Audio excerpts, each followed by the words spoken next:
You guard me, I remain. You are acting in the full discharge of your duty, I suppose. Certainly. Very good, then. Remain as close to me as my shadow, if you like, and I infinitely prefer such a shadow to anyone else. 500 Artagnan bowed to this compliment. But forget that you are Monsieur d'Artagnan, captain of the musketeers. Forget that I am Monsieur Fouquet, surintendant of the finances, and let us talk about my affairs. That is rather a delicate subject. Indeed. Yes, but for your sake, Monsieur Fouquet, I will do what may almost be regarded as an impossibility. Thank you. What did the king say to you? Nothing. Ah, is that the way you talk? The deuce. What do you think of my situation? Nothing. However, unless you have some ill feeling against me. Your position is a difficult one. In what respect? Because you are under your own roof. However difficult it may be, yet I understand it very well. Do you suppose that, with anyone else but yourself, I should have shown so much frankness? What, so much frankness, do you say? You, who refused to tell me the slightest thing. At all events, then, so much ceremony and consideration. Ah, I have nothing to say in that respect. One moment, Monseigneur. Let me tell you how I should have behaved toward anyone else but yourself. It might be that I happened to arrive at your door just as your guests or your friends had left you, or, if they had not yet gone, I should wait until they were leaving, and should then catch them one after the other like rabbits. I should lock them up quietly enough. I should steal softly along the carpet of your corridor, and with one hand upon you, before you suspected the slightest thing about it, I should keep you safely until my master's breakfast in the morning. In this way, I should just the same have avoided all publicity, all disturbance, all opposition. But there would also have been no warning for M. Fouquet, no consideration for his feelings, none of those delicate concessions which are shown by persons who are essentially courteous in their natures, whenever the decisive moment may arrive. Are you satisfied with that plan? It makes me shudder. I thought you would not like it. It would have been very disagreeable to have made your appearance tomorrow, without any preparation, and to have asked you to deliver up your sword. Oh, monsieur, I should have died from sheer shame and anger. Your gratitude is too eloquently expressed. I have not done enough to deserve it, I assure you. Most certainly, monsieur, you will never get me to believe that. Well then, monseigneur, if you're satisfied with what I have done, and have somewhat recovered from the shock which I prepared you for as much as I possibly could, let us allow the few hours that remain to pass away undisturbed. You are harassed and require to arrange your thoughts. I beg you therefore to go to sleep, or pretend to go to sleep, either on your bed or in your bed. I shall sleep in this armchair, and when I fall asleep, my rest is so sound that a cannon would not wake me. Fouquet smiled. I accept, however, continued the musketeer, the case of a door being opened, whether a secret door or any other, or the case of anyone going out of or coming into the room. For anything like that, my ear is as quick and sensitive as possible. Any creaking noise makes me start. It arises, I suppose, from a natural antipathy to anything of the kind. Move about as much as you like, walk up and down in any part of the room, write, efface, destroy, burn. Nothing like that will prevent me from going to sleep or even prevent me from snoring. But do not touch either the key or the handle of the door. For I should start up in a moment, and that would shake my nerves terribly. Monsieur d'Artagnan, said Fouquet, you are certainly the most witty and the most courteous man I ever met with, and you will leave me only one regret, that of having made your acquaintance so late. 500 Artagnan drew a deep sigh, which seemed to say, alas, you have perhaps made it too soon. He then settled himself in his armchair, while Fouquet, half lying on his bed and leaning on his arm, was meditating upon his adventure. In this way, both of them, leaving the candles burning, awaited the first dawn of day, and when Fouquet happened to sigh too loudly, 500 Artagnan only snored the louder. Not a single visit, not even from Aramis, disturbed their quietude. Not a sound even was heard throughout the vast palace. Outside, however, the guards of honor on duty and the patrols of the musketeers paced up and down, and the sound of their feet could be heard on the gravel walks. It seemed to act as an additional soporific for the sleepers, while the murmuring of the wind through the trees and the unceasing music of the fountains, whose waters fell tumbling into the basins, still went on uninterruptedly, without being disturbed at the slight noises and matters of trifling moment which constitute the life and death of human nature. Chapter 94. The morning. In opposition to the sad and terrible destiny of the king imprisoned in the Bastille, and tearing, in sheer despair, the bolts and bars of his dungeon, the rhetoric of the chroniclers of old would not fail to present, as a complete antithesis, the picture of Philippe lying asleep beneath the royal canopy. We do not pretend to say that such rhetoric is always bad, and always scatters, in places it should not, the flowers with which it embellishes and enlivens history. But we shall, on the present occasion, carefully avoid polishing the antithesis in question, but shall proceed to draw another picture as carefully as possible, to serve as a companion to the one we have drawn in the last chapter. The young prince descended from Aramis' room, in the same way the king had descended from the apartment dedicated to Morpheus. The dome gradually and slowly sank down under Aramis' pressure, and Philippe stood beside the royal bed, which had ascended again, after having deposited its prisoner in the secret depths of the subterranean passage, alone in the presence of all the luxury which surrounded him, alone in the presence of his power, alone with the part he was about to be forced to act. Philippe for the first time felt his heart and mind and soul expand beneath the influence of 1,000 varied emotions, which are the vital throbs of a king's heart. But he could not help changing color when he looked upon the empty bed, still tumbled by his brother's body. This mute accomplice had returned, after having completed the work it had been destined to perform. It returned with the traces of the crime. It spoke to the guilty author of that crime, with the frank and unreserved language which an accomplice never fears using toward his companion. In guilt, for it spoke the truth. Philippe bent over the bed and perceived a pocket handkerchief lying on it, which was still damp from the cold sweat which had poured from Louis XIV's face. This sweat-bestained handkerchief terrified Philippe as the blood of Abel had terrified Cain. "I am now face to face with my destiny," said Philippe with his eyes on fire and his face lividly white. "Is it likely to be more terrifying than my captivity has been sad and gloomy? When I am compelled to follow out, at every moment, the sovereign power and authority I have usurped, shall I never cease to listen to the scruples of my heart? Yes, the king has lain on this bed. It is, indeed, his head that has left its impression on this pillow, his bitter tears which have stained this handkerchief. And yet I hesitate to throw myself on the bed, or to press in my hand the handkerchief which is embroidered with my brother's arms.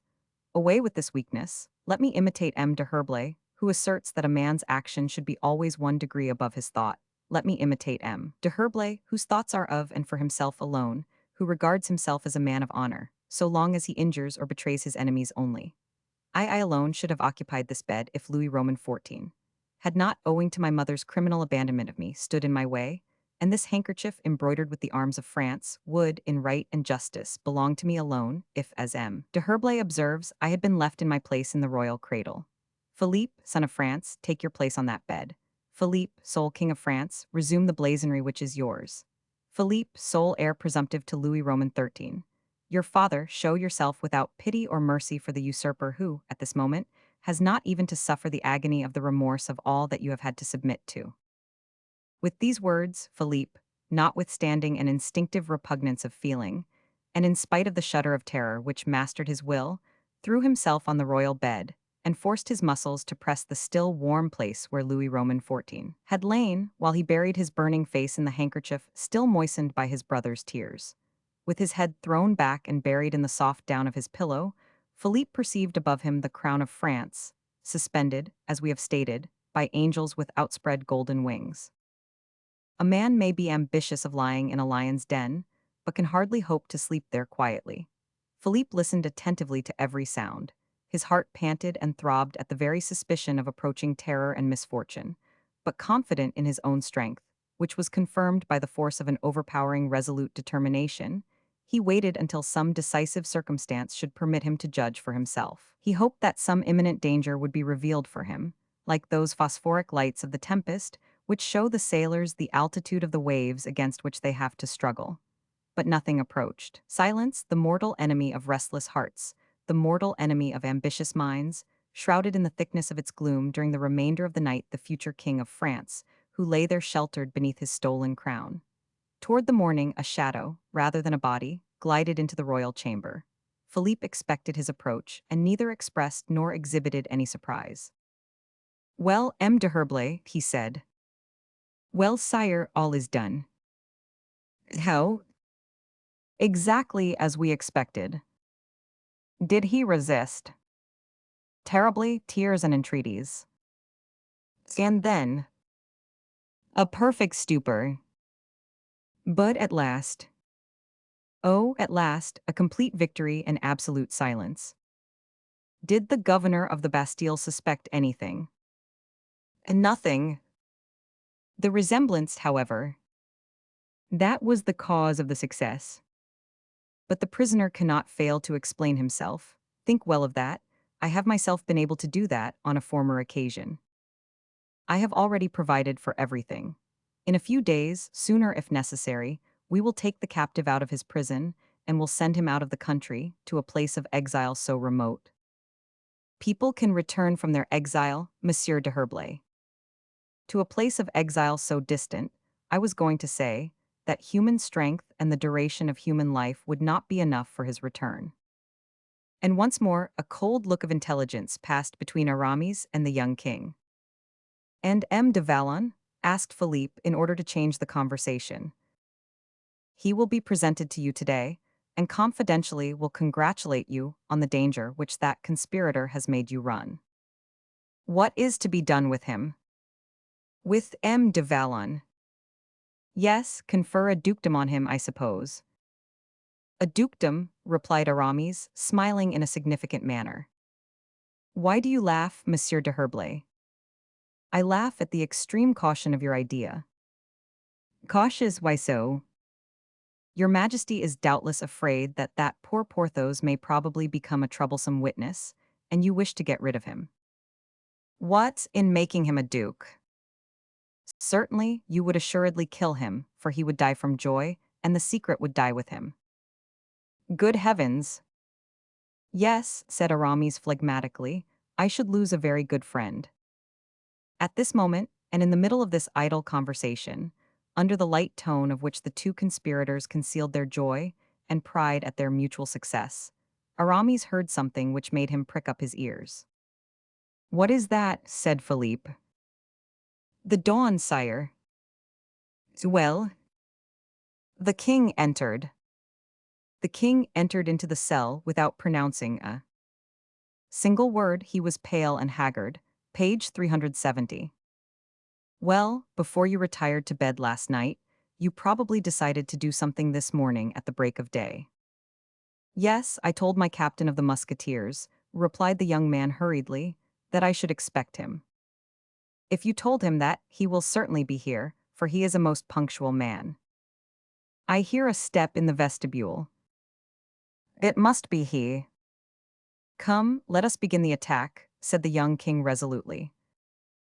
Be cautious, for heaven's sake. To begin the attack, and with 500 Artagnan would be madness. 500 Artagnan knows nothing, he has seen nothing. He is 100 miles from suspecting our mystery in the slightest degree. But if he comes into this room the first this morning, he will be sure to detect something which has taken place, and which he would think his business to occupy himself about. Before we allow 500 Artagnan to penetrate into this room, we must air the room thoroughly, or introduce so many people into it, that the keenest scent in the whole kingdom may be deceived by the traces of 20 different persons. But how can I send him away, since I have given him a rendezvous? Observed the prince, impatient to measure swords with so redoubtable an antagonist. I will take care of that, replied the bishop, and in order to begin, I am going to strike a blow which will completely stupefy our man. He too is striking a blow, for I hear him at the door, added the prince hurriedly. And in fact, a knock at the door was heard at that moment. Aramis was not mistaken, for it was indeed 500 Artagnan who adopted that mode of announcing himself. We have seen how he passed the night in philosophizing with M. Fouquet, but the musketeer was very wearied even of feigning to fall asleep, and as soon as the dawn illumined with its pale blue light the sumptuous cornices of the surintendant's room, 500 Artagnan rose from his armchair, arranged his sword, brushed his coat and hat with his sleeve like a private soldier getting ready for inspection. Are you going out? Said Fouquet. Yes, monseigneur, and you? No, I shall remain. You give me your word. Certainly. Very good. Besides, my only reason for going out is to try and get that reply. You know what I mean. That sentence, you mean. Stay, I have something of the old Roman in me. This morning, when I got up, I remarked that my sword had not caught in one of the aiguillettes, and that my shoulder belt had slipped quite off. That is an infallible sign. Of prosperity. Yes, be sure of it, for every time that confounded belt of mine sticks fast to my back, it always signified a punishment from M. de Treville, or a refusal of money by M. de Mazarin. Every time my sword hung fast to my shoulder belt, it always predicted some disagreeable commission or another for me to execute, and I have had showers of them all my life through. Every time, too, my sword danced about in its sheath. A duel, fortunate in its result, was sure to follow. Whenever it dangled about the calves of my legs, it was a slight wound. Every time it fell completely out of the scabbard, I was booked, and made up my mind that I should have to remain on the field of battle, with 2 or 3 months under the surgeon's care into the bargain. I never knew your sword kept you so well informed, said Fouquet, with a faint smile, which showed how he was struggling against his own weaknesses. Is your sword bewitched or under the influence of some charm? Why, you must know that my sword may almost be regarded as part of my own body. I have heard that certain men seem to have warnings given them by feeling something the matter with their legs or by a throbbing of their temples. With me, it is my sword that warns me. Well, it told me of nothing this morning. But stay a moment, look here, it has just fallen of its own accord into the last hole of the belt. Do you know what that is a warning of? No. Well, that tells me of an arrest that will have to be made this very day.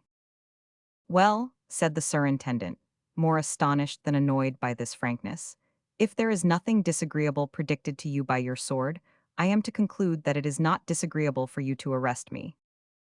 You arrest you. Of course, the warning does not concern you, since you have been arrested ever since yesterday. It is not you I shall have to arrest, be assured of that. That is the reason why I am delighted, and also the reason why I said that my day will be a happy one.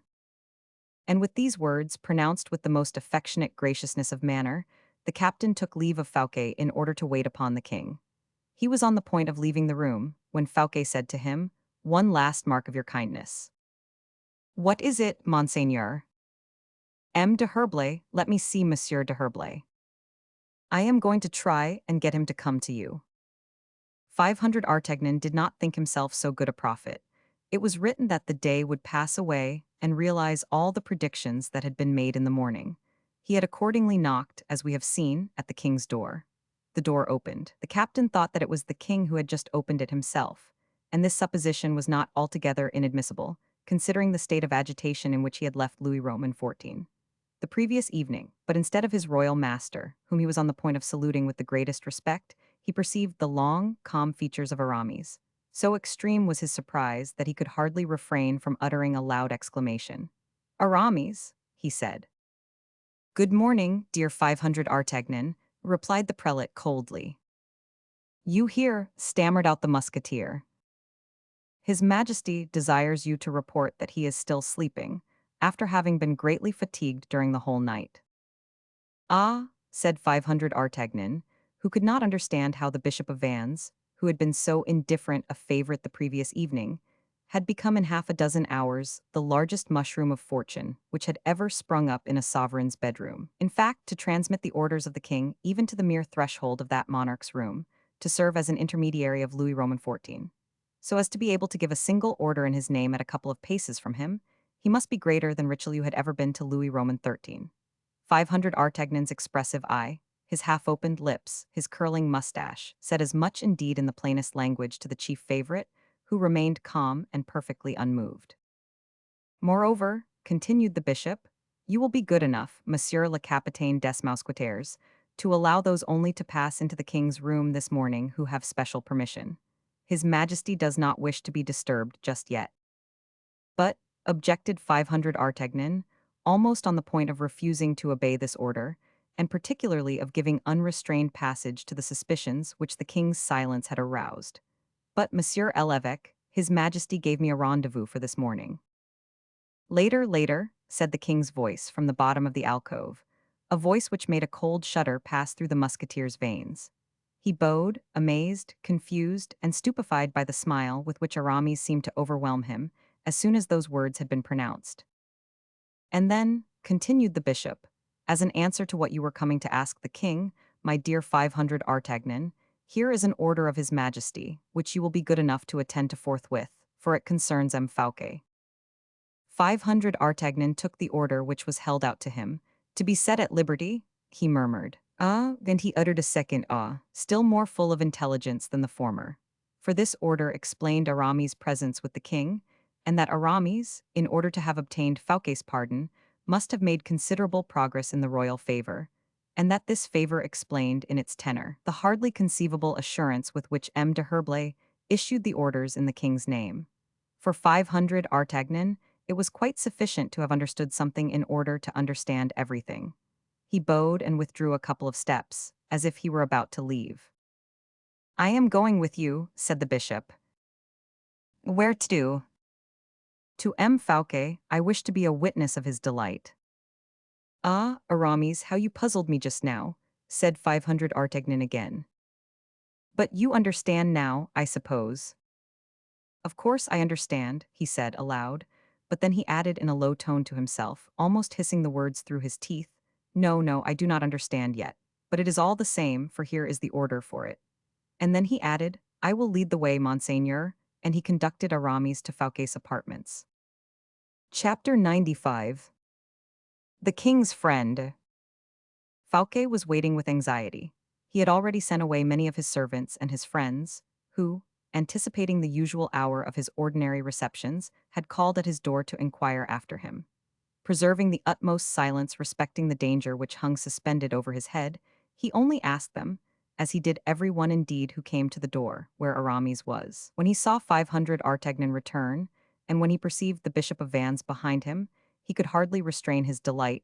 It was fully equal to his previous uneasiness. The mere sight of Aramis was a complete compensation to the surintendant for the unhappiness he had undergone in being arrested. The prelate was silent and grave, 500 Artagnan completely bewildered by such an accumulation of events. Well, Captain, so you have brought him de Herblay to me. And something better still, Monseigneur. What is that? Liberty. I am free. Yes, by the king's order. Fouquet resumed his usual serenity, that he might interrogate Aramis with his look. Oh, yes, you can thank M. L'évêque de Vannes, pursued 500 Artagnan, for it is indeed to him that you owe the change that has taken place in the king. Oh, said Fouquet, more humiliated at the service than grateful at its success. But you, continued 500 Artagnan, addressing Aramis, you who have become M. Fouquet's protector and patron, can you not do something for me? Anything you like, my friend, replied the bishop in a calm voice. One thing only, then, and I shall be perfectly satisfied. How have you managed to become the favorite of the king, you who have never spoken to him more than twice in your life? From a friend such as you are, said Aramis, I cannot conceal anything. Ah, very good, tell me then. Very well, you think that I have seen the king only twice, while the fact is I have seen him more than 100 times. Only we have kept it very secret, that is all. And without trying to remove the color which at this revelation made 500 Artagnan's face flush scarlet, Aramis turned toward M. Fouquet, who was as much surprised as the musketeer. Monseigneur, he resumed, the king desires me to inform you that he is more than ever your friend, and that your beautiful fate, so generously offered by you on his behalf, has touched him to the very heart.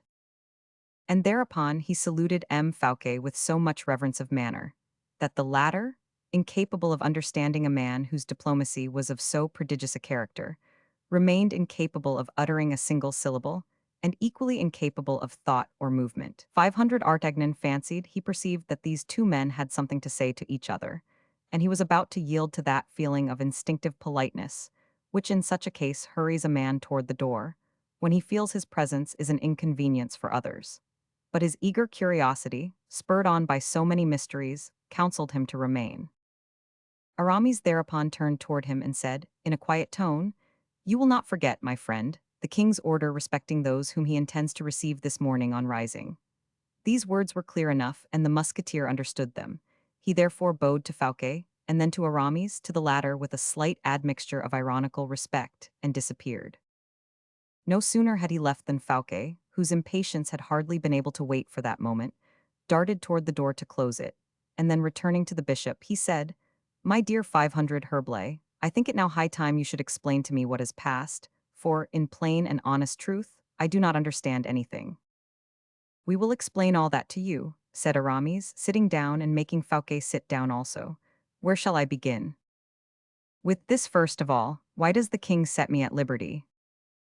"You ought rather to ask me, what was his reason for having you arrested?" "Since my arrest I have had time to think over it, and my idea is that it arises out of some slight feeling of jealousy. My fate put M. Colbert out of temper, and M. Colbert discovered some cause of complaint against me. Belle-Isle, for instance." "No, there is no question at all just now of Belle-Isle." "What is it then?" "Do you remember those receipts for 13 millions which M. de Mazarin contrived to get stolen from you?" "Yes, of course." "Well, you are already pronounced to be a public robber." "Good heavens!" "Oh, that is not all. Do you also remember that letter you wrote to La Vallière?" "Alas, yes." "And that proclaims you a traitor and a suborner." "Why should he have pardoned me then?" "We have not yet arrived at that part of our argument. I wish you to be quite convinced of the fact itself. Observe this well. The king knows you to be guilty of an appropriation of public funds. Oh, of course I know that you have done nothing of the kind, but at all events the king has not seen the receipts, and he cannot do otherwise than believe you criminal." "I beg your pardon, I do not see." "You will see presently, though. The king, moreover, having read your love letter to La Vallière, and the offers you there made her, cannot retain any doubt of your intentions with regard to that young lady. You will admit that, I suppose." "Certainly, but conclude." "In a few words, the king is, therefore, a powerful, implacable, and eternal enemy for you." "Agreed. But am I, then, so powerful that he has not dared to sacrifice me, notwithstanding his hatred, with all the means which my weakness, or my misfortunes, may have given him as a hold upon me?" "It is clear, beyond all doubt," pursued Aramis coldly, "that the king has quarreled irreconcilably with you." "But, since he absolves me—" "Do you believe it likely?" asked the bishop with a searching look. "Without believing in his sincerity of heart, I believe in the truth of the fact." Aramis slightly shrugged his shoulders. "But why, then, should Louis Roman XIV have commissioned you to tell me what you have just stated?"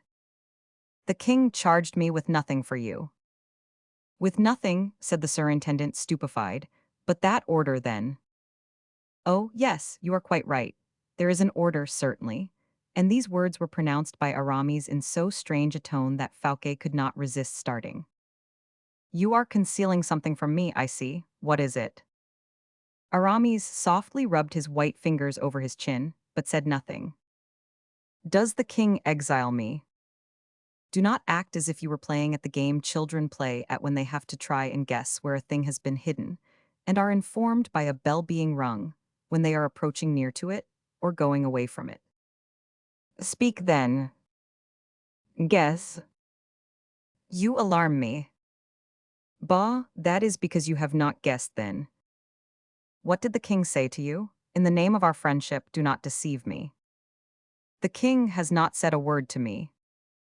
"You are killing me with impatience, 500 Herblay. Am I still surintendant?" "As long as you like."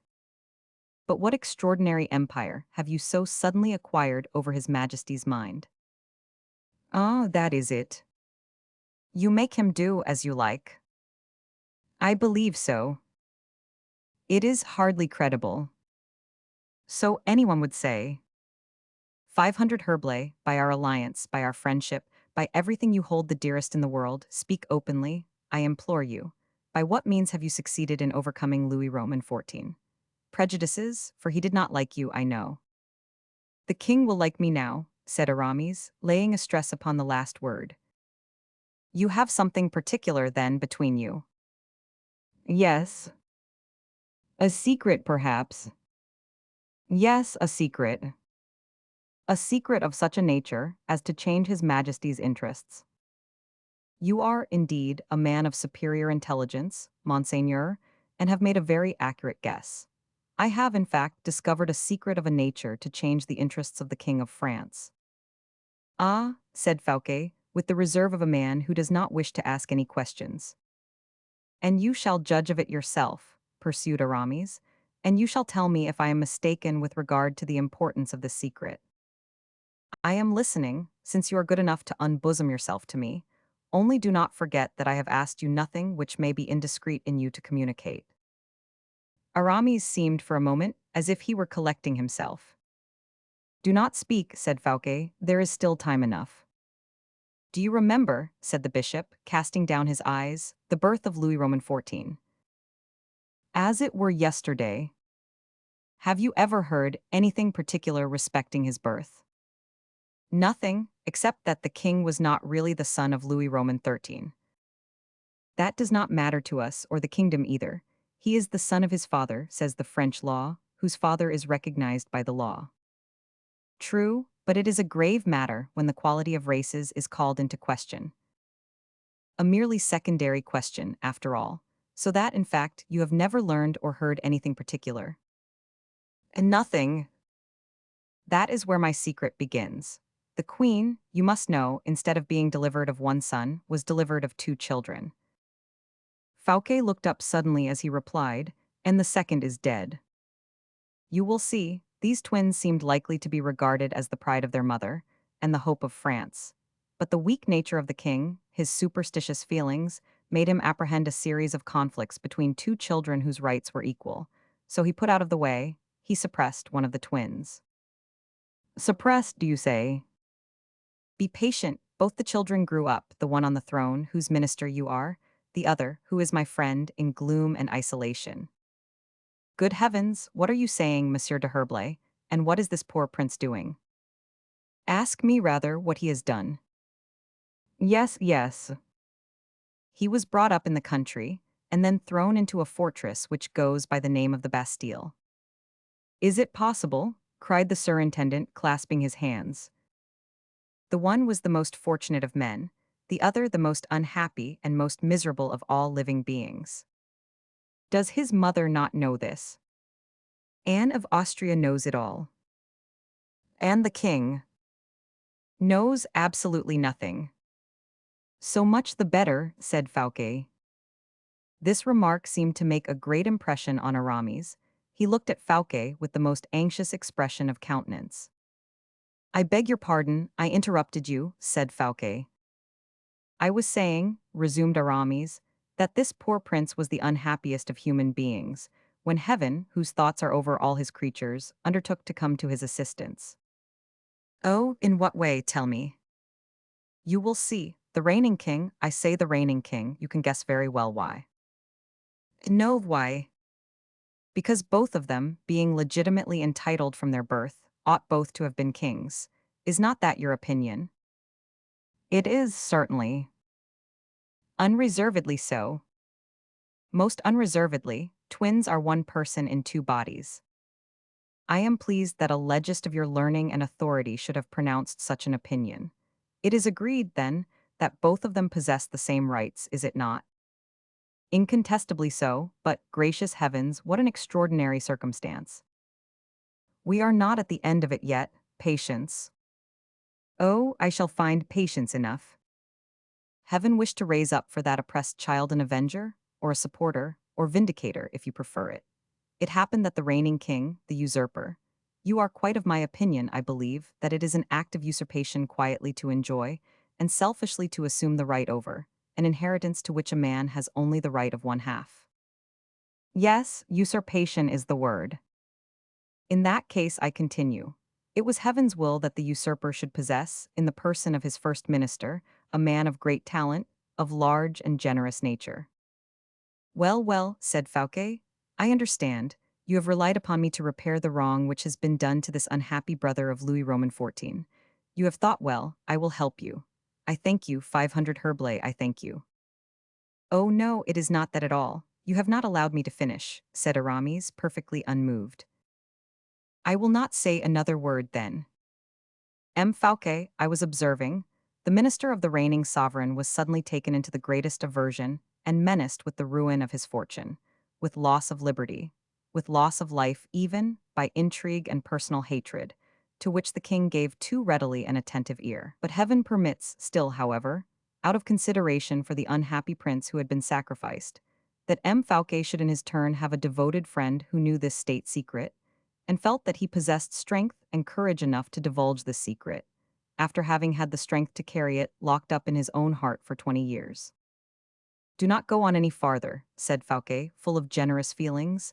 "I understand you and can guess everything now. You went to see the king when the intelligence of my arrest reached you. You implored him, he refused to listen to you.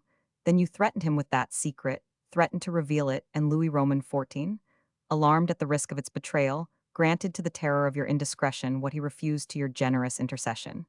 I understand, I understand. You have the king in your power, I understand." "You understand nothing as yet," replied Aramis, "and again you have interrupted me.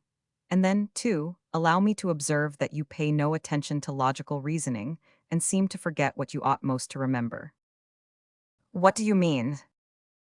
"You know upon what I laid the greatest stress at the beginning of our conversation. Yes, His Majesty's hate, invincible hate for me. Yes, but what feeling of hate could resist the threat of such a revelation?" "Such a revelation, do you say? That is the very point where your logic fails you. What? Do you suppose that if I had made such a revelation to the king, I should have been alive now? It is not 10 minutes ago since you were with the king. That may be. He might not have had the time to get me killed outright, but he would have had the time to get me gagged and thrown into a dungeon. Come, come, show a little consistency in your reasoning, Mordieu." And by the mere use of this word, which was so thoroughly his old musketeer's expression, forgotten by one who never seemed to forget anything, Fouquet could not but understand to what a pitch of exaltation the calm, impenetrable Bishop of Vannes had wrought himself. He shuddered at it. "And then," replied the latter, after having mastered his feelings, "should I be the man I really am, should I be the true friend you regard me as, if I were to expose you, you whom the king hates already bitterly enough, to a feeling still more than ever to be dreaded in that young man? To have robbed him is nothing. To have addressed the woman he loves is not much. But to hold in your keeping both his crown and his honor, why, he would rather pluck out your heart with his own hands. You have not allowed him to penetrate your secret then. I would sooner, far sooner, have swallowed at one draught all the poisons that Mithridates drank in 20 years, in order to try and avoid death, than have betrayed my secret to the king." "What have you done then?" "Ah, now we are coming to the point, Monseigneur. I think I shall not fail to excite a little interest in you. You are listening, I hope." "How can you ask me if I am listening? Go on."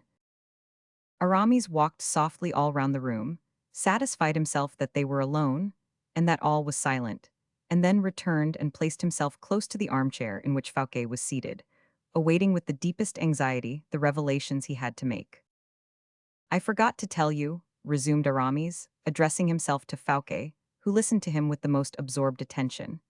"I forgot to mention a most remarkable circumstance respecting these twins, namely, that God had formed them so startlingly, so miraculously like each other, that it would be utterly impossible to distinguish the one from the other.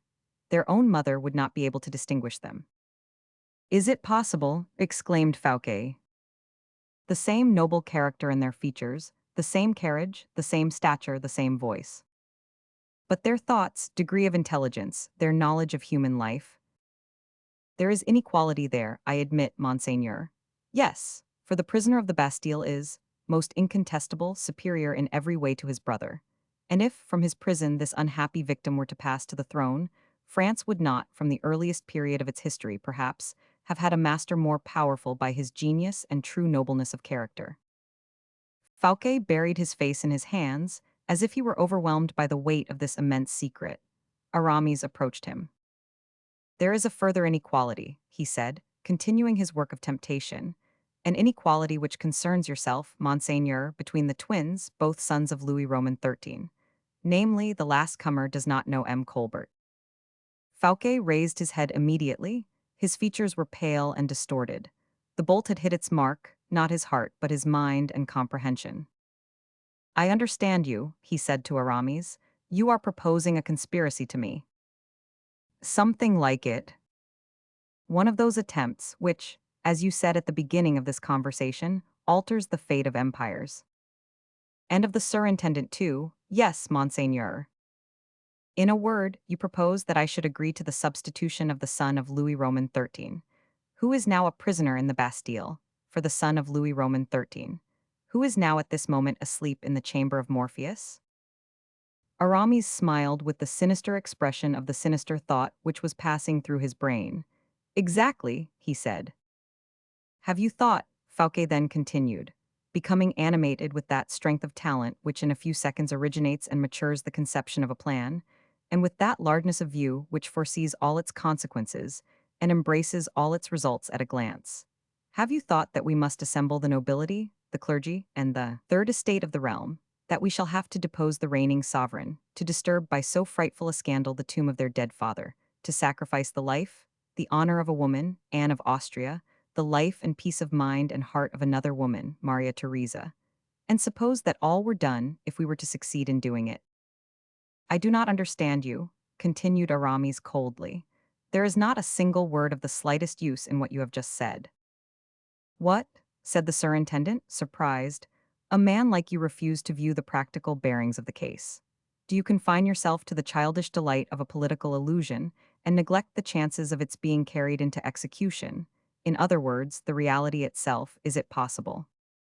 My friend, said Aramis, emphasizing the word with a kind of disdainful familiarity, what does heaven do in order to substitute one king for another?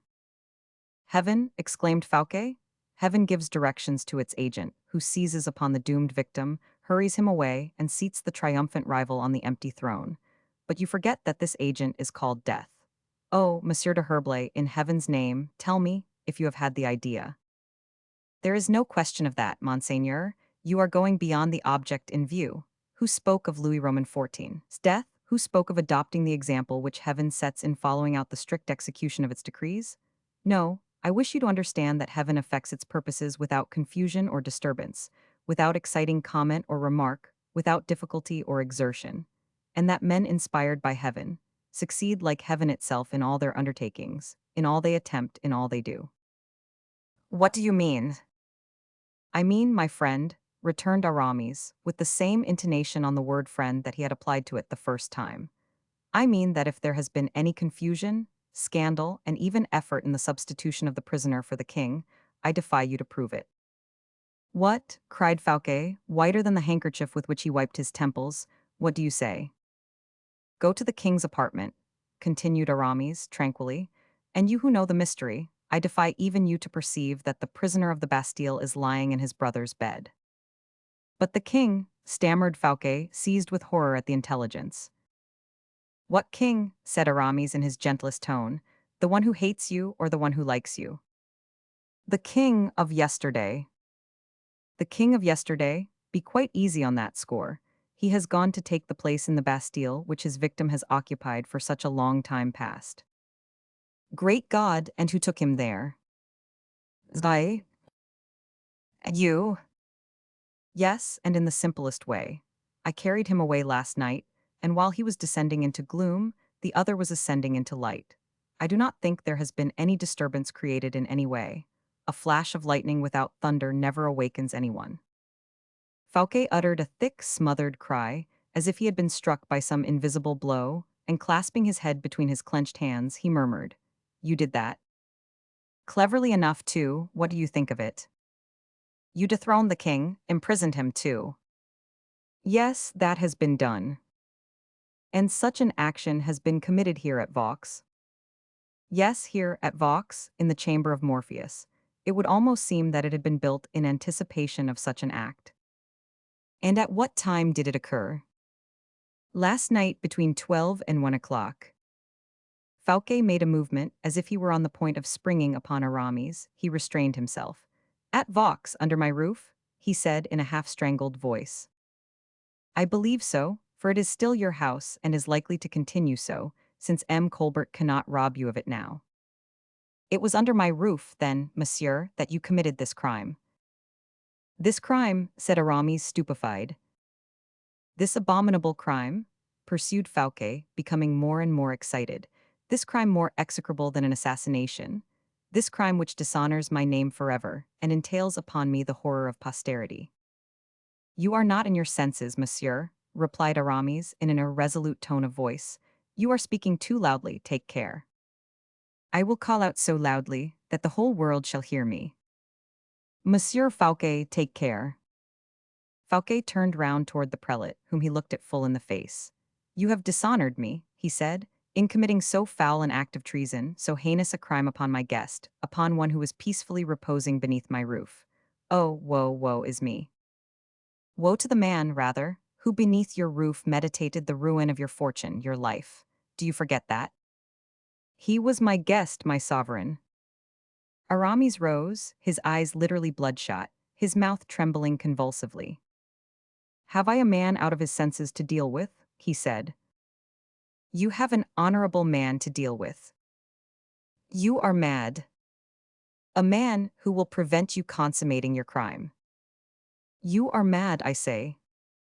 A man who would sooner, oh, far sooner die, who would kill you even, rather than allow you to complete his dishonor. And Fouquet snatched up his sword, which 500 Artagnan had placed at the head of his bed, and clenched it resolutely in his hand. Aramis frowned and thrust his hand into his breast, as if in search of a weapon. This movement did not escape Fouquet, who, full of nobleness and pride in his magnanimity, threw his sword to a distance from him, and approached Aramis so close as to touch his shoulder with his disarmed hand. Monsieur, he said, I would sooner die here on the spot than survive this terrible disgrace, and if you have any pity left for me, I entreat you to take my life. Aramis remained silent and motionless.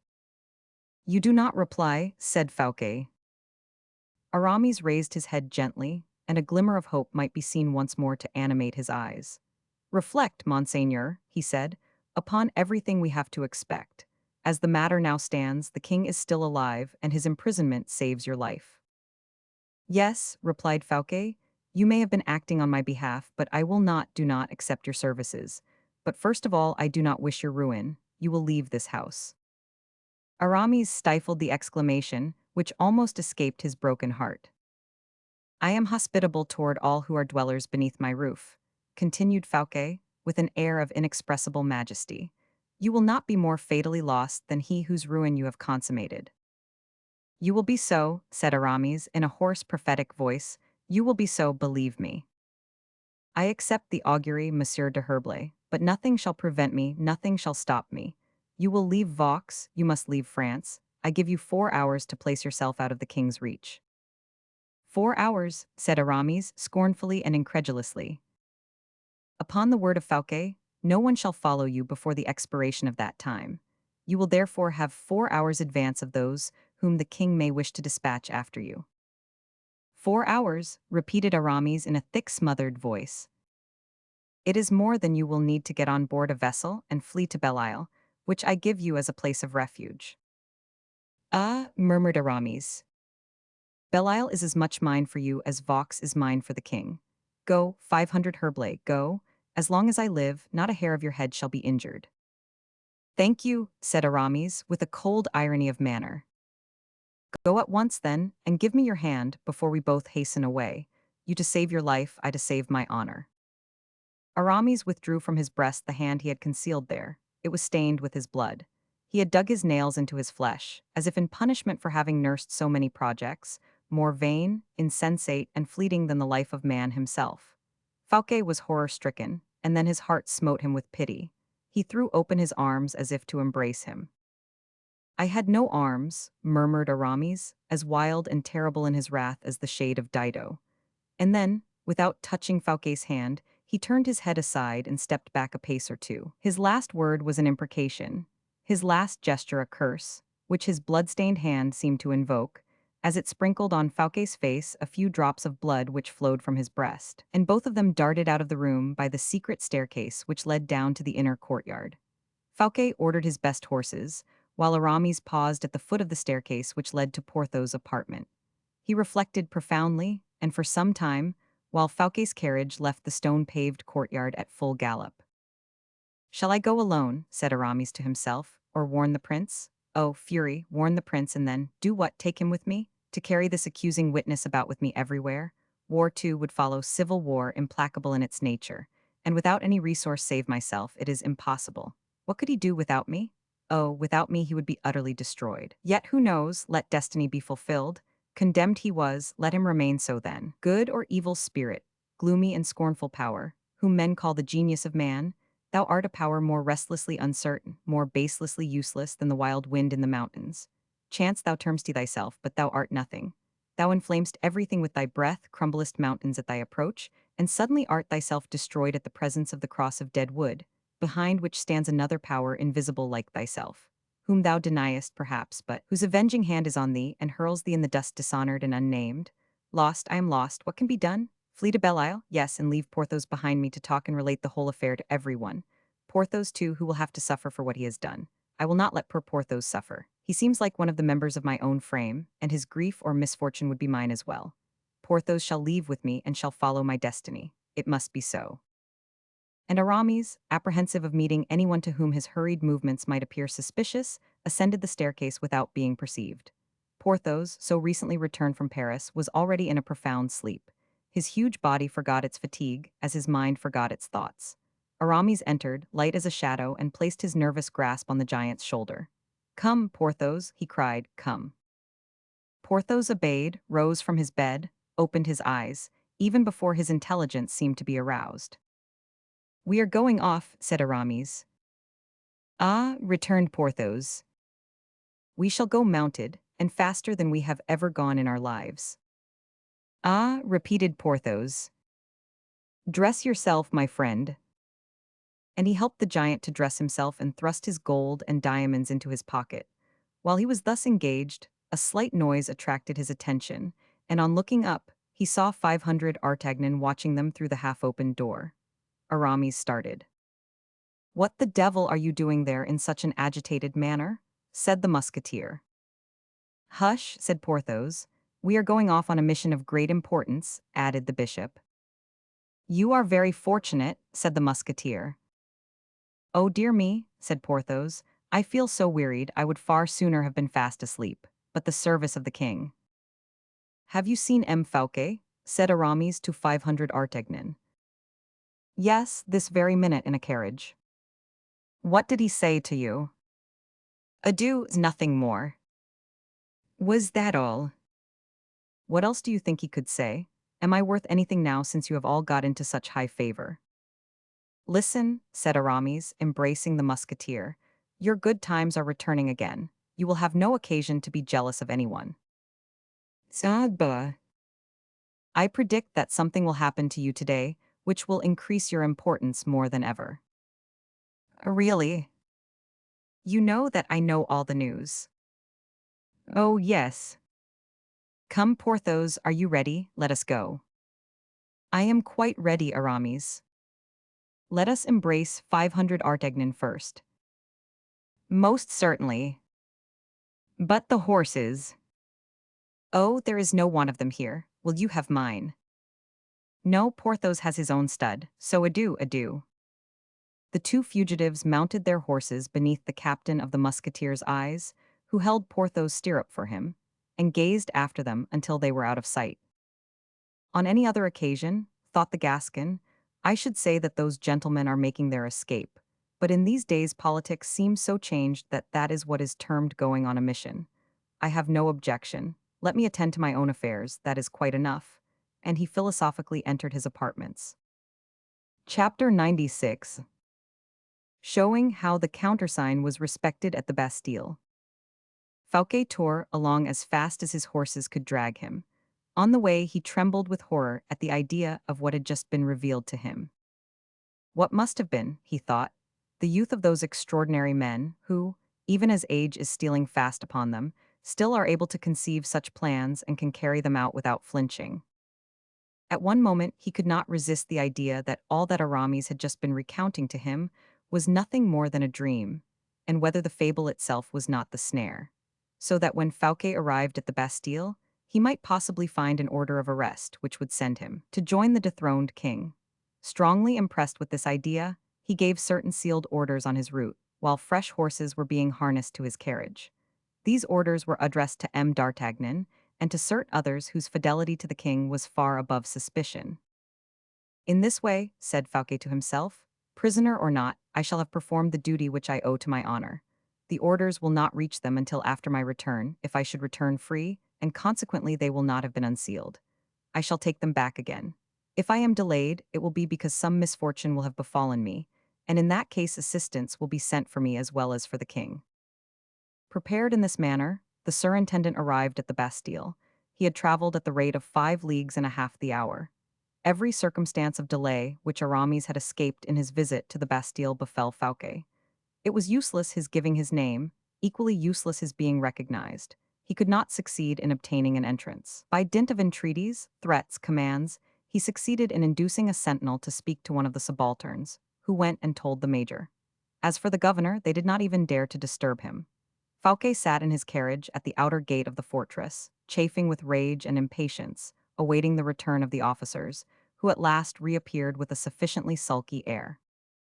"Well," said Fouquet impatiently, "what did the major say?" "Well, monsieur," replied the soldier, "the major laughed in my face. He told me that M. Fouquet was at Vaux, and that even were he at Paris, M. Fouquet would not get up at so early an hour as the present." "Mordioux, you are a perfect set of fools," cried the minister, darting out of the carriage, and before the subaltern had had time to shut the gate Fouquet sprang through it and ran forward in spite of the soldier, who cried out for assistance. Fouquet gained ground, regardless of the cries of the man, who, however, having at last come up with Fouquet, called out to the sentinel of the second gate, look out, sentinel." The man crossed his pike before the minister, but the latter, robust and active, and hurried away, too, by his passion, wrested the pike from the soldier and struck him a violent blow on the shoulder with it. The subaltern, who approached too closely, received his part of the blows as well. Both of them uttered loud and furious cries, at the sound of which the whole of the first body of the advanced guard poured out of the guardhouse. Among them there was one, however, who recognized the surintendant and who called out, "Monseigneur, ah, Monseigneur, stop, you fellows," and he effectually checked the soldiers, who were on the point of revenging their companions. Fouquet desired them to open the gate, but they refused to do so without the countersign. He desired them to inform the governor of his presence, but the latter had already heard the disturbance at the gate. He ran forward, followed by his major, and accompanied by a picket of 20 men, persuaded that an attack was being made on the Bastille. Baisemeaux also recognized Fouquet immediately, and dropped his sword, which he had held brandishing about in his hand. "Ah, Monseigneur," he stammered, "how can I excuse?" "Monsieur," said the surintendant, flushed with anger and heated by his exertions, "I congratulate you. Your watch and ward are admirably kept." Baisemeaux turned pale, thinking that this remark was said ironically, and pretended a furious burst of anger. But Fouquet had recovered his breath, and, beckoning the sentinel and the subaltern, who were rubbing their shoulders, toward him, he said, "There are 20 pistoles for the sentinel and 50 for the officer. Pray receive my compliments, gentlemen. I will not fail to speak to his majesty about you. And now, M. Baisemeaux, a word with you."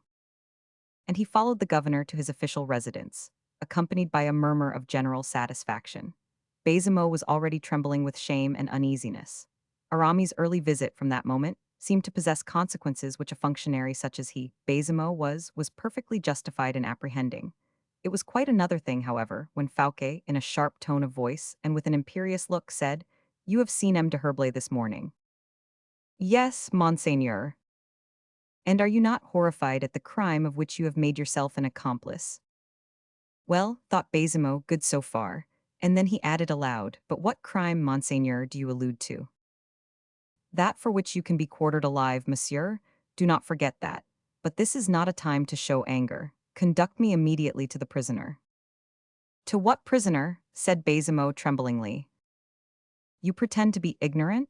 Very good, it is the best thing for you perhaps to do, for if, in fact, you were to admit your participation in it, it would be all over with you. I wish, therefore, to seem to believe in your assumption of ignorance." "I entreat you, Monseigneur." "That will do, lead me to the prisoner." "To Marchiali." "Who is Marchiali?" "The prisoner who was brought back this morning by M. de Herblay." "He is called Marchiali," said the surintendant, his conviction somewhat shaken by Baisemeaux's cool manner. "Yes, Monseigneur, that is the name under which he was inscribed here."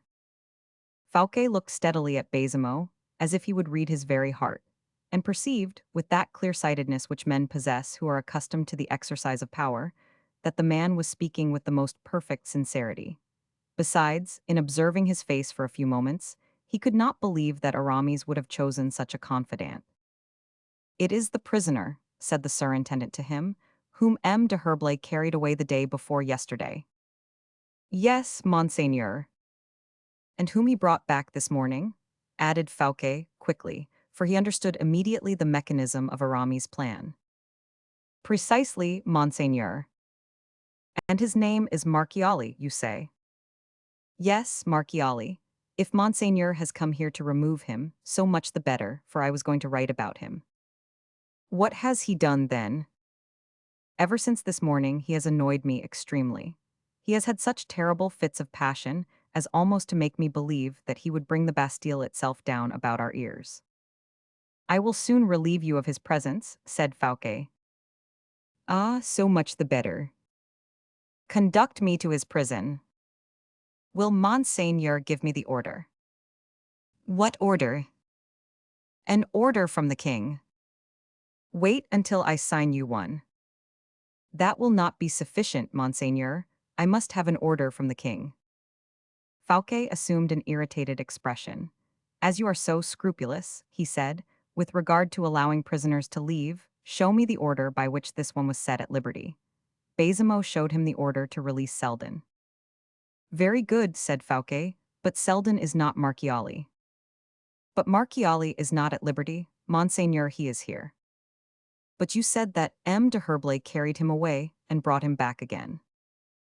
I did not say so. So surely did you say it that I almost seem to hear it now. It was a slip of my tongue, then, Monseigneur. Take care, M. de Baisemeaux, take care. I have nothing to fear, Monseigneur. I am acting according to strict regulation. Do you dare to say so? I would say so in the presence of an apostle himself. M. de Herblay brought me an order to set Selden at liberty, and Selden is free. I tell you that Marchiali has left the Bastille. You must prove that, Monseigneur. Let me see him. You, Monseigneur, who govern this kingdom, know very well that no one can see any of the prisoners without an express order from the king. M. de Herblay has entered, however. That is to be proved, Monseigneur. M. de Baisemeaux, once more I warn you to pay particular attention to what you are saying. All the documents are there, Monseigneur. M. de Herblay is overthrown. Overthrown, M. de Herblay impossible. You see that he has undoubtedly influenced you. No, Monseigneur, what does in fact influence me is the king's service. I am doing my duty. Give me an order from him and you shall enter. Stay, M. le Gouverneur, I give you my word that if you allow me to see the prisoner, I will give you an order from the king at once. Give it me now, Monseigneur. And that, if you refuse me, I will have you and all your officers arrested on the spot. Before you commit such an act of violence, Monseigneur, you will reflect, said Baisemeaux, who had turned very pale, that we will only obey an order signed by the king, and that it will be just as easy for you to obtain one to see Marchiali as to obtain one to do me so much injury. Me, too, who am perfectly innocent. True, true, cried Fouquet furiously. Perfectly true, M. de Baisemeaux, he added in a sonorous voice, drawing the unhappy governor toward him. Do you know why I am so anxious to speak to the prisoner? No, Monseigneur, and allow me to observe that you are terrifying me out of my senses. I am trembling all over and feel as if I were going to faint. You will stand a better chance of fainting outright, M. Baisemeaux, when I return here at the head of 10,000 men and 30 pieces of cannon. Good heavens, Monseigneur, you are losing your senses. When I have roused the whole population of Paris against you and your cursed towers, and have battered open the gates of this place, and hanged you up to the bars of that tower in the corner there. Monseigneur, Monseigneur, for pity's sake. I give you 10 minutes to make up your mind, added Fouquet in a calm voice. I will sit down here in this armchair and wait for you. If in 10 minutes' time you still persist, I leave this place, and you may think me as mad as you like, but you will see. Baisemeaux stamped his foot on the ground like a man in a state of despair, but he did not reply a single syllable, whereupon Fouquet seized a pen and ink and wrote, Order for M. le Prévôt des Marchands to assemble the municipal guard, and to march upon the Bastille for the king's service. Baisemeaux shrugged his shoulders. Fouquet wrote, Order for the Duc de Bouillon and M. le Prince de Condé to assume the command of the Swiss guards, of the king's guards, and to march upon the Bastille for the king's service. Baisemeaux reflected, Fouquet still wrote, order for every soldier, citizen, or gentleman to seize and apprehend, wherever he may be found, Le Chevalier de Herblay, Yves de Vannes, and his accomplices, who are first, M. de Baisemeaux, governor of the Bastille, suspected of the crimes of high treason and rebellion. Stop, monseigneur, cried Baisemeaux. I do not understand a single thing of the whole matter, but so many misfortunes, even were it madness itself that had set them at work, might happen here in a couple of hours, that the king, by whom I shall be judged, will see whether I have been wrong in withdrawing the countersign before so many imminent catastrophes. Come with me to the keep, monseigneur, you shall see Marchiali. Fouquet darted out of the room, followed by Baisemeaux as he wiped the perspiration from his face. What a terrible morning, he said, what a disgrace. Walk faster, replied Fouquet. Baisemeaux made a sign to the jailer to precede them. He was afraid of his companion, which the latter could not fail to perceive. A truce to this child's play, he said roughly. Let the man remain here, take the keys yourself, and show me the way. Not a single person, do you understand, must hear what is going to take place here. Ah, said Baisemeaux, undecided. Again, cried Fouquet. Ah, say no at once, and I will leave the Bastille and will myself carry my own dispatches. Baisemeaux bowed his head, took the keys, and unaccompanied, except by the minister, ascended the staircase. The higher they advanced up the spiral staircase, certain smothered murmurs became distinct cries and fearful imprecations. What is that? Asked Fouquet. That is your Marchiali, said the governor. That is the way these madmen call out. And he accompanied that reply with a glance more indicative of injurious allusions, as far as Fouquet was concerned, than of politeness. The latter trembled. He had just recognized in one cry, more terrible than any that had preceded it, the king's voice. He paused on the staircase, snatching the bunch of keys from Baisemeaux, who thought this new madman was going to dash out his brains with one of them. Ah, he cried. M. de Herblay did not say a word about that. Give me the keys at once, cried Fouquet, tearing them from his hand. Which is the key of the door I am to open? That one. A fearful cry, followed by a violent blow against the door, made the whole staircase resound with the echo. Leave this place, said Fouquet to Baisemeaux, in a threatening voice. I ask nothing better, murmured the latter. There will be a couple of madmen face to face, and the one will kill the other, I am sure. Go, repeated Fouquet. If you place your foot in the staircase before I call you, remember that you shall take the place of the meanest prisoner in the Bastille. This job will kill me, I am sure it will, muttered Baisemeaux, as he withdrew with tottering steps. The prisoner's cries became more and more terrible.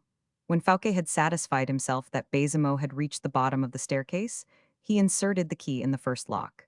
It was then that he heard the hoarse, choking voice of the king, crying out, in a frenzy of rage, "Help, help, I am the king." The key of the second door was not the same as the first, and Fouquet was obliged to look for it on the bunch. The king, however, furious and almost mad with rage and passion, shouted at the top of his voice, "It was M. Fouquet who brought me here. Help me against M. Fouquet, I am the king. Help the king against M. Fouquet." These cries tore the minister's heart with mingled emotions.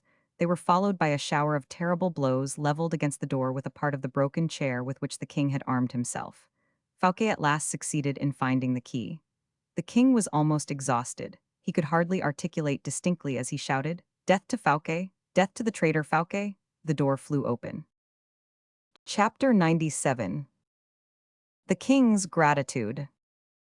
The two men were on the point of darting toward each other when they suddenly and abruptly stopped, as a mutual recognition took place, and each uttered a cry of horror. "Have you come to assassinate me, monsieur?" said the king when he recognized Fouquet. "The king in this state," murmured the minister. Nothing could be more terrible indeed than the appearance of the young prince at the moment Fouquet had surprised him. His clothes were in tatters. His shirt, open and torn to rags, was stained with sweat, and with the blood which streamed from his lacerated breast and arms. Haggard, ghastly pale, his hair in disheveled masses, Louis XIV presented the most perfect picture of despair, hunger, and fear combined that could possibly be united in one figure. Fouquet was so touched, so affected and disturbed by it, that he ran toward him with his arms stretched out and his eyes filled with tears. Louis held up the massive piece of wood of which he had made such a furious use. Sire, said Fouquet, in a voice trembling with emotion, do you not recognize the most faithful of your friends? A friend, you, repeated Louis, gnashing his teeth in a manner which betrayed his hate and desire for speedy vengeance. The most respectful of your servants, added Fouquet, throwing himself on his knees. The king let the rude weapon fall from his grasp. Fouquet approached him, kissed his knees, and took him in his arms with inconceivable tenderness. My king, my child, he said, how you must have suffered. Louis, recalled to himself by the change of situation, looked at himself, and ashamed of the disordered state of his apparel, ashamed of his conduct, and ashamed of the air of pity and protection that was shown toward him, drew back. Fouquet did not understand this movement. He did not perceive that the king's feeling of pride would never forgive him for having been a witness of such an exhibition of weakness. Come, sire, he said, you are free. Free? Repeated the king. Oh, you set me at liberty then, after having dared to lift up your hand against me. You do not believe that, exclaimed Fouquet indignantly. You cannot believe me to be guilty of such an act. And rapidly, warmly even, he related the whole particulars of the intrigue, the details of which are already known to the reader. While the recital continued, Louis suffered the most horrible anguish of mind, and when it was finished, the magnitude of the danger he had run struck him far more than the importance of the secret relative to his twin brother. Monsieur, he said suddenly to Fouquet, this double birth is a falsehood. It is impossible. You cannot have been the dupe of it. Sire, it is impossible, I tell you, that the honor, the virtue of my mother can be suspected, and my first minister has not yet done justice on the criminals. Reflect, sire, before you are hurried away by your anger, replied Fouquet. The birth of your brother. I have only one brother, and that is Monsieur. You know it as well as myself. There is a plot, I tell you, beginning with the governor of the Bastille. Be careful, sire, for this man has been deceived, as everyone else has by the prince's likeness to yourself. Likeness absurd. This Marchiali must be singularly like your majesty, to be able to deceive everyone's eye, Fouquet persisted. Ridiculous. Do not say so, sire. Those who had prepared everything in order to face and deceive your ministers, your mother, your officers of state, the members of your family, must be quite confident of the resemblance between you. But where are these persons, then? Murmured the king. At Vaux. At Vaux, and you suffer them to remain there.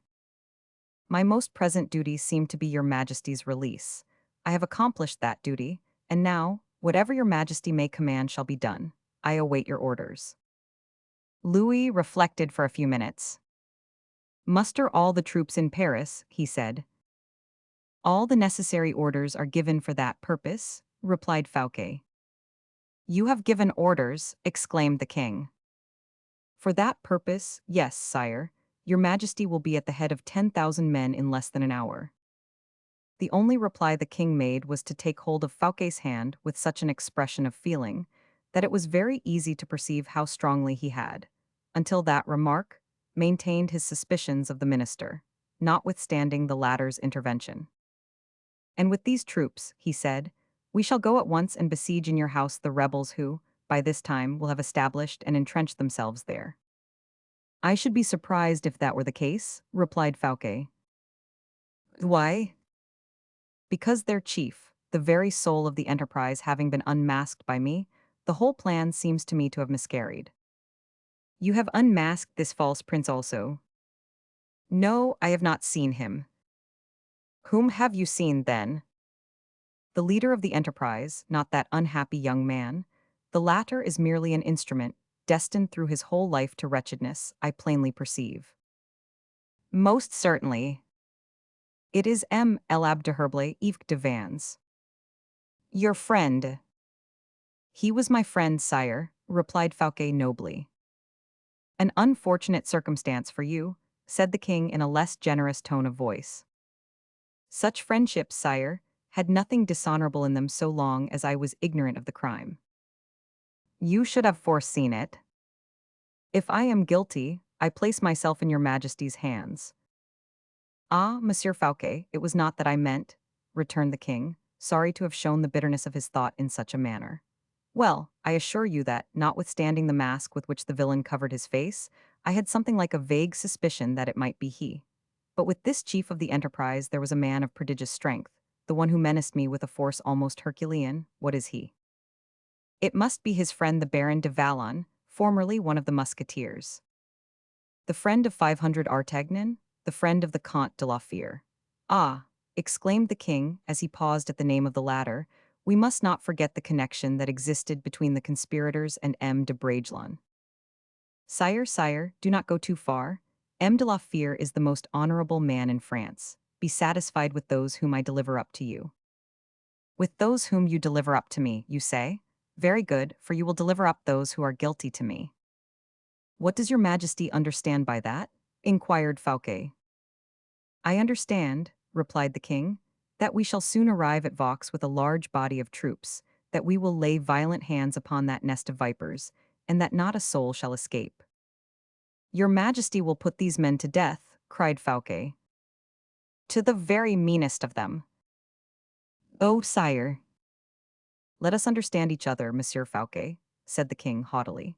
We no longer live in times when assassination was the only and the last resource which kings had in their power. No, heaven be praised, I have parliaments who sit and judge in my name, and I have scaffolds on which my supreme authority is carried out. Fouquet turned pale. I will take the liberty of observing to your majesty that any proceedings instituted respecting these matters would bring down the greatest scandal upon the dignity of the throne. The august name of Anne of Austria must never be allowed to pass the lips of the people accompanied by a smile. Justice must be done, however, monsieur. Good sire, but the royal blood cannot be shed on a scaffold. The royal blood, you believe that? Cried the king, with fury in his voice, stamping his foot on the ground. This double birth is an invention, and in that invention, particularly, do I see M. de Herblay's crime. It is the crime I wish to punish rather than their violence or their insult. And punish it with death, sire. With death, yes, monsieur. Sire, said the surintendant with firmness, as he raised his head proudly, your majesty will take the life, if you please, of your brother Philippe of France. That concerns you alone, and you will doubtless consult the Queen Mother upon the subject. Whatever she may command will be perfectly correct. I do not wish to mix myself up in it, not even for the honor of your crown, but I have a favor to ask of you, and I beg to submit it to you. Speak, said the king, in no little degree agitated by his minister's last words. What do you require? The pardon of M. de Herblay and of M. de Valon. My assassins. 2 rebels, sire, that is all. Oh, I understand then, you ask me to forgive your friends. My friends, said Fouquet, deeply wounded. Your friends, certainly, but the safety of the state requires that an exemplary punishment should be inflicted on the guilty. I will not permit myself to remind your majesty that I have just restored you to liberty and have saved your life. Monsieur, I will not allow myself to remind your majesty that had M. de Herblay wished to carry out his character of an assassin, he could very easily have assassinated your majesty this morning in the forest of Senart, and all would have been over. The king started. A pistol bullet through the head, pursued Fouquet, and the disfigured features of Louis Roman XIV, which no one could have recognized, would be M. de Herblay's complete and entire justification. The king turned pale and giddy at the idea of the danger he had escaped. If M. de Herblay, continued Fouquet, had been an assassin, he had no occasion to inform me of his plan in order to succeed. Freed from the real king, it would have been impossible to guess the false king, and if the usurper had been recognized by Anne of Austria, he would still have been a son for her. The usurper, as far as Monsieur de Herblay's conscience was concerned, was still a king of the blood of Louis Roman XIII. Moreover, the conspirator in that course would have had security, secrecy, and impunity. A pistol bullet would have procured him all that. For the sake of heaven, sire, grant me his forgiveness. The king, instead of being touched by the picture he had drawn, so faithful in all its details, of Aramis' generosity, felt himself most painfully and cruelly humiliated by it. His unconquerable pride revolted at the idea that a man had held suspended at the end of his finger the thread of his royal life. Every word that fell from Fouquet's lips, and which he thought most efficacious in procuring his friend's pardon, seemed to pour another drop of poison into the already ulcerated heart of Louis Roman XIV. Nothing could bend or soften him. Addressing himself to Fouquet, he said, I really don't know, monsieur, why you should solicit the pardon of these men. What good is there in asking that which can be obtained without solicitation? I do not understand you, sire. It is not difficult either. Where am I now? In the Bastille, sire. Yes, in a dungeon. I am looked upon as a madman, am I not? Yes, sire.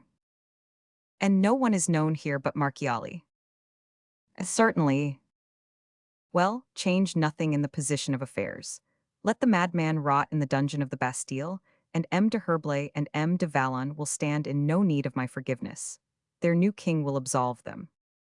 Your Majesty does me a great injustice, sire, and you are wrong, replied Fouquet dryly. I am not child enough, nor is M. de Herblay silly enough, to have omitted to make all these inflections. And if I had wished to make a new king, as you say, I had no occasion to have come here to force open all the gates and doors of the Bastille, to free you from this place. That would show a want of common sense even. Your Majesty's mind is disturbed by anger. Otherwise you would be far from offending, groundlessly, the very one of your servants who has rendered you the most important service of all. Louis perceived that he had gone too far, that the gates of the Bastille were still closed upon him, while, by degrees, the floodgates were gradually being opened, behind which the generous-hearted Fouquet had restrained his anger. I did not say that to humiliate you, heaven knows, monsieur, he replied. Only you are addressing yourself to me in order to obtain a pardon, and I answer you according as my conscience dictates. And so, judging by my conscience, the criminals we speak of are not worthy of consideration or forgiveness. Fouquet was silent. What I do is as generous, added the king, as what you have done, for I am in your power. I will even say it is more generous, inasmuch as you place before me certain conditions upon which my liberty, my life, may depend, and to reject which is to make a sacrifice of them both. I was wrong, certainly, replied Fouquet. Yes, I had the appearance of extorting a favor. I regret it and entreat your Majesty's forgiveness. And you are forgiven, my dear Monsieur Fouquet, said the king with a smile, which restored the serene expression of his features which so many circumstances had altered since the preceding evening. I have my own forgiveness, replied the minister, with some degree of persistence, but M. de Herblay and M. de Valon. They will never obtain theirs as long as I live, replied the inflexible king. Do me the kindness not to speak of it again. Your Majesty shall be obeyed. And you will bear me no ill will for it. Oh, no, sire, for I anticipated it as being most likely. You had anticipated that I should refuse to forgive those gentlemen. Certainly, and all my measures were taken in consequence. What do you mean to say? Cried the king, surprised. M. de Herblay came, as may be said, to deliver himself into my hands. M. de Herblay left to me the happiness of saving my king and my country. I could not condemn M. de Herblay to death, nor could I, on the other hand, expose him to your Majesty's most justifiable wrath. It would have been just the same as if I had killed him myself. Well, and what have you done? Sire, I gave M. de Herblay the best horses in my stables, and 4 hours start over all those your Majesty might, probably, dispatch after him. Be it so, murmured the king. But still, the world is wide enough and large enough for those whom I may send to overtake your horses, notwithstanding the 4 hours start, which you have given to M. de Herblay. In giving him those 4 hours, sire, I knew I was giving him his life, and he will save his life. In what way? After having galloped as hard as possible, with the 4 hours start, before your musketeers, he will reach my chateau of Belle Isle, where I have given him a safe asylum. That may be, but you forget that you have made me a present of Belle Isle. But not for you to arrest my friends. You take it back again, then. As far as that goes, yes, sire. My musketeers will capture it, and the affair will be at an end. Neither your musketeers nor your whole army could take Belle Isle, said Fouquet coldly. Belle Isle is impregnable. The king became perfectly livid. A lightning flash seemed to dart from his eyes. Fouquet felt that he was lost, but he was not one to shrink when the voice of honor spoke loudly within him. He bore the king's wrathful gaze, the latter swallowed his rage, and after a few moments' silence said, Are we going to return to Vaux? I am at your Majesty's orders, replied Fouquet, with a low bow, but I think that your Majesty can hardly dispense with changing your clothes previous to appearing before your court. We shall pass by the Louvre, said the king. Come. And they left the prison, passing before Baisemeaux, who looked completely bewildered as he saw Marchiali once more leave, and, in his helplessness, tore out the few remaining hairs he had left. It was perfectly true, however, that Fouquet wrote and gave him an authority for the prisoner's release, and that the king wrote beneath it, "Seen and approved." Louis, a piece of madness that Baisemeaux, incapable of putting two ideas together, acknowledged by giving himself a terrible blow with his fist on his jaws.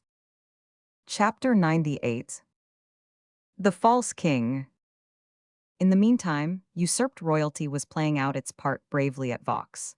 Philippe gave orders that for his petty lever, the grands entrees, already prepared to appear before the king, should be introduced. He determined to give this order notwithstanding the absence of M. de Herblay, who did not return, and our readers know for what reason.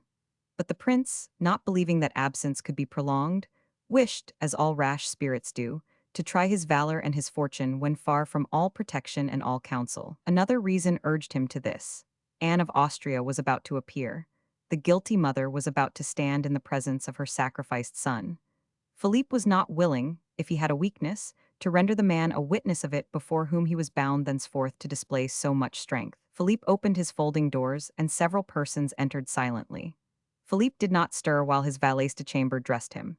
He had watched, the evening before, all the habits of his brother, and played the king in such a manner as to awaken no suspicion.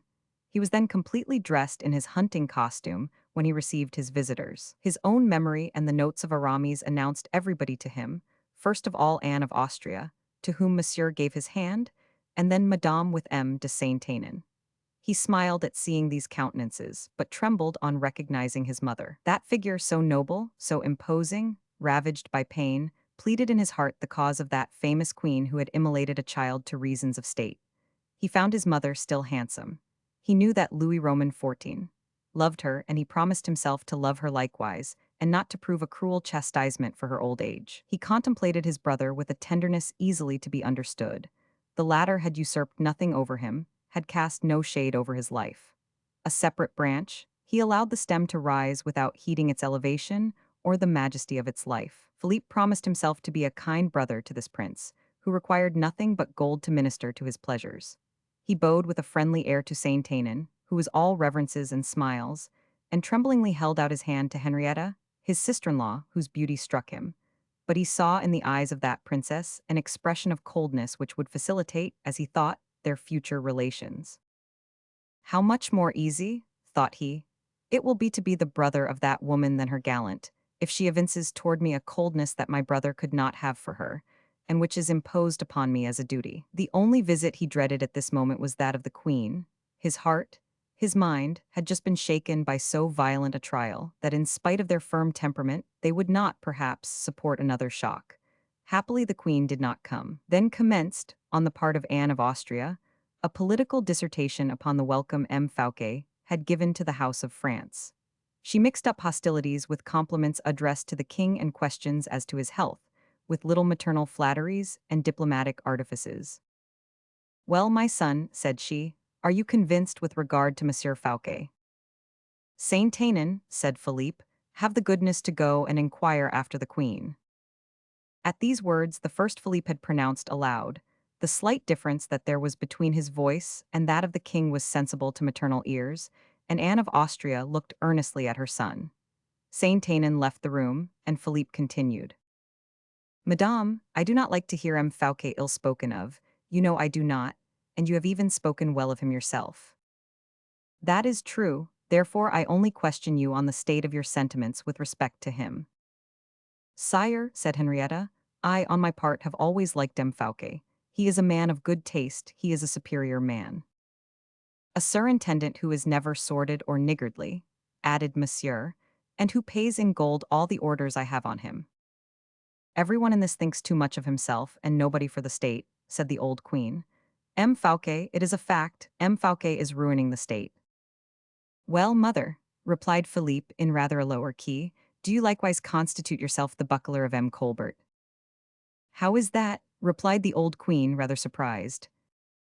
"Why, in truth," replied Philippe, "you speak that just as your old friend Madame de Chevreuse would speak." "Why do you mention Madame de Chevreuse to me?" said she, "and what sort of humor are you in today toward me?" Philippe continued. Is not Madame de Chevreuse always in league against somebody? Has not Madame de Chevreuse been to pay you a visit, mother? Monsieur, you speak to me now in such a manner that I can almost fancy I am listening to your father. My father did not like Madame de Chevreuse, and had good reason for not liking her, said the prince. For my part, I like her no better than he did, and if she thinks proper to come here as she formerly did, to sow divisions and hatreds under the pretext of begging money, why? Well, what? Said Anne of Austria proudly, herself provoking the storm. Well, replied the young man firmly, I will drive Madame de Chevreuse out of my kingdom, and with her all who meddle with secrets and mysteries. He had not calculated the effect of this terrible speech, or perhaps he wished to judge of the effect of it, like those who, suffering from a chronic pain and seeking to break the monotony of that suffering, touch their wound to procure a sharper pang.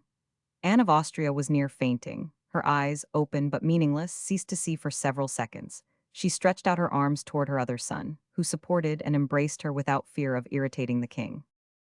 Sire, murmured she, you treat your mother cruelly. In what, madame? Replied he. I am only speaking of Madame de Chevreuse. Does my mother prefer Madame de Chevreuse to the security of the state and to the security of my person?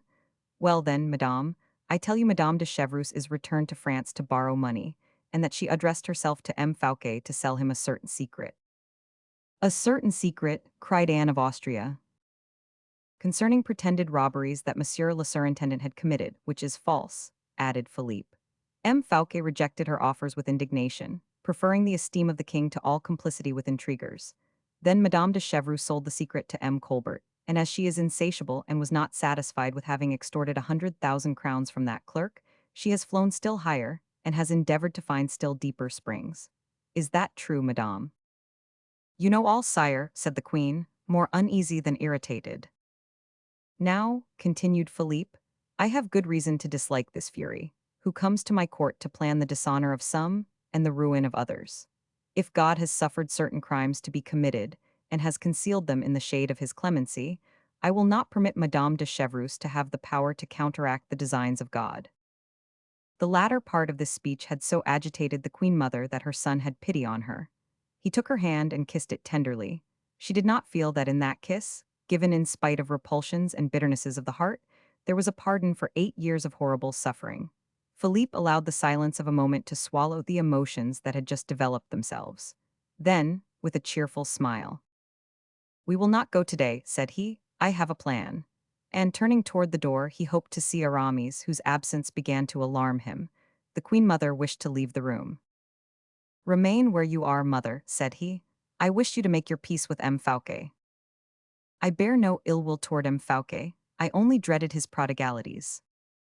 We will put that to rights, and will take nothing of the surintendant but his good qualities." "What is your majesty looking for?" said Henrietta, seeing the king's eyes constantly turned toward the door, and wishing to let fly a little poisoned arrow at his heart, supposing he was so anxiously expecting either La Vallière or a letter from her. "My sister," said the young man, who had divined her thought, thanks to that marvelous perspicuity of which fortune was from that time about to allow him the exercise, "my sister, I am expecting a most distinguished man, a most able counselor, whom I wish to present to you all, recommending him to your good graces." "Ah, come in then, 500 Artagnan." "What does your majesty wish?" said 500 Artagnan, appearing. "Where is Monsieur the Bishop of Vannes, your friend?" "Why, sire, I am waiting for him, and he does not come. Let him be sought for." 500 Artagnan remained for an instant stupefied, but soon, reflecting that Aramis had left Vaux secretly with a mission from the king, he concluded that the king wished to preserve the secret of it. "Sire," replied he, "does your majesty absolutely require M. de Herblay to be brought to you?" "Absolutely is not the word," said Philippe. "I do not want him so particularly as that, but if he can be found." "I thought so," said 500 Artagnan to himself. "Is this M. de Herblay, Bishop of Vannes?" "Yes, madame." "A friend of M. Fouquet?" "Yes, madame, an old musketeer." Anne of Austria blushed. One of the 4 braves who formerly performed such wonders. The old queen repented of having wished to bite. She broke off the conversation, in order to preserve the rest of her teeth. Whatever may be your choice, sire, said she, I have no doubt it will be excellent. All bowed in support of that sentiment. You will find in him, continued Philippe, the depth and penetration of M. de Richelieu, without the avarice of M. de Mazarin. A prime minister, sire, said Monsieur in a fright. I will tell you all about that, brother, but it is strange that M. de Herblay is not here. He called out, Let M. Fouquet be informed that I wish to speak to him. Oh, before you, do not retire. M. de Saint-Aignan returned, bringing satisfactory news of the queen, who only kept her bed from precaution, and to have strength to carry out all the king's wishes. While everybody was seeking M. Fouquet and Aramis, the new king quietly continued his experiments, and everybody, family, officers, servants, had not the least suspicion. His air, voice, and manners were so like the king's. On his side, Philippe applying to all countenances the faithful notice and design furnished by his accomplice Aramis, conducted himself so as not to give birth to a doubt in the minds of those who surrounded him.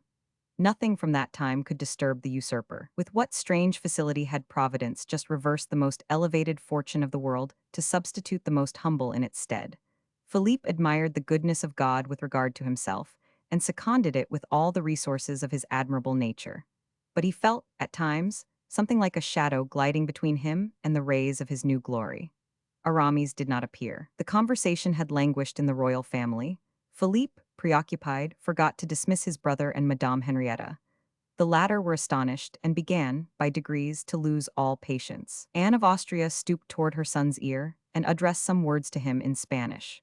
Philippe was completely ignorant of that language and grew pale at this unexpected obstacle. But as if the spirit of the imperturbable Aramis had covered him with his infallibility, instead of appearing disconcerted, Philippe rose. Well, what?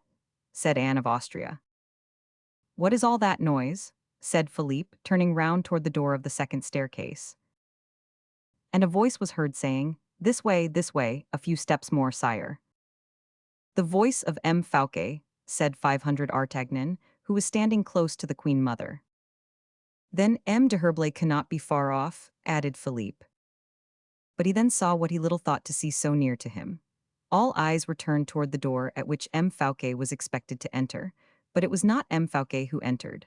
A terrible cry resounded from all corners of the chamber, a painful cry uttered by the king and all present. It is not given to men, even to those whose destiny contains the strangest elements, and accidents the most wonderful, to contemplate a spectacle similar to that which presented itself in the royal chamber at that moment.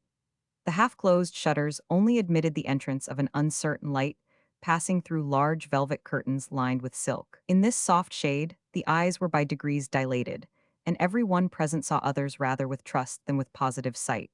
There could not, however, escape, in these circumstances, one of the surrounding details, and the new object which presented itself appeared as luminous as if it had been enlightened by the sun. So it happened with Louis XIV, when he showed himself pale and frowning in the doorway of the secret stairs. The face of Fouquet appeared behind him, impressed with sorrow and sternness. The queen mother, who perceived Louis XIV, and who held the hand of Philippe, uttered the cry of which we have spoken, as if she had beheld a phantom. Monsieur was bewildered and kept turning his head, in astonishment, from one to the other. Madame made a step forward, thinking she saw the form of her brother-in-law reflected in a glass. And, in fact, the illusion was possible. The two princes, both pale as death, for we renounced the hope of being able to describe the fearful state of Philippe, both trembling and clenching their hands convulsively, measured each other with their looks and darted their eyes like poniards into each other. Mute, panting, bending forward, they appeared as if about to spring upon an enemy. The unheard-of resemblance of countenance, gesture, shape, height, even to the resemblance of costume, produced by chance for Louis XIV, had been to the Louvre and put on a violet-colored dress. The perfect analogy of the two princes completed the consternation of Anne of Austria, and yet she did not at once guess the truth.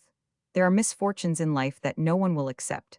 People would rather believe in the supernatural and the impossible. Louis had not reckoned upon these obstacles. He expected he had only to appear and be acknowledged. A living son, he could not endure the suspicion of parity with anyone. He did not admit that every torch should not become darkness at the instant he shone out with his conquering ray. At the aspect of Philippe, then, he was perhaps more terrified than anyone round him, and his silence, his immobility, were, this time, a concentration and a calm which precede violent explosions of passion.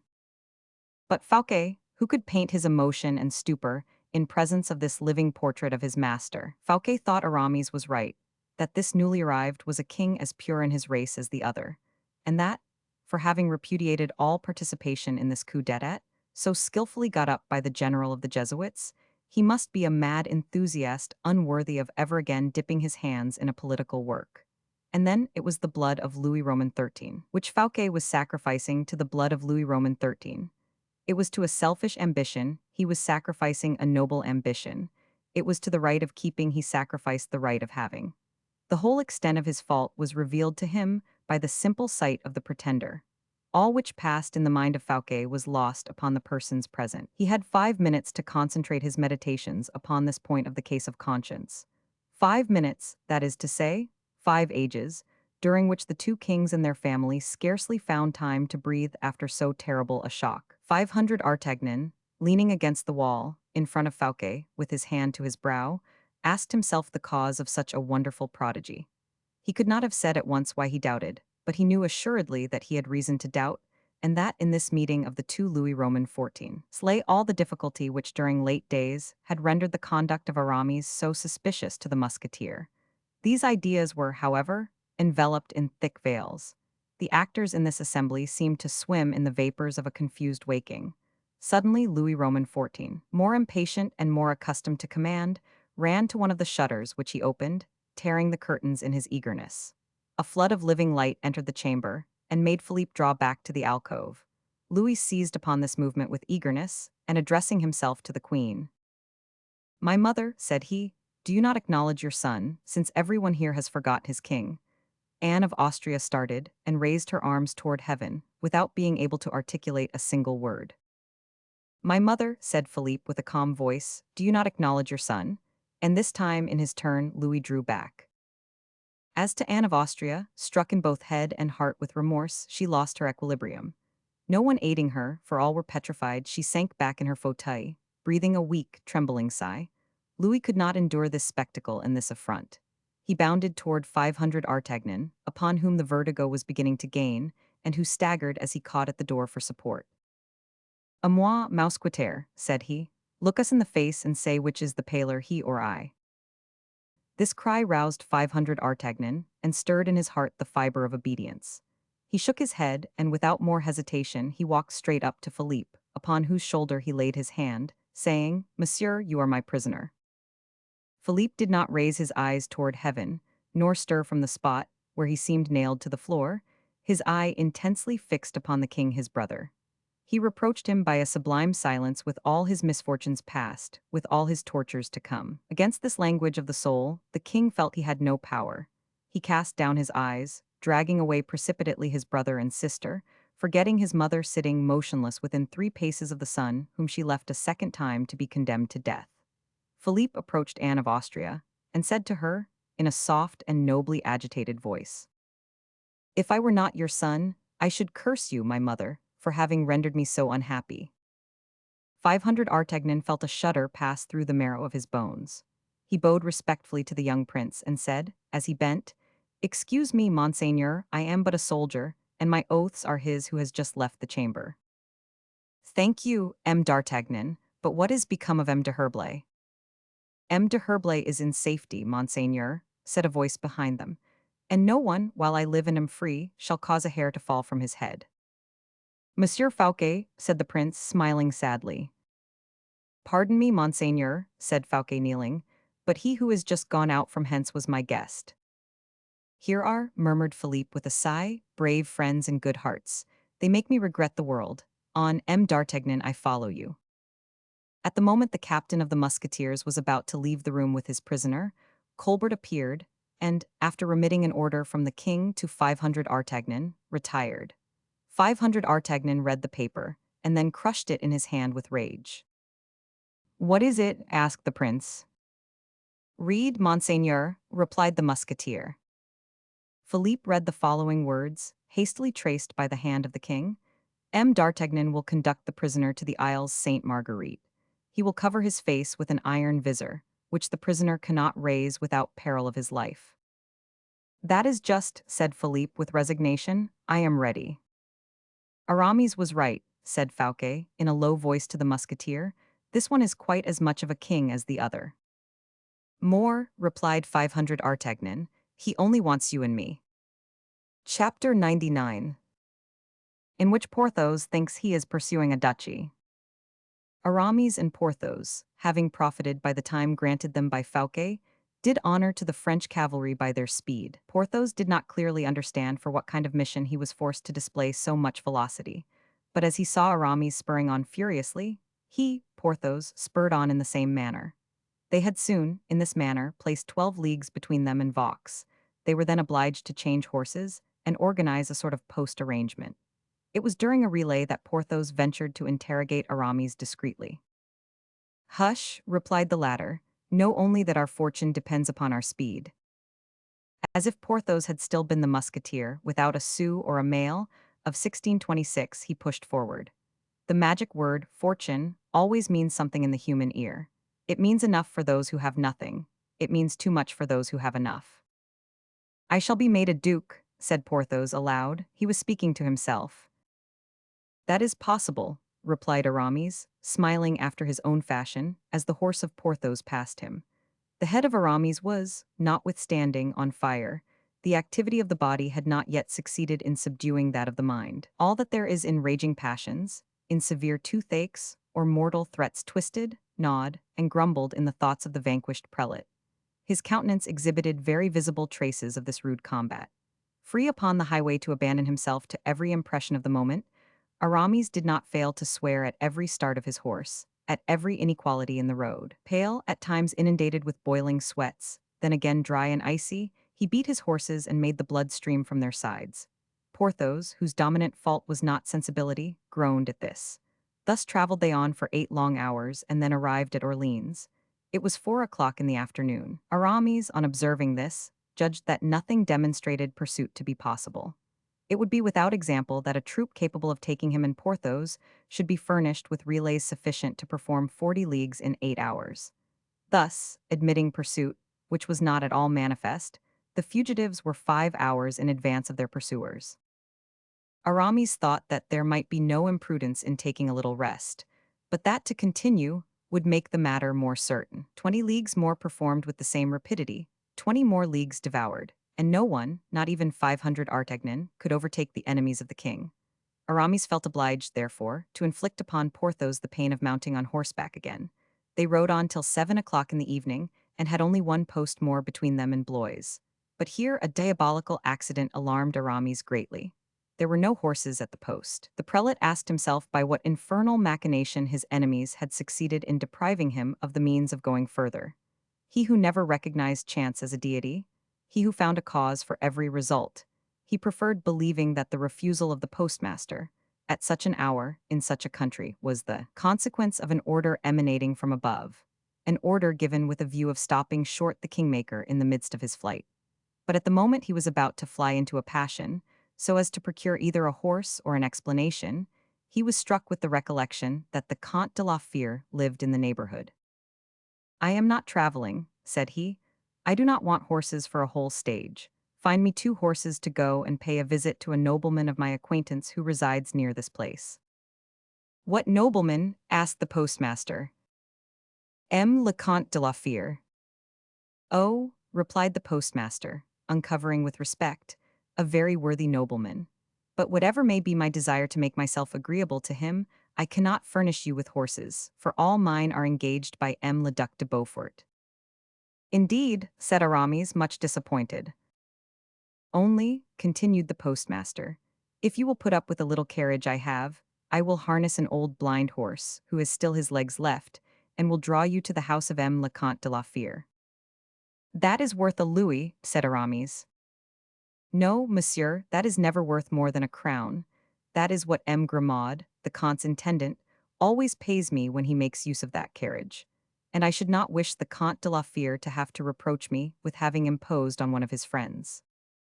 "As you please," said Aramis, "particularly as regards disobliging the Comte de la Fere. Only I think I have a right to give you a louis for your idea." "Oh, doubtless," replied the postmaster with delight, and he himself harnessed the old horse to the creaking carriage.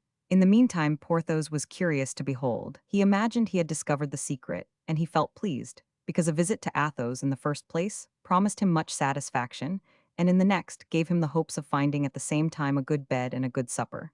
The master, having got the carriage ready, ordered one of his men to drive the strangers to La Fere. Porthos took his seat by the side of Aramis, whispering in his ear, "I understand." Said Aramis, "and what do you understand, my friend?" "We are going, on the part of the king, to make some great proposal to Athos." "Pooh," said Aramis. "You need tell me nothing about it," added the worthy Porthos, endeavoring to place himself so as to avoid the jolting. "You need tell me nothing, I shall guess." "Well, do, my friend, guess away." They arrived at Athos' dwelling about 9 o'clock in the evening, favored by a splendid moon. This cheerful light rejoiced Porthos beyond expression, but Aramis appeared annoyed by it in an equal degree. He could not help showing something of this to Porthos, who replied, I guess how it is. The mission is a secret one." These were his last words in the carriage. The driver interrupted him by saying, "Gentlemen, you are arrived." Porthos and his companion alighted before the gate of the little chateau, where we are about to meet again with Athos and Bragelonne, the latter of whom had disappeared since the discovery of the infidelity of La Vallière. If there be one saying more true than another, it is this: great griefs contain within themselves the germ of their consolation. This painful wound, inflicted upon Raoul, had drawn him nearer to his father again, and God knows how sweet were the consolations which flowed from the eloquent mouth and generous heart of Athos. The wound was not cicatrized, but Athos, by dint of conversing with his son and mixing a little more of his life with that of the young man, had brought him to understand that this pang of a first infidelity is necessary to every human existence, and that no one has loved without meeting with it. Raoul listened often, but never understood. Nothing replaces in the deeply afflicted heart the remembrance and thought of the beloved object. Raoul then replied to the reasonings of his father. "Monsieur, all that you tell me is true. I believe that no one has suffered in the affections of the heart so much as you have. But you are a man too great from intelligence, and too severely tried by misfortunes, not to allow for the weakness of the soldier who suffers for the first time. I am paying a tribute which I shall not pay a second time. Permit me to plunge myself so deeply in my grief that I may forget myself in it, that I may drown even my reason in it." Raoul. "Listen, monsieur. Never shall I accustom myself to the idea that Louise, the most chaste and the most innocent of women, has been able so basely to deceive a man so honest and so true a lover as I am. Never can I persuade myself that I see that sweet and good mask change into a hypocritical and lascivious face. Louise lost, Louise infamous? Ah, monseigneur, that idea is much more cruel to me than Raoul abandoned, Raoul unhappy." Athos then employed the heroic remedy. He defended Louise against Raoul and justified her perfidy by her love. "A woman who would have yielded to a king because he is a king," said he, "would deserve to be styled infamous, but Louise loves Louis. Both young, they have forgotten, he his rank, she her vows. Love absolves everything, Raoul." The two young people loved each other with sincerity. And when he had dealt this severe poniard thrust, Athos, with a sigh, saw Raoul bound away under the cruel wound, and fly to the thickest recesses of the wood, or the solitude of his chamber, whence an hour after he would return, pale, trembling, but subdued. Then, coming up to Athos with a smile, he would kiss his hand, like the dog who, having been beaten, caresses a good master to redeem his fault. Raoul redeemed nothing but his weakness, and only confessed his grief. Thus passed away the days that followed that scene in which Athos had so violently shaken the indomitable pride of the king. Never, when conversing with his son, did he make any allusion to that scene. Never did he give him the details of that vigorous lecture, which might perhaps have consoled the young man by showing him his rival humbled. Athos did not wish that the offended lover should forget the respect due to the king. And when Bragelonne, ardent, furious, and melancholy, spoke with contempt of royal words, of the equivocal faith which certain madmen draw from promises falling from thrones, when, passing over 2 centuries, with the rapidity of a bird which traverses a narrow strait, to go from one world to the other, Raoul ventured to predict the time in which kings would become less than other men. Athos said to him in his serene, persuasive voice, "You are right, Raoul. All that you say will happen. Kings will lose their privileges as stars which have completed their time lose their splendor. But when that moment shall come, Raoul, we shall be dead. And remember well what I say to you. In this world, all men, women, and kings must live for the present. We can only live for the future for God." This was the manner in which Athos and Raoul were, as usual, conversing, and walking backward and forward in the long alley of limes in the park, when the bell which served to announce to the Comte either the hour of dinner or the arrival of a visitor was rung, and without attaching any importance to it, he turned toward the house with his son.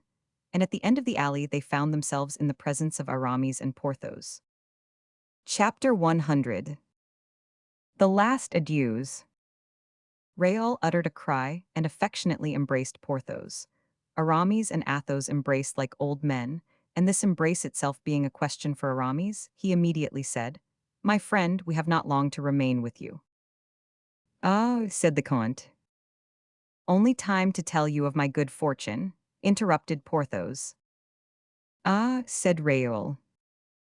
Athos looked silently at Aramis, whose somber air had already appeared to him very little in harmony with the good news Porthos spoke of. "What is the good fortune that has happened to you? Let us hear it," said Raoul with a smile. "The king has made me a duke," said the worthy Porthos, with an air of mystery in the ear of the young man, "a duke by brevet." But the asides of Porthos were always loud enough to be heard by everybody. His murmurs were in the diapason of ordinary roaring. Athos heard him, and uttered an exclamation which made Aramis start. The latter took Athos by the arm, and after having asked Porthos permission to say a word to his friend in private, "My dear Athos," he began, "you see me overwhelmed with grief." "With grief, my dear friend?" cried the Comte. "Oh, what?" "In 2 words, I have raised a conspiracy against the king. That conspiracy has failed, and at this moment I am doubtless pursued." "You are pursued? A conspiracy? Eh, my friend, what do you tell me?" "A sad truth, I am entirely ruined." "Well, but Porthos, this title of duke, what does all that mean?" "That is the subject of my severest pain. That is the deepest of my wounds. I have, believing in an infallible success, drawn Porthos into my conspiracy. He has thrown himself into it as you know he would do, with all his strength, without knowing what he was about. And now he is as much compromised as myself, as completely ruined as I am." "Good God!" And Athos turned toward Porthos, who was smiling complacently. "I must make you acquainted with the whole. Listen to me," continued Aramis, and he related the history as we know it. Athos, during the recital, several times felt the sweat break from his forehead. "It was a great idea," said he, "but a great error." "For which I am punished, Athos. Therefore I will not tell you my entire thought." "Tell it nevertheless." "It is a crime." "Capital, I know it is, lese majeste." "Porthos, poor Porthos." "What would you advise me to do?" "Success, as I have told you, was certain." "M. Fouquet is an honest man." "And I am a fool for having so ill judged of him," said Aramis. "Oh, the wisdom of man! Oh, vast millstone which grinds a world, and which is one day stopped by a grain of sand which has fallen, no one knows how, in its wheels." "Say, by a diamond, Aramis, but the thing is done. How do you think of acting?" "I am taking away Porthos. The king will never believe that that worthy man has acted innocently. He never can believe that Porthos has thought he was serving the king, while acting as he has done. His head would pay for my fault. It shall not be so." "You are taking him away, whither?" "To Belle Isle, at first. That is an impregnable place of refuge. Then I have the sea, and a vessel to pass over into England, where I have many relations." "You, in England?" "Yes, or else in Spain, where I have still more." "But our excellent Porthos, you ruin him, for the king will confiscate all his property." "All is provided for. I know how, when once in Spain, to reconcile myself with Louis XIV, and restore Porthos to favor." "You have credit, seemingly, Aramis," said Athos with a discreet air. "Much, and at the service of my friends." These words were accompanied by a warm pressure of the hand. "Thank you," replied the Comte. "And while we are on that head," said Aramis, "you also are a malcontent. You also, Raoul, have griefs to lay to the king. Follow our example, pass over into Belle Isle. Then we shall see, I guarantee upon my honor, that in a month there will be war between France and Spain on the subject of this son of Louis XIII, who is an infante likewise, and whom France detains inhumanly. Now, as Louis XIV would have no inclination for a war on that subject, I will answer for a transaction, the result of which must bring greatness to Porthos and to me, and a duchy in France to you, who are already a grandee of Spain. Will you join us?" No, for my part I prefer having something to reproach the king with. It is a pride natural to my race to pretend to a superiority over royal races. Doing what you propose, I should become the obliged of the king. I should certainly be the gainer on that ground, but I should be a loser in my conscience. No, thank you. Then, give me two things, Athos, your absolution. Oh, I give it you if you have really wished to avenge the weak, and the oppressed against the oppressor. That is sufficient for me, said Aramis, with a blush which was lost in the obscurity of the night. And now, give me your two best horses to gain the second post, as I have been refused any under the pretext of the Duc de Beaufort being traveling in this country. You shall have the two best horses, Aramis, and I again recommend Porthos strongly to you. Oh, have no fear on that head. One word more, do you think I am maneuvering for him as I ought? The evil being committed, yes, for the king would not pardon him, and you have, whatever may be said, always a supporter in M. Fouquet, who will not abandon you, he being himself compromised, notwithstanding his heroic action. You are right, and that is why, instead of gaining the sea at once, which would proclaim my fear and guilt, that is why I remain upon French ground. But Belle-Isle will be for me whatever ground I wish it to be. English, Spanish, or Roman, all will consist, with me, in the standard I shall think proper to unfurl. How so? It was I who fortified Belle-Isle, and, while I defend it, nobody can take Belle-Isle from me. And then, as you have said just now, M. Fouquet is there. Belle-Isle will not be attacked without the signature of M. Fouquet. That is true, nevertheless be prudent. The king is both cunning and strong. Aramis smiled. I again recommend Porthos to you, repeated the Comte, with a sort of cold persistence. Whatever becomes of me, Comte, replied Aramis in the same tone, our brother Porthos will fare as I do. Athos bowed while pressing the hand of Aramis, and turned to embrace Porthos with much emotion. I was born lucky, was I not? Murmured the latter, transported with happiness as he folded his cloak round him. Come, my dear friend, said Aramis. Raoul was gone out to give orders for the saddling of the horses. The group was already divided. Athos saw his two friends on the point of departure, and something like a mist passed before his eyes and weighed upon his heart. It is strange, thought he, whence comes the inclination I feel to embrace Porthos once more. At that moment Porthos turned round, and he came toward his old friend with open arms. This last endearment was tender as in youth, as in times when the heart was warm and life happy. And then Porthos mounted his horse. Aramis came back once more to throw his arms round the neck of Athos. The latter watched them along the high road, elongated by the shade, in their white cloaks. Like two phantoms, they seemed to be enlarged on departing from the earth, and it was not in the mist, but in the declivity of the ground that they disappeared. At the end of the perspective, both seemed to have given a spring with their feet, which made them vanish as if evaporated into the clouds. Then Athos, with an oppressed heart, returned toward the house, saying to Bragelonne, Raoul, I don't know what it is that has just told me that I have seen these two men for the last time.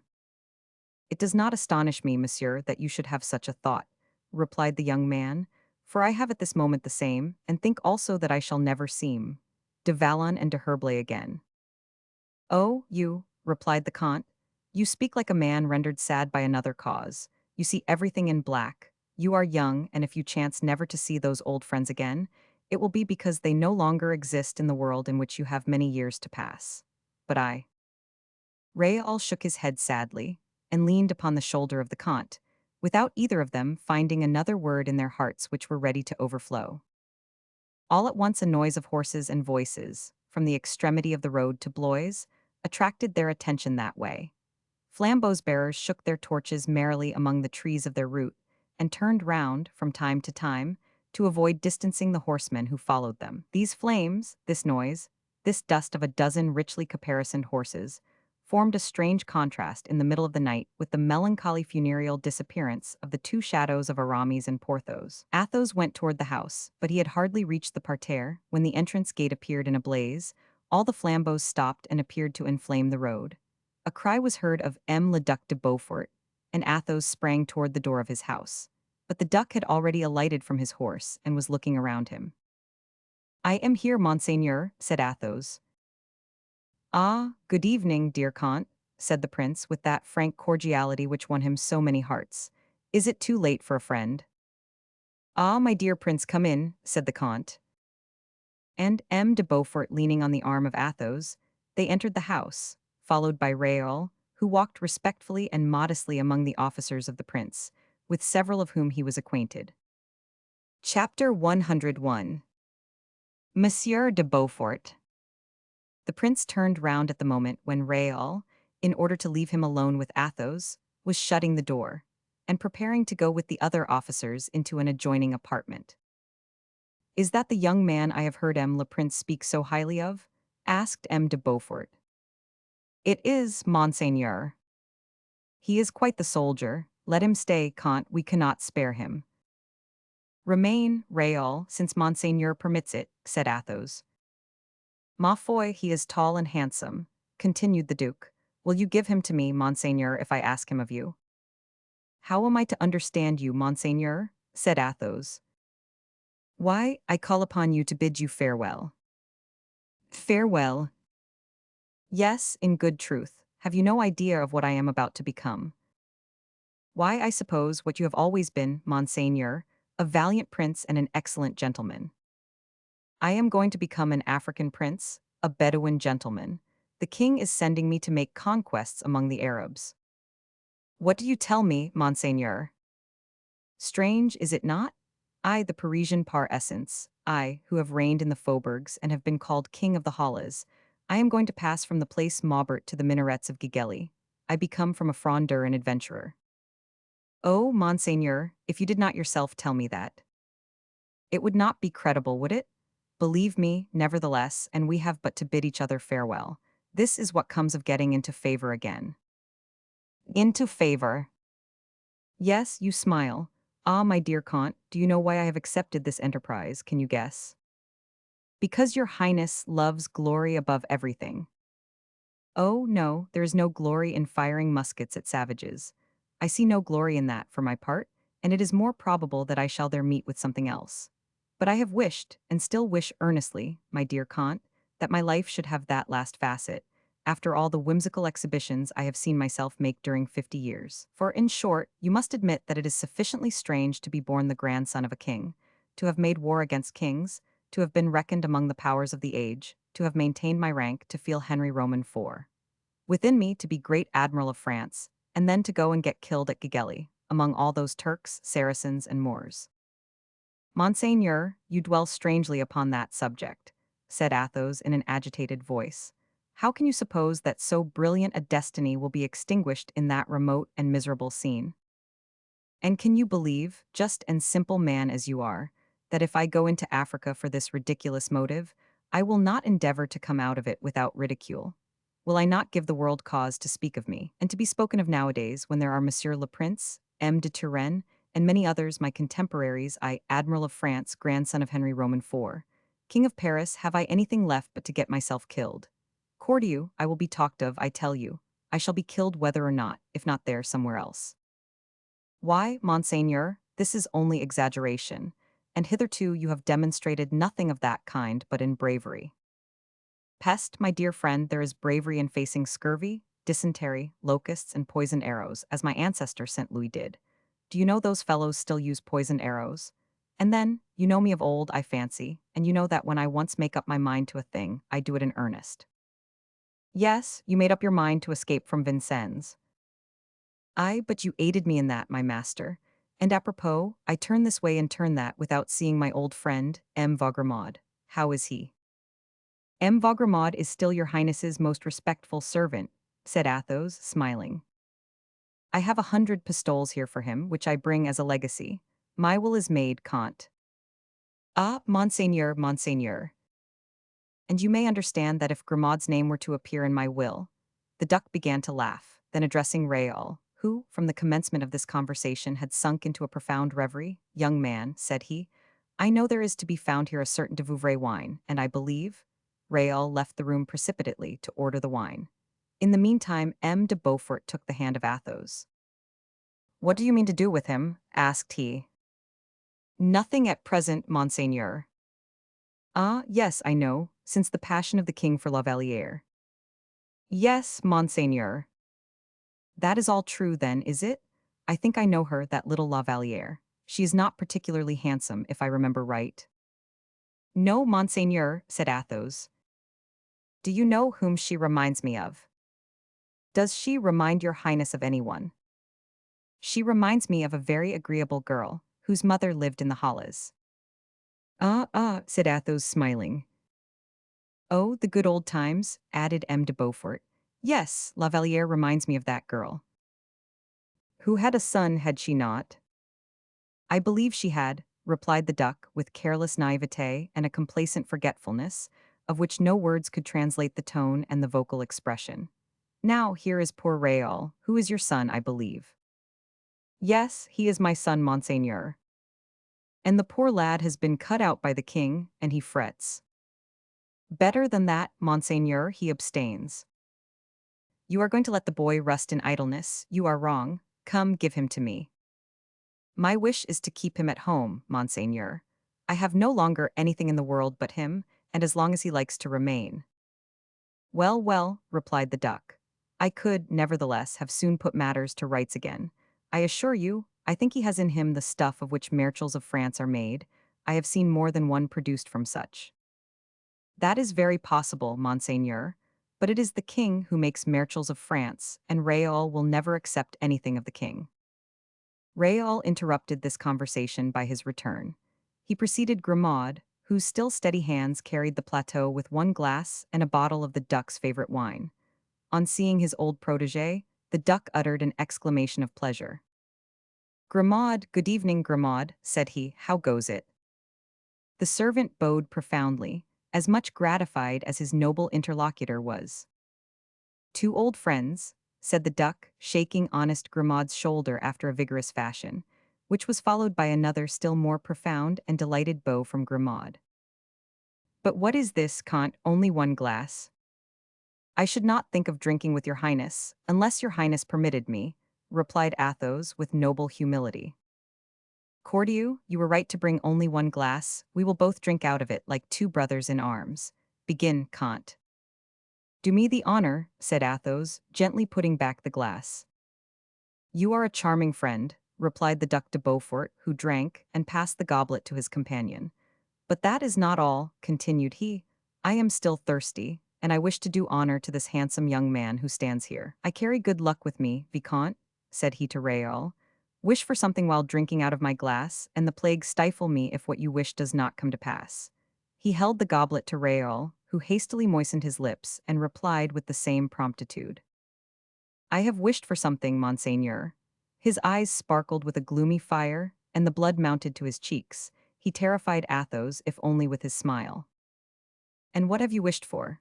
Replied the duke, sinking back into his fauteuil, while with one hand he returned the bottle to Grimaud, and with the other gave him a purse. Will you promise me, monseigneur, to grant me what I wish for? Pardieu, that is agreed upon. I wished, Monsieur le Duc, to go with you to Gigelli. Athos became pale, and was unable to conceal his agitation. The duck looked at his friend, as if desirous to assist him to parry this unexpected blow. That is difficult, my dear Vicomte, very difficult, added he, in a lower tone of voice. Pardon me, monseigneur, I have been indiscreet, replied Raoul in a firm voice, but as you yourself invited me to wish. To wish to leave me, said Athos. Oh, monsieur, can you imagine? Well, mordieu, cried the duck, the young Vicomte is right. What can he do here? He will rot with grief. Raoul blushed, and the excitable prince continued. War is a distraction. We gain everything by it. We can only lose one thing by it, life, then so much the worse. That is to say memory, said Raoul eagerly, and that is to say so much the better. He repented of having spoken so warmly when he saw Athos rise and open the window, which was, doubtless, to conceal his emotion. Raoul sprang toward the comte, but the latter had already overcome his emotion, and turned to the lights with a serene and impassible countenance. Well, come, said the duck, let us see, shall he go or shall he not? If he goes, comte, he shall be my aide-de-camp, my son. Monseigneur, cried Raoul, bending his knee. Monseigneur, cried Athos, taking the hand of the duck, Raoul shall do just as he likes. Oh, no, monsieur, just as you like, interrupted the young man. By la Corbleu, said the prince in his turn, it is neither the comte nor the vicomte that shall have his way, it is I will take him away. The marine offers a superb future, my friend. Raoul smiled again so sadly that this time Athos felt his heart penetrated by it, and replied to him by a severe look. Raoul comprehended it all. He recovered his calmness and was so guarded that not another word escaped him. The duck at length rose, on observing the advanced hour, and said with much animation, "I am in great haste, but if I am told I have lost time in talking with a friend, I will reply I have gained a good recruit." "Pardon me, Monsieur le Duc," interrupted Raoul. "Do not tell the king so, for it is not the king I will serve." "Eh, my friend, whom then will you serve? The times are past when you might have said, 'I belong to M. de Beaufort.' No, nowadays we all belong to the king, great or small. Therefore, if you serve on board my vessels, there can be nothing equivocal in it, my dear Vicomte. It will be the king you will serve." Athos waited with a kind of impatient joy for the reply about to be made to this embarrassing question by Raoul, the intractable enemy of the king, his rival. The father hoped that the obstacle would overcome the desire. He was thankful to M. de Beaufort, whose lightness or generous reflection had thrown an impediment in the way of the departure of a son now his only joy. But Raoul, still firm and tranquil, "Monsieur le Duc," replied he, "the objection you make I have already considered in my mind. I will serve on board your vessels, because you do me the honor to take me with you. But I shall there serve a more powerful master than the king. I shall serve God." "God, how so?" said the Duc and Athos together. "My intention is to make profession, and become a knight of Malta," added Bragelonne, letting fall, one by one, words more icy than the drops which fall from the bare trees after the tempests of winter. Under this blow Athos staggered, and the prince himself was moved. Grimaud uttered a heavy groan, and let fall the bottle, which was broken without anybody paying attention to it. M. de Beaufort looked the young man in the face, and read plainly, though his eyes were cast down, the fire of resolution before which everything must give way. As to Athos, he was too well acquainted with that tender, but inflexible soul. He could not hope to make it deviate from the fatal road it had just chosen. He could only press the hand of the duck held out to him. "Comte, I shall set off in 2 days for Toulon," said M. de Beaufort. "Will you meet me at Paris, in order that I may know your determination?" "I will have the honor of thanking you there, mon prince, for all your kindnesses," replied the comte. "And be sure to bring the Vicomte with you, whether he follows me or does not follow me," added the duck. "He has my word, and I only ask yours." Having thrown a little balm upon the wound of the paternal heart, he pulled the ear of Grimaud, whose eyes sparkled more than usual, and regained his escort in the parterre. The horses, rested and refreshed, set off with spirit through this beautiful night, and soon placed a considerable distance between their master and the chateau. Athos and Bragelonne were again face to face. 11 o'clock was striking. The father and son preserved a profound silence toward each other, where an intelligent observer would have expected cries and tears. But these two men were of such a nature that all emotion plunged itself, where it was lost forever, when they had resolved to confine it to their own hearts. They passed, then, silently and almost breathlessly the hour which preceded midnight. The clock, by striking, alone pointed out to them how many minutes had lasted the painful journey made by their souls in the immensity of the remembrances of the past and of the fears of the future. Athos rose first, saying, "It is late till tomorrow." Raoul rose and in his turn embraced his father. The latter held him clasped to his breast, and said in a tremulous voice, "In 2 days you will have left me, then, left me forever, Raoul." "Monsieur," replied the young man, "I had formed a determination, that of piercing my heart with my sword, but you would have thought that cowardly. I have renounced that determination, and therefore we must part." "You leave me by going, Raoul." "Listen to me again, monsieur, I implore you. If I do not go, I shall die here of grief and love. I know how long a time I have to live thus.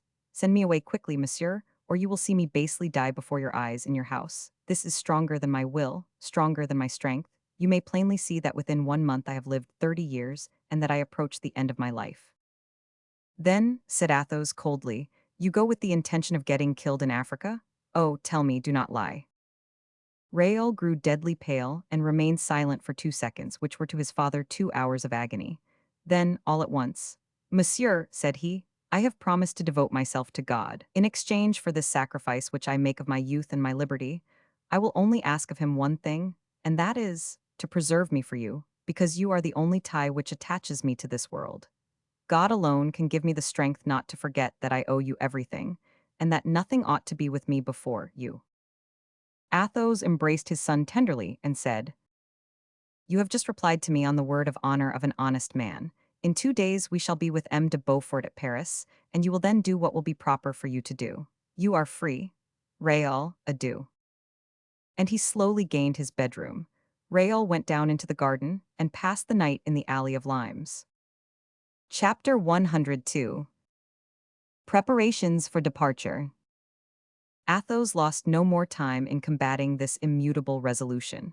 He gave all his attention to preparing, during the 2 days the duke had granted him, the proper appointments for Raoul. This labor chiefly concerned Grimaud, who immediately applied himself to it with the goodwill and intelligence we know he possessed. Athos gave this worthy servant orders to take the route to Paris when the equipments should be ready, and not to expose himself to keeping the duke waiting, or to delay Raoul so that the duke should perceive his absence. He himself, the day after the visit of M. de Beaufort, set off for Paris with his son. For the poor young man it was an emotion easily to be understood, thus to return to Paris among all the people who had known and loved him. Every face recalled a suffering to him who had suffered so much, to him who had loved so much, some circumstance of his love. Raoul, on approaching Paris, felt as if he were dying. Once in Paris, he really existed no longer.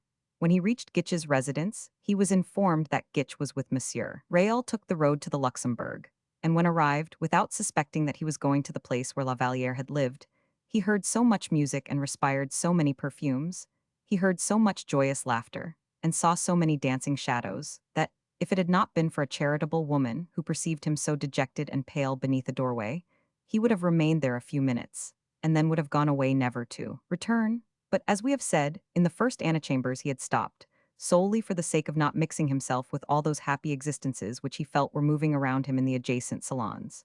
And as one of Monsieur's servants, recognizing him, had asked him if he wished to see Monsieur or Madame, Raoul had scarcely answered him, but had sunk down upon a bench near the velvet doorway, looking at a clock which had stood for nearly an hour.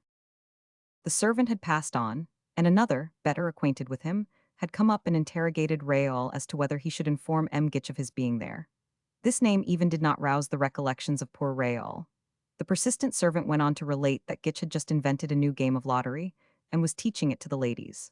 Raoul, opening his large eyes, like the absent man in Theophrastus, had made no answer, but his sadness had increased by it 2 shades. With his head hanging down, his limbs relaxed, his mouth half open for the escape of his sighs, Raoul remained, thus forgotten, in the antechamber, when all at once a lady's robe passed, rubbing against the doors of a lateral salon which opened upon the gallery. A lady, young, pretty, and gay, scolding an officer of the household, entered by that way, and expressed herself with much vivacity.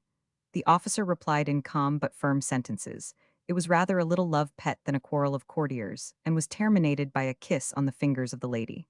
Suddenly, on perceiving Raoul, the lady became silent, and pushing away the officer. "Make your escape, Malicorne," said she. "I did not think there was anyone here. I shall curse you if they have either heard or seen us."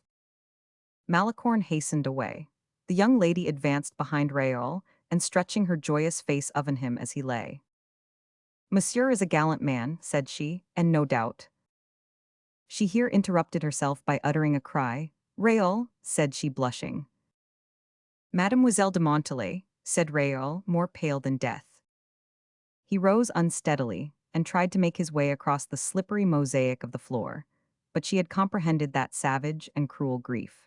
She felt that in the flight of Raoul there was an accusation, or at least a suspicion against herself. A woman, ever vigilant, she did not think she ought to let the opportunity slip of making a justification.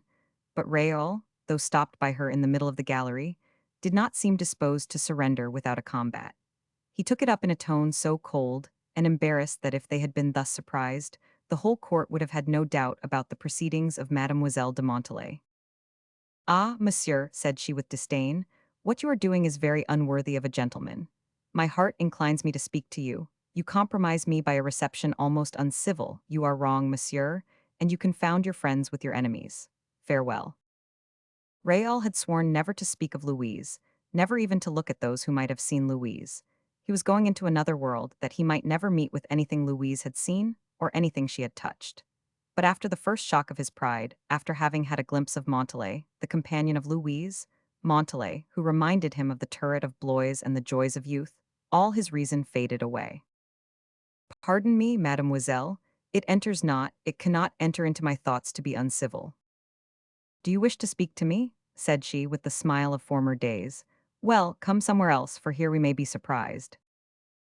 Oh, said he. She looked at the clock doubtingly, then having reflected. In my apartment, said she, we shall have an hour to ourselves. And, taking her course, lighter than a fairy, she ran up to her chamber, followed by Raoul, shutting the door and placing in the hands of her camariste the mantle she had held upon her arm. You were seeking M. de Guiche, were you not? Said she to Raoul. Yes, mademoiselle. I will go and ask him to come up here presently, after I have spoken to you. Do so, mademoiselle. Are you angry with me? Raoul looked at her for a moment, then, casting down his eyes, yes, said he. You think I was concerned in the plot which brought about your rupture, do you not? Rupture, said he with bitterness. Oh, mademoiselle, there can be no rupture where there has been no love. An error, replied Montalais. Louise did love you. Raoul started. Not with love, I know, but she liked you, and you ought to have married her before you set out for London. Raoul broke into a sinister laugh, which made Montalais shudder. You tell me that very much at your ease, mademoiselle. Do people marry whom they like? You forget that the king kept for himself as his mistress her of whom we are speaking. Listen, said the young woman, pressing the cold hands of Raoul in her own. You were wrong in every way. A man of your age ought never to leave a woman of hers alone. There is no longer any faith in the world, then, said Raoul. No, Vicomte, said Montalais quietly. Nevertheless, let me tell you that if instead of loving Louise coldly and philosophically, you had endeavored to awaken her to love. Enough, I pray you, mademoiselle, said Raoul. I feel that you are all of both sexes of a different age from me. You can laugh and you can banter agreeably. I loved Mademoiselle de. Raoul could not pronounce her name. I loved her. Well, I put faith in her. Now I am quits by loving her no longer. Oh, Vicomte, said Montalais, pointing to his reflection in a mirror. I know what you mean, mademoiselle. I am much altered, am I not? Well, do you know why? Because my face is the mirror of my heart. The inside has changed as you see the outside has. You are consoled, then, said Montalais sharply. No, I shall never be consoled. I don't understand you, M. de Bragelonne. I care but little for that. I do not too well understand myself. You have not even tried to speak to Louise. Who, I? Exclaimed the young man with eyes flashing fire. I, why do you not advise me to marry her? Perhaps the king would consent now. And he rose from his chair full of anger. I see, said Montalais, that you are not cured and that Louise has one enemy the more. One enemy the more. Yes, favorites are but little beloved at the court of France. Oh, while she has her lover to protect her, is not that enough?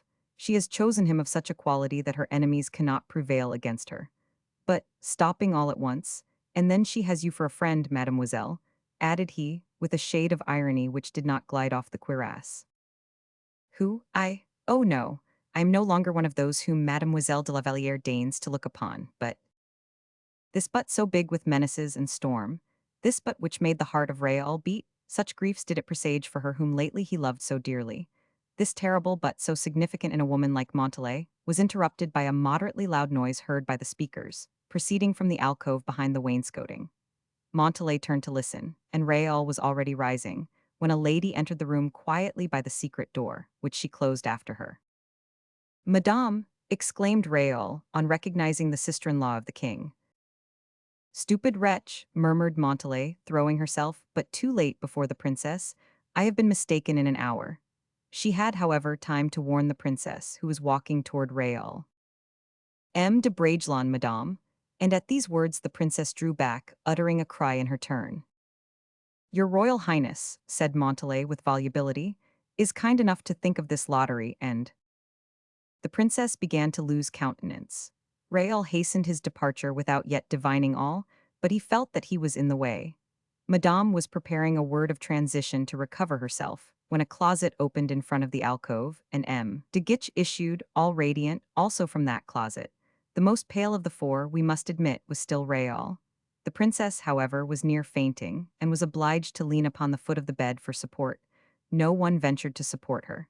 This scene occupied several minutes of terrible silence, but Raoul broke it. He went up to the Comte, whose inexpressible emotion made his knees tremble, and taking his hand, "Dear Comte," said he, "tell Madame I am too unhappy not to merit my pardon. Tell her also that I have loved in the course of my life, and that the horror of the treachery that has been practiced on me renders me inexorable for all other treachery that may be committed around me. This is why, mademoiselle," said he, smiling to Montalais, "I never would divulge the secret of the visits of my friend to your apartment.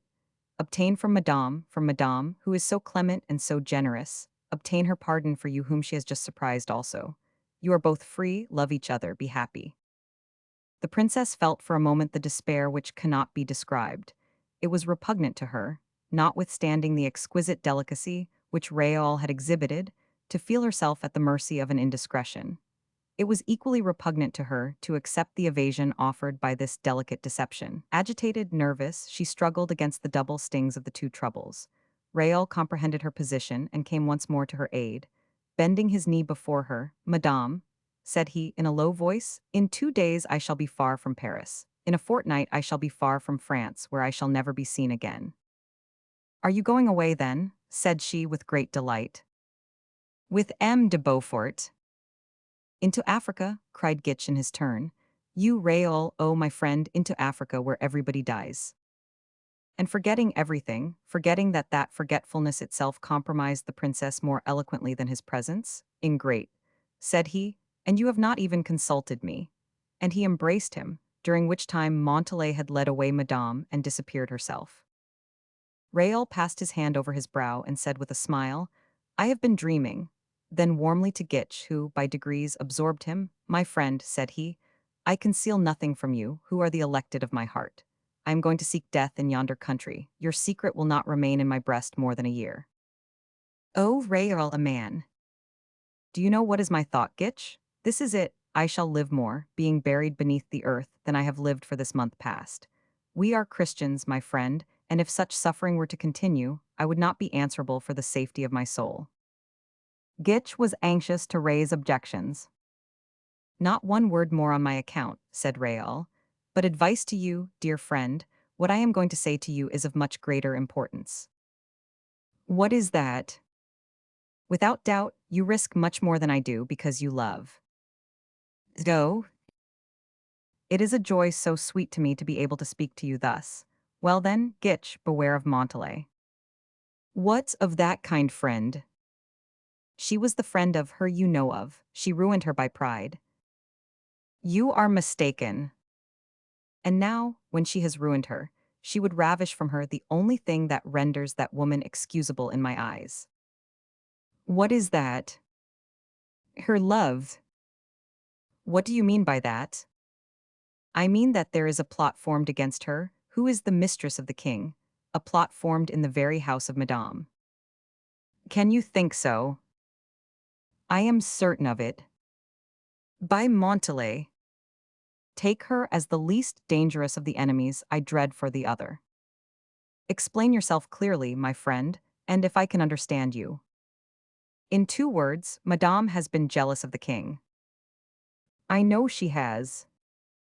"Oh, fear nothing. You are beloved, Gitch. Do you feel the value of these 3 words? They signify that you can raise your head, that you can sleep tranquilly, that you can thank God every minute of your life. You are beloved. That signifies that you may hear everything, even the counsel of a friend who wishes to preserve your happiness. You are beloved, Gitch, you are beloved. You do not endure those atrocious nights, those nights without end, which, with arid eye and devoured heart, others pass through who are destined to die. You will live long if you act like the miser who, bit by bit, crumb by crumb, collects and heaps up diamonds and gold. You are beloved. Allow me to tell you what you must do that you may be beloved forever." Gitch contemplated for some time this unfortunate young man, half mad with despair, till there passed through his heart something like remorse at his own happiness. Raoul suppressed his feverish excitement to assume the voice and countenance of an impassible man. "They will make her, whose name I should wish still to be able to pronounce, they will make her suffer. Swear to me that you will not second them in anything, but that you will defend her, when possible, as I would have done myself." "I swear I will," replied Gitch. "And," continued Raoul, "some day when you shall have rendered her a great service, some day when she shall thank you, promise me to say these words to her. I have done you this kindness, madame, by the warm desire of M. de Bragelonne, whom you so deeply injured. I swear I will, murmured Gitch. That is all. Adieu. I set out tomorrow or the day after for Toulon. If you have a few hours to spare, give them to me. All, cried the young man. Thank you. And what are you going to do now? I am going to meet M. Lecomte at the house of Planchet, where we hope to find M. d'Artagnan. M. d'Artagnan. Yes, I wish to embrace him before my departure. He is a brave man who loves me dearly. Farewell, my friend. You are expected, no doubt. You will find me when you wish at the lodgings of the Comte. Farewell. The two young men embraced. They who might have seen them both thus would not have hesitated to say, pointing to Raoul, "That is the happy man." Chapter 103. Planchet's Inventory. Athos, during the visit made to the Luxembourg by Raoul, had gone to Planchet's residence to inquire after 500 Artagnan. The gentleman, on arriving at the Rue des Lombards, found the shop of the grocer in great confusion, but it was not the encumberment of a lucky sale or that of an arrival of goods. Planchet was not throned, as usual, upon sacks and barrels. No, a young man with a pen behind his ear and another with an account book in his hand were setting down a number of figures, while a third counted and weighed. An inventory was being taken. Athos, who had no knowledge of commercial matters, felt himself a little embarrassed by the material obstacles and the majesty of those who were thus employed. He saw several customers sent away and asked himself whether he, who came to buy nothing, would not be more properly deemed importunate. He therefore asked very politely if he could see M. Planchet. The reply, pretty carelessly given, was that M. Planchet was packing his trunks. These words surprised Athos. "How, his trunks?" said he. "Is M. Planchet going away?" "Yes, monsieur, directly." "Then, if you please, inform him that M. le Comte de la Fere desires to speak to him for a moment." At the mention of the Comte's name, one of the young men, no doubt accustomed to hear it pronounced with respect, immediately went to inform Planchet. It was at this moment that Raoul, after his painful scene with Montalais and Gitch, arrived at the grocer's house. Planchet left his job directly he received the Comte's message. "Ah, Monsieur le Comte," exclaimed he, "how glad I am to see you. What good star brings you here?" "My dear Planchet," said Athos, pressing the hand of his son, whose sad look he silently observed, "we are come to learn of you, but in what confusion do I find you? You are as white as a miller. Where have you been rummaging?" "Ah, diable, take care, monsieur. Don't come near me till I have well shaken myself." "What for? Flour or dust only whitens." "No, no, what you see on my arms is arsenic." "Arsenic?" "Yes, I am making my provision for the rats." I suppose in an establishment like this, the rats play a conspicuous part." "It is not with this establishment I concern myself, M. le Comte. The rats have robbed me of more here than they will ever rob me of again." "What do you mean?" "Why, you may have observed, monsieur, my inventory is being taken." "Are you leaving trade, then?" Mon Dieu, yes, I have disposed of my business to one of my young men." "Bah, you are rich then, I suppose." "Monsieur, I have taken a dislike to the city. I don't know whether it is because I am growing old, and, as M. d'Artagnan one day said, when we grow old we more often think of the things of our youth. But for some time past, I have felt myself attracted toward the country and gardening. I was a countryman formerly." And Planchet marked this confession with a little rather pretentious laugh for a man making profession of humility. Athos made a gesture of approval and then added, "You are going to buy an estate, then?" "I have bought one, monsieur." "Ah, that is still better." "A little house at Fontainebleau, with something like 20 acres of land round it." "Very well, Planchet, accept my compliments on your acquisition." "But, monsieur, we are not comfortable here. The cursed dust makes you cough. Corbleu, I should not wish to poison the most worthy gentleman in the kingdom."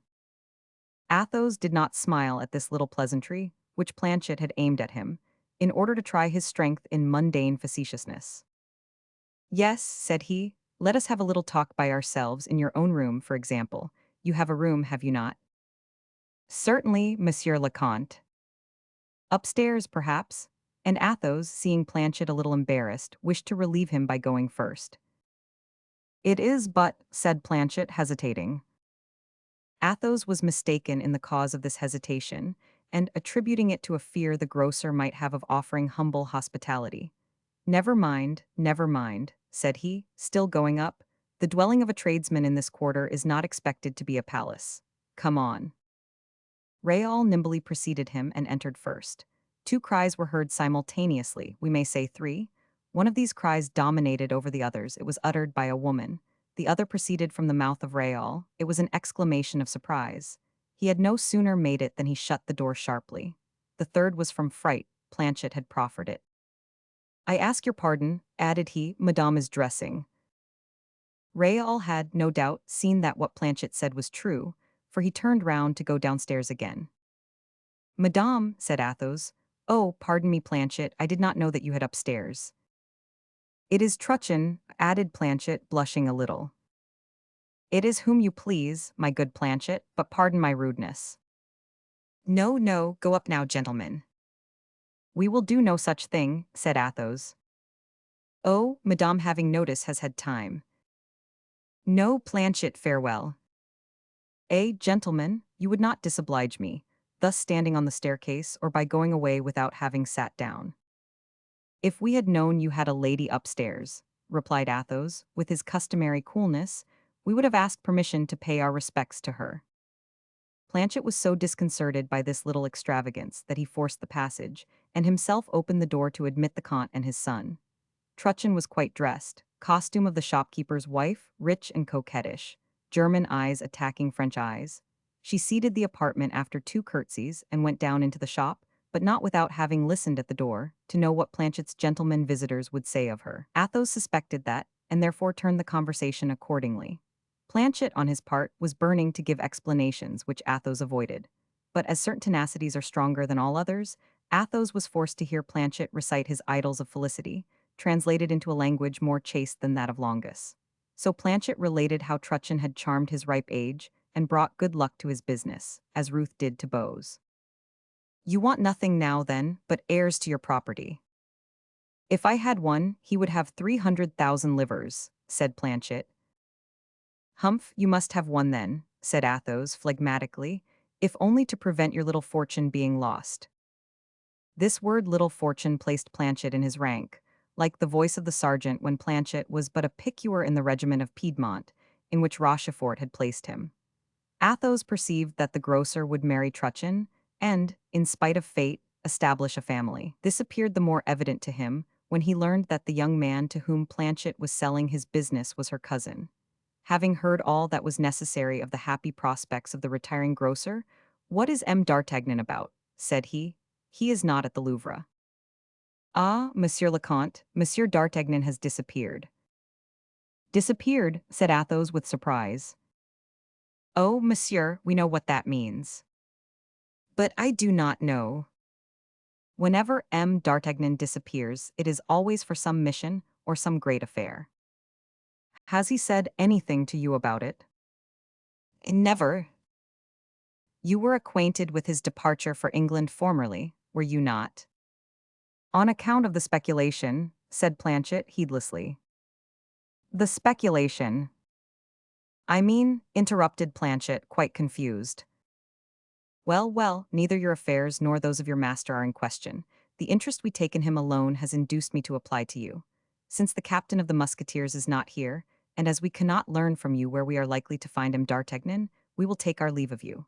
Au revoir, Planchet, au revoir. Let us begone, Raoul. Monsieur le Comte, I wish I were able to tell you. Oh, not at all. I am not the man to reproach a servant with discretion. This word servant struck rudely on the ears of the demi-millionaire, Planchet, but natural respect and bonhomie prevailed over pride. There is nothing indiscreet in telling you. Monsieur le Comte, M. d'Artagnan came here the other day. And remained several hours consulting a geographical chart. You are right then, my friend, say no more about it. And the chart is there as a proof, added Planchet, who went to fetch from the neighboring wall, where it was suspended by a twist, forming a triangle with the bar of the window to which it was fastened, the plan consulted by the captain on his last visit to Planchet. This plan, which he brought to the Comte, was a map of France, upon which the practiced eye of that gentleman discovered an itinerary, marked out with small pins, Wherever a pin was missing, a hole denoted its having been there. Athos, by following with his eye the pins and holes, saw that 500 Artagnan had taken the direction of the south, and gone as far as the Mediterranean, toward Toulon.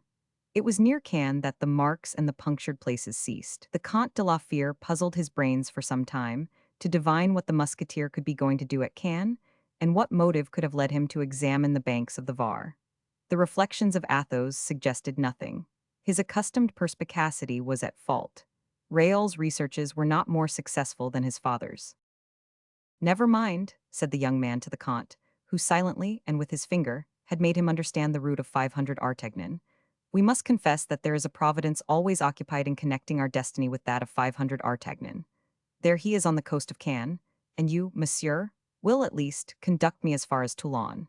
Be assured that we shall meet with him more easily upon our route than upon this map." Then, taking leave of Planchet, who was scolding his shopmen, even the cousin of Truchen, his successor, the gentlemen set out to pay a visit to M. de Beaufort. On leaving the grocer's shop, they saw a coach, the future depositary of the charms of Mademoiselle Truchen and the bags of crowns of Planchet. "Every one journeys toward happiness by the route he chooses," said Raoul, in a melancholy tone. "Rode to Fontainebleau," cried Planchet to his coachman. Chapter 104. The Inventory of M. de Beaufort. To have talked of 500 Artagnan with Planchet, to have seen Planchet quit Paris to bury himself in his county retreat, had been for Athos and his son like a last farewell to the noise of the capital, to their life of former days. What, in fact, did these men leave behind them, one of whom had exhausted the past age in glory, and the other the present age in misfortune? Evidently, neither of them had anything to ask of his contemporaries. They had only to pay a visit to M. de Beaufort and arrange with him the particulars of the departure. The Duc was lodged magnificently in Paris. He had one of those superb establishments pertaining to great fortunes, which certain old men remembered to have seen flourish in the times of wasteful liberality in Henry Roman III's reign. Then, really, several great nobles were richer than the king. They knew it, used it, and never deprived themselves of the pleasure of humiliating his royal majesty when they had an opportunity. It was this egotistical aristocracy which Richelieu had constrained to contribute, with its blood, its purse, and its duties, to what was from his time styled the king's service. From Louis XI, that terrible mower down of the great, to Richelieu, how many families had raised their heads? How many from Richelieu to Louis Roman XIV had bowed their heads never to raise them again? But M. de Beaufort was born a prince, and of a blood which is not shed upon scaffolds unless by the decree of peoples. This prince had kept up a grand style of living. How did he maintain his horses, his people, and his table? Nobody knew, himself less than others. Only there were then privileges for the sons of kings, to whom nobody refused to become a creditor, whether from respect, devotedness, or a persuasion that they would some day be paid. Athos and Raoul found the mansion of the Duc in as much confusion as that of Planchet. The Duc, likewise, was making his inventory. That is to say, he was distributing to his friends everything of value he had in his house. Owing nearly 2 millions, an enormous amount in those days, M. de Beaufort had calculated that he could not set out for Africa without a good round sum, and in order to find that sum, he was distributing to his old creditors plate, arms, jewels, and furniture, which was more magnificent than selling it, and brought him back double. In fact, how could a man to whom 10,000 livres were owing refuse to carry away a present of 6,000, enhanced in merit from having belonged to a descendant of Henry Roman IV? And how, after having carried away that present, could he refuse 10,000 livres more to this generous noble? This, then, was what had happened. The Duc had no longer a dwelling house. That had become useless to an admiral, whose place of residence is his ship. He had no longer need of superfluous arms, when he was placed amid his cannons, no more jewels, which the sea might rob him of, but he had 300,000 or 400,000 crowns fresh in his coffers, and throughout the house there was a joyous movement of people who believed they were plundering Monseigneur. The prince had, in a supreme degree, the art of making happy the creditors the most to be pitied. Every distressed man, every empty purse, found with him patience and intelligence of his position. To some he said, "I wish I had what you have, I would give it you." And to others, "I have but this silver ewer, it is worth at least 500 livres, take it." The effect of which was, so truly is courtesy a current payment, that the prince constantly found means to renew his creditors. This time he used no ceremony, it might be called a general pillage. He gave up everything. The oriental fable of the poor Arab, who carried away from the pillage of a palace a kettle at the bottom of which was concealed a bag of gold, and whom everybody allowed to pass without jealousy. This fable had become a truth in the prince's mansion. Many contractors paid themselves upon the offices of the duck. Thus, the provision department, who plundered the clothes presses and the harness rooms, attached very little value to things which tailors and saddlers set great store by. Anxious to carry home to their wives preserves given them by Monseigneur, many were seen bounding joyously along, under the weight of earthen jars and bottles, gloriously stamped with the arms of the prince. M. de Beaufort finished by giving away his horses and the hay from his lofts. He made more than 30 happy with kitchen utensils, and 30 more with the contents of his cellar. Still further, all these people went away with the conviction that M. de Beaufort only acted in this manner to prepare for a new fortune concealed beneath the Arab tents. They repeated to each other, while devastating his hotel, that he was sent to Gigelli by the king to reconstruct his lost fortunes, that the treasures of Africa would be equally divided between the admiral and the king of France, that these treasures consisted in mines of diamonds or other fabulous stones. The gold and silver mines of Mount Atlas did not even obtain the honor of being named. In addition to the mines to be worked, which could not be begun till after the campaign, there would be the booty made by the army. M. de Beaufort would lay his hands upon all the riches pirates had robbed Christendom of since the Battle of Lepanto. The number of millions from these sources defied calculation. Why, then, should he who was going in quest of such treasures set any store by the poor utensils of his past life? And reciprocally, why should they spare the property of him who spared it so little himself? Such was the position of affairs. Athos, with his investigating glance, saw what was going on at once. He found the Admiral of France a little exalted, for he was rising from a table of 50 covers, at which the guests had drunk long and deeply to the prosperity of the expedition, at which, with the dessert, the remains of the meal had been given to the servants, and the empty dishes and plates to the curious. The prince was intoxicated with his ruin and his popularity at the same time. He had drunk his old wine to the health of his future wine. When he saw Athos and Raoul, "There is my aide-de-camp being brought to me," he cried. "Come hither, Comte, come hither, Vicomte." Athos tried to find a passage through the heaps of linen and plate. "Ah, step over," said the duck, offering a full glass to Athos. The latter took it. Raoul scarcely moistened his lips. "Here is your commission," said the prince to Raoul. "I had prepared it, reckoning upon you. You will go on before me as far as Antibes." "Yes, Monseigneur." "Here is the order." And de Beaufort gave Raoul the order. "Do you know anything of the sea?" "Yes, Monseigneur, I have traveled with M. le Prince." "That is well. All these barges and lighters must be in attendance to form an escort and carry my provisions. The army must be prepared to embark in a fortnight at the latest."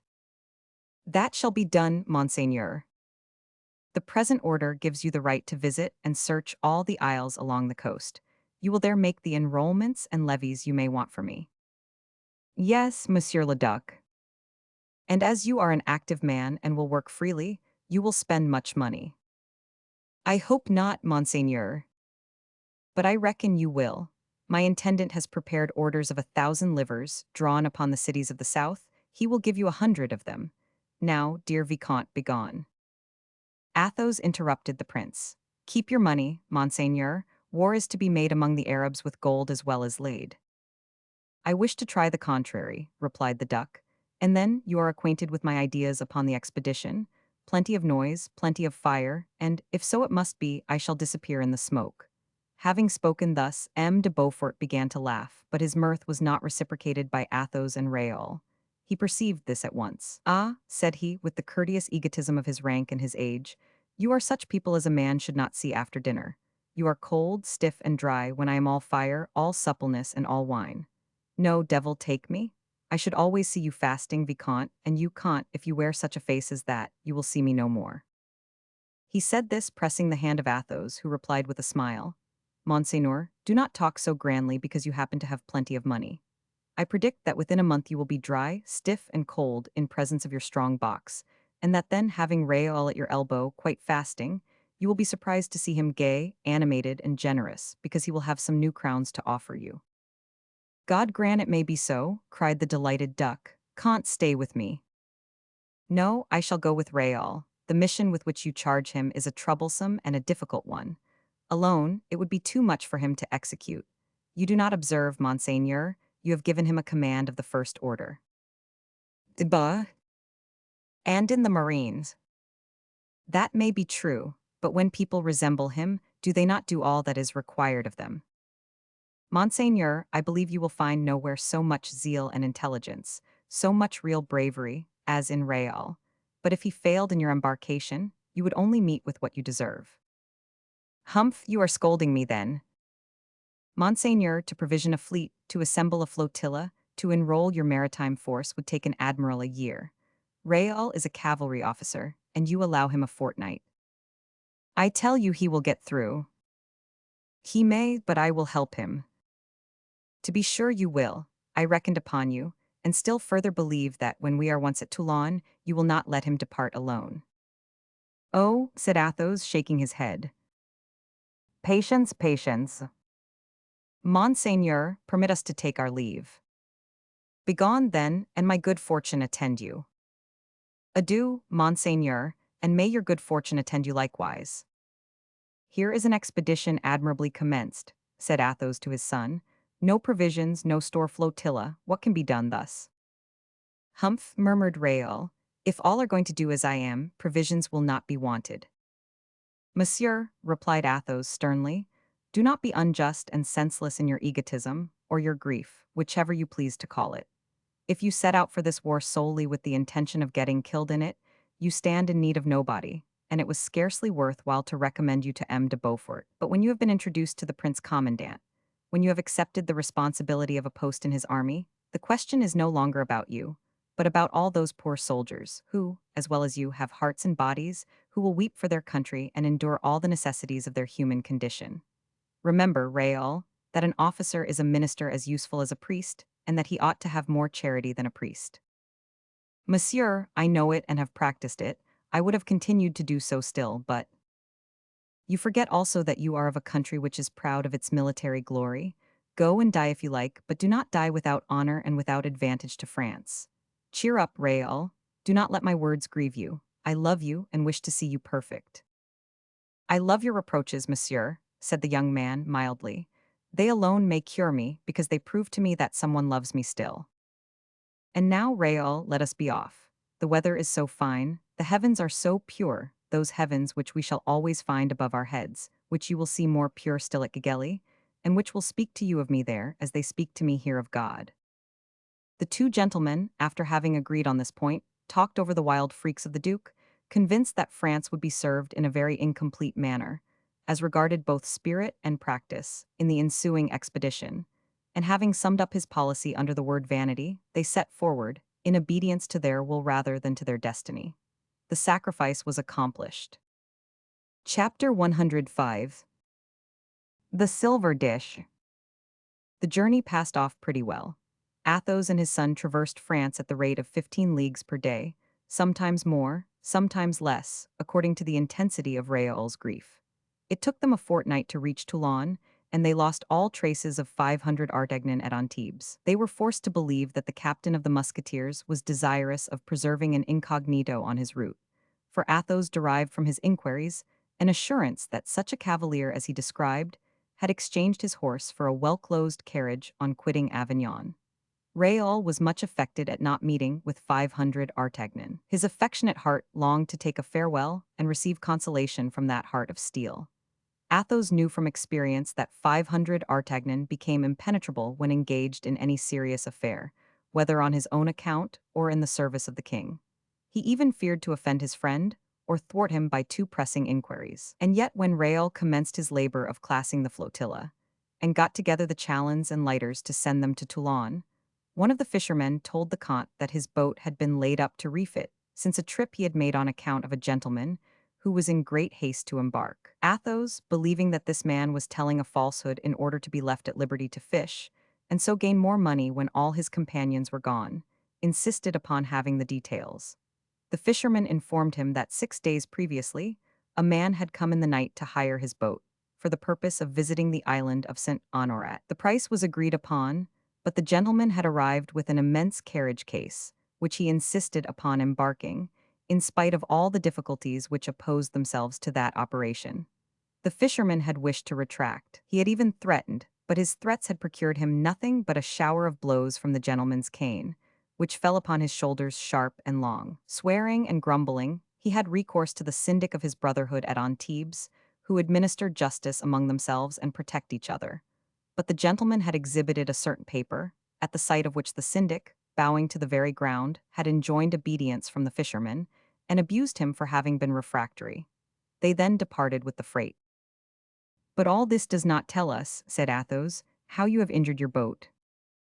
"This is the way. I was steering toward St. Honorat as the gentleman had desired me, but he changed his mind, and pretended that I could not pass to the south of the abbey." "And why not?" "Because, monsieur, there is in front of the square tower of the Benedictines, toward the southern point, the bank of the Moines." "A rock?" asked Athos. "Level with the water, and below the water. A dangerous passage, but one I have cleared 1,000 times. The gentleman required me to land him at St. Marguerite's." "Well?" "Well, monsieur," cried the fisherman with his Provencal accent, "a man is a sailor, or he is not. He knows his course, or he is nothing but a freshwater lubber. I was obstinate and wished to try the channel. The gentleman took me by the collar and told me quietly he would strangle me. My mate armed himself with a hatchet, and so did I. We had the affront of the night before to pay him out for. But the gentleman drew his sword, and used it in such an astonishingly rapid manner, that we neither of us could get near him. I was about to hurl my hatchet at his head, and I had a right to do so, hadn't I, monsieur? For a sailor aboard his master, as a citizen is in his chamber.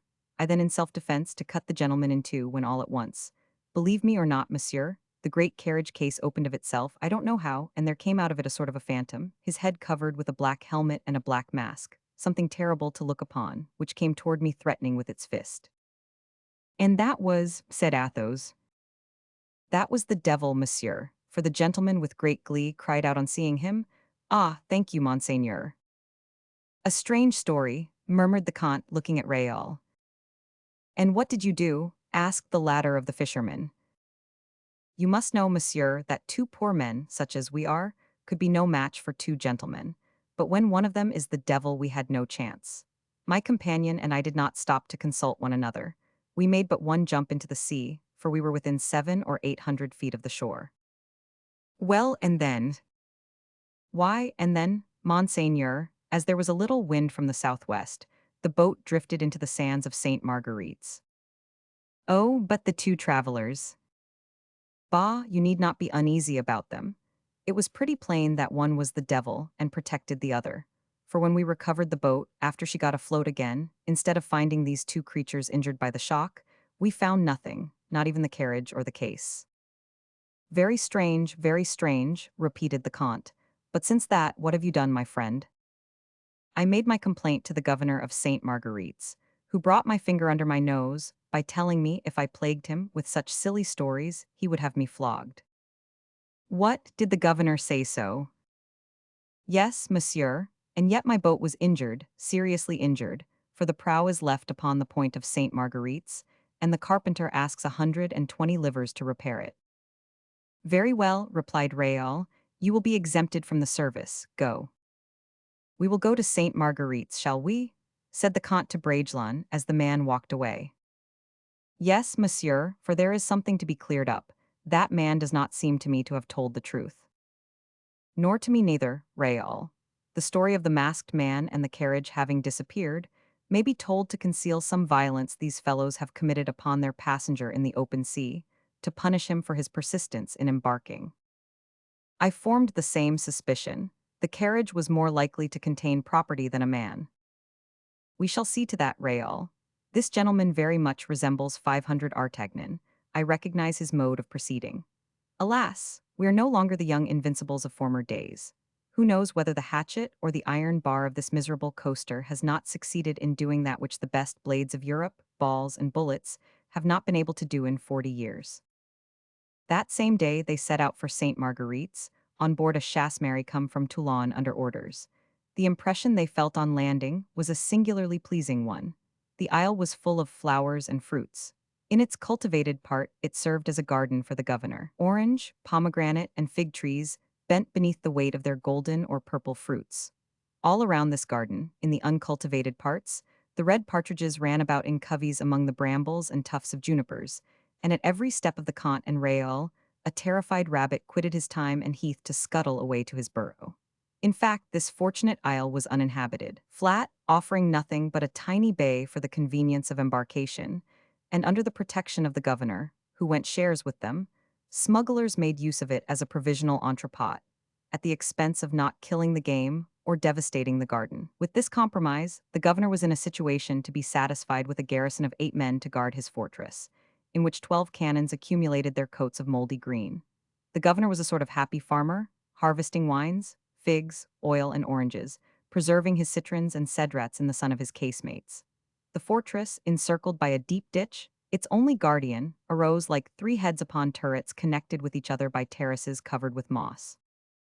Athos and Raoul wandered for some time round the fences of the garden without finding anyone to introduce them to the governor. They ended by making their own way into the garden. It was at the hottest time of the day. Everything sought shelter beneath grass or stone. The heavens spread their fiery veils as if to stifle all noises, to envelop all existences.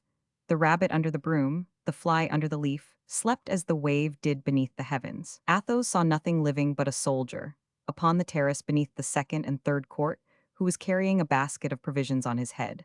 This man returned almost immediately without his basket and disappeared in the shade of his sentry box.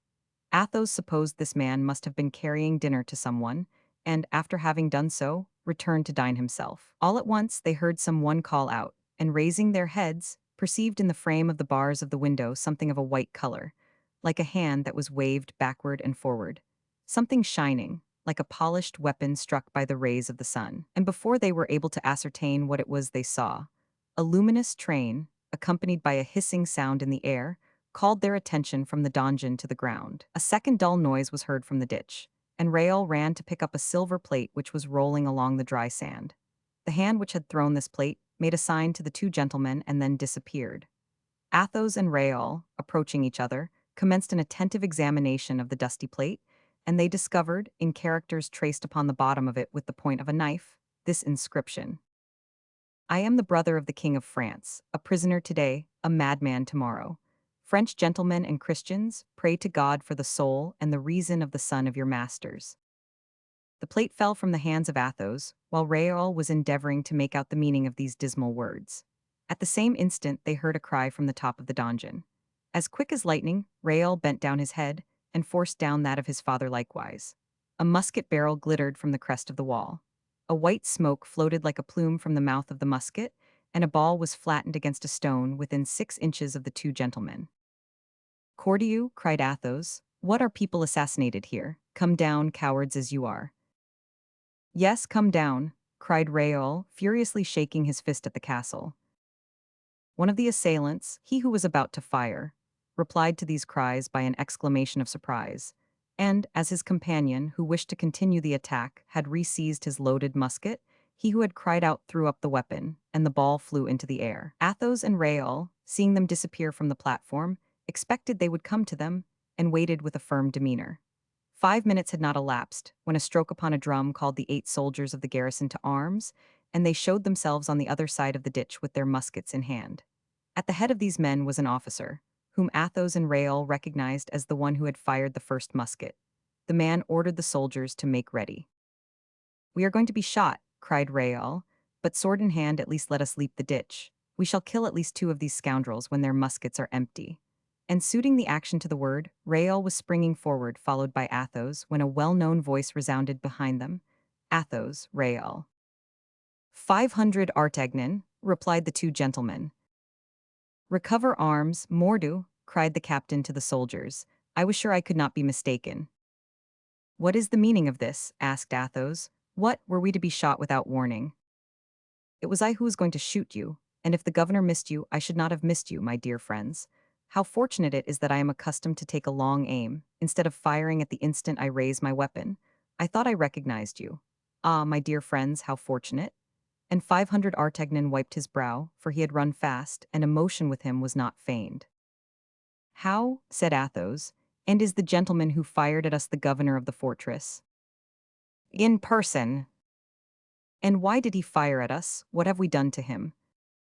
Pardieu, you received what the prisoner threw to you. That is true. That plate, the prisoner has written something on the bottom of it, has he not? Yes. Good heavens, I was afraid he had. And 500 Artagnan, with all the marks of mortal disquietude, seized the plate to read the inscription. When he had read it, a fearful pallor spread over his countenance. "Oh, good heavens," repeated he. "Silence, here is the governor. And what will he do to us? Is it our fault?" "It is true then," said Athos in a subdued voice. "Is it true?" "Silence, I tell you.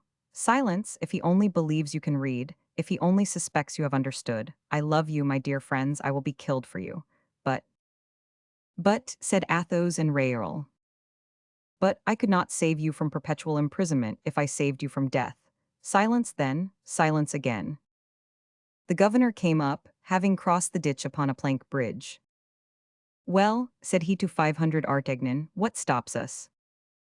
"You are Spaniards, you do not understand a word of French," said the captain, eagerly, to his friends in a low voice.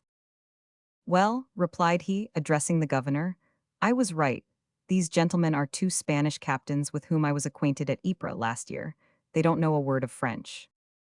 "Ah," said the governor sharply, "and yet they were trying to read the inscription on the plate." 500 Artagnan took it out of his hands, effacing the characters with the point of his sword.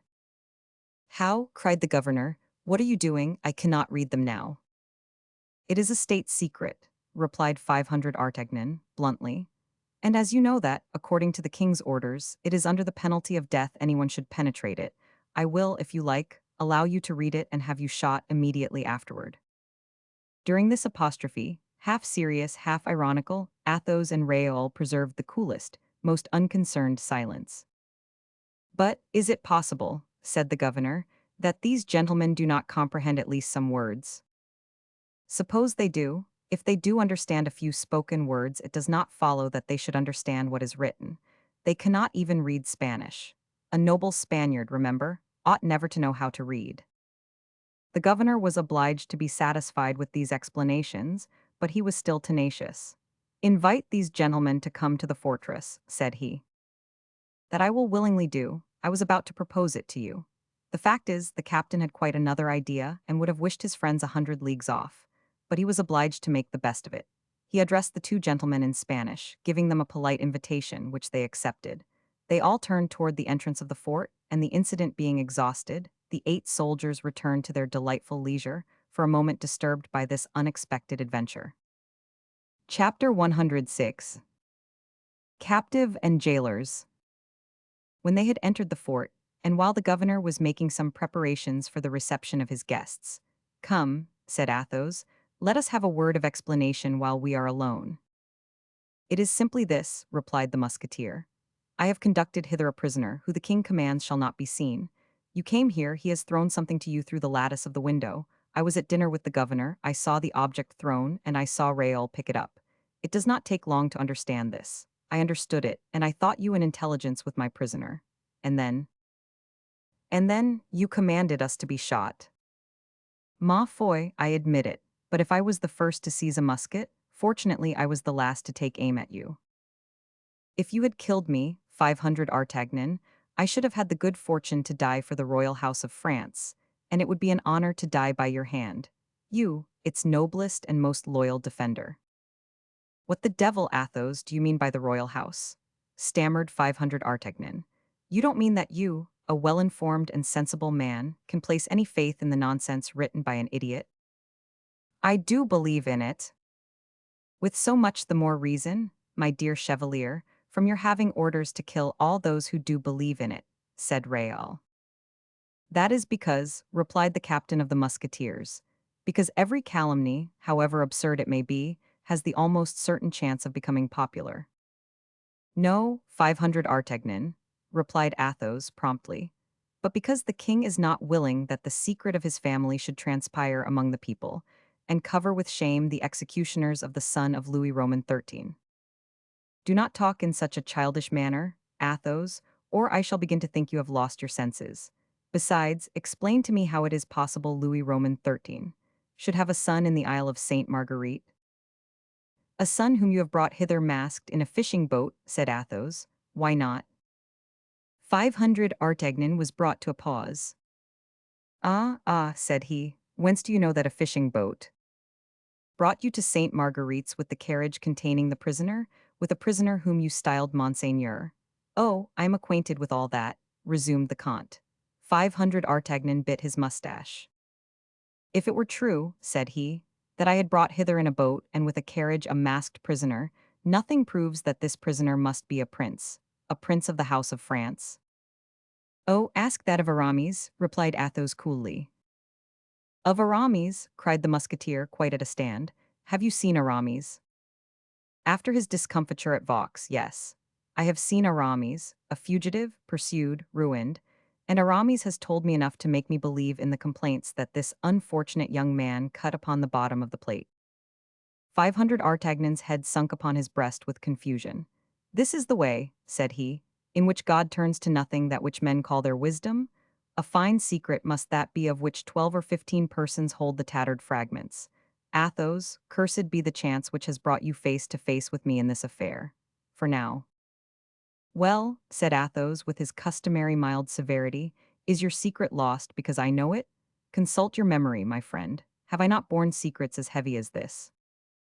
You have never borne one so dangerous, replied 500 Artagnan, in a tone of sadness. I have something like a sinister idea that all who are concerned with this secret will die, and die unfortunately. The will of God be done, said Athos, but here is your governor. 500 Artagnan and his friends immediately resumed their parts. The governor, suspicious and hard, behaved toward 500 Artagnan with a politeness almost amounting to obsequiousness. With respect to the travelers, he contented himself with offering them good cheer and never taking his eye from them. Athos and Raoul observed that he often tried to embarrass them by sudden attacks or to catch them off their guard, but neither the one nor the other gave him the least advantage. What 500 Artagnan had said was probable, if the governor did not believe it to be quite true. They rose from the table to impose a while. What is this man's name? I don't like the looks of him, said Athos to 500 Artagnan in Spanish. De Saint Mars, replied the captain. He is then, I suppose, the prince's jailer. How can I tell? I may be kept at Saint Marguerite forever. Oh, no, not you.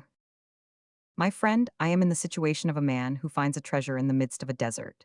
He would like to carry it away, but he cannot. He would like to leave it, but he dares not. The king will not dare to recall me, for fear no one else should serve him as faithfully as I should. He regrets not having me near him, from being aware that no one will be of so much service near his person as myself. But it will happen as it may please God. But, observed Raoul, your not being certain proves that your situation here is provisional, and you will return to Paris. Ask these gentlemen, interrupted the governor, what was their purpose in coming to Saint Marguerite? They came from learning. There was a convent of Benedictines at Saint Honorat, which is considered curious, and from being told there was excellent shooting in the island. That is quite at their service as well as yours, replied Saint Mars. 500 Artagnan politely thanked him. When will they depart? Added the governor. Tomorrow, replied 500 Artagnan. M. de Saint Mars went to make his rounds, and left 500 Artagnan alone with the pretended Spaniards. Oh, exclaimed the musketeer, here is a life with a society that suits me but little. I command this man, and he bores me mordu. Come, let us have a shot or two at the rabbits. The walk will be beautiful and not fatiguing. The isle is but a league and a half in length, upon a breadth of a league, a real park. Let us try to amuse ourselves. As you please, 500 Artagnan, not for the sake of amusing ourselves, but to gain an opportunity for talking freely. 500 Artagnan made a sign to a soldier, who brought the gentleman some guns, and then returned to the fort. And now, said the musketeer, answer me the question put to you by that black-looking Saint Mars. What did you come to do at the Laren Isles? To bid you farewell. Bid me farewell? What do you mean by that? Is Raoul going anywhere? Yes. Then I will lay a wager it is with M. de Beaufort. With M. de Beaufort it is, my dear friend, you always guess rightly. From habit.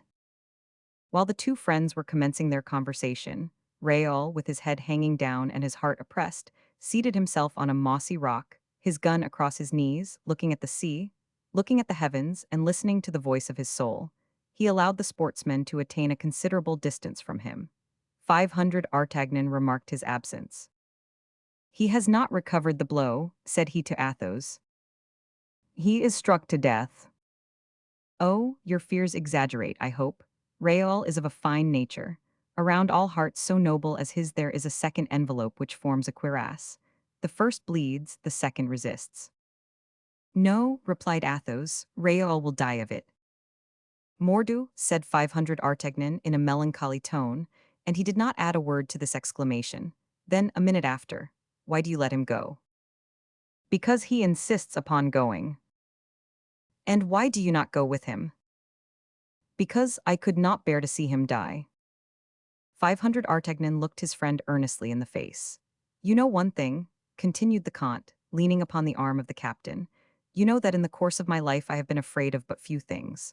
Well, I have an incessant, gnawing, insurmountable fear that a day will arrive in which I shall hold the dead body of that boy in my arms. Oh, murmured 500 Artagnan, oh. He will die, I know. I have a perfect conviction of that, but I would not see him die. How is this, Athos? You come and place yourself in the presence of the bravest man you say you have ever seen, of your own 500 Artagnan, of that man without an equal, as you formerly called him, and you come and tell him with your arms folded that you are afraid of witnessing the death of your son, you who have seen all that can be seen in this world. Why have you this fear, Athos? Man upon this earth must expect everything and ought to face everything. Listen to me, my friend. After having worn myself out upon this earth of which you speak, I have preserved but two religions, that of life, my friendships, my duty as a father, that of eternity, love and respect for God. Now, I have within me the revelation that if God should decree that my friend or my son should render up his last sigh in my presence, oh no, I cannot even tell you, 500 Artagnan. Speak, speak, tell me. I am strong against everything except against the death of those I love. For that only there is no remedy. He who dies, gains. He who sees others die, loses. No, this it is, to know that I should no more meet upon earth him whom I now behold with joy. To know that there would nowhere be a 500 Artagnan any more, nowhere again be a Raoul. Oh, I am old, see you, I have no longer courage. I pray God to spare me in my weakness. But if he struck me so plainly and in that fashion, I should curse him. A Christian gentleman ought not to curse his God, 500 Artagnan. It is quite enough to have cursed a king. Humph, said 500 Artagnan, a little confused by this violent tempest of grief. Let me speak to him, Athos, who knows. Try, if you please, but I am convinced you will not succeed. I will not attempt to console him, I will serve him. You will. Doubtless, I will. Do you think this would be the first time a woman had repented of an infidelity? I will go to him, I tell you. Athos shook his head and continued his walk alone. 500 Artagnan, cutting across the brambles, rejoined Raoul and held out his hand to him. Well, Raoul, you have something to say to me. I have a kindness to ask of you, replied Bragelonne. Ask it then. You will some day return to France? I hope so. Ought I to write to Mademoiselle de La Vallière? No, you must not. But I have so many things to say to her. Come and say them to her then. Never. Pray, what virtue do you attribute to a letter which your speech might not possess? Perhaps you are right. She loves the king, said 500 Artagnan bluntly, and she is an honest girl. Raoul started. And you, whom she abandons, she perhaps loves better than she does the king, but after another fashion. 500 Artagnan, do you believe she loves the king? To idolatry, her heart is inaccessible to any other feeling. You might continue to live near her, and would be her best friend. Ah, exclaimed Raoul, with a passionate burst of repugnance for such a painful hope. Will you do so? It would be base. That is a very absurd word, which would lead me to think slightly of your understanding. Please to understand, Raoul, that it is never base to do that which is imposed by a superior force. If your heart says to you, go there or die, why go there, Raoul? Was she base or brave, she whom you loved, in preferring the king to you, the king whom her heart commanded her imperiously to prefer to you? No, she was the bravest of women. Do then as she has done. Obey yourself. Do you know one thing of which I am sure, Raoul? What is that?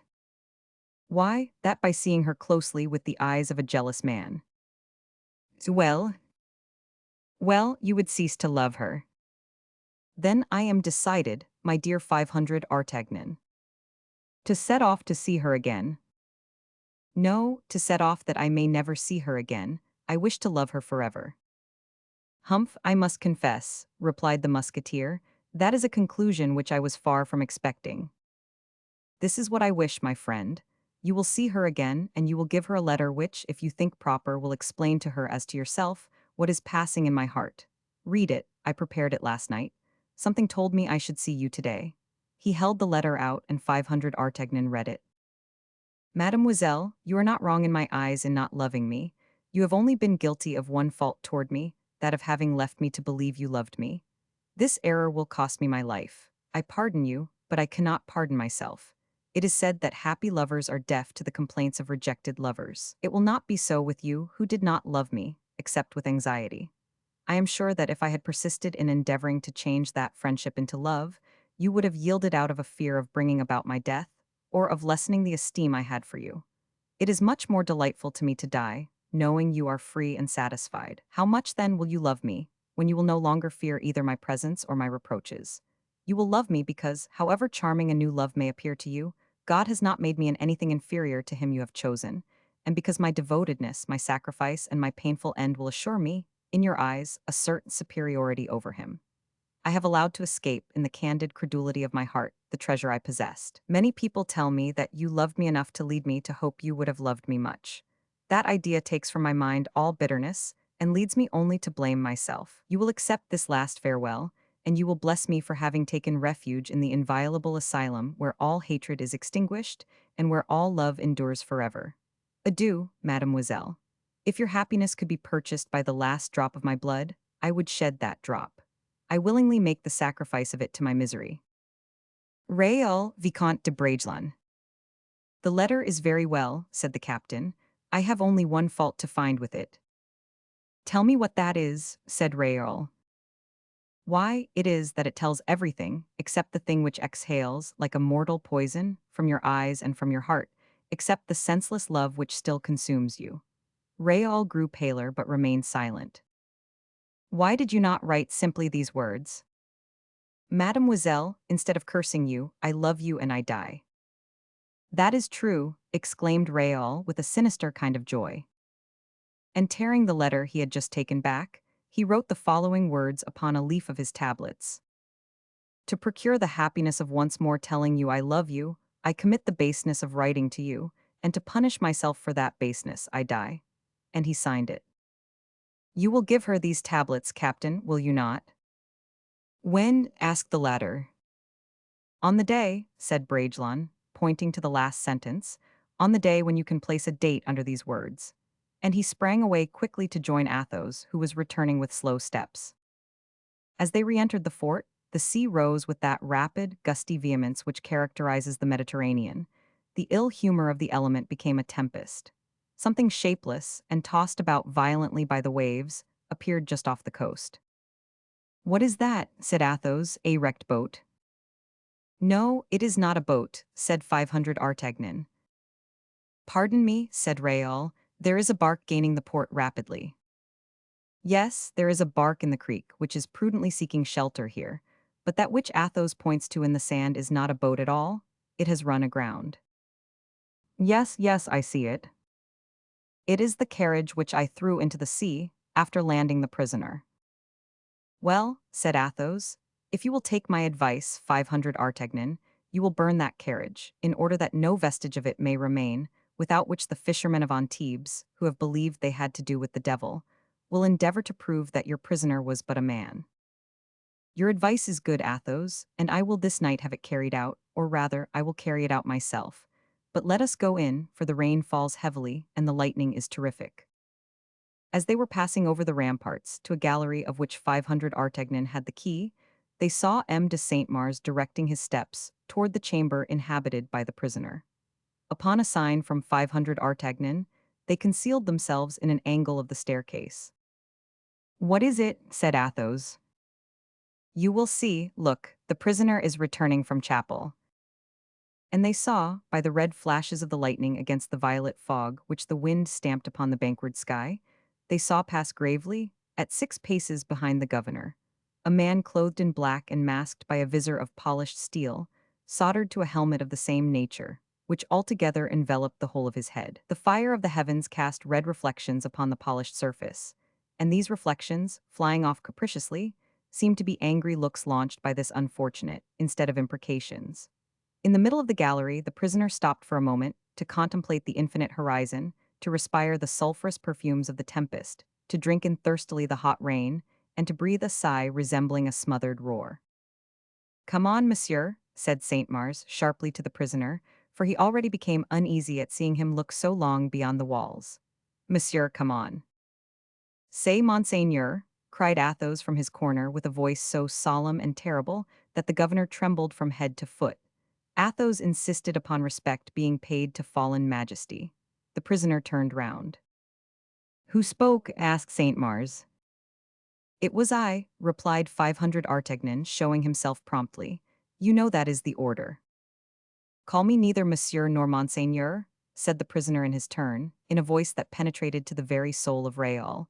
"Call me accursed." He passed on, and the iron door creaked after him. "That is truly an unfortunate man," murmured the musketeer in a hollow whisper, pointing out to Raoul the chamber inhabited by the prince. Chapter 107. Promises. Scarcely had 500 Artagnan re-entered his apartment with his 2 friends, than one of the soldiers of the fort came to inform him that the governor was seeking for him. The bark which Raoul had perceived at sea, and which appeared so eager to gain the port, came to Sainte Marguerite with an important dispatch for the captain of the musketeers. On opening it, 500 Artagnan recognized the writing of the king. "I should think," said Louis XIV, "you will have completed the execution of my orders, Monsieur d'Artagnan. Return then immediately to Paris and join me at the Louvre." "There is the end of my exile," cried the musketeer with joy. "God be praised, I am no longer a jailer," and he showed the letter to Athos. "So then you must leave us?" replied the latter in a melancholy tone. "Yes, but to meet again, dear friend, seeing that Raoul is old enough now to go alone with M. de Beaufort, and who will prefer his father going back in company with M. d'Artagnan, to forcing him to travel 200 leagues solitarily to reach home at La Fere. Would you not, Raoul?" "Certainly," stammered the latter, with an expression of tender regret. "No, no, my friend," interrupted Athos. "I will never quit Raoul till the day his vessel shall have disappeared on the horizon. As long as he remains in France, he shall not be separated from me." "As you please, dear friend, but we will, at least, leave Sainte Marguerite together. Take advantage of the bark which will convey me back to Antibes." "With all my heart. We cannot too soon be at a distance from this fort, and from the spectacle which saddened us so just now." The 3 friends quitted the little isle, after paying their respects to the governor, and by the last flashes of the departing tempest, they took their farewell of the white walls of the fort. 500 Artagnan parted from his friends that same night, after having seen fire set to the carriage upon the shore by the orders of Saint Mars, according to the advice the captain had given him. Before getting on horseback, and after leaving the arms of Athos, "My friends," said he, "you bear too much resemblance to 2 soldiers who are abandoning their post. Something warns me that Raoul will require being supported by you in his rank. Will you allow me to ask permission to go over into Africa with 100 good muskets? The king will not refuse me, and I will take you with me."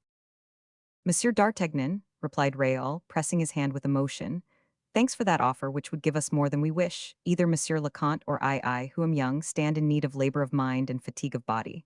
Monsieur le Comte wants the profoundest repose. You are his best friend. I recommend him to your care. In watching over him, you will hold both our souls in your hands." "I must go, my horse is all in a fret," said 500 Artagnan, with whom the most manifest sign of a lively emotion was the change of ideas in a conversation.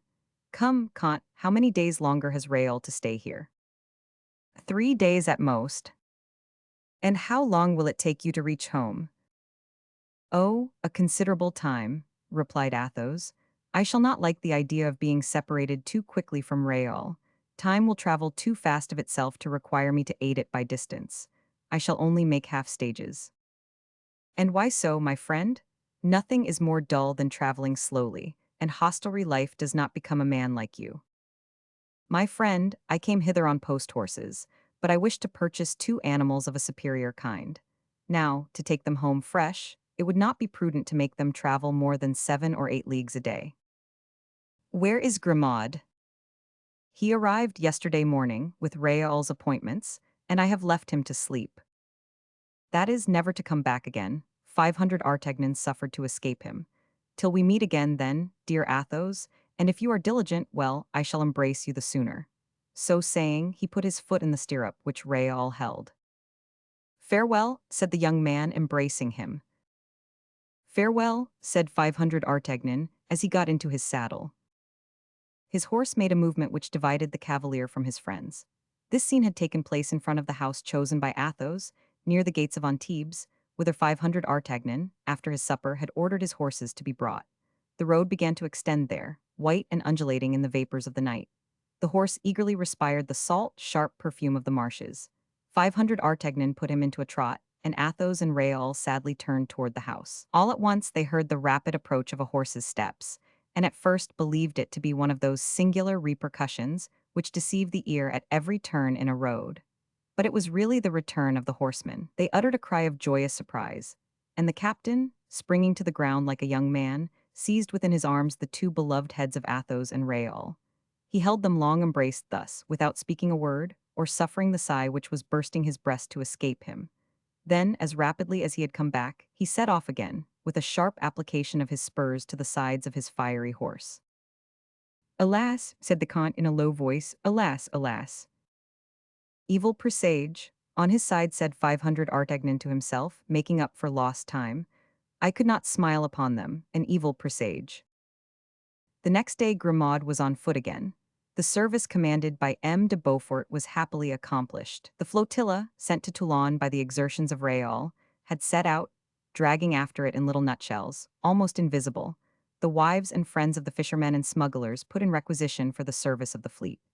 The time, so short, which remained for the father and the son to live together, appeared to have doubled in rapidity, as the swiftness of everything increases which inclines toward mixing with the gulf of eternity.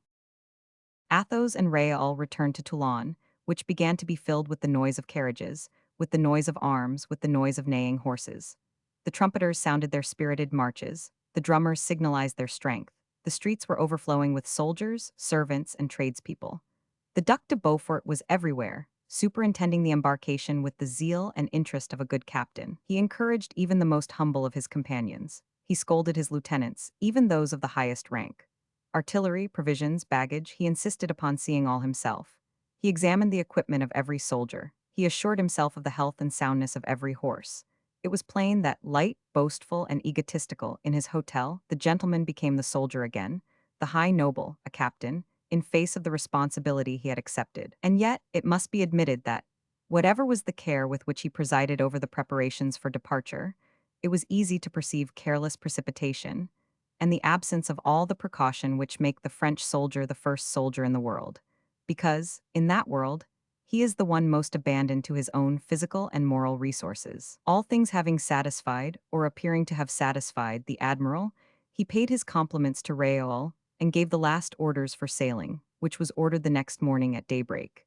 He invited the Count and his son to dine with him, but they, under a pretext of the service, kept themselves apart. Gaining their hostelry, situated under the trees of the great place, they took their repast in haste, and Athos led Raoul to the rocks which dominate the city, vast grey mountains, whence the view is infinite and embraces a liquid horizon, which appears, so remote is it, on a level with the rocks themselves. The night was fine, as it always is in these happy climates. The moon, rising behind the rocks, unrolled, like a silver sheet, upon the blue carpet of the sea. In the road, maneuvered silently the vessels which had just taken their rank to facilitate the embarkation. The sea, loaded with phosphoric light, opened beneath the hulls of the barks which transported the baggage and munitions. Every dip of the prow plowed up this gulf of white flames, and from every oar dropped liquid diamonds. The sailors, rejoicing in the largesses of the admiral, were heard murmuring their slow and artless songs. Sometimes the grinding of the chains was mixed with the dull noise of shot falling into the holds. These harmonies and this spectacle oppress the heart like fear and dilate it like hope. All this life speaks of death. Athos had seated himself with his son, upon the moss, among the brambles of the promontory. Around their heads passed and repassed large bats, carried along in the fearful whirl of their blind chase. The feet of Raoul were across the edge of the cliff, and bathed in that void which is peopled by vertigo and provokes to annihilation. When the moon had risen to its full height, caressing with its light the neighboring peaks, when the watery mirror was illumined in its full extent, and the little red fires had made their openings in the black masses of every ship, Athos collected all his ideas and all his courage and said, God has made all that we see, Raoul. He has made us also, poor atoms mixed up with this great universe. We shine like those fires and those stars, we sigh like those waves, we suffer like those great ships which are worn out in plowing the waves, in obeying the wind which urges them toward an end, as the breath of God blows us toward a port. Everything likes to live, Raoul, and everything is beautiful in living things. Monsieur, said Raoul, we have before us a beautiful spectacle. How good 500 Artagnan is? Interrupted Athos suddenly, and what a rare good fortune it is to be supported during a whole life by such a friend as he is. That is what you have wanted, Raoul. A friend, cried Raoul, I have wanted a friend. M. de Guiche is an agreeable companion, resumed the Comte coldly, but I believe in the times in which you live, men are more engaged in their own interests and their own pleasures than they were in our times. You have sought a secluded life.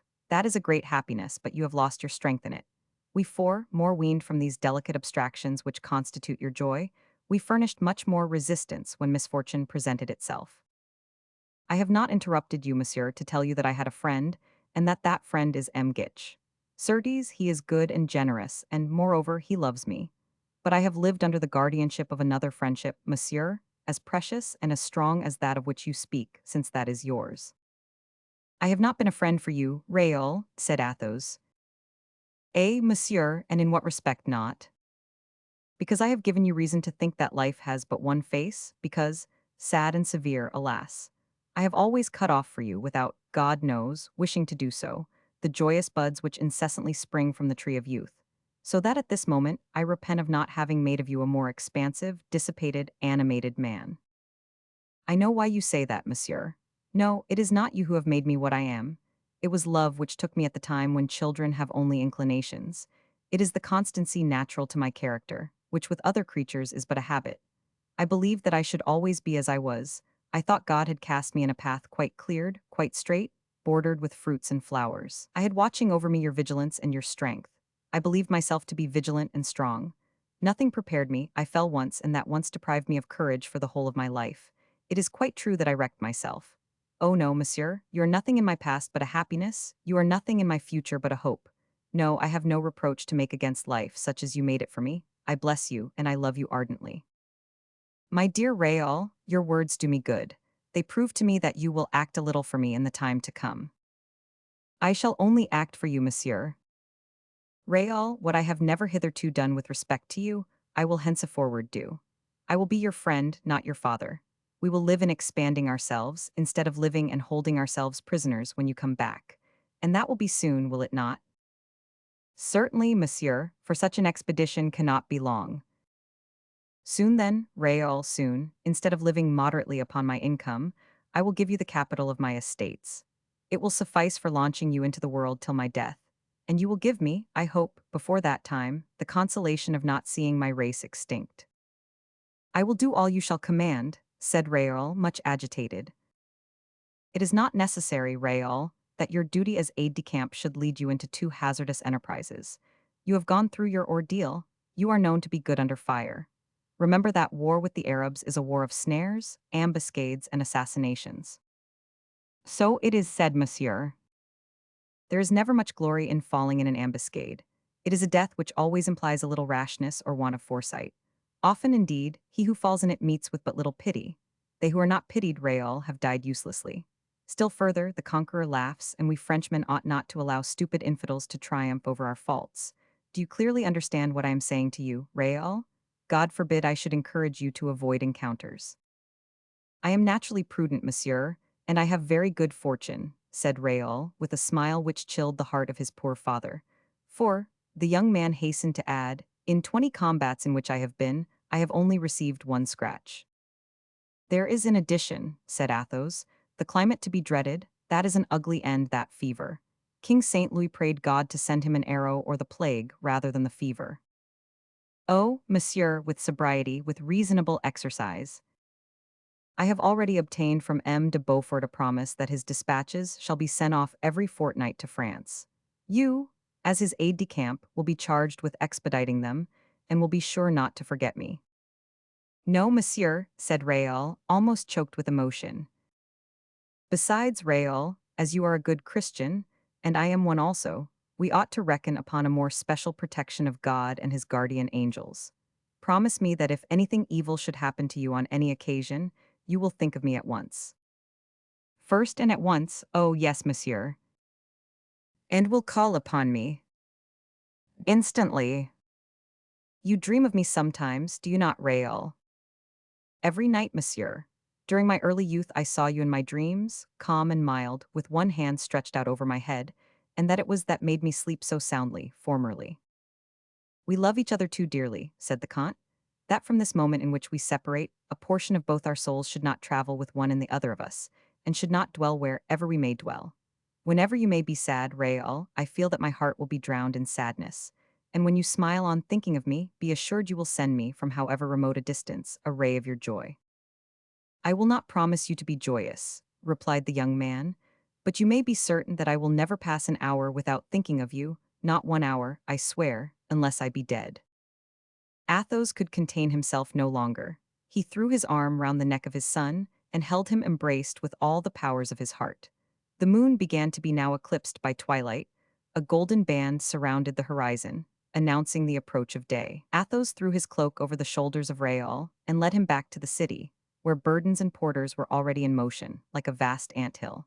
At the extremity of the plateau, which Athos and Bragelonne were quitting, they saw a dark shadow moving uneasily backward and forward, as if in indecision or ashamed to be seen. It was Grimaud, who, in his anxiety, had tracked his master and was waiting for him. "Oh, my good Grimaud," cried Raoul, "what do you want? You are come to tell us it is time to be gone, have you not?" "Alone?" said Grimaud, addressing Athos and pointing to Raoul in a tone of reproach, which showed to what an extent the old man was troubled. "Oh, you are right," cried the Count. "No, Raoul, do not go alone. No, he shall not be left alone in a strange land, without some friendly hand to support him, some friendly heart to recall to him all he loved." "I," said Grimaud. "You, yes, you," cried Raoul, touched to his inmost heart. "Alas," said Athos, "you are very old, my good Grimaud." "So much the better," replied the latter, with an inexpressible depth of feeling and intelligence. "But the embarkation is begun," said Raoul, "and you are not prepared." "Yes," said Grimaud, showing the keys of his trunks, mixed with those of his young master. "But," again objected Raoul, "you cannot leave M. le Comte thus alone, M. le Comte whom you have never quitted." Grimaud turned his dimmed eyes upon Athos and Raoul, as if to measure the strength of both. The Comte uttered not a word. "M. le Comte will prefer my going," said Grimaud. "I should," said Athos, by an inclination of the head. That moment the drums suddenly rolled, and the clarions filled the air with their inspiring notes. The regiments destined for the expedition began to debouch from the city. They advanced to the number of 5, each composed of 40 companies. Royals marched first, distinguished by their white uniform, faced with blue. The ordnance colors, quartered crosswise, violet and dead leaf with a sprinkling of golden fleur-de-lis, left the white-colored flag with its fleur-de-lis cross to dominate over the whole. Musketeers at the wings, with their forked sticks and their muskets on their shoulders, pikemen in the center with their lances, 14 feet in length, marched gaily toward the transports, which carried them in detail to the ships. The regiments of Picardy, Navarre, Normandy, and Royal Vaisseau followed after. M. de Beaufort had known well how to select his troops. He himself was seen closing the march with his staff. It would take a full hour before he could reach the sea. Raoul with Athos turned his steps slowly toward the beach, in order to take his place when the prince embarked. Grimaud, boiling with the ardor of a young man, superintended the embarkation of Raoul's baggage in the admiral's vessel. Athos, with his arm passed through that of the son he was about to lose, absorbed in melancholy meditation, was deaf to the noise around him. An officer came quickly toward them to inform Raoul that M. de Beaufort was anxious to have him by his side. "Have the kindness to tell the prince," said Raoul, "that I request he will allow me this hour to enjoy the company of my father." "No, no," said Athos, "an aide-de-camp ought not thus to quit his general. Please to tell the prince, monsieur, that the Vicomte will join him immediately." The officer set off at a gallop. Whether we part here or part there, added the Comte, it is no less a separation. He carefully brushed the dust off his son's coat and passed his hand over his hair as they walked along. But Raoul, said he, you want money, M. De Beaufort's train will be splendid, and I am certain it would be agreeable to you to purchase horses and arms, which are very dear things in Africa. Now, as you are not actually in the service of the king or M. de Beaufort, and are simply a volunteer, you must not reckon upon either pay or largesses. But I should not like you to want for anything at Gageli. Here are 200 pistoles. If you would please me, Raoul, spend them. Raoul pressed the hand of his father, and at the turning of a street, they saw M. de Beaufort, mounted upon a magnificent white jennet, which replied by graceful curvets to the applauses of the women of the city. The duck called Raoul and held out his hand to the Comte. He spoke to him for some time with such a kindly expression that the heart of the poor father even felt a little comforted. It was, however, evident to both father and son that their walk was directed to nothing less than a punishment. There was a terrible moment, that at which, on quitting the sands of the shore, the soldiers and sailors exchanged the last kisses with their families and friends. A supreme moment in which, notwithstanding the clearness of the heavens, the warmth of the sun, of the perfumes of the air, and the rich life that was circulating in their veins, everything appeared black, everything appeared bitter, everything created doubts of a god, while speaking by the mouth even of God. It was customary for the admiral and his suite to embark the last. The cannon waited to announce with its formidable voice that the leader had placed his foot on board his vessel. Athos, forgetful of both the admiral and the fleet, and of his own dignity as a strong man, opened his arms to his son and pressed him convulsively to his heart. "Accompany us on board," said the duck, very much affected. "You will gain a good half-hour." "No," said Athos, "my farewell is spoken. I do not wish to speak a second." "Then, Vicomte, embark quickly," added the prince, wishing to spare the tears of these two men whose hearts were bursting. And paternally, tenderly, very much as Porthos might have done, he took Raoul in his arms and placed him in the boat, the oars of which, at a signal, immediately were dipped in the waves.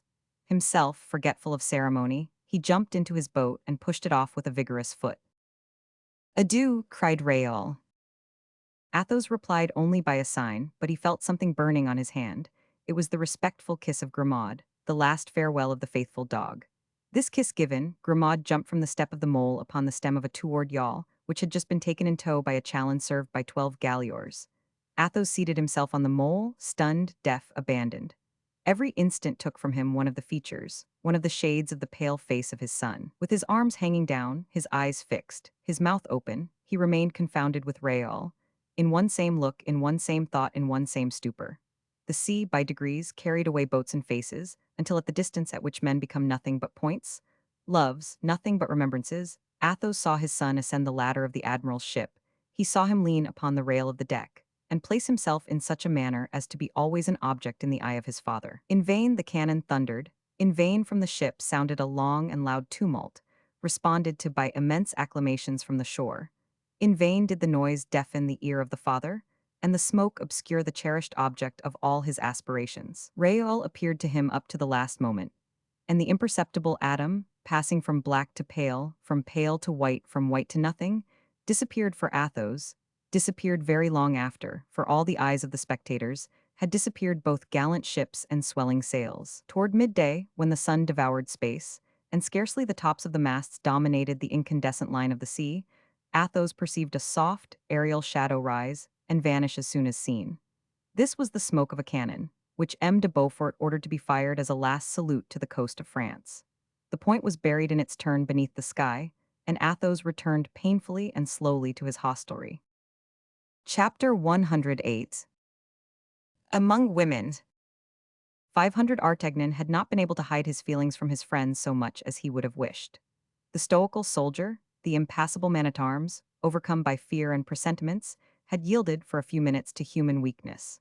When, therefore, he had silenced his heart and calmed the agitation of his nerves, turning toward his lackey, a silent servant, always listening in order to obey the more promptly. "Rabaud," said he, "mind, we must travel 30 leagues a day." "At your pleasure, captain," replied Rabaud. And from that moment 500 Artagnan, accommodating his action to the pace of his horse, like a true centaur, employed his thoughts about nothing, that is to say, about everything. He asked himself why the king had sent for him back, why the Iron Mask had thrown the silver plate at the feet of Raoul, As to the first subject, the reply was negative. He knew right well that the king's calling him was from necessity. He still further knew that Louis Roman XIV must experience an imperious want of a private conversation with one whom the possession of such a secret placed on a level with the highest powers of the kingdom. But as to saying exactly what the king's wish was, 500 Artagnan found himself completely at a loss. The musketeer had no other doubts, either, upon the reason which had urged the unfortunate Philippe to reveal his character and his birth. Philippe, hidden forever beneath a mask of iron, exiled to a country where the men seemed little more than slaves of the elements. Philippe, deprived even of the society of 500 Artagnan, who had loaded him with honors and delicate attentions, had nothing more to see than specters and griefs in this world, and despair beginning to devour him, he poured himself forth in complaints, in the belief that his revelations would raise an avenger for him. The manner in which the musketeer had been near killing his two best friends, the destiny which had so strangely brought Athos to participate in the great state secret, the farewell of Raoul, the obscurity of that future which threatened to end in a melancholy death. All this threw 500 Artagnan incessantly back to the lamentable predictions and forebodings, which the rapidity of his pace did not dissipate, as it used formerly to do. 500 Artagnan passed from these considerations to the remembrance of the proscribed Porthos and Aramis. He saw them both, fugitives, tracked, ruined, laborious architects of a fortune they must lose. And as the king called for his man of execution in the hours of vengeance and malice, 500 Artagnan trembled at the idea of receiving some commission that would make his very heart bleed. Sometimes, when ascending hills, when the winded horse breathed hard from his nostrils, and heaved his flanks, the captain, left to more freedom of thought, reflected upon the prodigious genius of Aramis, a genius of astucity and intrigue, such as the Fronde and the Civil War had produced but two: soldier, priest, and diplomatist, gallant, avaricious, and cunning. Aramis had never taken the good things of this life but as stepping stones to rise to bad ones. Generous in spirit, if not high in heart, he never did ill but for the sake of shining a little more brilliantly. Toward the end of his career, at the moment of reaching the goal like the patrician Fuscus, he had made a false step upon a plank, and had fallen into the sea. But Porthos, the good harmless Porthos, to see Porthos hungry, to see Mousqueton without gold lace, imprisoned perhaps, to see Pierrefonds, Bracia, razed to the very stones, dishonored even to the timber. These were so many poignant griefs for 500 Artagnan, and every time that one of these griefs struck him, he bounded like a horse at the sting of the gadfly beneath the vaults of foliage, where he has sought shade and shelter from the burning sun. Never was the man of spirit subjected to ennui, if his body was exposed to fatigue. Never did the man healthy of body fail to find life light, if he had something to engage his mind. 500 Artagnan, riding fast, thinking as constantly, alighted from his horse in Paris, fresh and tender in his muscles as the athlete preparing for the gymnasium. The king did not expect him so soon, and had just departed for the chase toward Meudon. 500 Artagnan, instead of riding after the king, as he would formerly have done, took off his boots, had a bath, and waited till his majesty should return dusty and tired. He occupied the interval of 5 hours in taking, as people say, the air of the house, and in arming himself against all ill chances. He learned that the king, during the last fortnight, had been gloomy, that the queen mother was ill and much depressed, that Monsieur, the king's brother, was exhibiting a devotional turn, that Madame had the vapors, and that M. de Guiche was gone to one of his estates. He learned that M. Colbert was radiant, that M. Fouquet consulted a fresh physician every day, who still did not cure him, and that his principal complaint was one which physicians do not usually cure, unless they are political physicians. The king, 500 Artagnan was told, behaved in the kindest manner to M. Fouquet and did not allow him to be ever out of his sight. But the surintendant, touched to the heart, like one of those fine trees which a worm has punctured, was declining daily, in spite of the royal smile, that son of court trees. 500 Artagnan learned that Mademoiselle de La Vallière had become indispensable to the king, that the king, during his sporting excursions, if he did not take her with him, wrote to her frequently, no longer verses, but, what was still much worse, prose, and that, whole pages at a time. Thus, as the poetical Pleiad of the day said, the first king in the world was seen descending from his horse with an ardor beyond compare, and on the crown of his hat scrawling bombastic phrases, which M. de Saint-Aignan, aide-de-camp in perpetuity, carried to La Vallière at the risk of foundering his horses. During this time, deer and pheasants were left to the free enjoyments of their nature, hunted so lazily, that, it was said, the art of venery ran great risk of degenerating at the court of France. 500 Artagnan, then thought of the wishes of poor Raoul, of that desponding letter destined for a woman who passed her life in hoping, and as 500 Artagnan loved to philosophize a little occasionally, he resolved to profit by the absence of the king to have a minute's talk with Mademoiselle de la Vallière. This was a very easy affair. While the king was hunting, Louise was walking with some other ladies in one of the galleries of the Palais Royal, exactly where the captain of the musketeers had some guards to inspect. 500 Artagnan did not doubt that if he could but open the conversation upon Raoul, Louise might give him grounds for writing a consolatory letter to the poor exile. And hope, or at least consolation for Raoul, in the state of heart in which he had left him, was life to two men who were very dear to our captain. He directed his course, therefore, to the spot where he knew he should find Mademoiselle de la Vallière.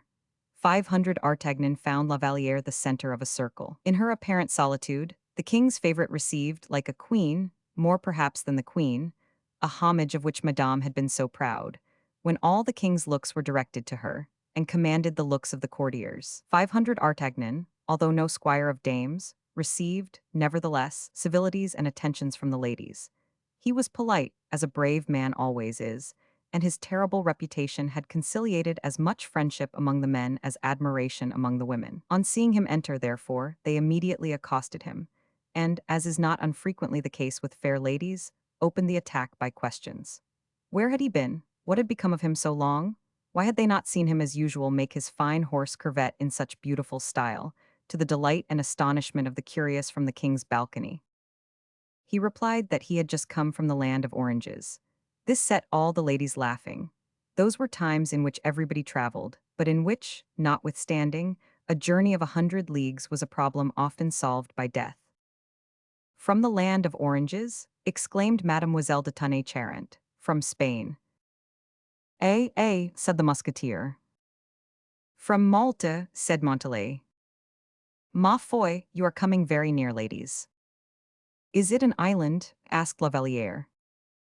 Mademoiselle, said 500 Artagnan, I will not give you the trouble of seeking any further. I come from the country where M. de Beaufort is, at this moment, embarking for Algiers. Have you seen the army? Asked several warlike fair ones. As plainly as I see you, replied 500 Artagnan. And the fleet? Yes, I saw everything. Have we any of us any friends there?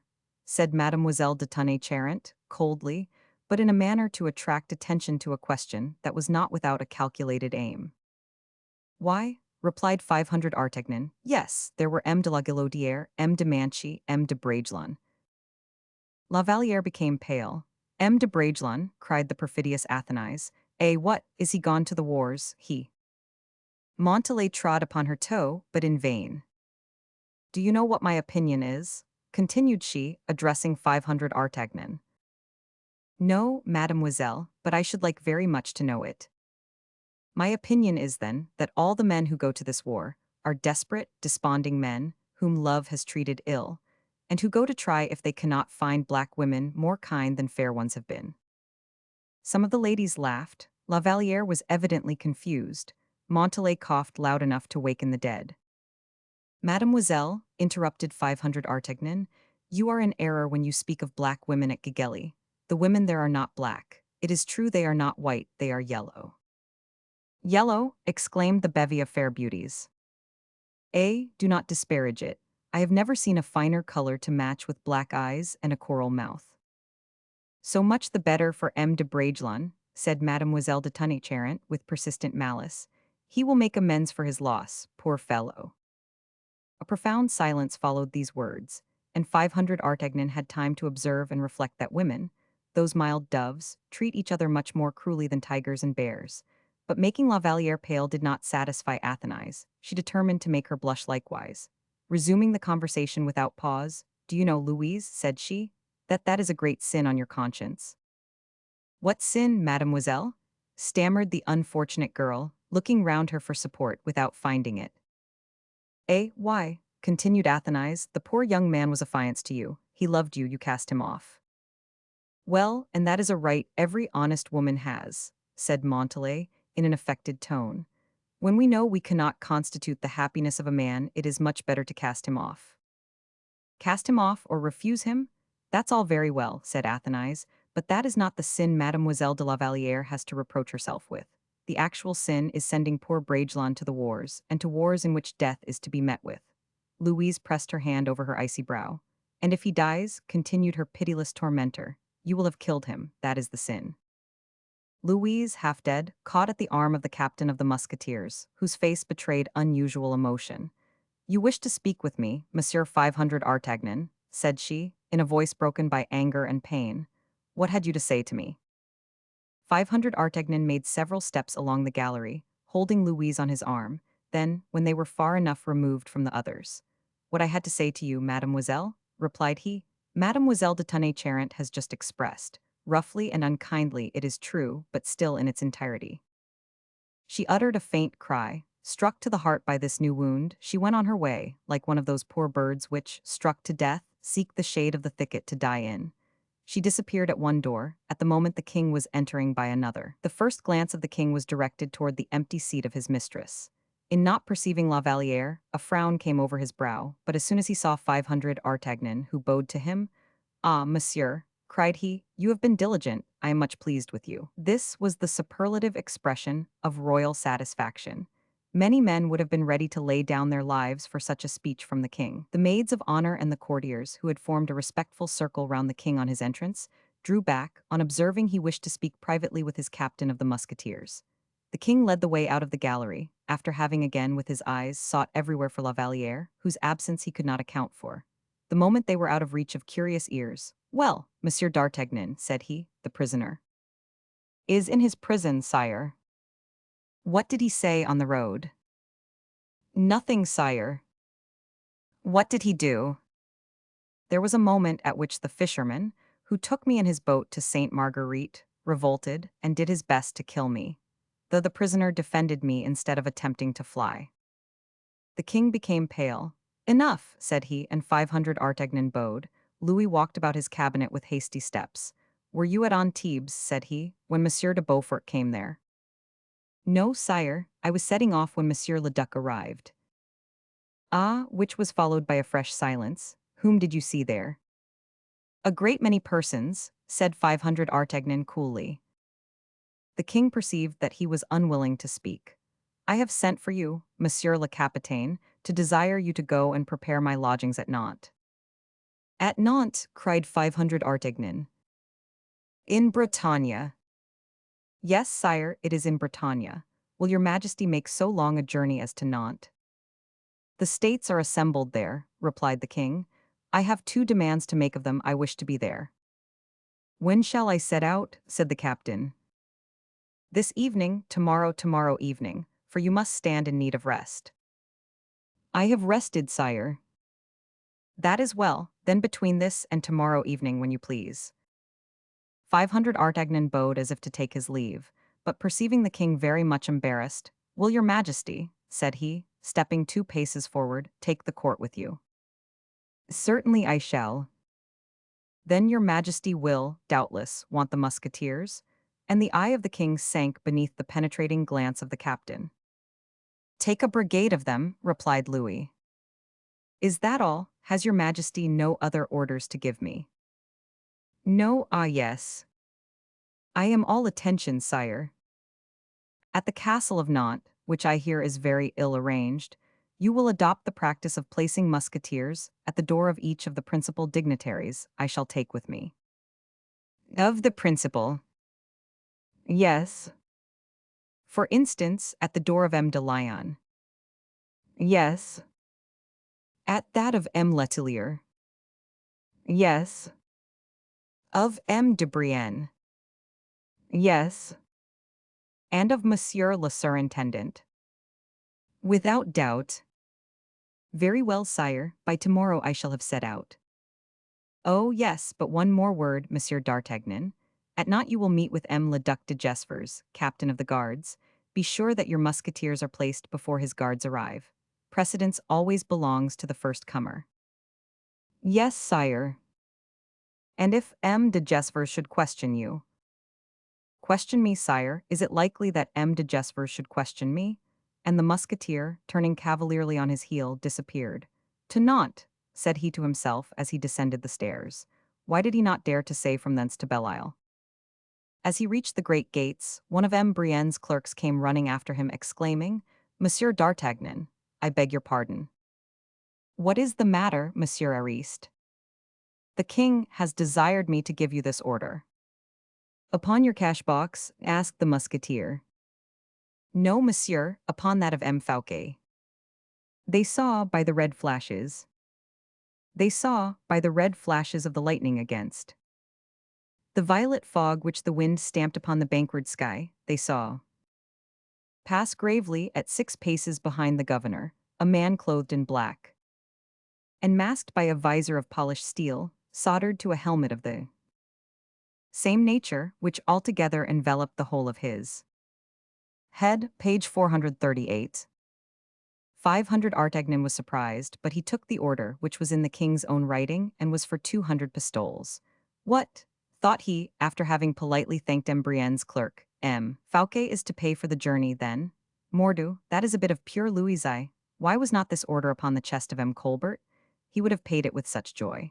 And 500 Artagnan, faithful to his principle of never letting an order at sight get cold, went straight to the house of M. Fouquet to receive his 200 pistoles. Chapter 109. The Last Supper. The surintendant had no doubt received advice of the approaching departure, for he was giving a farewell dinner to his friends. From the bottom to the top of the house, the hurry of the servants bearing dishes and the diligence of the registers denoted an approaching change in both offices and kitchen. 500 Artagnan, with his order in his hand, presented himself at the bureau. When he was told it was too late to pay cash, the chest was closed. He only replied, "On the king's service." The clerk, a little put out by the serious air of the captain, replied that that was a very respectable reason, but that the customs of the house were respectable likewise, and that, in consequence, he begged the bearer to call again next day. 500 Artagnan asked if he could not see M. Fouquet. The clerk replied that le surintendant did not interfere with such details, and rudely closed the outer door in 500 Artagnan's face. But the latter had foreseen this stroke, and placed his boot between the door and the door case, so that the lock did not catch, and the clerk was still nose to nose with his interlocutor. This made him change his tone, and say, with terrified politeness, "If monsieur wishes to speak to M. le surintendant, he must go to the antechambers. These are the offices where Monseigneur never comes." "Oh, very well, where are they?" replied 500 Artagnan. "On the other side of the court," said the clerk, delighted at being free. 500 Artagnan crossed the court, and fell in with a crowd of servants. "Monseigneur sees nobody at this hour." He was answered by a fellow carrying a vermeil dish, in which were 3 pheasants and 12 quails. "Tell him," said the captain, laying hold of the servant by the end of his dish, "that I am M. d'Artagnan, captain of His Majesty's musketeers." The fellow uttered a cry of surprise and disappeared, 500 Artagnan following him slowly. He arrived just in time to meet M. Pelisson in the antechamber. The latter, a little pale, came hastily out of the dining room to learn what was the matter. 500 Artagnan smiled. "There is nothing unpleasant, Monsieur Pelisson, only a little order to receive the money for." "Ah," said Fouquet's friend, breathing more freely, and he took the captain by the hand and, dragging him behind him, led him into the dining room, where a number of friends surrounded the surintendant, placed in the center and buried in the cushions of a fauteuil. There were assembled all the Epicureans who so lately at Vaux did the honors of the mansion of wit and money of M. Fouquet. Joyous friends, for the most part faithful, they had not fled their protector at the approach of the storm, and, in spite of the threatening heavens, in spite of the trembling earth, they remained there, smiling, cheerful, as devoted to misfortune as they had been to prosperity. On the left of the surintendant was Madame de Belliere. On his right was Madame Fouquet. As if braving the laws of the world and putting all vulgar reasons of propriety to silence, the 2 protecting angels of this man united to offer him, at the moment of the crisis, the support of their intertwined arms. Madame de Belliere was pale, trembling, and full of respectful attentions for Madame la Surintendante, who, with one hand on the hand of her husband, was looking anxiously toward the door by which Pelisson had gone out to bring in 500 Artagnan. The captain entered at first full of courtesy, and afterward of admiration, when, with his infallible glance, he had divined as well as taken in the expression of every face. Fouquet raised himself up in his chair. "Pardon me, Monsieur d'Artagnan," said he, if I did not come to receive you when coming in the king's name. And he pronounced the last words with a sort of melancholy firmness, which filled the hearts of his friends with terror. Monseigneur, implied 500 Artagnan, I only come to you in the king's name to demand payment of an order for 200 pistoles. The clouds passed from every brow but that of Fouquet, which still remained overcast. Ah, then, said he, perhaps you are also setting out for Nantes. I do not know whither I am setting out for, Monseigneur. But, said Madame Fouquet, recovered from her fright, you are not going so soon, Monsieur le Capitaine, as not to do us the honor to take a seat with us. Madame, I should esteem that a great honor done to me, but I am so pressed for time, that, you see, I have been obliged to permit myself to interrupt your repast to procure payment of my note. The reply to which shall be gold, said Fouquet, making a sign to his intendant, who went out with the order which 500 Artagnan handed to him. Oh, said the latter, I was not uneasy about the payment, the house is good. A painful smile passed over the pale features of Fouquet. Are you in pain? Asked Madame de Bellière. Do you feel your attack coming on? Asked Madame Fouquet. Neither, thank you both, said Fouquet. Your attack, said 500 Artagnan in his turn. Are you unwell, Monseigneur? I have a tertian fever, which seized me after the fete at Vaux. Caught cold in the grottos at night, perhaps. No, no, nothing but agitation, that was all. The too much heart you displayed in your reception of the king, said La Fontaine, quietly, without suspicion that he was uttering a sacrilege. We cannot devote too much heart to the reception of our king, said Fouquet, mildly, to his poet. Monsieur meant to say the too great ardor, interrupted 500 Artagnan, with perfect frankness and much amenity. The fact is, Monseigneur, that hospitality was never practiced as at Vaux. Madame Fouquet permitted her countenance to show clearly that if Fouquet had conducted himself well toward the king had not rendered the like to the minister. But 500 Artagnan knew the terrible secret. He alone with Fouquet knew it. Those two men had not, the one the courage to complain, the other the right to accuse. The captain, to whom the 200 pistols were brought, was about to take leave, when Fouquet, rising, took a glass of wine, and ordered one to be given to 500 Artagnan. Monsieur, said he, to the health of the king, whatever may happen. And to your health, Monseigneur, whatever may happen, said 500 Artagnan. He bowed, with these words of evil omen, to all the company, who rose as soon as they heard the sound of his spurs and boots at the bottom of the stairs. I, for a moment, thought it was me and not my money he wanted, said Fouquet, endeavoring to laugh. You, cried his friends, and what for in the name of heaven? Oh, do not deceive yourselves, my dear brothers and Epicurus, said the superintendent. I will not make a comparison between the most humble sinner on the earth and the God we adore, but remember, he gave one day to his friends a repast which is called the Last Supper, and which was nothing but a farewell dinner, like that which we are making at this moment. A painful cry of denial arose from all parts of the table. Shut the doors, said Fouquet, and the servants disappeared. My friends, continued Fouquet, lowering his voice, what was I formerly? What am I now? Consult among yourselves and reply. A man like me sinks when he does not continue to rise. What shall we say, then, when he really sinks? I have no more money, no more credit. I have no longer anything but powerful enemies and powerless friends.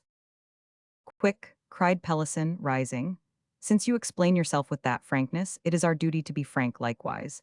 Yes, you are ruined. Yes, you are hastening to your ruin. Stop. And in the first place, what money have we left? 700,000 livres, said the intendant. Bread, murmured Madame Fouquet. Relays, said Pelisson, relays and fly. Whither? To Switzerland, to Savoy, but fly. If Monseigneur flies, said Madame Bellière, it will be said that he was guilty and was afraid. More than that, it will be said that I have carried away 20 millions with me. We will draw up memoirs to justify you, said La Fontaine. Fly. I will remain, said Fouquet, and besides, does not everything serve me? You have Belle-Isle, cried the Abbe Fouquet. And I am naturally going there when going to Nantes, replied the surintendant. Patience, then patience. Before arriving at Nantes, what a distance, said Madame Fouquet. Yes, I know that well, replied Fouquet. But what is to be done there? The king summons me to the States. I know well it is for the purpose of ruining me, but to refuse to go would be to evince uneasiness." "Well, I have discovered the means of reconciling everything," cried Pelisson. "You are going to set out for Nantes." Fouquet looked at him with an air of surprise. "But with friends, but in your own carriage as far as Orleans, in your barge as far as Nantes, always ready to defend yourself if you are attacked, to escape if you are threatened. In fact, you will carry your money against all chances, and while flying, you will only have obeyed the king. Then, reaching the sea when you like, you will embark for Belle Isle, and from Belle Isle you will shoot out whenever it may please you, like the eagle which rushes into space when it has been driven from its eyrie." A general assent followed Pelisson's words. "Yes, do so," said Madame Fouquet to her husband. "Do so," said Madame Belliere. Do it," cried all his friends. "I will do so," replied Fouquet. "This very evening." "In an hour." "Immediately." "With 700,000 livres you can lay the foundation of another fortune," said the Abbe Fouquet. "What is there to prevent our arming corsairs at Belle Isle? And if necessary, we will go and discover a new world," added La Fontaine, intoxicated with projects and enthusiasm. A knock at the door interrupted this concert of joy and hope.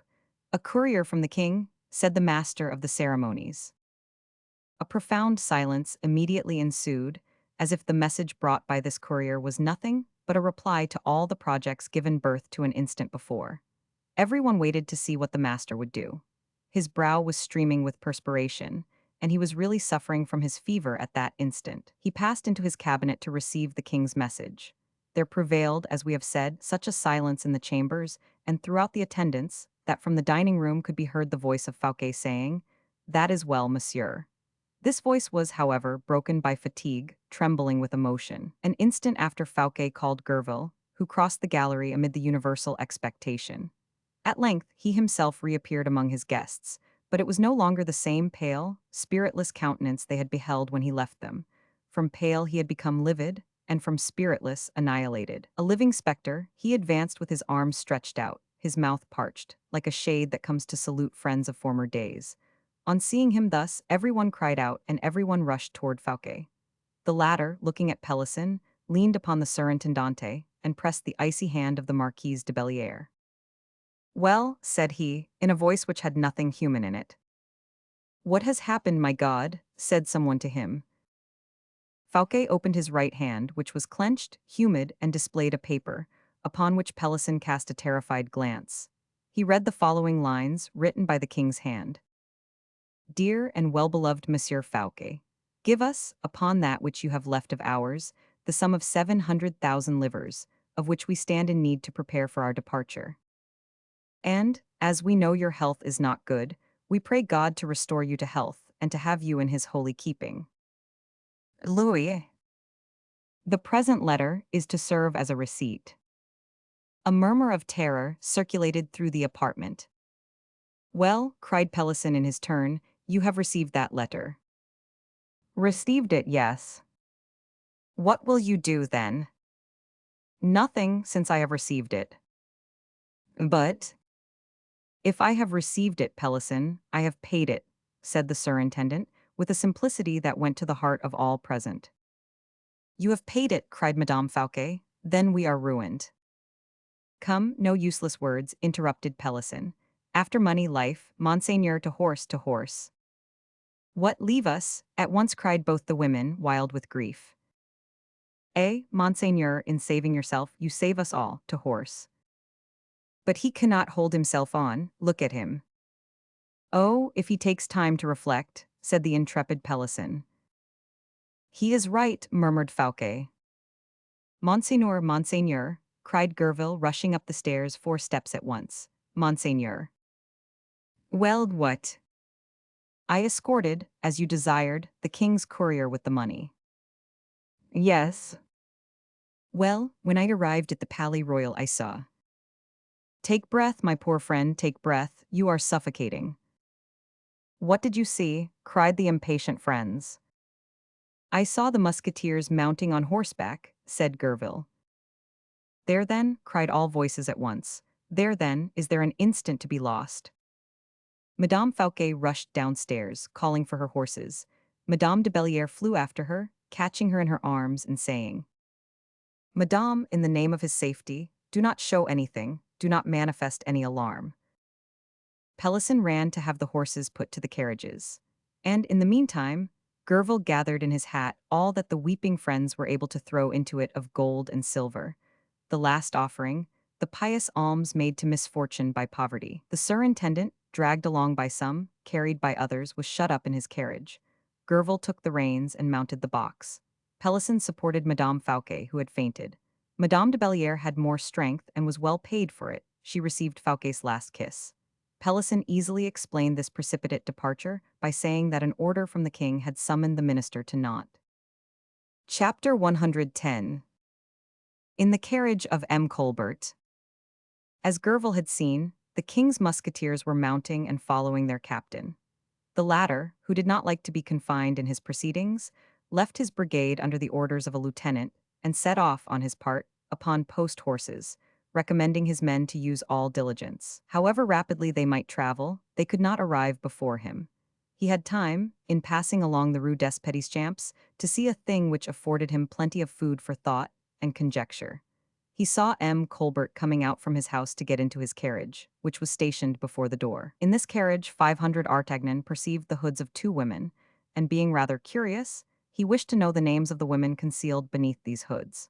To get a glimpse at them, for they kept themselves closely covered up, he urged his horse so near to the carriage that he drove him against the step with such force as to shake everything containing and contained. The terrified women uttered, the one a faint cry, by which 500 Artagnan recognized a young woman, the other an imprecation, by which he recognized the vigor and aplomb which half a century bestows. The hoods were thrown back. One of the women was Madame Vanel, the other was the Duchesse de Chevreuse. 500 Artagnan's eyes were quicker than those of the ladies. He had seen and known them while they did not recognize him, and as they laughed at their fright, pressing each other's hands. "Humph," said 500 Artagnan, "the old Duchesse is not more difficult in her friendships than she was formerly. She paying her court to the mistress of M. Colbert. Poor M. Fouquet, that presages you nothing good."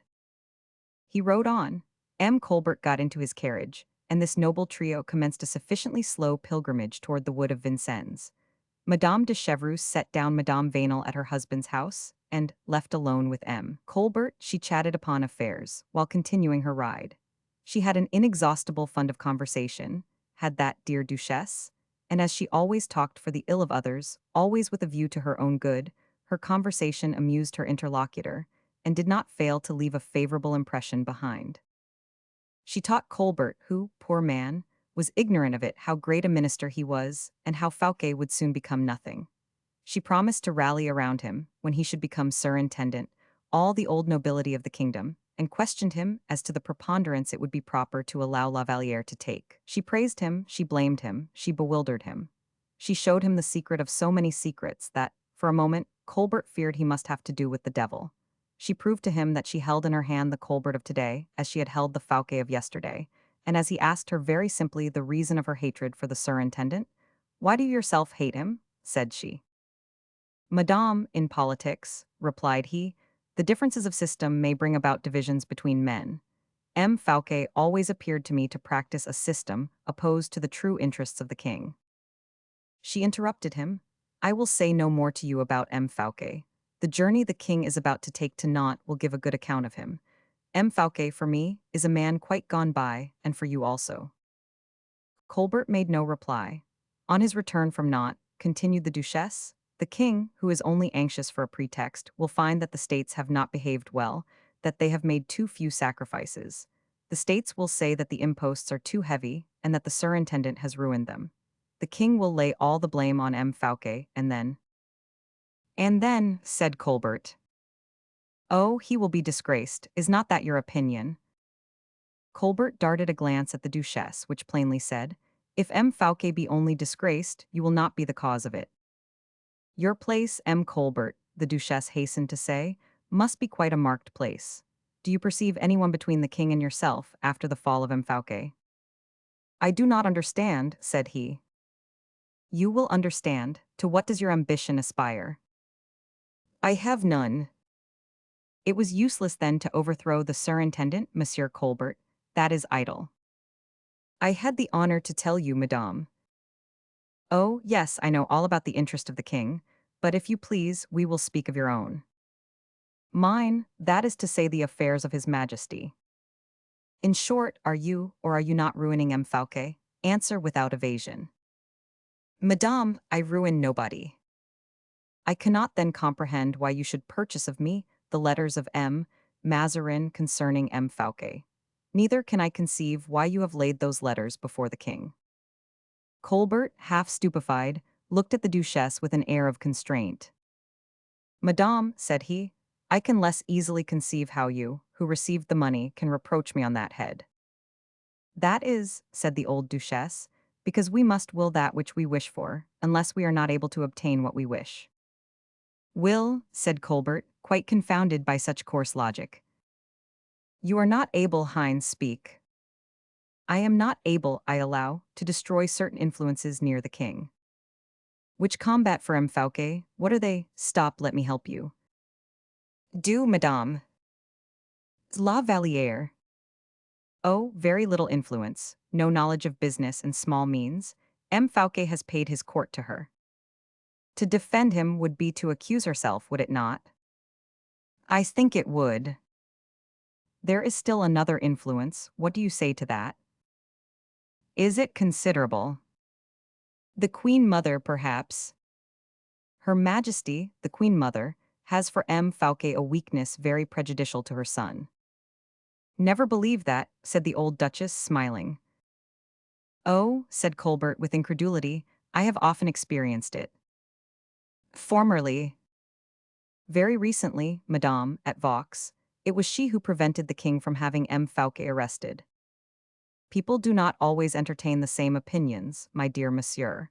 That which the queen may have wished recently, she would not perhaps today. And why not? Said Colbert, astonished. Oh, the reason is of very little consequence.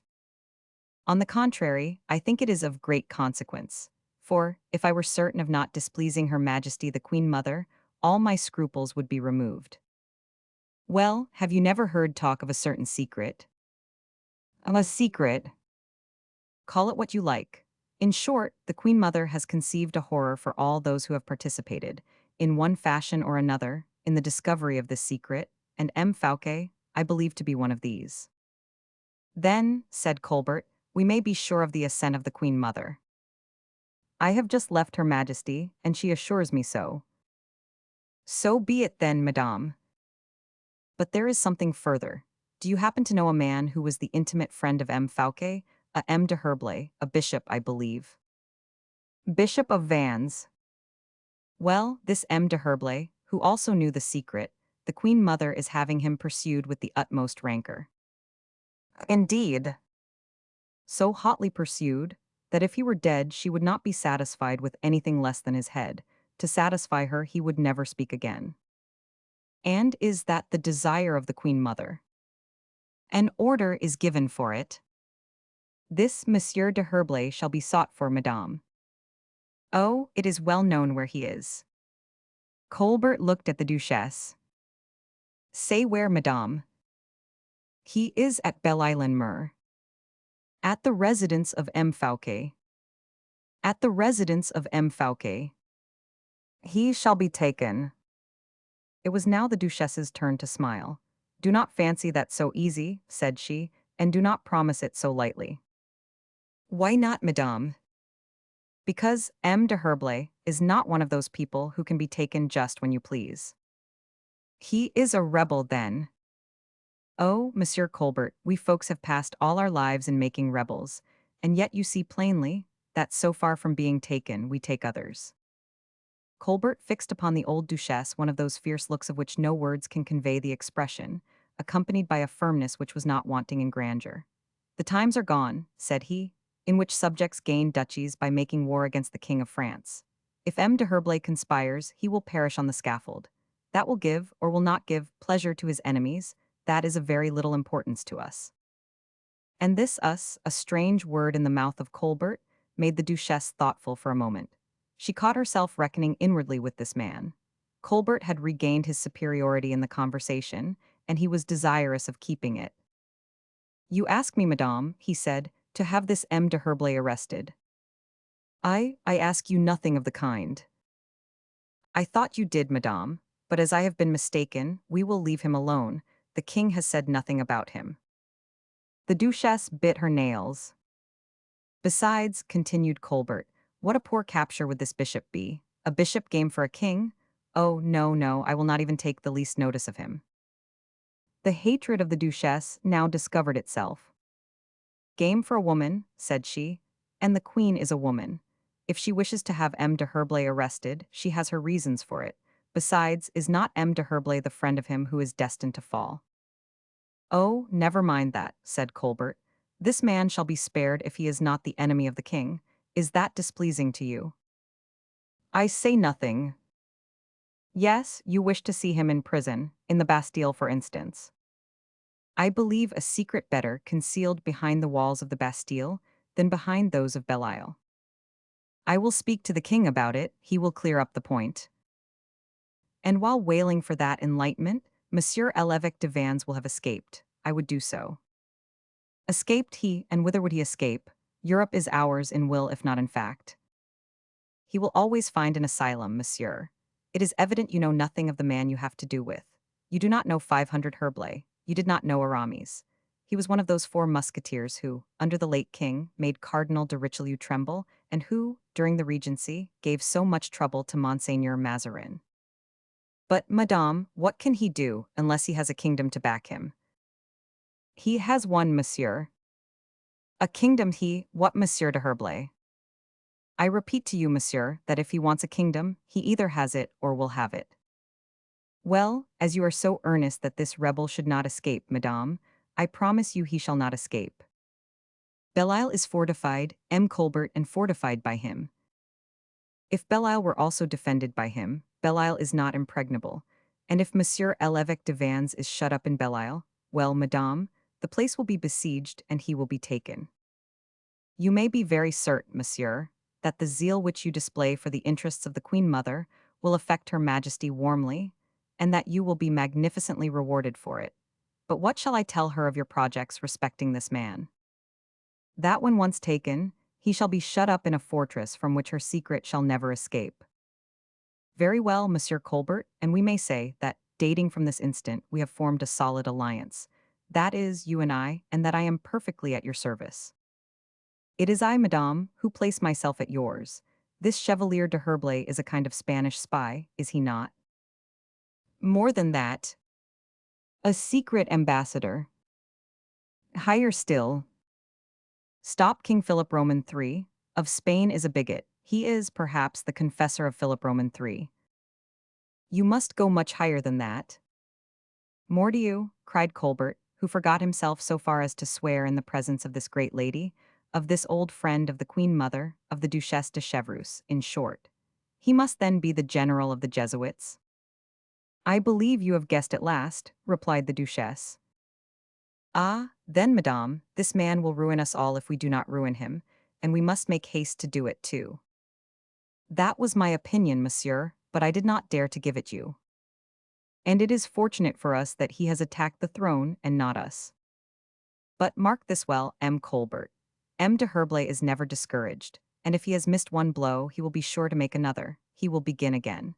If he has allowed an opportunity to escape of making a king for himself, sooner or later, he will make another, of whom, to a certainty, you will not be prime minister. Colbert knitted his brow with a menacing expression. I feel assured that a prison will settle this affair for us, madame, in a manner satisfactory for both. The Duchesse smiled again. Oh, if you knew, said she, how many times Aramis has got out of prison. Oh, replied Colbert, we will take care he shall not get out this time. But you have not attended to what I said to you just now. Do you remember that Aramis was one of the 4 invincibles whom Richelieu dreaded?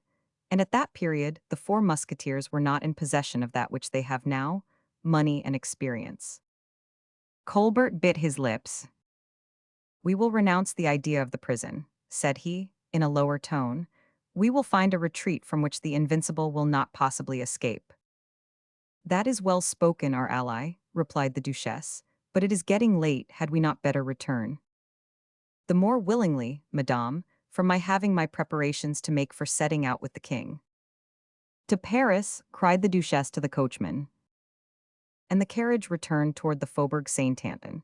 After the conclusion of the treaty which gave up to death the last friend of Fouquet, the last defender of Belle Isle, the ancient friend of Marie Michon, the new enemy of the Duchesse. Chapter 111. The Two Lighters. 500 Artagnan had set off. Fouquet likewise was gone, and he with a rapidity which doubled the tender interest of his friends. The first moments of this journey, or better to say, of this flight, were troubled by the incessant fear of all the horses and all the carriages which could be perceived behind the fugitive. It was not natural, in fact, if Louis Roman XIV was determined to seize this prey, that he should allow it to escape. The young lion was already accustomed to the chase, and he had bloodhounds sufficiently ardent to allow him to depend upon them. But insensibly all the fears were dispersed. The surintendant, by hard traveling, placed such a distance between himself and his persecutors that no one of them could reasonably be expected to overtake him. As to his position, his friends had made it excellent for him. Was he not traveling to join the king at Nantes? And what did the rapidity prove but his zeal to obey? He arrived, fatigued but reassured, at Orleans, where he found, thanks to the care of a courier who had preceded him, a handsome lighter of 8 oars. These lighters, in the shape of gondolas, rather wide and rather heavy, containing a small covered chamber in shape of a deck, and a chamber in the poop formed by a tent, then acted as passage boats from Orleans to Nantes, by the Loire, and this passage, a long one in our days, appeared then more easy and convenient than the high road, with its post-hacks or its bad, scarcely hung carriages. Fouquet went on board this lighter, which set out immediately. The rowers, knowing they had the honor of conveying the surintendant of the finances, pulled with all their strength, and that magic word, the finances, promised them a liberal gratification, of which they wished to prove themselves worthy. The lighter bounded over the tiny waves of the Loire. Magnificent weather, one of those sun-risings that empurple landscapes, left the river all its limpid serenity. The current and the rowers carried Fouquet along as wings carry a bird, and he arrived before Beaugency, without any accident having signalized the voyage. Fouquet hoped to be the first to arrive at Nantes. There he would see the notables and gain support among the principal members of the states. He would make himself necessary, a thing very easy for a man of his merit, and would delay the catastrophe, if he did not succeed in avoiding it entirely. Besides, said Gerville to him, at Nantes you will make out, or we will make out, the intentions of your enemies. We will have horses always ready to convey you to the inextricable Poitou, a bark in which to gain the sea, and when once in the open sea, Belle Isle is the inviolable port. You see besides that no one is watching you, no one is following you. He had scarcely finished when they discovered at a distance, behind an elbow formed by the river, the masts of a large lighter, which was coming down. The rowers of Fouquet's boat uttered a cry of surprise on seeing this galley. "What is the matter?" asked Fouquet. "The matter is, monseigneur," replied the patron of the bark, "that it is a truly remarkable thing, that lighter comes along like a hurricane." Gerville started and mounted on the deck, in order to see the better. Fouquet did not go up with him, but he said to Gerville with a restrained mistrust, "See what it is, dear friend." The lighter had just passed the elbow. It came on so fast that behind it might be seen to tremble the white train of its wake, illumined with the fires of day. "How they go," repeated the patron, "how they go, they must be well paid. I did not think," he added, "that oars of wood could behave better than ours, but those yonder prove the contrary." "Well they may," said one of the rowers, "they are 12 and we are but 8. "12 rowers," replied Gerville, "12 impossible." The number of 8 rowers for a lighter had never been exceeded, even for the king. This honor had been paid to Monsieur le Surintendant, much more for the sake of haste than of respect. "What does that mean?" said Gerville, endeavoring to distinguish beneath the tent which was already apparent, travelers which the most piercing eye could not yet have succeeded in discovering. "They must be in a hurry, for it is not the king," said the patron. Fouquet shuddered. "By what do you know that it is not the king?" said Gerville. "In the first place, because there is no white flag with fleur-de-lis, which the royal lighter always carries." "And then," said Fouquet, "because it is impossible it should be the king, Gerville, as the king was still in Paris yesterday." Gerville replied to the surintendant by a look which said, "You were there yourself yesterday." "And by what do you make out they are in such haste?" added he, for the sake of gaining time. "By this, monsieur," said the patron, These people must have set out a long while after us, and they have already nearly overtaken us. Bah, said Gerville, who told you that they do not come from Beaugency or from Moit even? We have seen no lighter of that shape, except at Orleans. It comes from Orleans, monsieur, and makes great haste. Fouquet and Gerville exchanged a glance.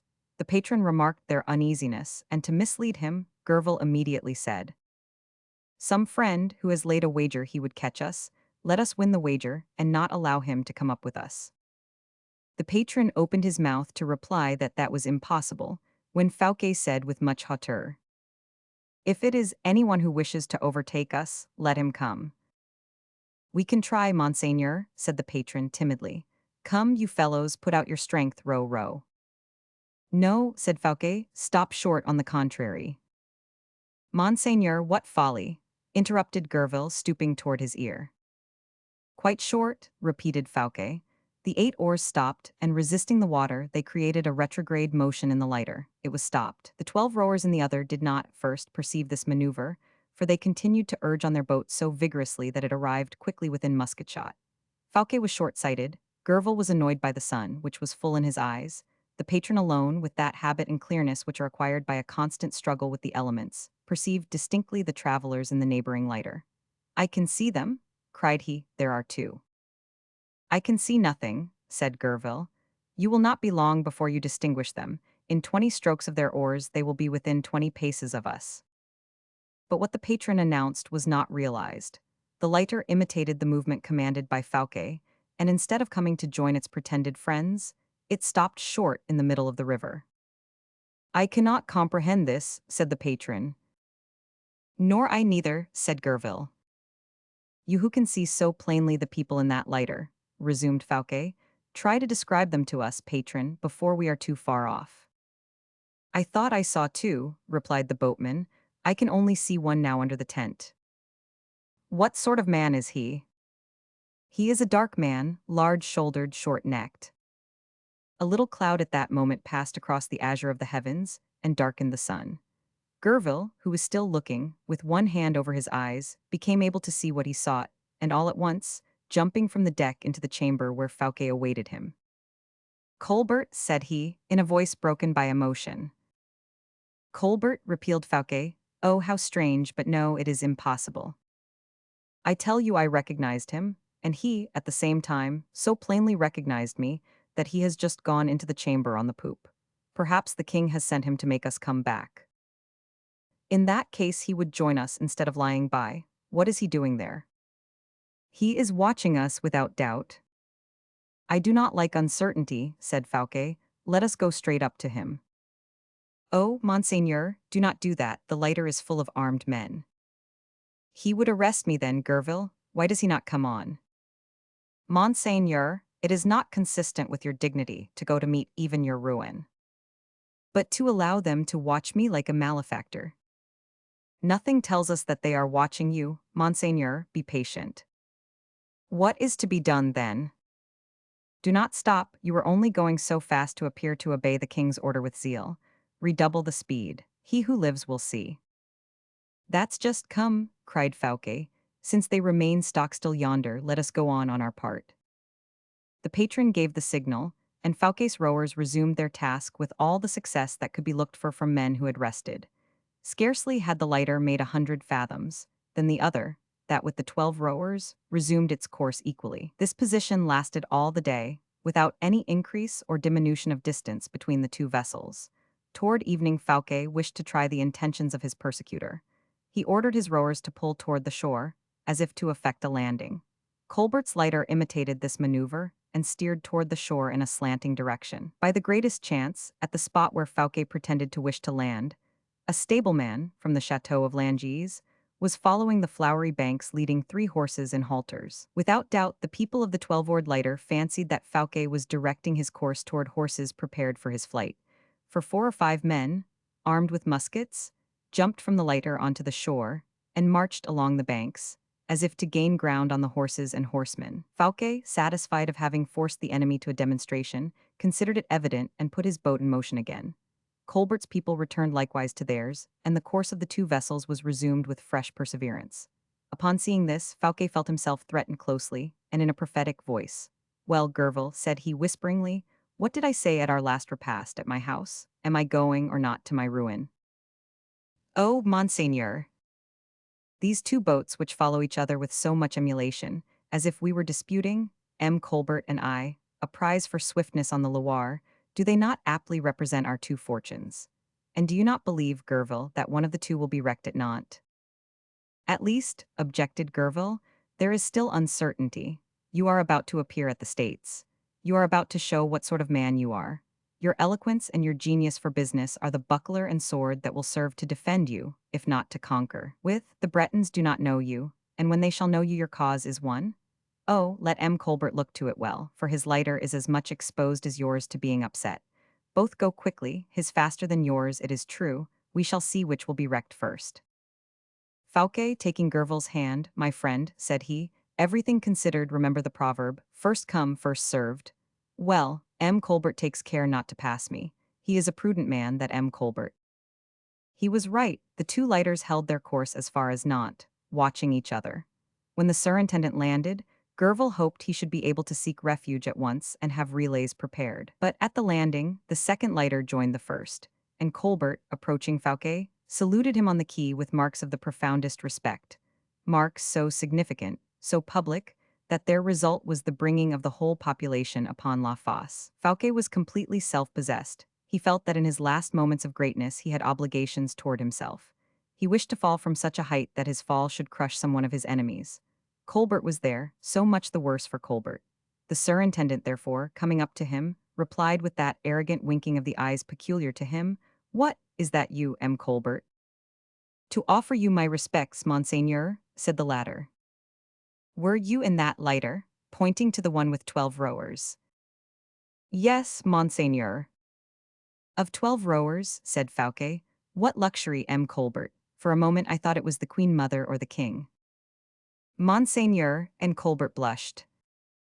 "This is a voyage that will cost those who have to pay for it dear, M. L'Intendant," said Fouquet, "but you have happily arrived.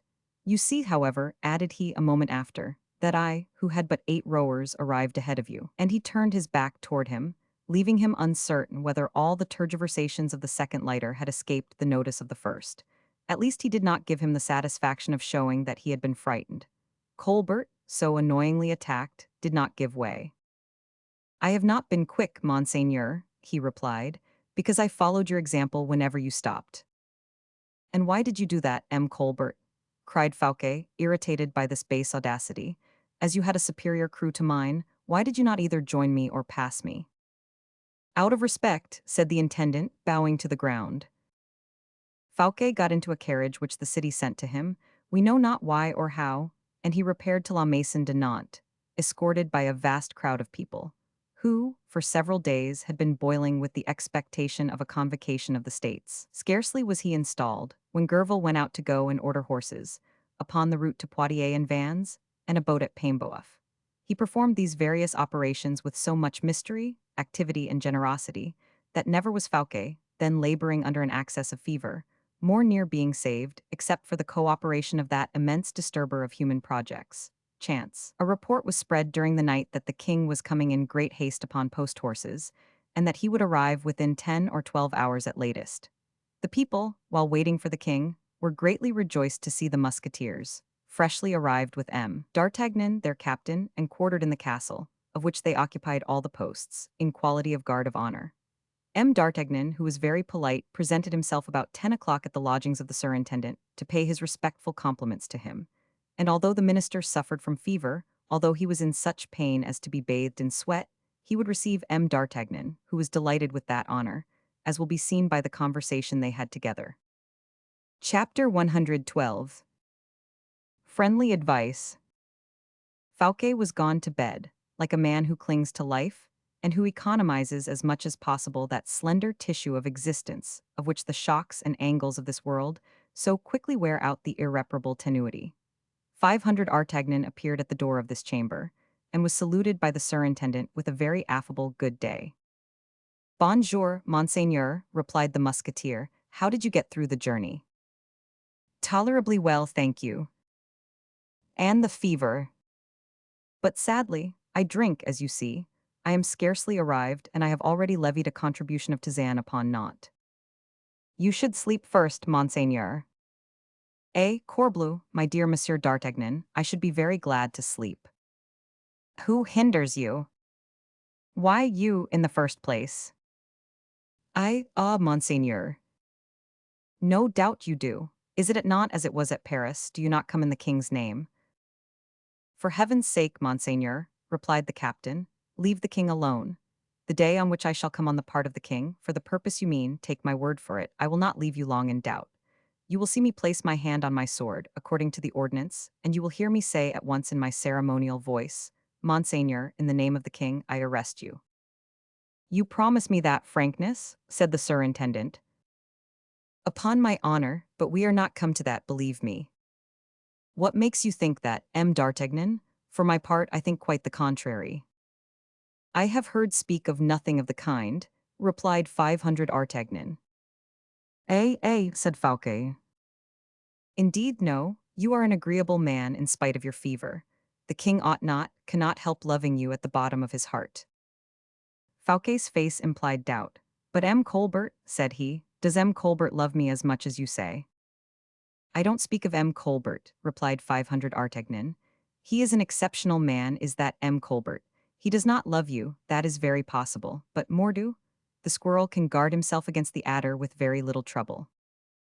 Do you know that you are speaking to me quite as a friend, replied Fouquet, and that, upon my life, I have never met with a man of your intelligence and your heart. You are pleased to say so, replied 500 Artagnan.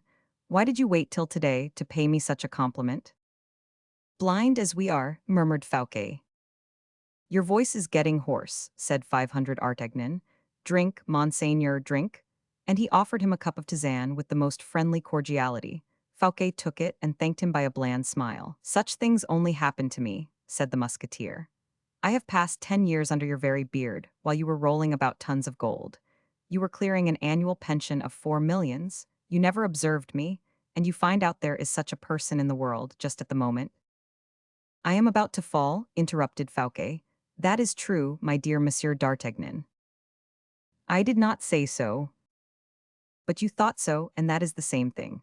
Well, if I fall, take my word as truth, I shall not pass a single day without saying to myself as I strike my brow, Fool, fool, stupid mortal, you had a Monsieur d'Artagnan under your eye and hand, and you did not employ him, you did not enrich him. You quite overwhelm me, said the captain. I esteem you greatly. There exists another man, then, who does not think as M. Colbert does, said the surintendant. How this M. Colbert slicks in your stomach, he is worse than your fever.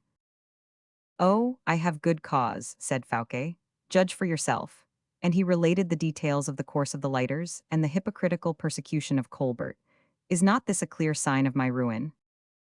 500 Artagnan became serious. That is true, said he. Yes, that has a bad odor, as M. de Treville used to say. And he fixed upon M. Fouquet his intelligent and significant look. Am I not clearly designated in that, captain? Is not the king bringing me to Nantes to get me away from Paris, where I have so many creatures, and to possess himself of Belle Isle? Where M. de Herblay is, added 500 Artagnan. Fouquet raised his head. As for me, monseigneur, continued 500 Artagnan, I can assure you the king has said nothing to me against you. Indeed. The king commanded me to set out for Nantes, it is true, and to say nothing about it to M. de Gesvres. My friend. To M. de Gesvres, yes, monseigneur, continued the musketeer, whose eyes did not cease to speak a language different from the language of his lips. The king, moreover, commanded me to take a brigade of musketeers, which is apparently superfluous, as the country is quite quiet. A brigade, said Fouquet, raising himself upon his elbow. 96 horsemen, yes, monseigneur, the same number as were employed in arresting de Chalais, de Cinq-Mars, and Montmorency. Fouquet pricked up his ears at these words, pronounced without apparent value. And besides, said he, well, nothing but insignificant orders, such as guarding the castle, guarding every lodging, allowing none of M. de Gesvres's guards to occupy a single post. M. de Gesvres, your friend. And for myself, cried Fouquet, what orders had you? For you, monseigneur, not the smallest word. Monsieur d'Artagnan, the safety of my honor and perhaps of my life is at stake. You would not deceive me. And to what end? Are you threatened? Only there really is an order with respect to carriages and boats. An order? Yes, but it cannot concern you. A simple measure of police. What is it, Captain? What is it?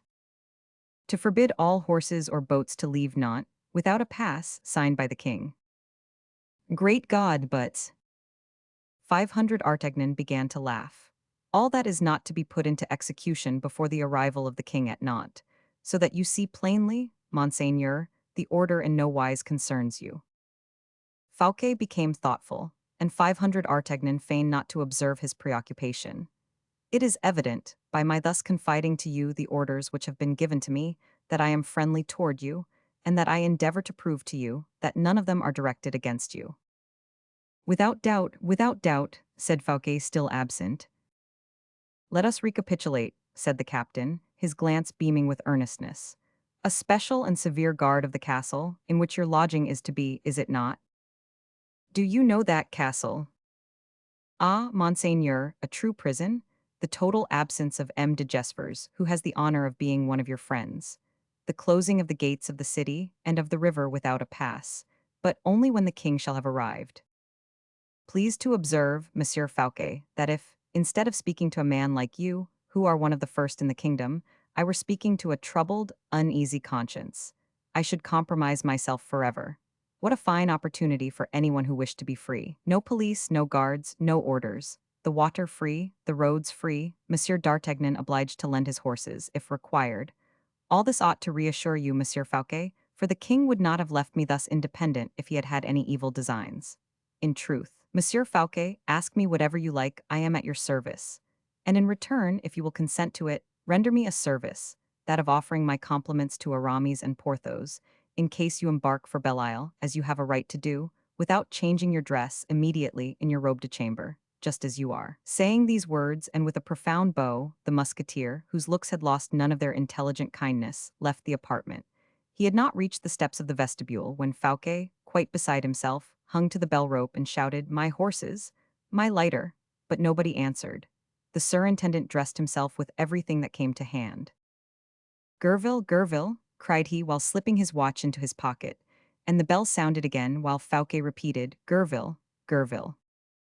Gerville at length appeared, breathless and pale. Let us be gone," cried Fouquet as soon as he saw him. "It is too late," said the surintendant's poor friend. "Too late, why?" Listen, and they heard the sounds trumpets and drums in front of the castle. What does that mean, Gerville? It is the king coming, Monseigneur. The king? The king, who has ridden double stages, who has killed horses, and who is 8 hours in advance of your calculation. We are lost, murmured Fouquet. Brave 500 Artagnan, all is over, thou hast spoken to me too late.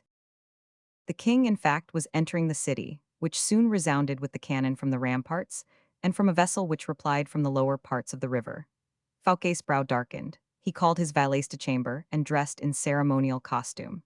From his window, behind the curtains, he could see the eagerness of the people and the movement of a large troop which had followed the prince, without its being to be guessed how. The king was conducted to the castle with great pomp, and Fouquet saw him dismount under the portcullis and speak something in the ear of 500 Artagnan, who held his stirrup. 500 Artagnan, when the king had passed under the arch, directed his steps toward the house Fouquet was in, but so slowly, and stopping so frequently to speak to his musketeers, drawn up as a hedge, that it might be said he was counting the seconds or the steps before accomplishing his message. Fouquet opened the window to speak to him in the court. "Ah," cried 500 Artagnan on perceiving him, "are you still there, Monseigneur?" And that word still completed the proof to Fouquet of how much information, and how many useful counsels were contained in the first visit the musketeer had paid him. The surintendant sighed deeply. "Good heavens, yes, monsieur," replied he. "The arrival of the king has interrupted me in the projects I had formed." "Oh, then you know that the king is arrived." "Yes, monsieur, I have seen him, and this time you come from him." "To inquire after you, Monseigneur, and, if your health is not too bad, to beg you to have the kindness to repair to the castle." Directly, Monsieur d'Artagnan, directly. Ah, damn, said the captain. Now the king is come, there is no more walking for anybody. No more free will. The password governs all now, you as well as me as well as you. Fouquet heaved a last sigh, got into his carriage, so great was his weakness, and went to the castle, escorted by 500 Artagnan, whose politeness was not less terrifying this time than it had but just before been consoling and cheerful. Chapter 113. How the King, Louis XIV, played his little part. As Fouquet was alighting from his carriage, to enter the castle of Nantes, a man of mean appearance went up to him with marks of the greatest respect, and gave him a letter. 500 Artagnan endeavored to prevent this man from speaking to Fouquet, and pushed him away, but the message had been given to the surintendant. Fouquet opened the letter and read it, and instantly a vague terror, which 500 Artagnan did not fail to penetrate, was painted upon the countenance of the first minister.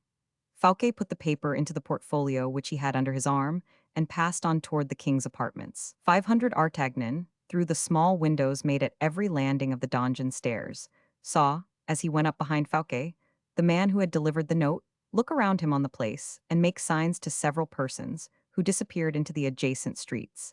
After having themselves repeated the signals made by the person we have named, Fouquet was made to wait for a moment upon the terrace of which we have spoken, a terrace which abutted on the little corridor, at the end of which the closet of the king was established. Here 500 Artagnan passed on before the surintendant, whom, till that time, he had respectfully accompanied, and entered the royal cabinet. "Well?" asked Louis XIV, who, on perceiving him, threw on to the table covered with papers a large green cloth. "The order is executed, sire." "And Fouquet?" "Monsieur le surintendant follows me," said 500 Artagnan. "In 10 minutes let him be introduced," said the king, dismissing 500 Artagnan again with a gesture. The latter retired, but had scarcely reached the corridor at the extremity of which Fouquet was waiting for him, when he was recalled by the king's bell. "Did he not appear astonished?" asked the king. "Who, sire?" "Fouquet," repeated the king, without saying monsieur, a particularity which confirmed the captain of the musketeers in his suspicions. "No, sire," replied he. "That's well," and a second time Louis dismissed 500 Artagnan. Fouquet had not quitted the terrace where he had been left by his guide. He reperused his note, which was thus conceived. "Something is being contrived against you. Perhaps they will not dare to carry it out at the castle. It will be on your return home. The house is already surrounded by musketeers. Do not enter. A white horse is in waiting for you behind the esplanade." Fouquet recognized the writing and zeal of Gerville. Not being willing that, if any evil happened to himself, this paper should compromise a faithful friend, the surintendant was busy tearing it into 1,000 morsels, spread about by the wind from the balustrade of the terrace. 500 Artagnan found him watching the flight of the last scraps into space. "Monsieur," said he, "the king waits for you." Fouquet walked with a deliberate step into the little corridor, where de Brienne and Rose were at work, while the Duc de Saint-Aignan, seated on a chair, likewise in the corridor, appeared to be waiting for orders with feverish impatience, his sword between his legs. It appeared strange to Fouquet that Brienne, Rose, and de Saint-Aignan, in general so attentive and obsequious, should scarcely take the least notice, as he, the superintendent, passed. But how could he expect to find it otherwise among courtiers, he whom the king no longer called anything but Fouquet? He raised his head, determined to look everyone and everything bravery in the face, and entered the king's apartment, where a little bell, which we already know, had announced him to his majesty. The king, without rising, nodded to him and with interest. "Well, how are you, Monsieur Fouquet?" said he. "I am in a high fever," replied the superintendent, "but I am at the king's service." "That is well, the states assemble tomorrow. Have you a speech ready?" Fouquet looked at the king with astonishment. "I have not, sire," replied he, "but I will improvise one. I am too well acquainted with affairs to feel any embarrassment. I have only one question to ask. Will your majesty permit me?" "Certainly, ask it." "Why has your majesty not done his first minister the honor to give him notice of this in Paris?" "You were ill, I was not willing to fatigue you." "Never did a labor, never did an explanation fatigue me, sire. And, since the moment is come for me to demand an explanation of my king." Oh, Monsieur Fouquet, an explanation upon what? Upon your Majesty's intentions with respect to myself. The king blushed. I have been calumniated, continued Fouquet warmly, and I feel called upon to provoke the justice of the king to make inquiries. You say all this to me very uselessly, Monsieur Fouquet. I know what I know. Your Majesty can only know things as they have been told to you, and I, on my part, have said nothing to you, while others have spoken many and many times. What do you wish to say? Said the king, impatient to put an end to this embarrassing conversation. I will go straight to the fact, sire, and I accuse a man of having injured me in your Majesty's opinion. Nobody has injured you, Monsieur Fouquet. That reply proves to me, sire, that I am right. Monsieur Fouquet, I do not like people to be accused. Not when one is accused. We have already spoken too much about this affair. Your Majesty will not allow me to justify myself. I repeat that I do not accuse you. Fouquet, with a half-bow, made a step backward. It is certain, thought he, that he has made up his mind. He alone who cannot go back can show such obstinacy. Not to see the danger now would be to be blind indeed. Not to shun it would be stupid. He resumed aloud, Did your Majesty send for me for any business? No, Monsieur Fouquet, but for some advice I have to give you. I respectfully await it, sire. Rest yourself, Monsieur Fouquet. Do not throw away your strength. The session of the States will be short, and when my secretaries shall have closed it, I do not wish business to be talked of in France for a fortnight. Has the king nothing to say to me on the subject of this Assembly of the States? No, Monsieur Fouquet. Not to me, the surintendant of the finances.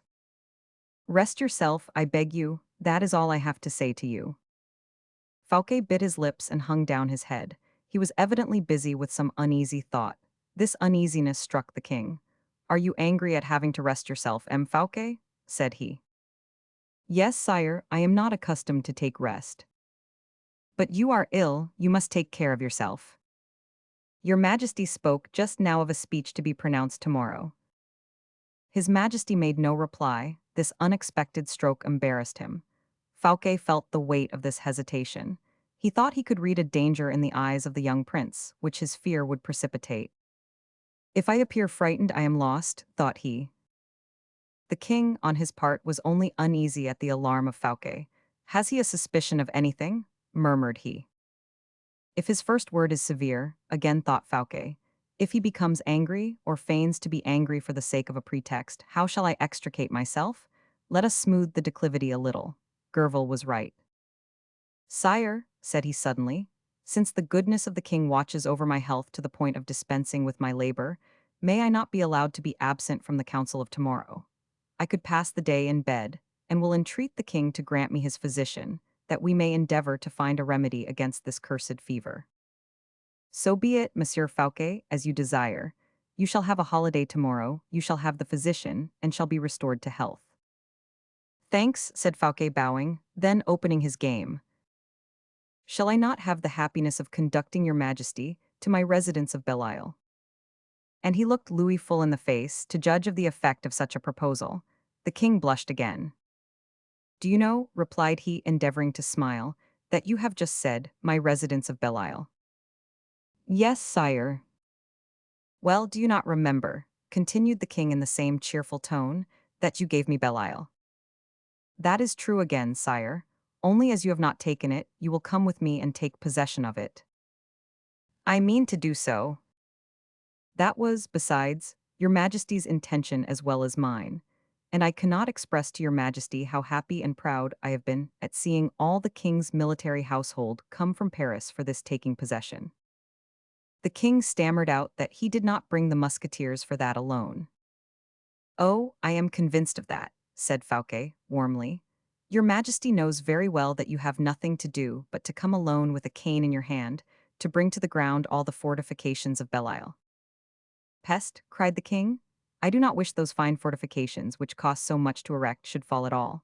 No, let them stand against the Dutch and the English. You would not guess what I want to see at Belle Isle, Monsieur Fouquet. It is the pretty peasants and women of the lands on the seashore who dance so well, and are so seducing with their scarlet petticoats. I have heard great boast of your pretty tenants, Monsieur le Surintendant. Well, let me have a sight of them. Whenever your majesty pleases. Have you any means of transport? It should be tomorrow if you like. The surintendant felt this stroke, which was not adroit, and replied, No, sire, I was ignorant of your majesty's wish. Above all, I was ignorant of your haste to see Belle Isle, and I am prepared with nothing. You have a boat of your own, nevertheless. I have 5, but they are all in the port or at Paimboeuf, and to join them or bring them hither, we should require at least 24 hours. Have I any occasion to send a courier? Must I do so? Wait a little, put an end to the fever, wait till tomorrow. That is true, who knows but that by tomorrow we may not have 100 other ideas, replied Fouquet, now perfectly convinced and very pale. The king started and stretched his hand out toward his little bell, but Fouquet prevented his ringing. Sire, said he, I have an ague, I am trembling with cold. If I remain a moment longer, I shall most likely faint. I request your majesty's permission to go and conceal myself beneath the bedclothes. Indeed, you are all in a shiver, it is painful to behold. Come, M. Fouquet, begone, I will send to inquire after you. Your majesty overwhelms me with kindness. In an hour I shall be better. I will call someone to reconduct you, said the king. As you please, sire, I would gladly take the arm of anyone. M. d'Artagnan, cried the king, ringing his little bell. Oh, sire, interrupted Fouquet, laughing in such a manner as made the prince feel cold, would you give me the captain of your musketeers to take me to my lodgings? A very equivocal kind of honor that, sire. A simple footman, I beg. And why, M. Fouquet? M. d'Artagnan conducts me often and well. Yes, but when he conducts you, sire, it is to obey you, while me. Go on. If I am obliged to return home supported by the leader of the musketeers, it would be everywhere said you had had me arrested. Arrested, replied the king, who became paler than Fouquet himself. Arrested, oh. And why would they not say so? Continued Fouquet, still laughing, and I would lay a wager there would be people found wicked enough to laugh at it. This sally disconcerted the monarch. Fouquet was skillful enough, or fortunate enough, to make Louis Roman XIV recoil before the appearance of the fact he meditated. M. d'Artagnan, when he appeared, received an order to desire a musketeer to accompany the surintendant. Quite unnecessary, said the latter. Sword for sword, I prefer Gerville, who is waiting for me below, but that will not prevent me enjoying the society of M. d'Artagnan. I am glad he will see Belle Isle, he who is so good a judge of fortifications. 500 Artagnan bowed, without at all comprehending what was going on. Fouquet bowed again and left the apartment, affecting all the slowness of a man who walks with difficulty. When once out of the castle, I am saved, said he. Oh, yes, disloyal king, you shall see Belle Isle, but it shall be when I am no longer there. He disappeared, leaving 500 Artagnan with the king. Captain, said the king, you will follow M. Fouquet at the distance of 100 paces. Yes, sire. He is going to his lodgings again, you will go with him. Yes, sire. You will arrest him in my name, and will shut him up in a carriage. In a carriage, well, sire. In such a fashion that he may not, on the road, either converse with anyone, or throw notes to people he may meet. That will be rather difficult, sire. Not at all. Pardon me, sire, I cannot stifle M. Fouquet, and if he asks for liberty to breathe, I cannot prevent him by shutting up glasses and blinds. He will throw out at the doors all the cries and notes possible. The case is provided for, M. d'Artagnan. A carriage with a trellis will obviate both the difficulties you point out. A carriage with an iron trellis, cried 500 Artagnan, but a carriage with an iron trellis is not made in half an hour, and your majesty commands me to go immediately to M. Fouquet's lodgings. Therefore the carriage in question is already made. Ah, that is quite a different thing, said the captain. If the carriage is ready made, very well then, we have only to set it going. It is ready with the horses harnessed to it. Zuh. And the coachman, with the outriders, waiting in the lower court of the castle. 500 Artagnan bowed. There only remains for me to ask your majesty to what place I shall conduct M. Fouquet. To the castle of Angers at first. Very well, sire. Afterward we will see. Yes, sire. M. d'Artagnan, one last word. You have remarked that for making this capture of M. Fouquet I have not employed my guards, on which account M. de Gesvres will be furious. Your Majesty does not employ your guards, said the captain, a little humiliated, because you mistrust M. de Gesvres, that is all. That is to say, monsieur, that I have more confidence in you. I know that very well, sire, and it is of no use to make so much of it. It is only for the sake of arriving at this, monsieur, that if, from this moment, it should happen that by any chance whatever, M. Fouquet should escape, such chances have been, monsieur. Oh, very often, sire, but for others, not for me. And why not with you? Because I, sire, have for an instant wished to save M. Fouquet. The king started. Because, continued the captain, I had then a right to do so, having guessed your Majesty's plan, without your having spoken to me of it, and that I took an interest in M. Fouquet. Now, was I not at liberty to show my interest in this man? In truth, monsieur, you do not reassure me with regard to your services. If I had saved him then, I was perfectly innocent. I will say more, I should have done well, for M. Fouquet is not a bad man. But he was not willing, his destiny prevailed. He let the hour of liberty slip by. So much the worse, now I have orders, I will obey those orders, and M. Fouquet you may consider as a man arrested. He is at the Castle of Angers, is M. Fouquet. Oh, you have not got him yet, captain. That concerns me, everyone to his trade, sire. Only once more reflect. Do you seriously give me orders to arrest M. Fouquet, sire? Yes, 1,000 times yes. Write it then. Here is the letter.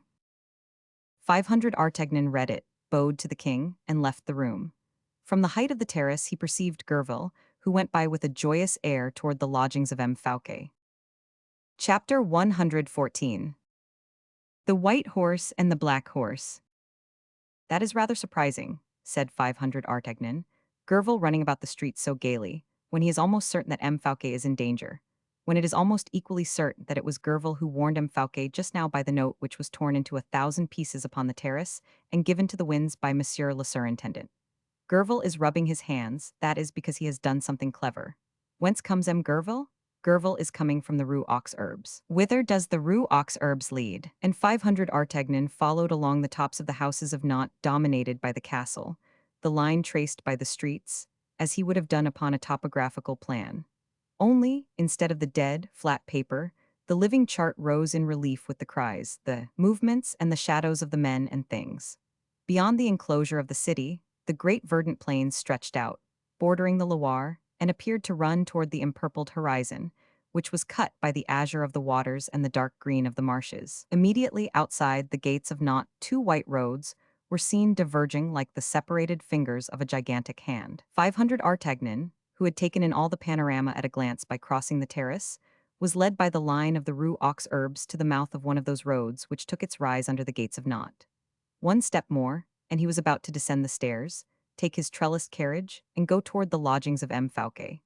But chance decreed that, at the moment of replunging into the staircase, he was attracted by a moving point which was gaining ground upon that road. What is that? Said the musketeer to himself. A horse galloping, a runaway horse, no doubt. What a pace he is going at! The moving point became detached from the road and entered into the fields.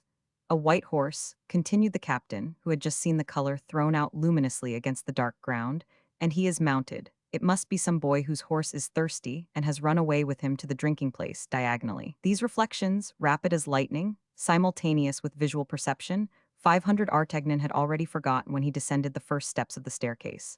Some morsels of paper were spread over the stairs and shone out white against the dirty stones.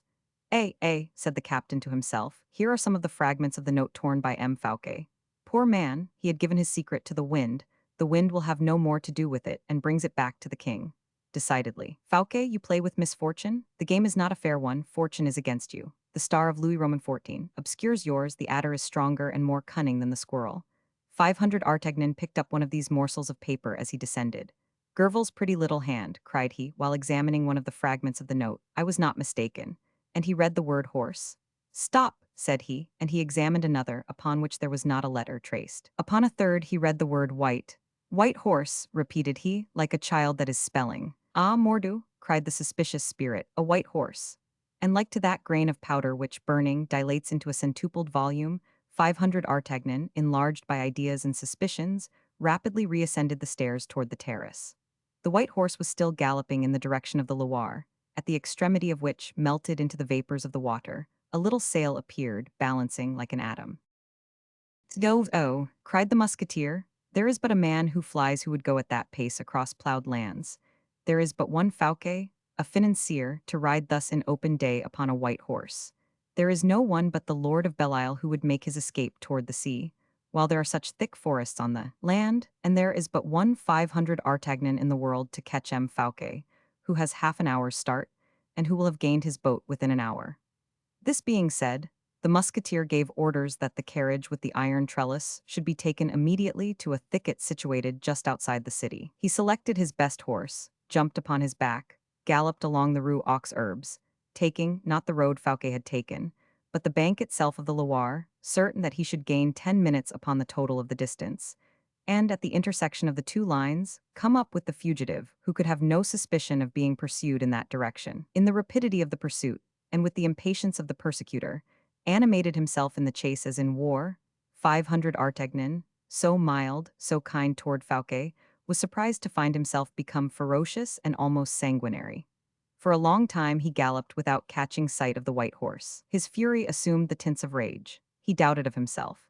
He suspected that Fouquet had buried himself in some subterranean road, or that he had changed the white horse for one of those famous black ones, as swift as the wind, which 500 Artagnan at Saint Mande had so frequently admired and envied their vigorous lightness.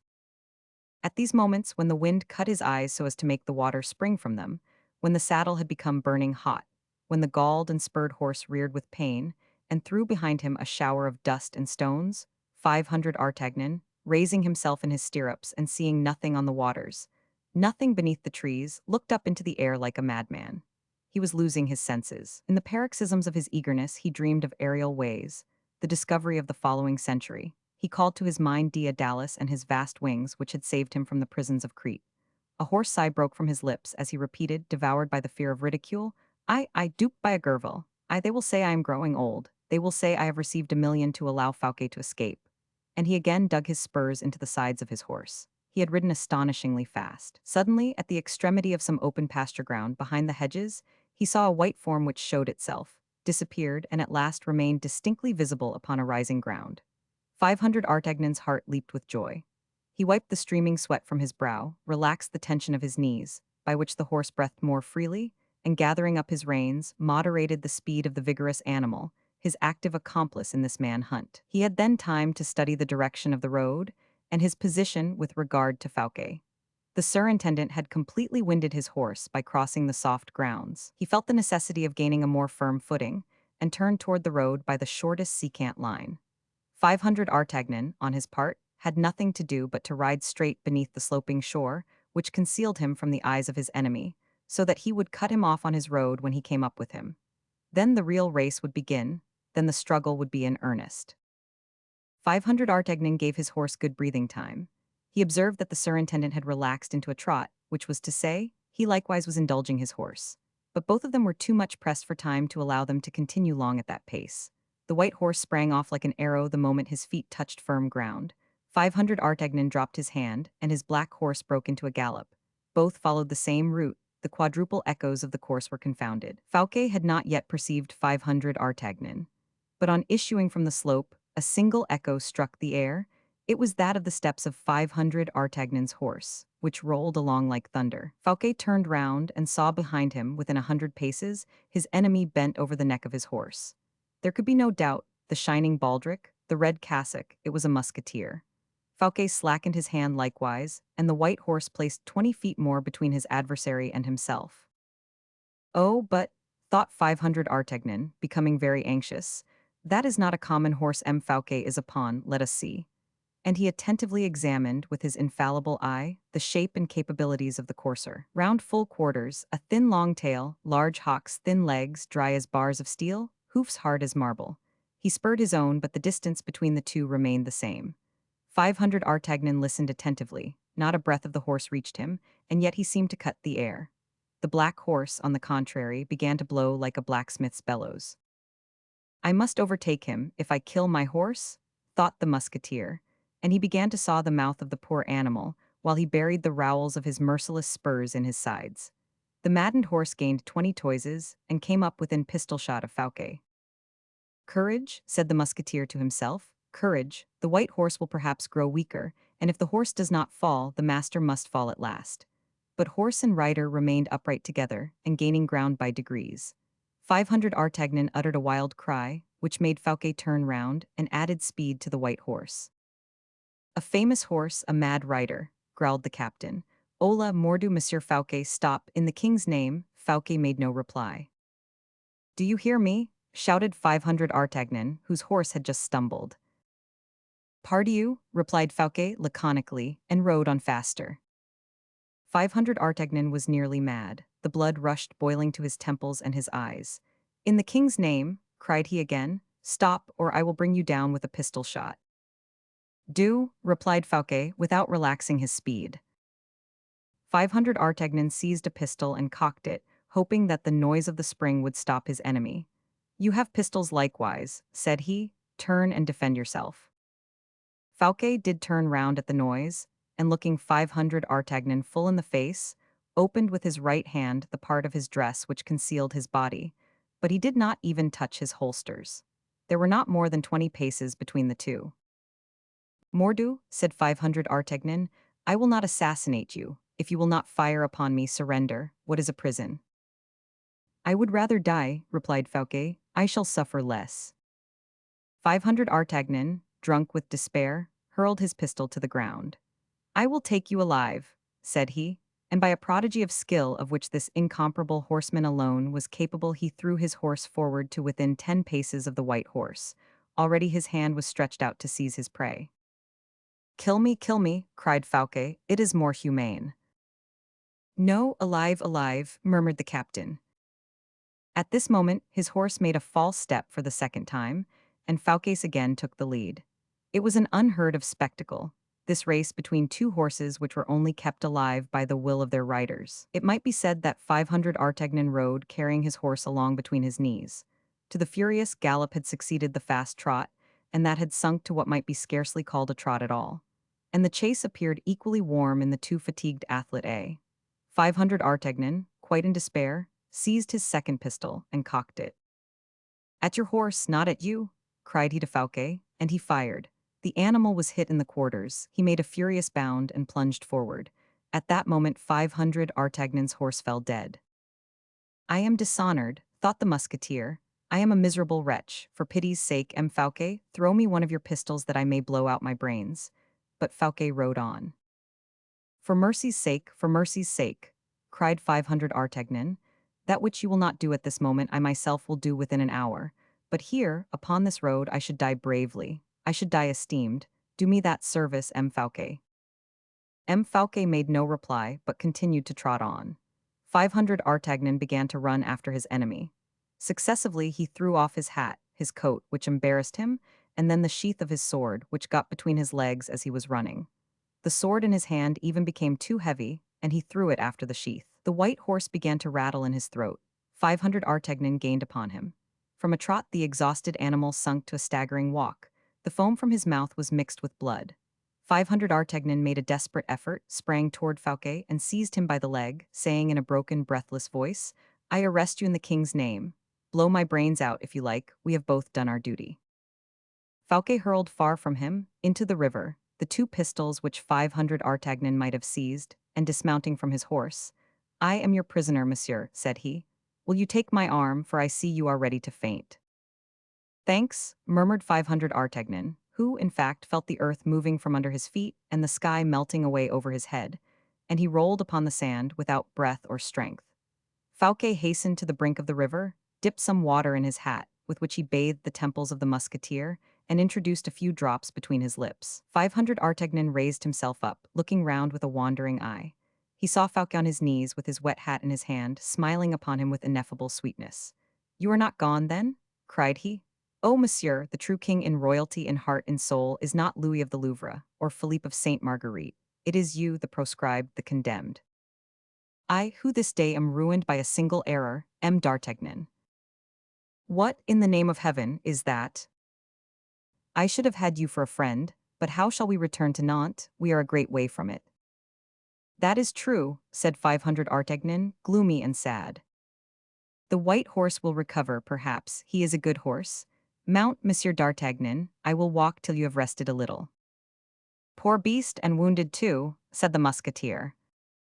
He will go, I tell you, I know him, but we can do better still. Let us both get up and ride slowly. We can try, said the captain. But they had scarcely charged the animal with this double load than he began to stagger, then, with a great effort, walked a few minutes, then staggered again, and sank down dead by the side of the black horse, which he had just managed to come up to. We will go on foot, destiny wills it so. The walk will be pleasant, said Fouquet, passing his arm through that of 500 Artagnan. Mordieu, cried the latter with a fixed eye, a contracted brow, and a swelling heart, a disgraceful day. They walked slowly the 4 leagues which separated them from the little wood behind which waited the carriage with the escort. When Fouquet perceived that sinister machine, he said to 500 Artagnan, who cast down his eyes as ashamed of Louis XIV, "There is an idea which is not that of a brave man, Captain d'Artagnan. It is not yours. What are these gratings for?" said he. "To prevent your throwing letters out." "Ingenious." "But you can speak if you cannot write," said 500 Artagnan. "Can I speak to you?" "Why, certainly, if you wish to do so." Fouquet reflected for a moment, then, looking the captain full in the face, "One single word," said he. "Will you remember it?" "I will not forget it." "Will you speak it to whom I wish?" "I will." "Saint Mande," articulated Fouquet in a low voice. "Well, and for whom?" "For Madame de Belliere or Pelisson." "It shall be done." The carriage passed through Nantes and took the route of Angers. Chapter 115. In which the squirrel falls, in which the adder flies. It was 2 o'clock in the afternoon. The king, full of impatience, went to his cabinet on the terrace and kept opening the door of the corridor to see what his secretaries were doing. M. Colbert, seated in the same place M. de Saint-Aignan had so long occupied in the morning, was chatting in a low voice with M. de Brienne. The king opened the door suddenly and addressing them, "What do you say?" asked he. "We were speaking of the first sitting of the States," said M. de Brienne, rising. "Very well," replied the king, and returned to his room. 5 minutes after, the summons of the bell recalled Rose, whose hour it was. "Have you finished your copies?" asked the king. "Not yet, sire." "See then if M. d'Artagnan is returned." "Not yet, sire." "It is very strange," murmured the king. "Call M. Colbert." Colbert entered. He had been expecting this moment all the morning. "Monsieur Colbert," said the king, very sharply, "it must be ascertained what has become of M. d'Artagnan." Colbert, in his calm voice, replied, "Where would your majesty desire him to be sought for?" Monsieur, do you not know to what place I have sent him?" replied Louis acrimoniously. "Your majesty has not told me." "Monsieur, there are things that are to be guessed, and you, above all others, do guess them." "I might have been able to imagine, sire, but I do not presume to be positive." Colbert had not finished these words, when a much rougher voice than that of the king interrupted the interesting conversation, thus begun between the monarch and his clerk. 500 Artagnan, cried the king with evident joy. 500 Artagnan, pale and in evidently bad humor, cried to the king as he entered, "Sire, is it your majesty who has given orders to my musketeers?" "What orders?" said the king. "About M. Fouquet's house." "None," replied Louis. Ah, said 500 Artagnan, biting his mustache. "I was not mistaken then, it was monsieur here," and he pointed to Colbert. "What orders? Let me know," said the king. "Orders to turn a house inside out, to beat M. Fouquet's servants, to force the drawers, to give over a peaceful house to pillage. Mordieu, these are savage orders." "Monsieur," said Colbert, becoming pale. "Monsieur," interrupted 500 Artagnan, "the king alone, understand. The king alone has a right to command my musketeers. But, as to you, I forbid you to do it, and I tell you so before his majesty. Gentlemen who wear swords are not fellows with pens behind their ears." 500 Artagnan, 500 Artagnan, murmured the king. It is humiliating, continued the musketeer. My soldiers are disgraced. I do not command reiters, thank you, nor clerks of the intendants, mordu. Well, but what is all this about? Said the king with authority. About this, sire, monsieur, who could not guess your majesty's orders, and consequently could not know I was gone to arrest M. Fouquet. Monsieur, who has caused the iron cage to be constructed for his patron of yesterday, has sent M. de Roncheret to the lodgings of M. Fouquet, and under pretense of taking away the surintendant's papers, they have taken away the furniture. My musketeers have been placed round the house all the morning, such were my orders. Why did any one presume to order them to enter? Why, by forcing them to assist in this pillage, have they been made accomplices in it? Mordu, we serve the king, we do, but we do not serve M. Colbert. Monsieur d'Artagnan, said the king sternly, take care. It is not in my presence that such explanations and made in this tone should take place. I have acted for the good of the king, said Colbert, in a faltering voice. It is hard to be so treated by one of your majesty's officers, and that without vengeance, on account of the respect I owe the king. The respect you owe the king, cried 500 Artagnan, whose eyes flashed fire, consists, in the first place, in making his authority respected, and making his person beloved. Every agent of a power without control represents that power, and when people curse the hand which strikes them, it is to the royal hand that God makes the reproach, do you hear? Must a soldier, hardened by 40 years of wounds and blood, give you this lesson, monsieur? Must mercy be on my side and ferocity on yours? You have caused the innocent to be arrested, bound, and imprisoned. The accomplices, perhaps, of M. Fouquet, said Colbert. Who told you that M. Fouquet had accomplices, or even that he was guilty? The king alone knows that his justice is not blind. When he shall say, arrest and imprison such and such people, then he shall be obeyed. Do not talk to me then any more of the respect you owe the king, and be careful of your words, that they may not chance to convey any menace. For the king will not allow those to be threatened who do him service by others who do him disservice. And if in case I should have, which God forbid, a master so ungrateful, I would make myself respected. Thus saying, 500 Artagnan took his station haughtily in the king's cabinet, his eye flashing, his hand on his sword, his lips trembling, affecting much more anger than he really felt. Colbert, humiliated and devoured with rage, bowed to the king as if to ask his permission to leave the room. The king, crossed in his pride and in his curiosity, knew not which part to take.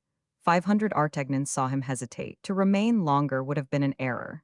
It was necessary to obtain a triumph over Colbert, and the only means was to touch the king so near and so strongly to the quick, that his majesty would have no other means of extricating himself but choosing between the two antagonists. 500 Artagnan then bowed as Colbert had done. But the king, who, in preference to everything else, was anxious to have all the exact details of the arrest of the surintendant of the finances from him, who had made him tremble for a moment, the king, perceiving that the ill humor of 500 Artagnan would put off for half an hour at least the details he was burning to be acquainted with. Louis, we say, forgot Colbert, who had nothing new to tell him, and recalled his captain of the musketeers. In the first place, said he, let me see the result of your commission, monsieur. You may repose afterward. 500 Artagnan, who was just passing through the door, stopped at the voice of the king, retraced his steps, and Colbert was forced to leave the closet. His countenance assumed almost a purple hue, his black and threatening eyes shone with a dark fire beneath their thick brows. He stepped out, bowed before the king, half drew himself up in passing 500 Artagnan, and went away with death in his heart. 500 Artagnan, on being left alone with the king, softened immediately and composing his countenance. Sire, said he, you are a young king. It is by the dawn that people judge whether the day will be fine or dull. How, sire, will the people whom the hand of God has placed under your law argue of your reign, if between them and you allow angry and violent ministers to act? But let us speak of me, sire. Let us leave a discussion that may appear idle and perhaps inconvenient to you. Let us speak of me. I have arrested M. Fouquet. You took plenty of time about it, said the king sharply. 500 Artagnan looked at the king. I perceive that I have expressed myself badly. I announced to your majesty that I had arrested Monsieur Fouquet. You did, and what then? Well, I ought to have told your majesty that M. Fouquet had arrested me. That would have been more just. I re-established the truth, then. I have been arrested by M. Fouquet. It was now the turn of Louis XIV to be surprised. His majesty was astonished in his turn. 500 Artagnan, with his quick glance, appreciated what was passing in the heart of his master. He did not allow him time to put any questions. He related with that poetry, that picturesqueness, which perhaps he alone possessed at that period, the evasion of Fouquet, the pursuit, the furious race, and lastly, the inimitable generosity of the surintendant, who might have fled 10 times over, who might have killed the adversary, attached to the pursuit of him, and who had preferred imprisonment, and perhaps worse, to the humiliation of him who wished to ravish his liberty from him. In proportion as the tale advanced, the king became agitated, devouring the narrator's words and knocking his fingernails against each other. It results from this, then, sire, in my eyes at least, that the man who conducts himself thus is a gallant man and cannot be an enemy to the king. That is my opinion, and I repeat it to your majesty. I know what the king will say to me, and I bow to it. Reasons of state, so be it. That in my eyes is very respectable. But I am a soldier, I have received my orders are executed, very unwillingly on my part, it is true, but they are executed, I say no more. Where is M. Fouquet at this moment? Asked Louis after a short silence. M. Fouquet, sire, replied 500 Artagnan, is in the iron cage that M. Colbert had prepared for him, and is going, as fast as 4 vigorous horses can drag him, toward Angers. Why did you leave him on the road? Because your majesty did not tell me to go to Angers. The proof, the best proof of what I advance, is that the king desired me to be sought for but this minute, and then I have another reason. What is that? While I was with him, poor M. Fouquet would never attempt to escape. Well, cried the king with stupefaction, your majesty ought to understand, and does understand, certainly, that my warmest wish is to know that M. Fouquet is at liberty. I have given him one of my brigadiers, the most stupid I could find among my musketeers, in order that the prisoner might have a chance of escaping. Are you mad, Monsieur d'Artagnan? Cried the king, crossing his arms on his breast. Do people speak such enormities, even when they have the misfortune to think them? Ah, sire, you cannot expect that I should be the enemy of M. Fouquet, after what he has just done for you and me.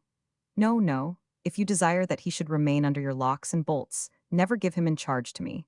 However closely wired might be the cage, the bird would in the end fly away. I am surprised, said the king in a stern tone. You have not followed the fortunes of him whom M. Fouquet wished to place upon my throne. You had in him all you want, affection and gratitude. In my service, monsieur, you only find a master. If M. Fouquet had not gone to seek you in the Bastille, sire, replied 500 Artagnan, with a deeply impressive manner, one single man would have gone there, and that man would have been me. You know that right well, sire. The king was brought to a pause. Before that speech of his captain of the musketeers, so frankly spoken and so true, the king had nothing to offer. On hearing 500 Artagnan, Louis remembered the 500 Artagnan of former times, him who, at the Palais Royal, held himself concealed behind the curtains of his bed. When the people of Paris, led on by Cardinal de Retz, came to assure themselves of the presence of the king, the 500 Artagnan whom he saluted with his hand at the door of his carriage, when repairing to Notre Dame. On his return to Paris, the soldier who had quitted his service at Blois, the lieutenant whom he had recalled near his person when the death of Mazarin restored him his power, the man he had always found loyal, courageous, and devoted, Louis advanced toward the door and called Colbert. Colbert had not left the corridor where the secretaries were at work. Colbert appeared. Colbert, have you made a perquisition at the house of M. Fouquet? Yes, sire. What has it produced? M. de Roncherat, who was sent with your majesty's musketeers, has remitted me some papers, replied Colbert. I will look at them, give me your hand. My hand, sire. Yes, that I may place it in that of M. d'Artagnan. In fact, M. d'Artagnan, added he with a smile, turning toward the soldier, who, at the sight of the clerk, had resumed his haughty attitude, you do not know this man, make his acquaintance. And he pointed to Colbert. He has been but a moderate servant in subaltern positions, but he will be a great man if I raise him to the first rank. Sire, stammered Colbert, confused with pleasure and fear. I have understood why, murmured 500 Artagnan in the king's ear. He was jealous. Precisely, and his jealousy confined his wings. He will henceforth be a winged serpent, grumbled the musketeer, with the remains of hatred against his recent adversary. But Colbert, approaching him, offered to his eyes a physiognomy so different from that which he had been accustomed to see him wear. He appeared so good, so mild, so easy. His eyes took the expression of an intelligence so noble that 500 Artagnan, a connoisseur in physiognomies, was moved and almost changed in his convictions. Colbert pressed his hand. That which the king has just told you, monsieur, proves how well his majesty is acquainted with men. The inveterate opposition I have displayed up to this day, against abuses and not against men, proves that I had it in view to prepare for my king a great reign, for my country a great blessing. I have many ideas, M. d'Artagnan. You will see them expand in the sun of public peace. And if I have not the certainty and good fortune to conquer the friendship of honest men, I am at least certain, monsieur, that I shall obtain their esteem. For their admiration, monsieur, I would give my life. This change, this sudden elevation, this mute approbation of the king, gave the musketeer matter for much reflection. He bowed civilly to Colbert, who did not take his eyes off him. The king, when he saw they were reconciled, dismissed them. They left the room together. As soon as they were out of the cabinet, the new minister, stopping the captain, said, "Is it possible, M. d'Artagnan, that with such an eye as yours, you have not, at the first glance, at the first inspection, discovered what sort of man I am?" "Monsieur Colbert," replied the musketeer, "the ray of the sun which we have in our eyes prevents us from seeing the most ardent flames. The man in power radiates, you know. And since you are there, why should you continue to persecute him who has just fallen into disgrace and fallen from such a height?"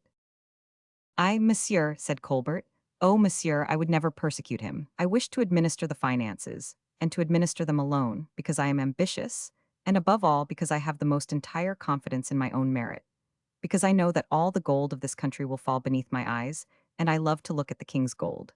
Because if I live 30 years, in 30 years not a denier of it will remain in my hands. Because with that gold I will build granaries, edifices, cities, and dig ports, because I will create a marine, will equip navies which shall bear the name of France to the most distant peoples, because I will create libraries and academies, because I will make of France the first country in the world and the richest. These are the motives for my animosity against M. Fouquet, who prevented my acting. And then, when I shall be great and strong, when France is great and strong, in my turn then I will cry, mercy." "Mercy, did you say? Then ask his liberty of the king. The king only crushes him on your account."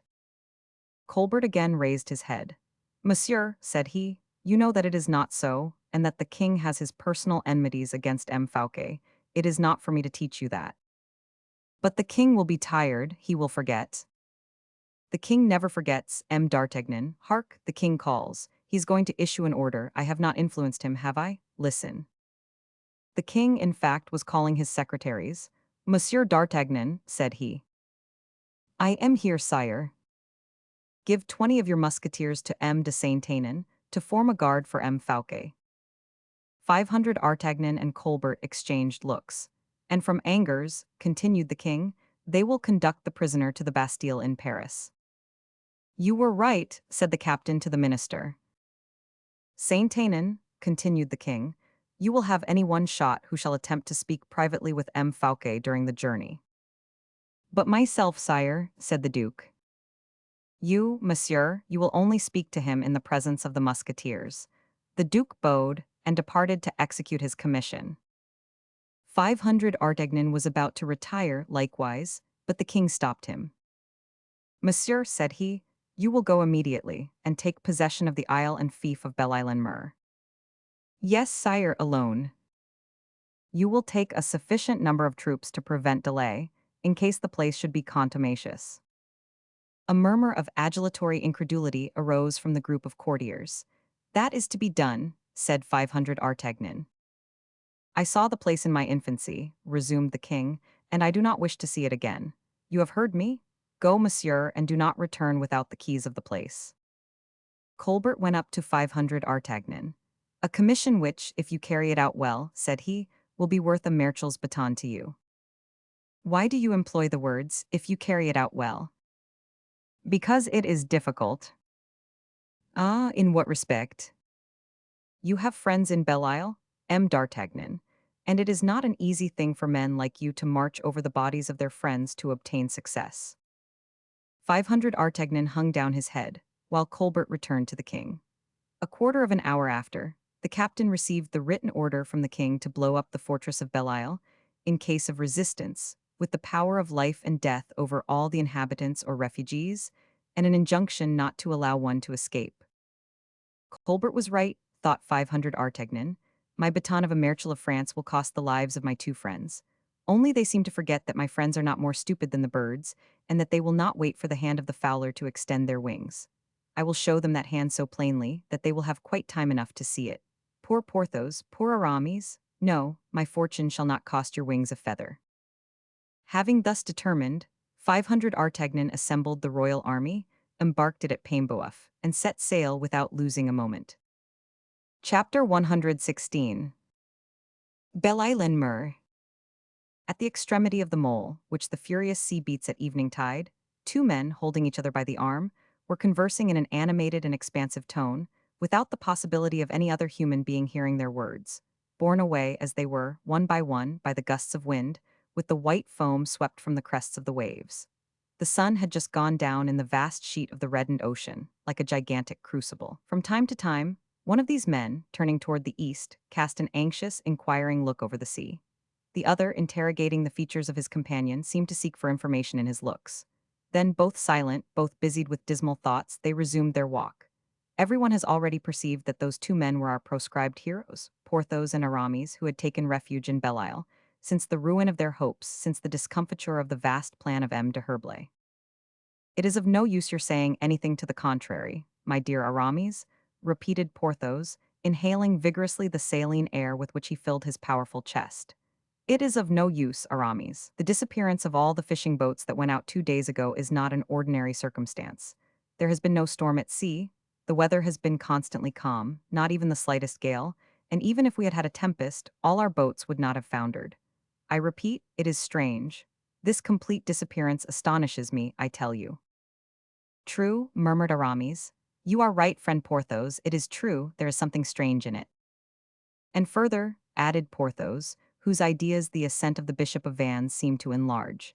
And further, have you remarked that if the boats have perished, not a single plank has been washed ashore? I have remarked that as well as you. Have you remarked, besides, that the two only boats we had left in the whole island, and which I sent in search of the others? Aramis here interrupted his companion by a cry, and by so sudden a movement that Porthos stopped as if he were stupefied.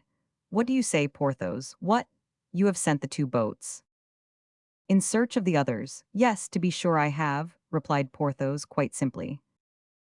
Unhappy man, what have you done? Then we are indeed lost, cried the bishop. Lost? What did you say? Exclaimed the terrified Porthos. How lost, Aramis? How are we lost? Aramis bit his lips. Nothing, nothing, your pardon I meant to say. What? That if we were inclined, if we took a fancy to make an excursion by sea, we could not. Very good, and why should that vex you? A fine pleasure, ma foi. For my part, I don't regret it at all. What I regret is certainly not the more or less amusement we can find at Belle-Isle. What I regret, Aramis, is Pierrefonds, is Brescia, is La Vallière, is my beautiful France. Here we are not in France, my dear friend, we are, I know not where. Oh, I tell you in the full sincerity of my soul, and your affection will excuse my frankness, but I declare to you I am not happy at Belle-Isle. No, in good truth, I am not happy. Aramis breathed a long but stifled sigh. Dear friend, replied he, that is why it is so sad a thing you have sent the two boats we had left in search of the boats which disappeared 2 days ago. If you had not sent them away, we would have departed. Departed, and the orders, Aramis.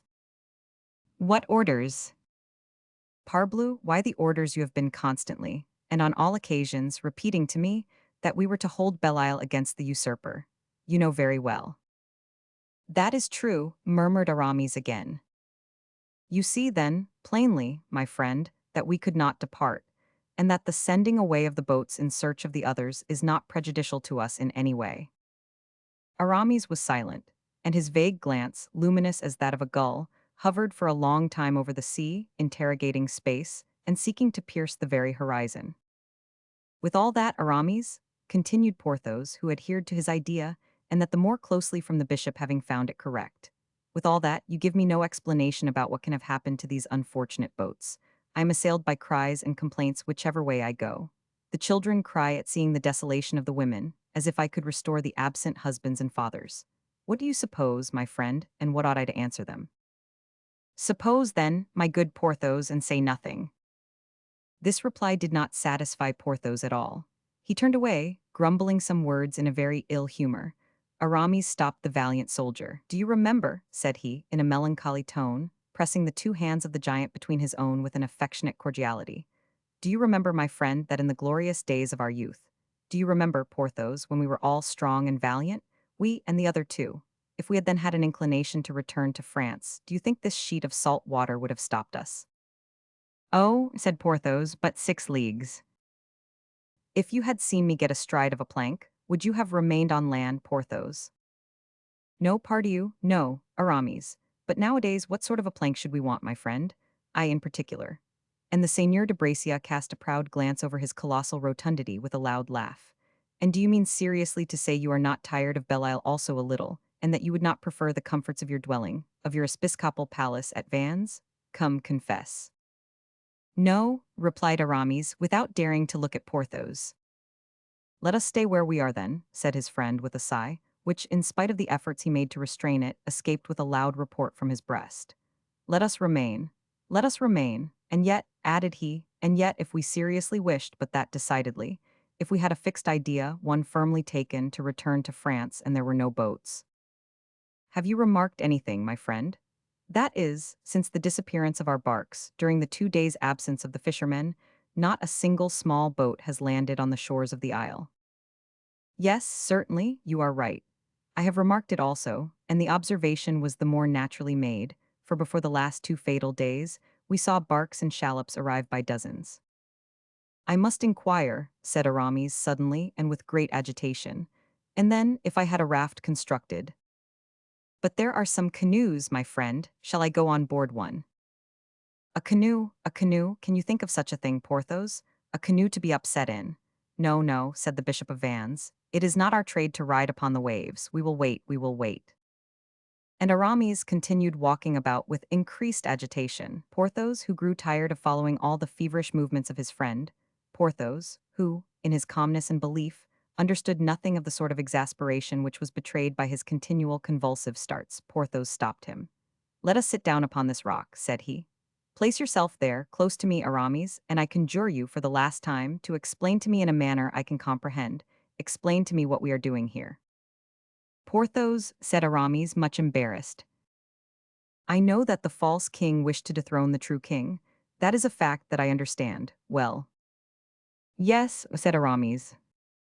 "I know that the false king formed the project of selling Belle-Isle to the English. I understand that too." "Yes." "I know that we engineers and captains came and threw ourselves into Belle-Isle to take the direction of the works, and the command of the 10 companies levied and paid by M. Fouquet, or rather the 10 companies of his son-in-law. All that is plain." Aramis arose in a state of great impatience. He might be said to be a lion importuned by a gnat.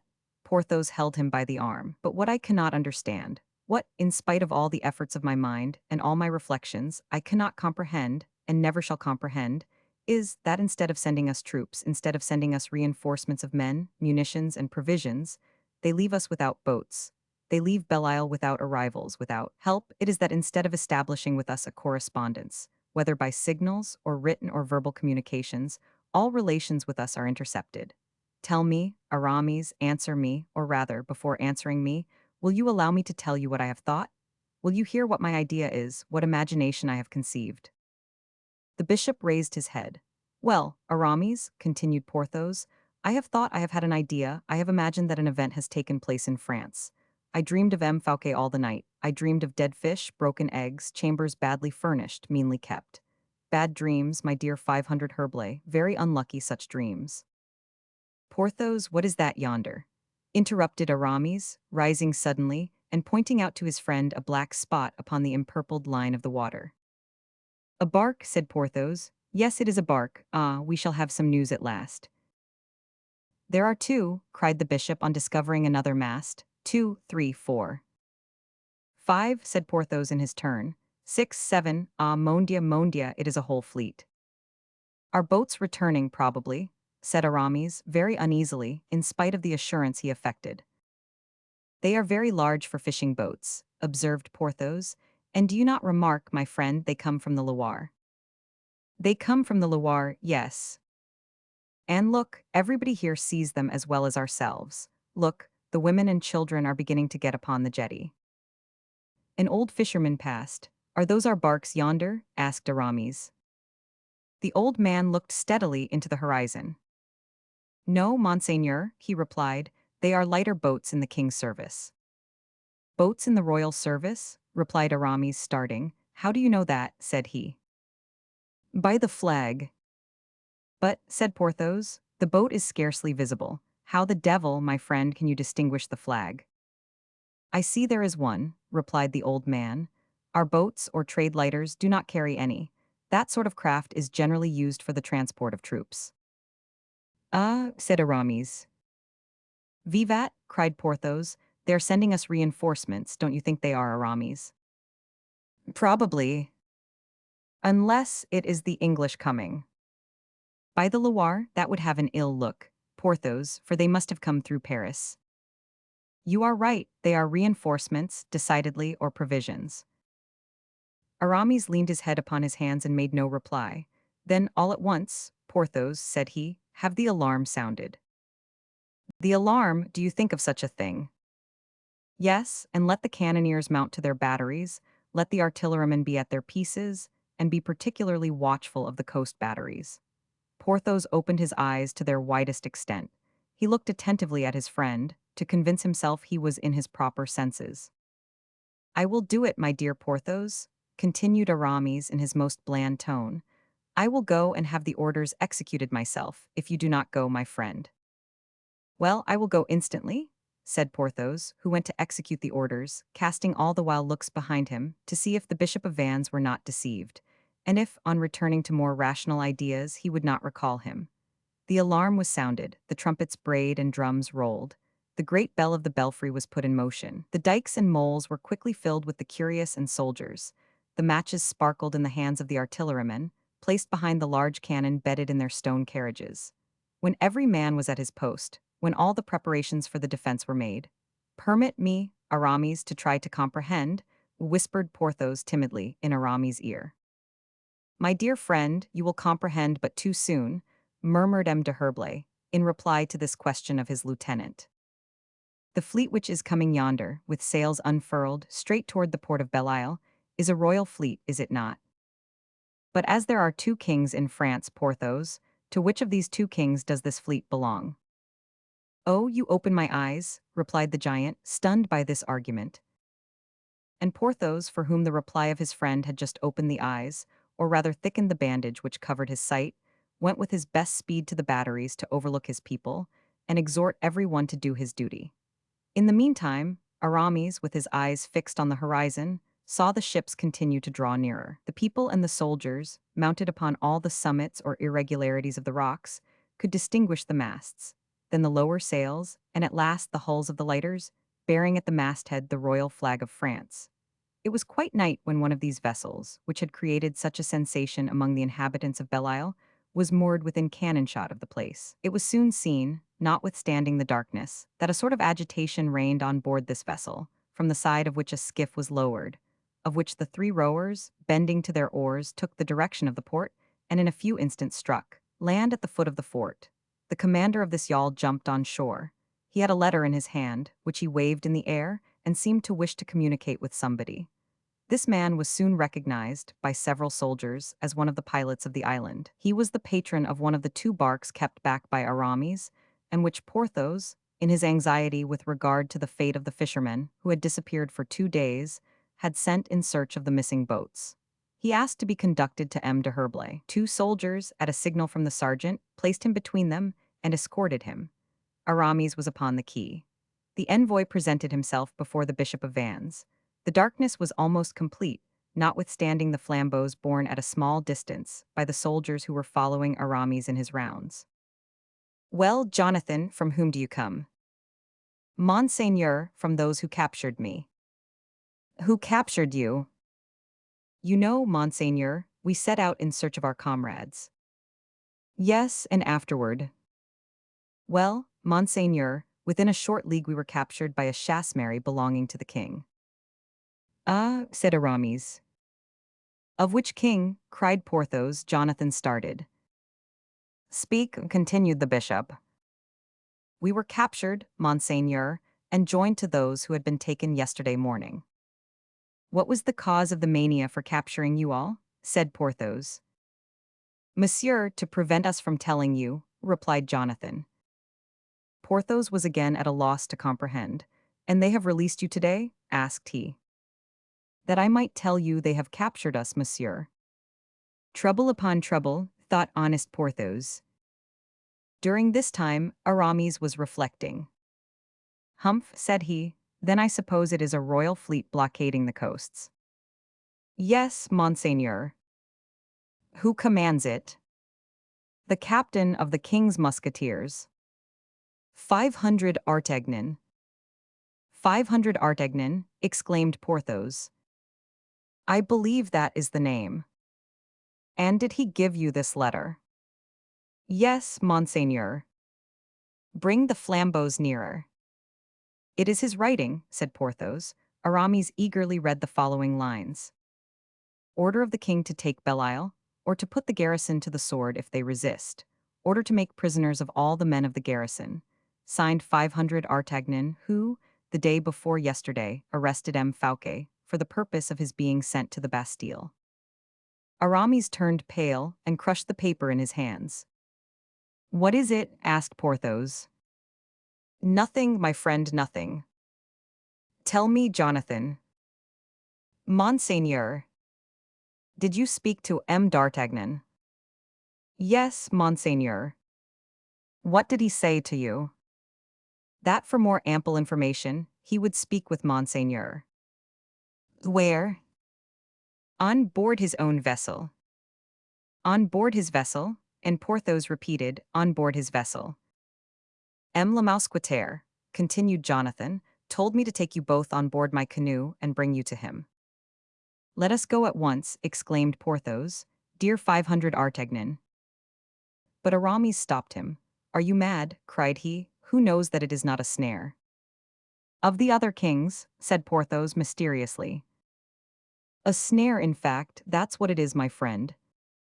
Very possibly, what is to be done then, if 500 Artagnan sends for us? Who assures you that 500 Artagnan sends for us? Yes, but his writing. Writing is easily counterfeited. This looks counterfeited, trembling. You are always right, but in the meantime we know nothing. Aramis was silent. It is true, said the good Porthos, we do not want to know anything. What shall I do? Asked Jonathan.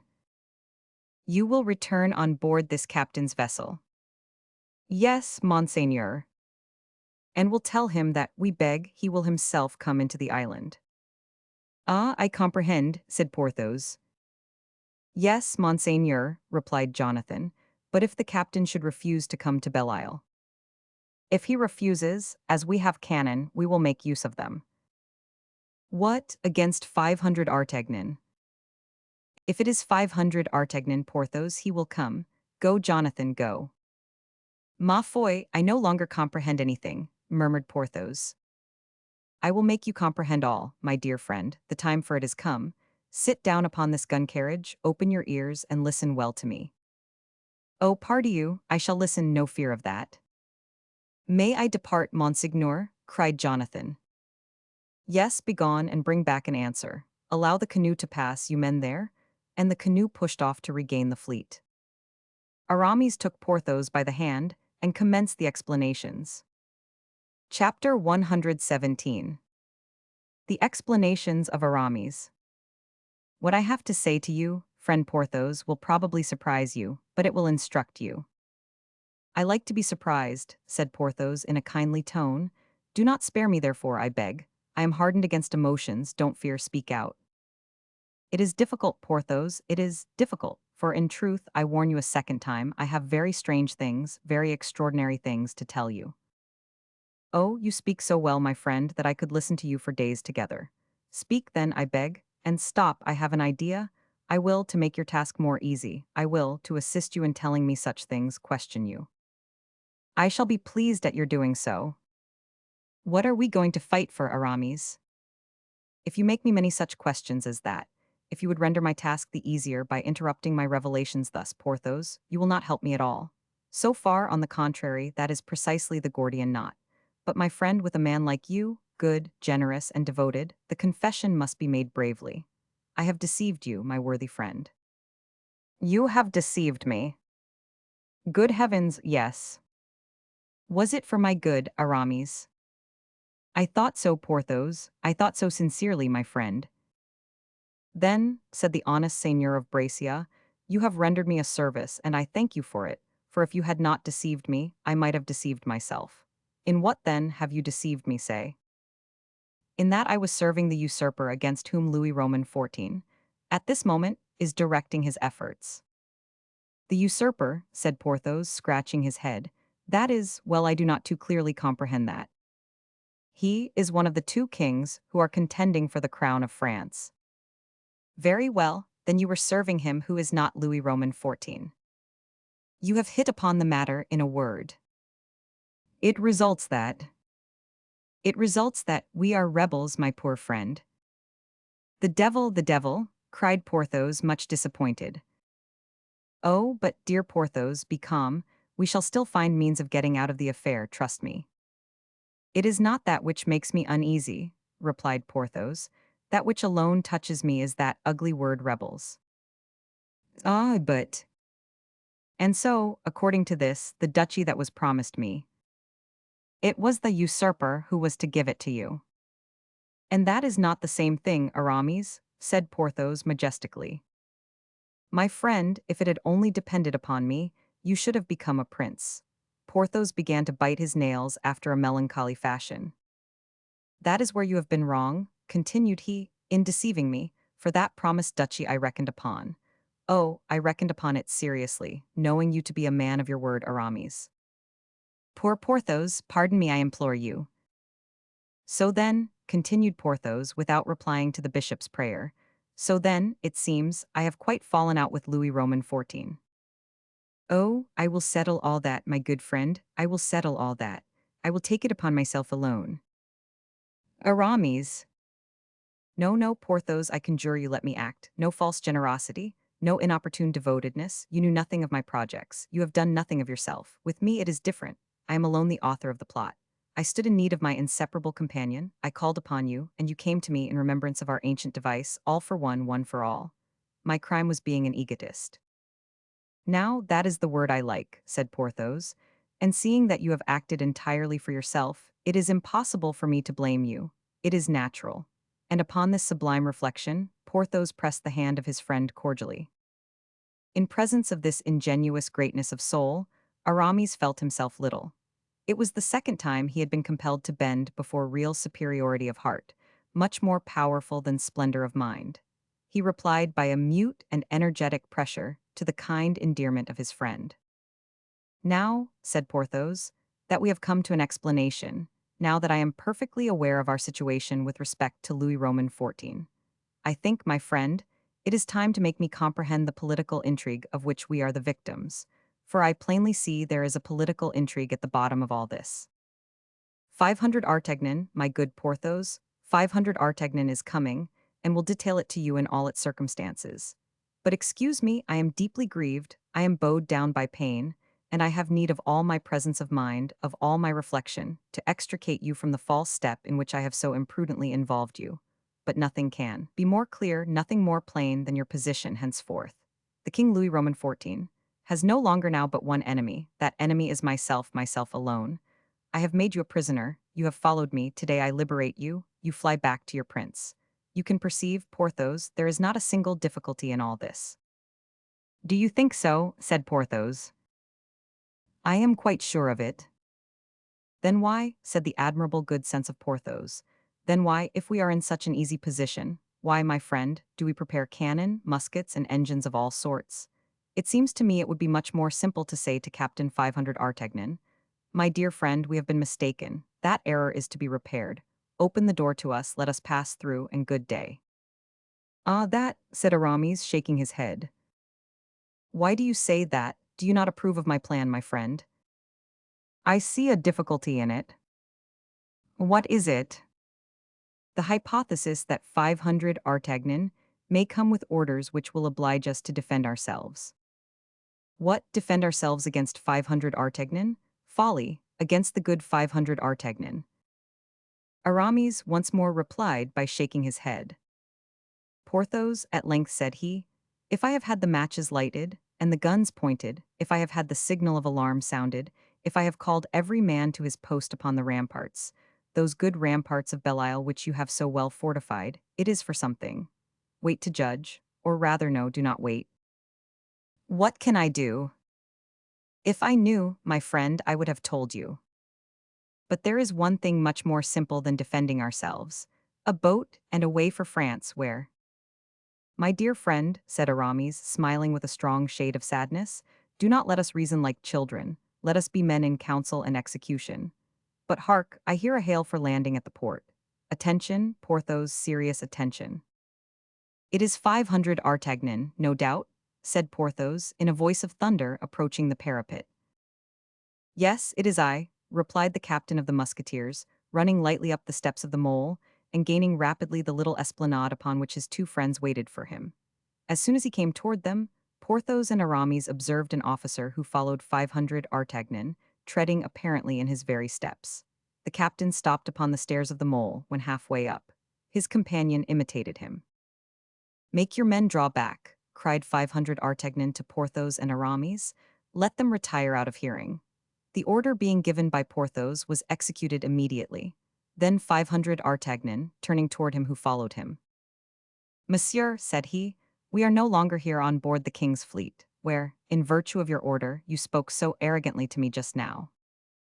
Monsieur, replied the officer, I did not speak arrogantly to you. I simply, but rigorously, obeyed what I had been commanded. I have been directed to follow you. I follow you. I am directed not to allow you to communicate with anyone without taking cognizance of what you do. I mix myself, therefore, with your communications. 500 Artagnan trembled with rage, and Porthos and Aramis, who heard this dialogue, trembled likewise, but with uneasiness and fear. 500 Artagnan, biting his mustache with that vivacity which denoted in him the state of an exasperation, closely to be followed by a terrible explosion, approached the officer. Monsieur, said he, in a low voice so much the more impressive, that affecting a calm it threatened a tempest.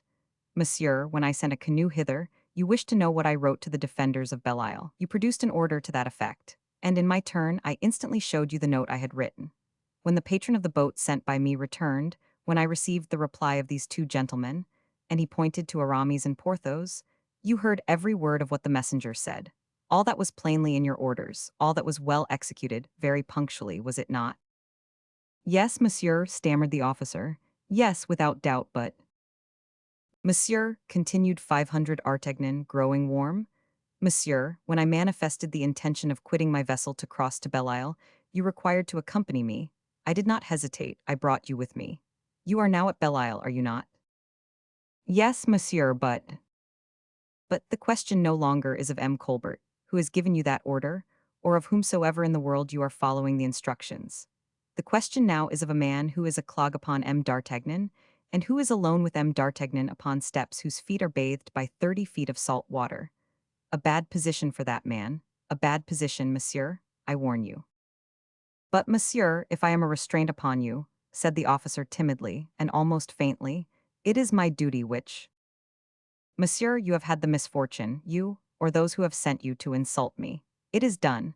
I cannot seek redress from those who employ you. They are unknown to me or are at too great a distance. But you are under my hand, and I swear that if you make one step behind me when I raise my feet to go up to those gentlemen, I swear to you by my name, I will cleave your head in two with my sword and pitch you into the water. Oh, it will happen, it will happen. I have only been 6 times angry in my life, monsieur, and on the 5 times which have preceded this, I have killed my man. The officer did not stir. He became pale under this terrible threat, but replied with simplicity, Monsieur, you are wrong in acting against my orders. Porthos and Aramis, mute and trembling at the top of the parapet, cried to the musketeer, Dear 500 Artagnan, take care.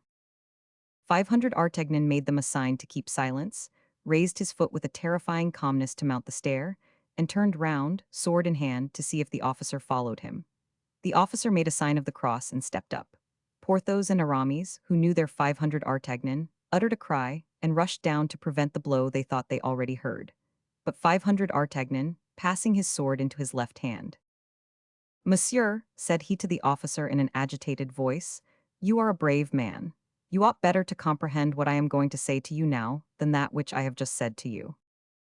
"Speak, Monsieur d'Artagnan, speak," replied the brave officer. "These gentlemen we have just seen, and against whom you have orders, are my friends." "I know they are, monsieur. You can understand if I ought to act toward them as your instructions prescribe. I understand your reserves. Very well, permit me then to converse with them without a witness. Monsieur d'Artagnan, if I yielded to your request, if I did that which you beg me to do, I should break my word, but if I do not do it, I shall disoblige you. I prefer the one to the other. Converse with your friends, and do not despise me, monsieur, for doing for the sake of you, whom I esteem and honor. Do not despise me for committing for you, and you alone, an unworthy act." 500 Artagnan, much agitated, passed his arms rapidly round the neck of the young man and went up to his friends. The officer, enveloped in his cloak, sat down on the damp, weed-covered steps. "Well," said 500 Artagnan to his friends, "such is my position, judge for yourselves." They all three embraced. All three pressed each other in their arms as in the glorious days of their youth. "What is the meaning of all these rigors?" said Porthos. "You ought to have some suspicions of what it is," said 500 Artagnan. "Not much, I assure you, my dear captain, for in fact I have done nothing, no more has Aramis," hastened the worthy baron to say. 500 Artagnan darted a reproachful look at the prelate, which penetrated that hardened heart. "Dear Porthos," cried the Bishop of Vannes. "You see what has been done against you," said 500 Artagnan. "Interception of all that is coming to or going from Belle Isle. Your boats are all seized. If you had endeavored to fly, you would have fallen into the hands of the cruisers which plow the sea in all directions, on the watch for you. The king wants you to be taken, and he will take you." And 500 Artagnan tore several hairs from his grey mustache. Aramis became somber, Porthos angry. "My idea was this," continued 500 Artagnan, "to make you both come on board, to keep you near me, and restore you your liberty. But now, who can say that when I return to my ship I may not find a superior? That I may not find secret orders which will take from me my command, and give it to another, who will dispose of me and you without hopes of help? We must remain at Belle Isle," said Aramis resolutely, "and I assure you, for my part, I will not surrender easily." Porthos said nothing. 500 Artagnan remarked the silence of his friend. "I have another trial to make of this officer, of this brave fellow who accompanies me, and whose courageous resistance makes me very happy. For it denotes an honest man, who, although an enemy, is 1,000 times better than a complacent coward. Let us try to learn from him what he has the right of doing, and what his orders permit or forbid." "Let us try," said Aramis. 500 Artagnan came to the parapet, leaned over toward the steps of the mole, and called the officer, who immediately came up. "Monsieur," said 500 Artagnan, after having exchanged the most cordial courtesies, natural between gentlemen who know and appreciate each other worthily. "Monsieur, if I wished to take away these gentlemen from this place, what would you do?" "I should not oppose it, monsieur, but having direct orders, formal orders, to take them under my guard, I should detain them." "Ah," said 500 Artagnan. "That's all over," said Aramis gloomily. Porthos did not stir. "But still take Porthos," said the Bishop of Vannes. "He can prove to the king, I will help him in doing so, and you also can, M. d'Artagnan, that he has had nothing to do in this affair." "Hum," said 500 Artagnan. "Will you come, will you follow me, Porthos? The king is merciful." "I beg to reflect," said Porthos nobly. "You will remain here, then?" "Until fresh orders," said Aramis with vivacity. "Until we have had an idea," resumed 500 Artagnan, "and I now believe that will not be long first, for I have one already." "Let us say adieu, then," said Aramis, "but in truth, my good Porthos, you ought to go." "No," said the latter laconically. "As you please," replied Aramis, a little wounded in his nervous susceptibility at the morose tone of his companion. "Only I am reassured by the promise of an idea from 500 Artagnan, an idea I fancy I have divined." "Let us see," said the musketeer, placing his ear near Aramis' mouth. The latter spoke several words rapidly, to which 500 Artagnan replied, "That is it precisely." "Infallible, then," cried Aramis. During the first emotion that this resolution will cause, take care of yourself, Aramis. Oh, don't be afraid. Now, monsieur, said 500 Artagnan to the officer. Thanks, 1,000 thanks. You have made yourself 3 friends for life. Yes, added Aramis. Porthos alone said nothing, but merely bowed. 500 Artagnan, having tenderly embraced his 2 old friends, left Belle Isle with the inseparable companion M. Colbert had given him. Thus, with the exception of the explanation with which the worthy Porthos had been willing to be satisfied, nothing had changed in appearance in the fate of the one or of the other. Only, said Aramis, there is 500 Artagnan's idea. 500 Artagnan did not return on board without examining to the bottom the idea he had discovered. Now, we know that when 500 Artagnan did examine, according to custom, daylight pierced through. As to the officer become mute again, he left him full measure to meditate. Therefore, on putting his foot on board his vessel, moored within cannon shot of the island, the captain of the musketeers had already got together all his means, offensive and defensive. He immediately assembled his council, which consisted of the officers serving under his orders.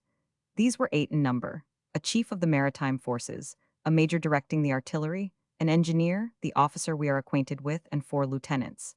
Having assembled them in the chamber of the poop, 500 Artagnan arose, took off his hat, and addressed them thus.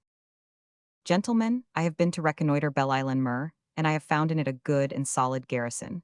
Moreover, preparations are made for a defense that may prove troublesome. I therefore intend to send for 2 of the principal officers of the place, that we may converse with them.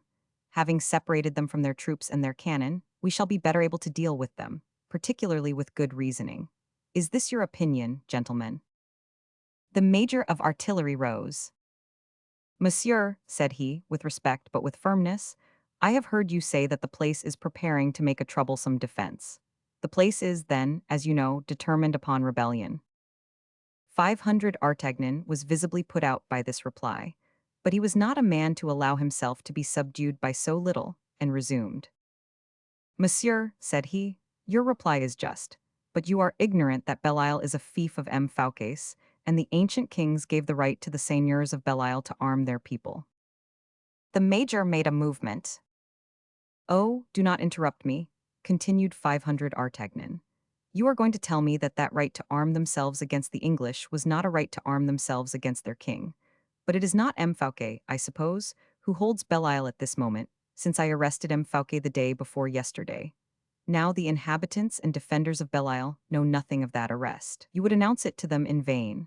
It is a thing so unheard of and extraordinary, so unexpected, that they would not believe you. A Breton serves his master, and not his masters. He serves his master till he has seen him dead. Now the Bretons, as far as I know, have not seen the body of M. Fouquet. It is not then surprising that they hold out against that which is not M. Fouquet or his signature. The major bowed in sign of assent. That is why, continued 500 Artagnan, I propose to cause 2 of the principal officers of the garrison to come on board my vessel. They will see you, gentlemen. They will see the forces we have at our disposal. They will consequently know to what they have to trust, and the fate that attends them in case of rebellion. We will affirm to them, upon our honor, that M. Fouquet is a prisoner, and that all resistance can only be prejudicial to them. We will tell them that the first cannon that is fired, there will be no mercy to be expected from the king. Then, I hope at least, they will no longer resist. They will yield without fighting, and we shall have a place given up to us in a friendly way, which it might cost us much trouble to subdue. The officer who had followed 500 Artagnan to Belle Isle was preparing to speak, but 500 Artagnan interrupted him. Yes, I know what you are going to tell me, monsieur. I know that there is an order of the king's to prevent all secret communications with the defenders of Belle Isle, and that is exactly why I do not offer to communicate, but in the presence of my staff. And 500 Artagnan made an inclination of the head to his officers, which had for object attaching a value to that condescension. The officers looked at each other as if to read their opinions in their eyes, with the intention of evidently acting, after they should have agreed, according to the desire of 500 Artagnan. And already the latter saw with joy that the result of their consent would be sending a bark to Porthos and Aramis, when the king's officer drew from his pocket a folded paper, which he placed in the hands of 500 Artagnan. This paper bore upon its superscription the number 1. What more still, murmured the surprised captain. Read, monsieur, said the officer, with a courtesy that was not free from sadness. 500 Artagnan, full of mistrust, unfolded the paper and read these words. Prohibition to Monsieur d'Artagnan to assemble any council whatever, or to deliberate in any way before Belle-Isle be surrendered and the prisoners shot. Signed, Louis. 500 Artagnan repressed the movement of impatience that ran through his whole body, and with a gracious smile, "That is well, monsieur," said he. "The king's orders shall be complied with." Chapter 118. Result of the ideas of the king and the ideas of d'Artagnan. The blow was direct, it was severe, mortal. 500 Artagnan, furious at having been anticipated by an idea of the king's, did not, however, yet despair, and reflecting upon the idea he had brought back from Belle-Isle, he augured from it a new means of safety for his friends.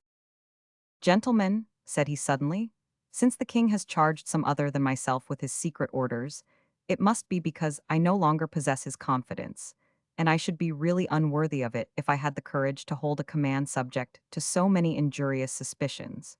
I will go then immediately and carry my resignation to the king. I give it before you all, enjoining you all to fall back with me upon the coast of France, in such a way as not to compromise the safety of the forces his majesty has confided to me.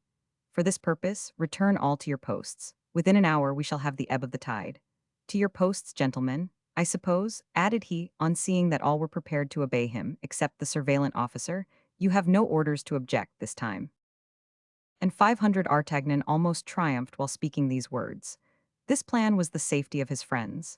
The blockade once raised, they might embark immediately and set sail for England or Spain without fear of being molested. While they were making their escape, 500 Artagnan would return to the king, would justify his return by the indignation which the mistrusts of Colbert had raised in him. He would be sent back with full powers, and he would take Belle-Isle. That is to say, the cage, after the birds had flown. But to this plan the officer opposed a second order of the king's. It was thus conceived. From the moment M. d'Artagnan shall have manifested the desire of giving in his resignation, he shall no longer be reckoned leader of the expedition, and every officer placed under his orders shall be held to no longer obey him. Moreover, the said Monsieur d'Artagnan, having lost that quality of leader of the army sent against Belle-Isle, shall set out immediately for France, in company of the officer who will have remitted the message to him, and who will consider him as a prisoner for whom he is answerable. Brave and careless as he was, 500 Artagnan turned pale. Everything had been calculated with a depth which, for the first time in 30 years, had recalled to him the solid foresight and the inflexible logic of the great cardinal. He leaned his head on his hand, thoughtful, scarcely breathing. "If I were to put this order in my pocket," thought he, "who would know it, or who would prevent my doing it? Before the king had had time to be informed, I should have saved those poor fellows yonder. Let us exercise a little audacity. My head is not one of those which the executioner strikes off for disobedience. We will disobey." But at the moment he was about to adopt this plan, he saw the officers around him reading similar orders which the infernal agent of the thoughts of Colbert had just distributed to them. The case of disobedience had been foreseen, as the others had been. "Monsieur," said the officer, coming up to him, "I await your good pleasure to depart." "I am ready, monsieur," replied 500 Artagnan, grinding his teeth. The officer immediately commanded a canoe to receive M. d'Artagnan and himself. At sight of this, he became almost mad with rage. "How," stammered he, "will you carry on the direction of the different corps?" "When you are gone, monsieur," replied the commander of the fleet, "it is to me the direction of the whole is committed."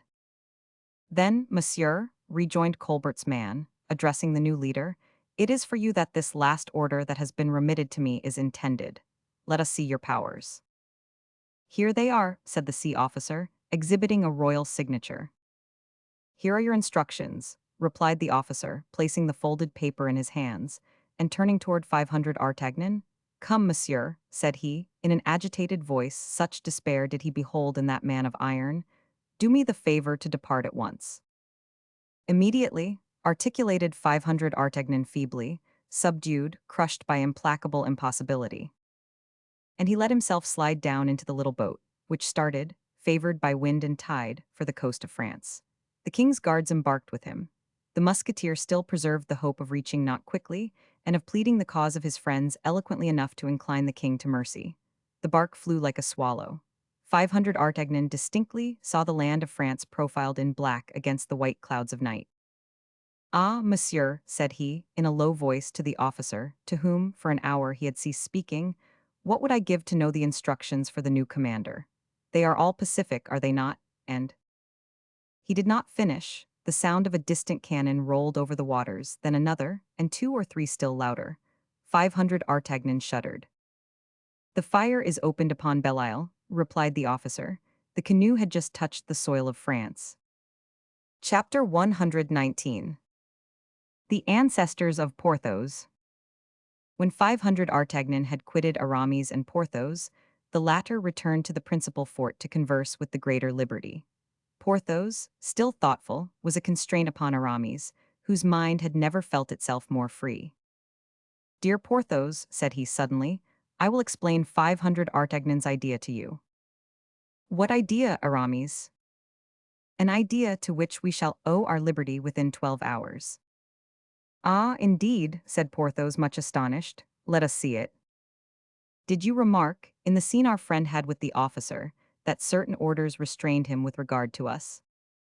"Yes, I did remark that."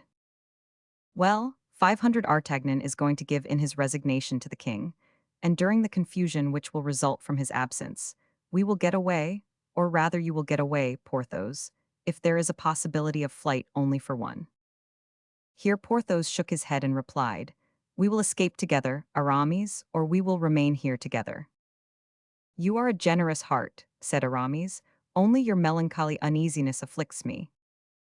"I am not uneasy," said Porthos. "Then you are angry with me." "I am not angry with you." "Then why, my friend, do you put on such a dismal countenance?" "I will tell you, I am making my will." And while saying these words, the good Porthos looked sadly in the face of Aramis. "Your will," cried the bishop. "What then, do you think yourself lost?" "I feel fatigued. It is the first time, and there is a custom in our family." "What is it, my friend?" "My grandfather was a man twice as strong as I am." "Indeed," said Aramis, "then your grandfather must have been Samson himself." "No, his name was Anton. Well, he was about my age when setting out one day for the chase, he felt his legs weak, he who had never known this before." "What was the meaning of that fatigue, my friend?" "Nothing good, as you will see. For having set out, complaining still of the weakness of his legs, he met a wild boar which made head against him. He missed him with his arquebuse and was ripped up by the beast and died directly." "There is no reason in that why you should alarm yourself, dear Porthos." "Oh, you will see. My father was as strong again as I am. He was a rough soldier under Henry Roman III and Henry Roman IV. His name was not Anton, but Gaspard, the same as M. de Coligny. Always on horseback, he had never known what lassitude was. One evening, as he rose from table, his legs failed him." "He had supped heartily, perhaps," said Aramis, "and that was why he staggered." "Bah, a friend of M. de Bassompierre, nonsense. No, no, he was astonished at feeling this lassitude, and said to my mother, who laughed at him, 'Would not one believe I was going to meet with a wild boar, as the late M. de Valon, my father, did?'" "Well," said Aramis. "Well, having this weakness, my father insisted upon going down into the garden instead of going to bed. His foot slipped on the first stair. The staircase was steep. My father fell against a stone angle in which an iron hinge was fixed. The hinge opened his temple, and he lay dead upon the spot." Aramis raised his eyes to his friend. "These are two extraordinary circumstances," said he. "Let us not infer that there may succeed a third. It is not becoming in a man of your strength to be superstitious, my brave Porthos. Besides, when were your legs seen to fail? Never have you been so firm, so superb. Why, you could carry a house on your shoulders." "At this moment," said Porthos, "I feel myself pretty active, but at times I vacillate, I sink, and lately this phenomenon, as you say, has occurred 4 times. I will not say that this frightens me, but it annoys me. Life is an agreeable thing. I have money, I have fine estates, I have horses that I love, I have also friends I love. 500 Artagnan, Athos, Raoul, and you." The admirable Porthos did not even take the trouble to dissimulate to Aramis the rank he gave him in his friendship. Aramis pressed his hand.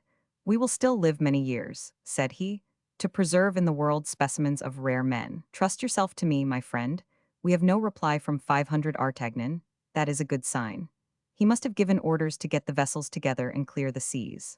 On my part, I have just issued directions that a bark should be rolled upon rollers to the mouth of the great cavern of Lechmeria, which you know, where we have so often laid wait for the foxes.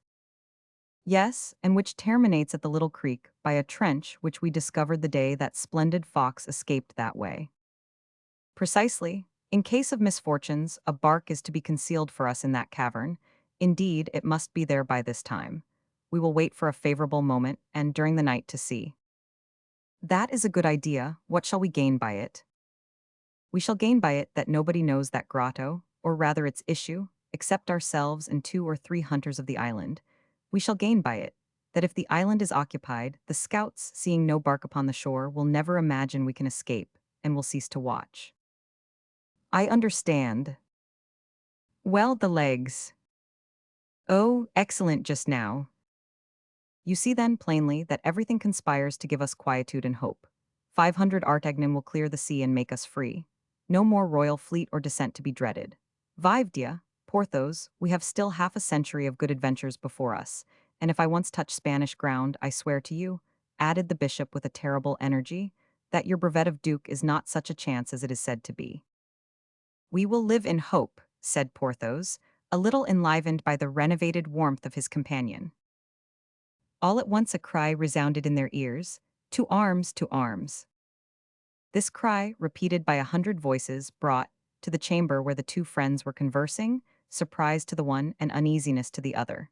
Aramis opened the window. He saw a crowd of people running with flambeaux. Women were seeking places of safety. The armed population were hastening to their posts. The fleet, cried a soldier who recognized Aramis. The fleet, repeated the latter. Within half cannon shot, continued the soldier. To arms, cried Aramis. To arms, repeated Porthos formidably, and both rushed forth toward the mole to place themselves within the shelter of the batteries. Boats, laden with soldiers, were seen approaching. They took 3 directions, for the purpose of landing at 3 points at once. What must be done, said an officer of the guard. Stop them, and if they persist, fire, said Aramis. 5 minutes after, the cannonade commenced. These were the shots that 500 Artagnan had heard as he landed in France, but the boats were too near the mole to allow the cannon to aim correctly. They landed, and the combat commenced hand to hand. What's the matter, Porthos? Said Aramis to his friend. Nothing, nothing. Only my legs, it is really incomprehensible. They will be better when we charge. In fact, Porthos and Aramis did charge with such vigor. They so thoroughly animated their men that the royalists re-embarked precipitately, without gaining anything but the wounds they carried away. Eh, but Porthos, cried Aramis, we must have a prisoner, quick, quick. Porthos bent over the stair of the mole, and seized by the nape of the neck one of the officers of the royal army who was waiting to embark till all his people should be in the boat. The arm of the giant lifted up his prey, which served him as a buckler, as he recovered himself, without a shot being fired at him. Here is a prisoner for you, said Porthos coolly to Aramis. Well, cried the latter, laughing, have you not calumniated your legs? It was not with my legs I took him, said Porthos, it was with my arms. Chapter 120. The son of Biscarat. The Bretons of the Isle were very proud of this victory. Aramis did not encourage them in the feeling. What will happen, said he to Porthos, when everybody was gone home, will be that the anger of the king will be roused by the account of the resistance, and that these brave people will be decimated or shot when they are taken, which cannot fail to take place. From which it results then, said Porthos, that what we have done is of no use. For the moment it may be of some, replied the bishop, for we have a prisoner from whom we shall learn what our enemies are preparing to do. Yes, let us interrogate the prisoner, said Porthos, and the means of making him speak are very simple. We are going to supper, we will invite him to join us. When he drinks, he will talk. This was done. The officer was at first rather uneasy, but became reassured on seeing what sort of men he had to deal with. He gave, without having any fear of compromising himself, all the details imaginable of the resignation and departure of 500 Artagnan. He explained how, after that departure, the new leader of the expedition had ordered a surprise upon Belle Isle. There his explanations stopped. Aramis and Porthos exchanged a glance which evinced their despair. No more dependence to be placed upon the brave imagination of 500 Artagnan, consequently, no more resources in the event of defeat. Aramis, continuing his interrogations, asked the prisoner what the leaders of the expedition contemplated doing with the leaders of Belle-Isle. "The orders are," replied he, "to kill during the combat and hang afterward." Porthos and Aramis looked at each other again, and the color mounted to their faces. "I am too light for the gallows," replied Aramis. "People like me are not hanged." "And I am too heavy," said Porthos. "People like me break the cord." "I am sure," said the prisoner gallantly, "that we could have procured you what sort of death you preferred." "A thousand thanks," said Aramis seriously. Porthos bowed.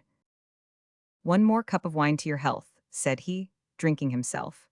From one subject to another the chat with the officer was prolonged.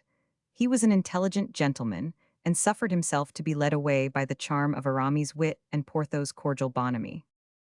"Pardon me," said he, "if I address a question to you, but men who are in their sixth bottle have a clear right to forget themselves a little." "Address it," said Porthos, "address it." "Speak," said Aramis.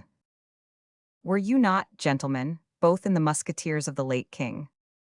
"Yes, monsieur, and of the best of them, if you please," said Porthos. "That is true, I should say even the best of all soldiers, messieurs, if I did not fear to offend the memory of my father." "Of your father?" cried Aramis.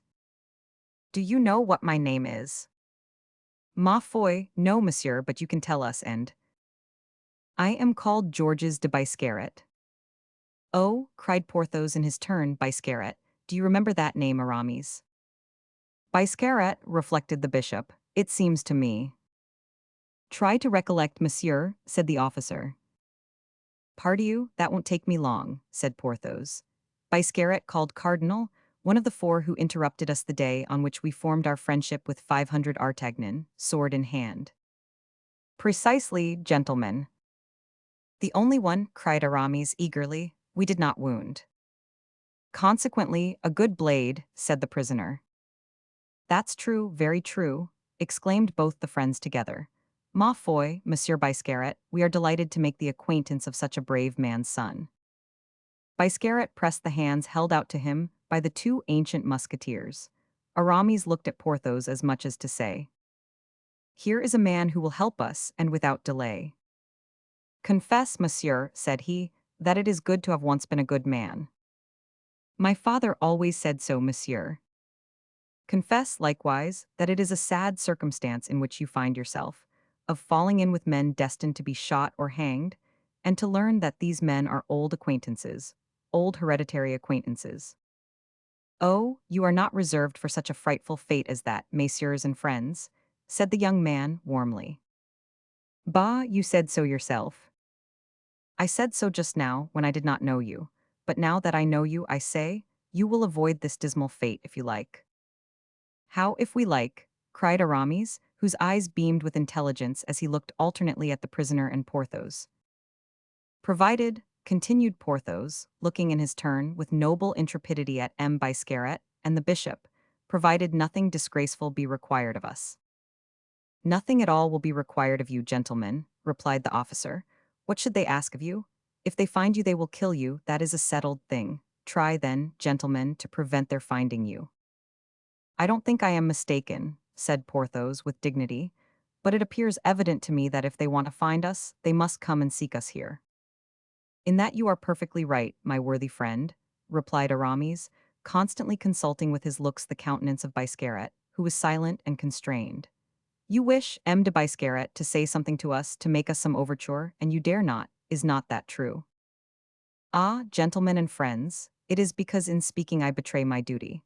But hark, I hear a voice which liberates mine by dominating over it." "Cannon," cried Porthos. "Cannon and musketry too," cried the bishop.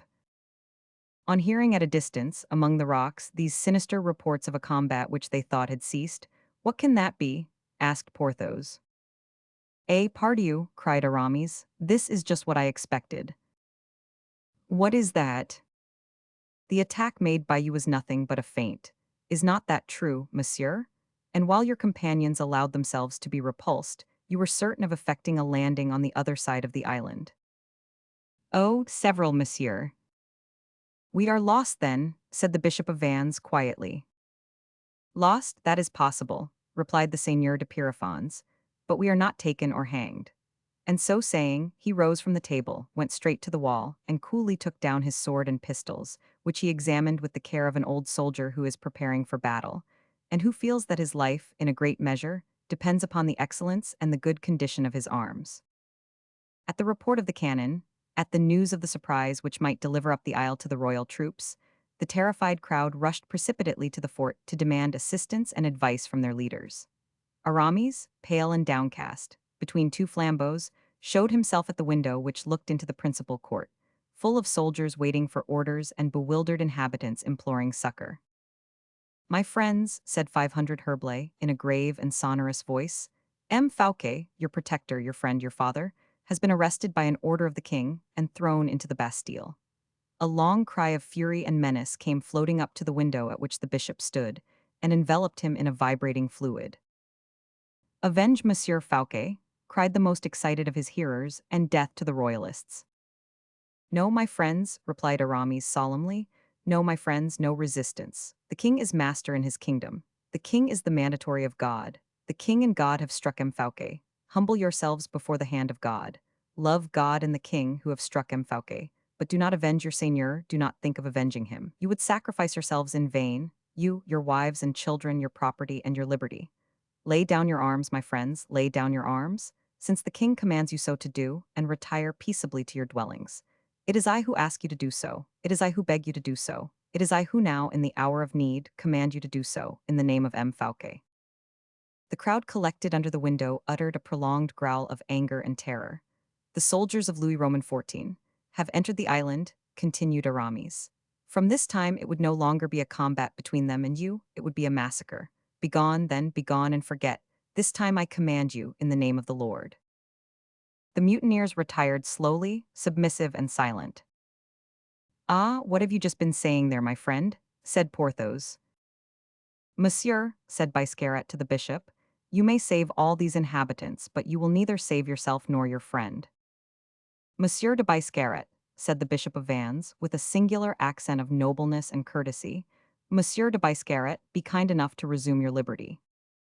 I am very willing to do so, monsieur, but that would render us a service, for, when announcing to the king's lieutenant the submission of the islanders, you will perhaps obtain some grace for us on informing him of the manner in which that submission has been effected.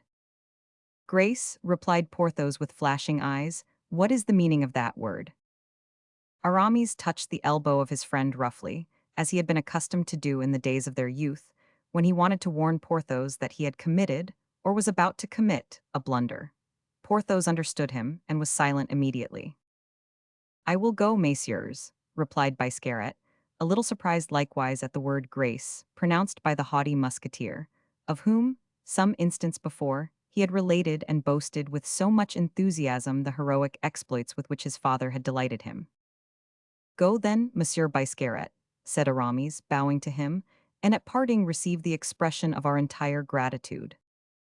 But you, messieurs, you whom I take honor to call my friends, since you have been willing to accept that title, what will become of you in the meantime? Replied the officer, very much agitated at taking leave of the two ancient adversaries of his father. We will wait here. But mon Dieu, the order is formal. I am Bishop of Vannes, Monsieur de Biscarat, and they no more shoot a bishop than they hang a gentleman. Ah, yes, monsieur, yes, monseigneur, replied Biscarat. It is true, you are right, there is still that chance for you. Then I will depart, I will repair to the commander of the expedition, the king's lieutenant. Adieu, then, messieurs, or rather, to meet again, I hope. The worthy officer, then jumping upon a horse given him by Aramis, departed in the direction of the sound of the cannon, and which, by bringing the crowd into the fort, had interrupted the conversation of the two friends with their prisoner. Aramis watched his departure, and when left alone with Porthos, "Well, do you comprehend?" said he. "Ma foi, no. Did not Biscarat inconvenience you here?" "No, he is a brave fellow." "Yes, but the grotto of Lechmeria, is it necessary all the world should know it?" Ah, that is true, I comprehend. We are going to escape by the cavern. If you please, replied Aramis joyously. Forward, my friend Porthos, our boat awaits us, and the king has not caught us yet. Chapter 121. The Grotto of Licmeria. The cavern of Licmeria was sufficiently distant from the mole to render it necessary for our friends to husband their strength to arrive there. Besides, night was advancing. Midnight had struck at the fort. Porthos and Aramis were loaded with money and arms. They walked then across the heath, which is between the mole and the cavern, listening to every noise and endeavoring to avoid ambushes. From time to time, on the road, which they had carefully left on their left hand, passed fugitives coming from the interior, at the news of the landing of the royal troops. Aramis and Porthos, concealed behind some projecting mass of rock, collected the words which escaped from the poor people who fled trembling, carrying with them their most valuable effects, and tried, while listening to their complaints, to draw something from them for their own interest. At length, after a rapid course, frequently interrupted by prudent stoppages, they reached the deep grottos, into which the foreseeing Bishop of Vannes had taken care to have rolled upon cylinders a good bark, capable of keeping the sea at this fine season. My good friend, said Porthos, after having respired vigorously, we are arrived, it seems. But I thought you spoke of 3 men, 3 servants who were to accompany us. I don't see them. Where are they? Why should you see them, dear Porthos? Replied Aramis. They are certainly waiting for us in the cavern, and no doubt are resting for a moment after having accomplished their rough and difficult task. Aramis stopped Porthos, who was preparing to enter the cavern. Will you allow me, my friend, said he to the giant, to pass in first?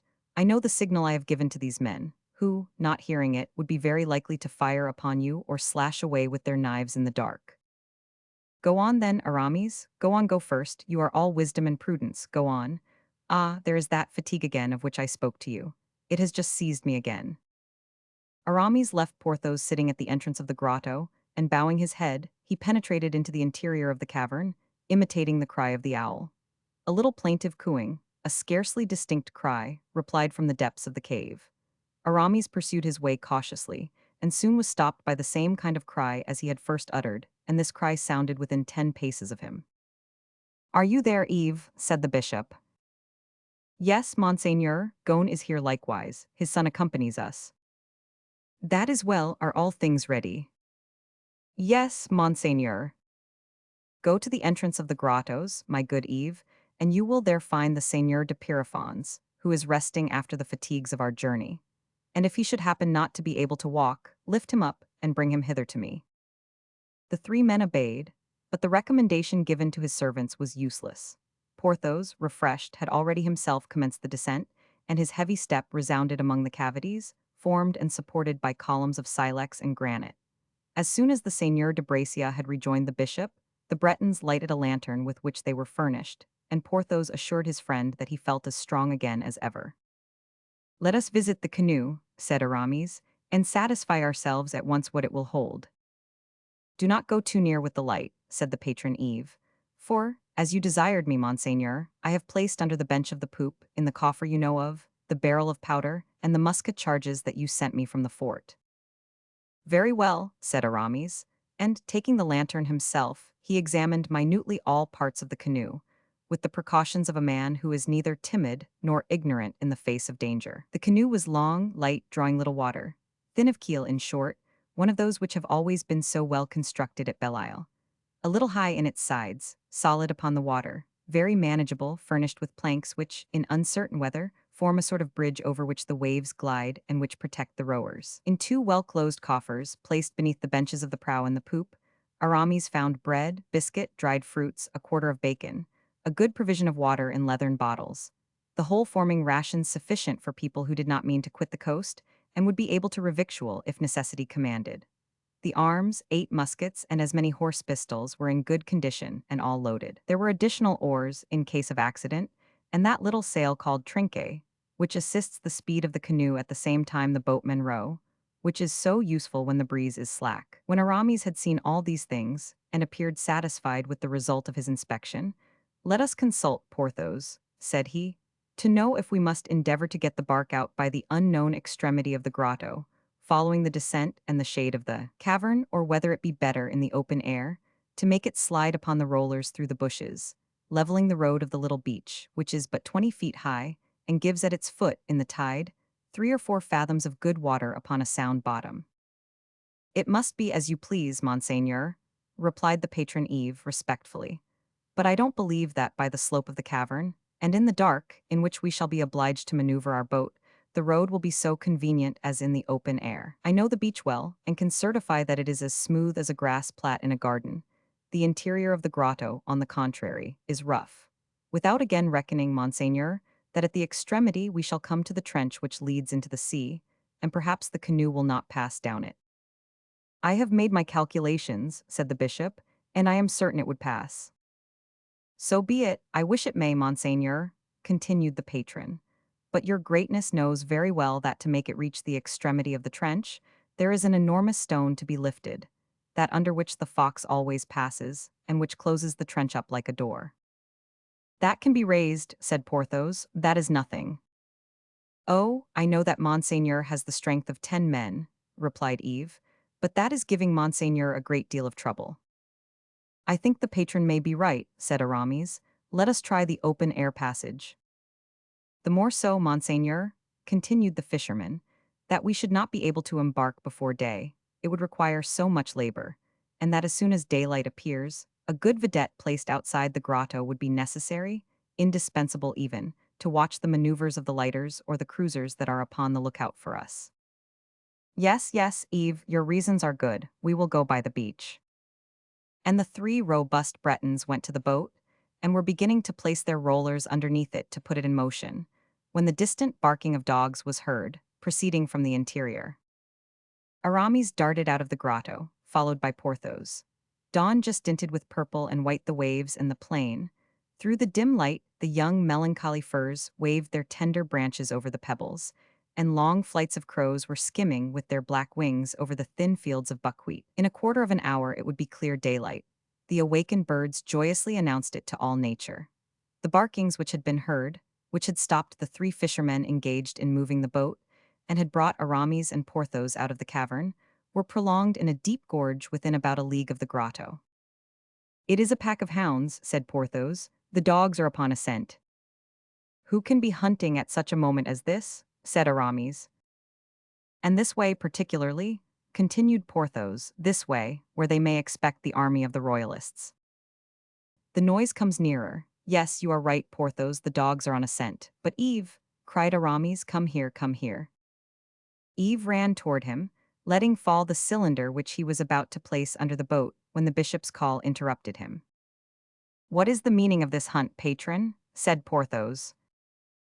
Monseigneur, I cannot understand it, replied the Breton. It is not at such a moment that the Seigneur de Locmeria would hunt. No, and yet the dogs. Unless they have escaped from the kennel. No, said Ghone, they are not the Seigneur de Locmeria's hounds. In common prudence, said Aramis, let us go back into the grotto. The voices evidently draw nearer, we shall soon know what we have to trust to. They re-entered, but had scarcely proceeded 100 steps in the darkness, when a noise like the hoarse sigh of a creature in distress resounded through the cavern, and breathless, rapid, terrified, a fox passed like a flash of lightning before the fugitives, leaped over the boat and disappeared, leaving behind it its sour scent, which was perceptible for several seconds under the low vaults of the cave. The fox, cried the Bretons with the joyous surprise of hunters. Accursed chance, cried the bishop, our retreat is discovered. How so? Said Porthos, are we afraid of a fox? My friend, what do you mean by that, and why do you name the fox? It is not the fox alone, pardie you. But don't you know, Porthos, that after the fox come hounds, and after the hounds men? Porthos hung his head. As if to confirm the words of Aramis, they heard the yelping pack come with frightful swiftness upon the trail of the animal. 6 foxhounds burst out at once upon the little heath, with a cry resembling the noise of a triumph. There are the dogs plain enough, said Aramis, posted on the lookout behind a chink between 2 rocks. Now, who are the huntsmen? If it is the Seigneur de Locmeria's, replied the patron, he will leave the dogs to hunt the grotto, for he knows them, and will not enter in himself, being quite sure that the fox will come out at the other side. It is there he will go and wait for him. It is not the Seigneur de Locmeria who is hunting, replied Aramis, turning pale, in spite of his efforts to maintain a good countenance. Who is it, then? Said Porthos. And look. Porthos applied his eye to the slit, and saw at the summit of a hillock a dozen horsemen urging on their horses in the track of the dogs, shouting, "Tay out, tay out." "The guards," said he. "Yes, my friend, the king's guards." "The king's guards, do you say, monseigneur?" cried the Bretons, becoming pale in their turns. "And Biscarat at their head, mounted upon my grey horse," continued Aramis. The hounds at the same moment rushed into the grotto like an avalanche, and the depths of the cavern were filled with their deafening cries. "Ah, the devil," said Aramis, resuming all his coolness at the sight of this certain, inevitable danger. "I am perfectly satisfied we are lost, but we have at least one chance left. If the guards who follow their hounds happen to discover there is an issue to the grotto, there is no more help for us, for on entering they must see both us and our boat. The dogs must not go out of the cavern. The masters must not enter." "That is clear," said Porthos. "You understand," added Aramis, with the rapid precision of command. "There are 6 dogs which will be forced to stop at the great stone under which the fox has glided, but at the too narrow opening of which they shall be themselves stopped and killed." The Bretons sprang forward, knife in hand. In a few minutes there was a lamentable concert of growls and mortal howlings, and then nothing. "That's well," said Aramis coolly. "Now for the masters." "What is to be done with them?" said Porthos. "Wait their arrival, conceal ourselves, and kill them." "Kill them?" replied Porthos. "There are 16," said Aramis, "at least up at present." "And well armed," added Porthos with a smile of consolation. "It will last about 10 minutes," said Aramis, "to work." And with a resolute air, he took up a musket and placed his hunting knife between his teeth. "Yves Gon and his son," continued Aramis, "will pass the muskets to us. You, Porthos, will fire when they are close. We shall have brought down 8 before the others are aware of anything, that is certain. Then there are 5 of us, we will dispatch the other 8, knife in hand." "And poor Biscarat," said Porthos. Aramis reflected a moment. "Biscarat the first," replied he coolly, "he knows us." Chapter 122.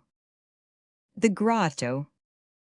In spite of the sort of divination, which was the remarkable side of the character of Aramis, the event, subject to the chances of things over which uncertainty presides, did not fall out exactly as the Bishop of Vannes had foreseen. Biscarat, better mounted than his companions, arrived the first at the opening of the grotto, and comprehended that the fox and the dogs were all engulfed in it. Only struck by that superstitious terror which every dark and subterraneous way naturally impresses upon the mind of man, he stopped at the outside of the grotto, and waited till his companions should have assembled round him.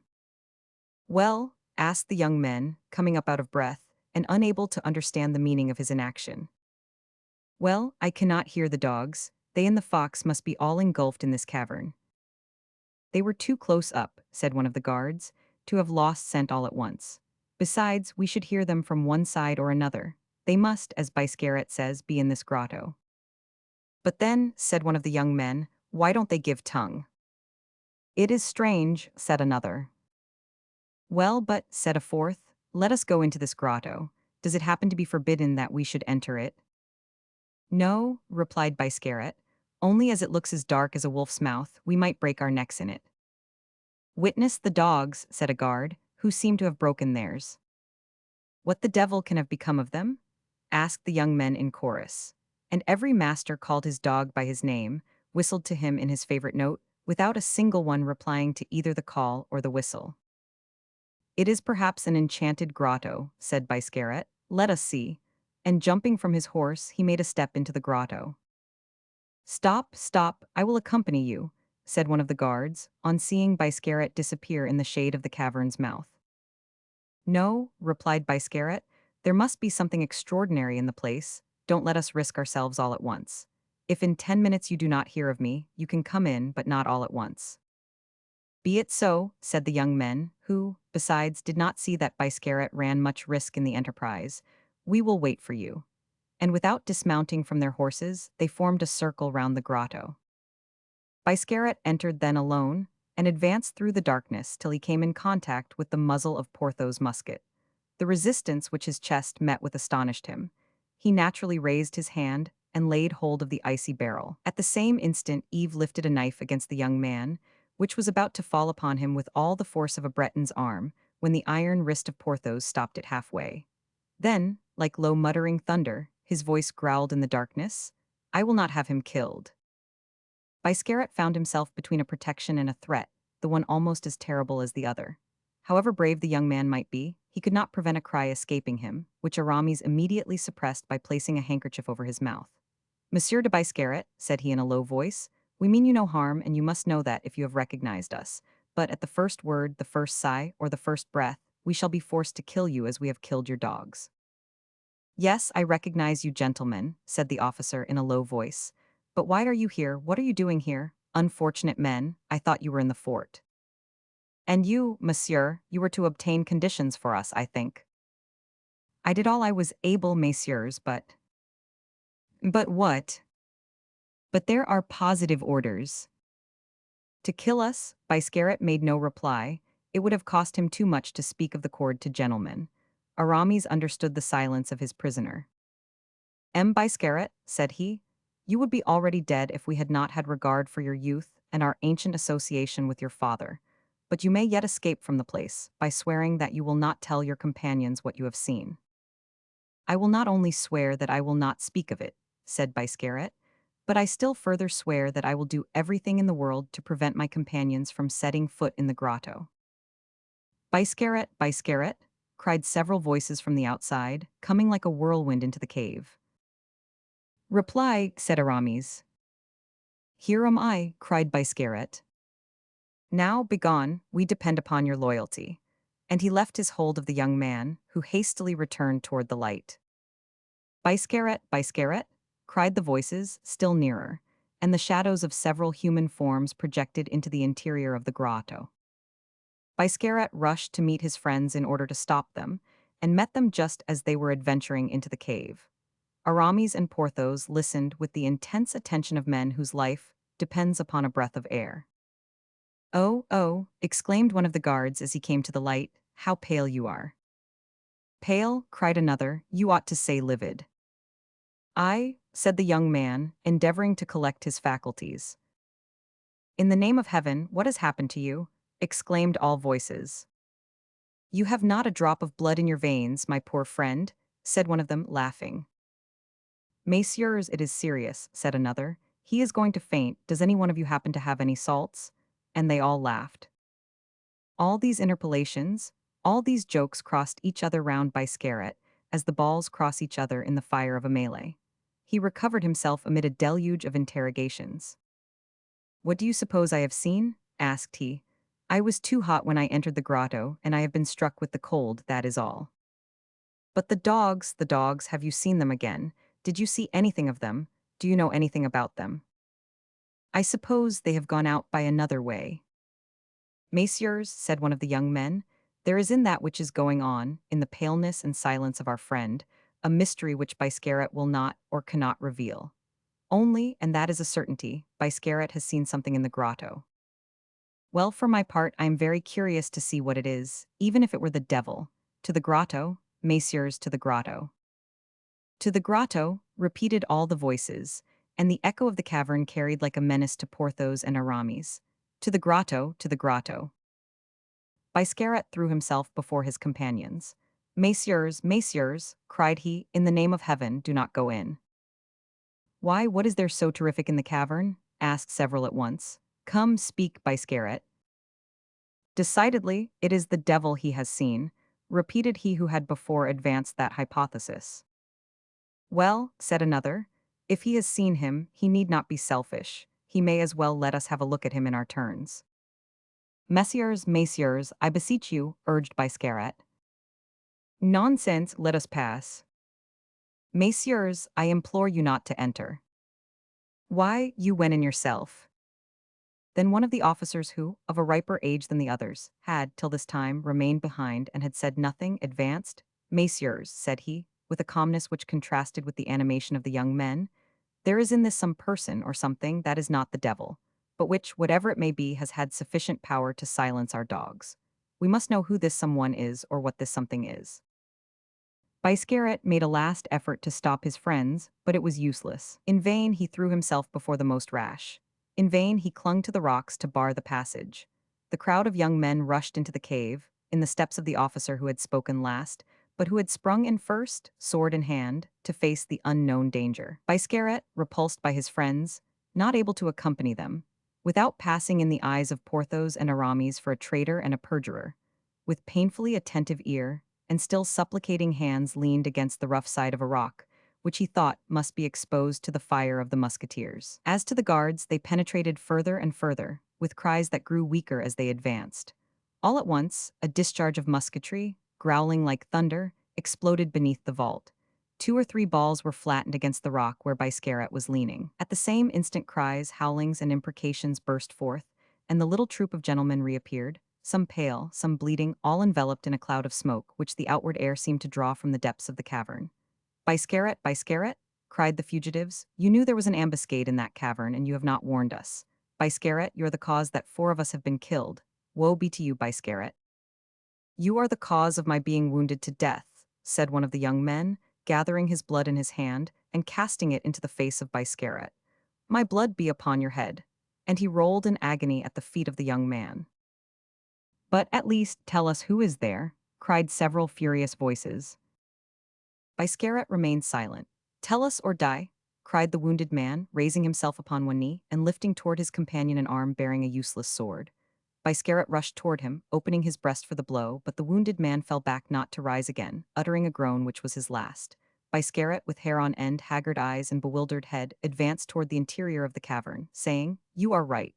Death to me, who have allowed my companions to be assassinated. I am a base wretch. And throwing away his sword, for he wished to die without defending himself, he rushed head foremost into the cavern.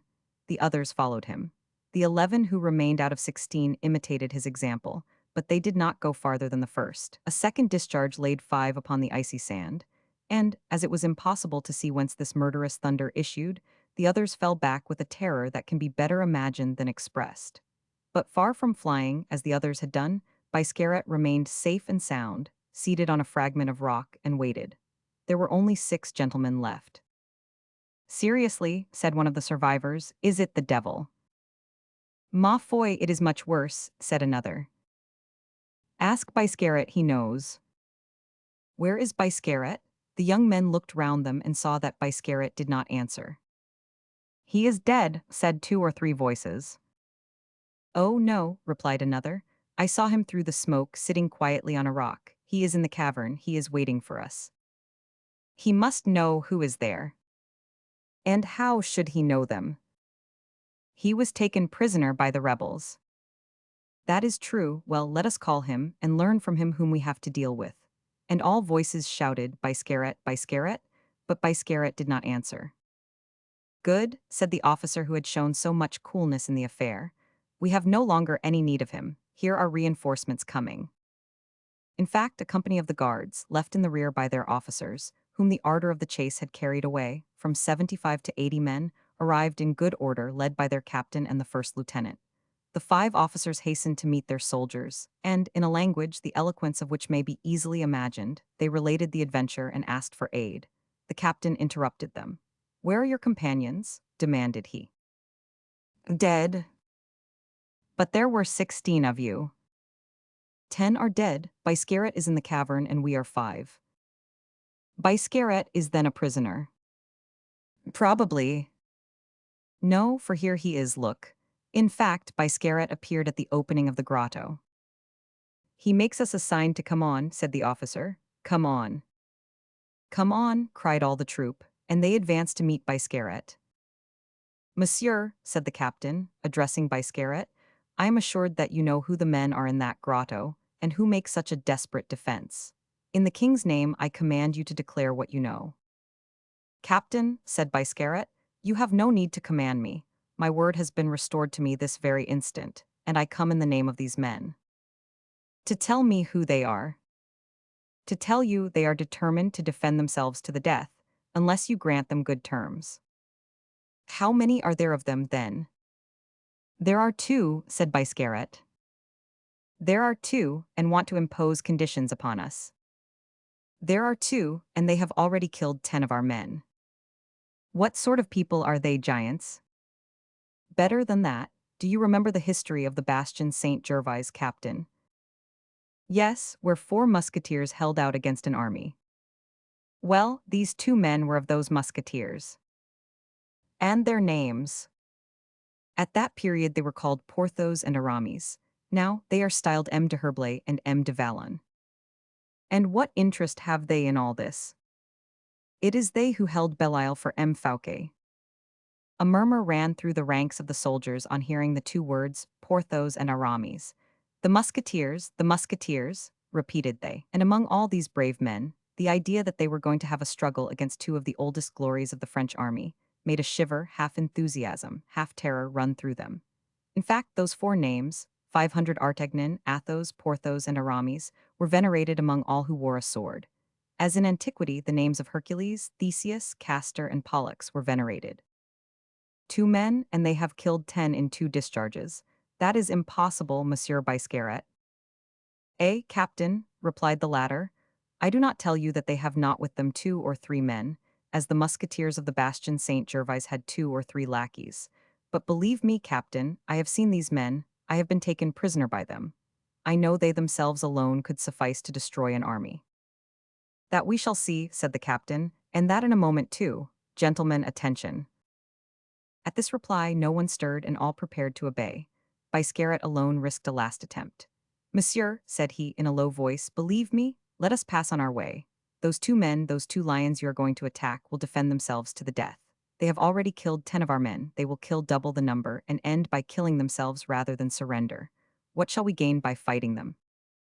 We shall gain the consciousness, monsieur, of not having made 80 of the king's guards retire before 2 rebels.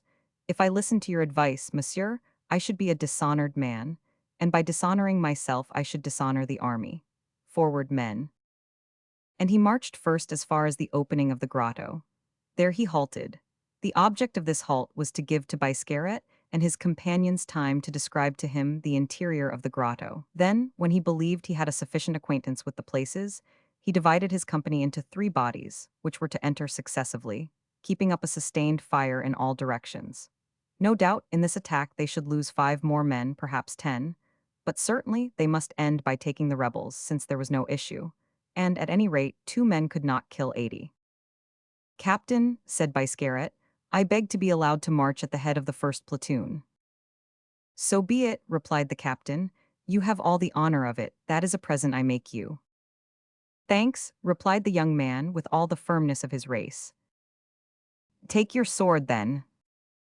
I shall go as I am, captain, said Biscarat, for I do not go to kill, I go to be killed. And placing himself at the head of the first platoon, with his head uncovered and his arms crossed, March, gentlemen, said he. Chapter 123. An Homeric Song. It is time to pass into the other camp, and to describe at once the combatants and the field of battle. Aramis and Porthos had gone to the grotto of Locmaria with the expectation of finding there their canoe ready armed, as well as the 3 Bretons, their assistants, and they at first hoped to make the bark pass through the little issue of the cavern, concealing, in that fashion, both their labors and their flight. The arrival of the fox and the dogs had obliged them to remain concealed. The grotto extended the space of about 100 toises, to that little slope dominating a creek. Formerly, a temple of the Celtic divinities, when Belle-Isle was still called Colonise, this grotto had seen more than one human sacrifice accomplished in its mysterious depths. The first entrance to the cavern was by a moderate descent, above which heaped-up rocks formed a low arcade. The interior, very unequal as to the ground, dangerous from the rocky inequalities of the vault, was subdivided into several compartments which commanded each other and joined each other by means of several rough broken steps, fixed right and left in enormous natural pillars. At the 3rd compartment the vault was so low, the passage so narrow, that the bark would scarcely have passed without touching the 2 sides. Nevertheless, in a moment of despair, wood softens and stone becomes compliant under the breath of human will. Such was the thought of Aramis, when, after having fought the fight, he decided upon flight. A flight certainly dangerous, since all the assailants were not dead, and that, admitting the possibility of putting the bark to sea, they would have to fly in open day before the conquered, so interested on recognizing their small number, in pursuing their conquerors. When the 2 discharges had killed 10 men, Aramis, habituated to the windings of the cavern, went to reconnoiter them one by one, counted them, for the smoke prevented seeing outside, and he immediately commanded that the canoe should be rolled as far as the great stone, the closure of the liberating issue. Porthos collected all his strength, took the canoe up in his arms, and raised it up, while the Bretons made it run rapidly along the rollers. They had descended into the 3rd compartment. They had arrived at the stone which walled up the outlet. Porthos seized this gigantic stone at its base, applied to it his robust shoulder, and gave a heave which made this wall crack. A cloud of dust fell from the vault with the ashes of 10,000 generations of sea-birds, whose nests stuck like cement to the rock. At the 3rd shock, the stone gave way. It oscillated for a minute. Porthos, placing his back against the neighboring rock, made an arch with his foot, which drove the block out of the calcareous masses which served for hinges and cramps. The stone fell, and daylight was visible, brilliant, radiant, which rushed into the cavern by the opening, and the blue sea appeared to the delighted Bretons. They then began to lift the bark over the barricade. 20 more toises, and it might glide into the ocean. It was during this time that the company arrived, was drawn up by the captain, and disposed for either an escalade or an assault. Aramis watched over everything to favor the labors of his friends. He saw the reinforcements, he counted the men, he convinced himself at a single glance of the insurmountable peril to which a fresh combat would expose them. To escape by sea, at the moment the cavern was about to be invaded, was impossible. In fact, the daylight which had just been admitted to the 2 last compartments had exposed to the soldiers the bark being rolled toward the sea, the 2 rebels within musket shot, and one of their discharges would riddle the boat if it did not kill the 5 navigators. Besides, supposing everything, if the bark escaped with the men on board of it, how could the alarm be suppressed? How could notice to the royal lighters be prevented? What could hinder the poor canoe, followed by sea and watched from the shore, from succumbing before the end of the day? Aramis, digging his hands into his gray hair with rage, invoked the assistance of God and the assistance of the demon. Calling to Porthos, who was working alone more than all the rollers, whether of flesh or of wood, "My friend," said he, "our adversaries have just received a reinforcement." Ah, said Porthos quietly, "what is to be done then?" "To recommence the combat," said Aramis, "is hazardous." "Yes," said Porthos, "for it is difficult to suppose that out of 2 one should not be killed, and certainly, if one of us were killed, the other would get himself killed also." Porthos spoke these words with that heroic nature, which, with him, grew greater with all the phases of matter. Aramis felt it like a spur to his heart. "We shall neither of us be killed if you do what I tell you, friend Porthos." "Tell me what?" "These people are coming down into the grotto." "Yes." "We could kill about 15 of them, but not more." "How many are there in all?" asked Porthos. "They have received a reinforcement of 75 men." 75 and 580? Said Porthos. "If they fire all at once, they will riddle us with balls." "Certainly they will." "Without reckoning," added Aramis, "that the detonations might occasion fallings in of the cavern." "Aye," said Porthos, "a piece of falling rock just now grazed my shoulder a little." "You see, then." "Oh, it is nothing. We must determine upon something quickly. Our Bretons are going to continue to roll the canoe toward the sea." "Very well. We too will keep the powder, the balls, and muskets here." "But only 2, my dear Aramis. We shall never fire 3 shots together," said Porthos, innocently. "The defense by musketry is a bad one." "Find a better, then." "I have found one," said the giant, eagerly. "I will place myself in ambuscade behind the pillar with this iron bar, and invisible, unattackable if they come in floods, I can let my bar fall upon their skulls 30 times in a minute. Hein, what do you think of the project? You smile." "Excellent, dear friend, perfect. I approve it greatly. Only you will frighten them, and half of them will remain outside to take us by famine. What we want, my good friend, is the entire destruction of the troop. A single man left standing ruins us." "You are right, my friend, but how can we attract them, pray?" "By not stirring, my good Porthos." "Well, we won't stir then, but when they shall be all together." "Then leave it to me, I have an idea." "If it is thus, and your idea be a good one, and your idea is most likely to be good, I am satisfied." To your ambuscade, Porthos, and count how many enter. But you, what will you do? Don't trouble yourself about me, I have a task to perform. I think I can hear cries.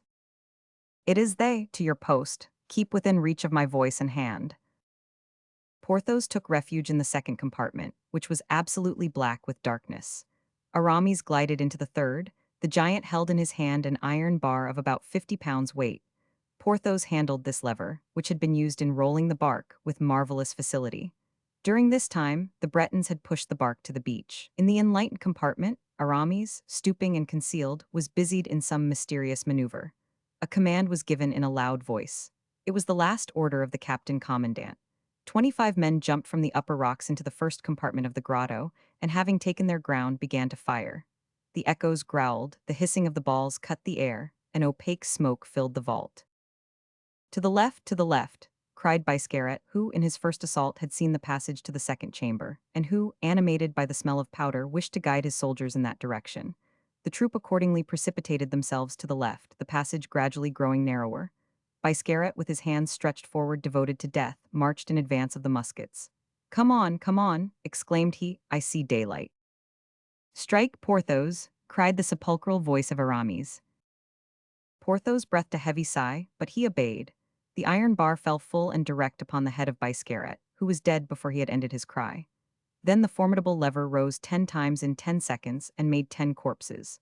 The soldiers could see nothing. They heard sighs and groans. They stumbled over dead bodies, but as they had no conception of the cause of all this, they came forward jostling each other. The implacable bar, still falling, annihilated the first platoon, without a single sound having warned the second, which was quietly advancing. Only this second platoon, commanded by the captain, had broken a thin fir growing on the shore, and with its resinous branches twisted together, the captain had made a flambeau.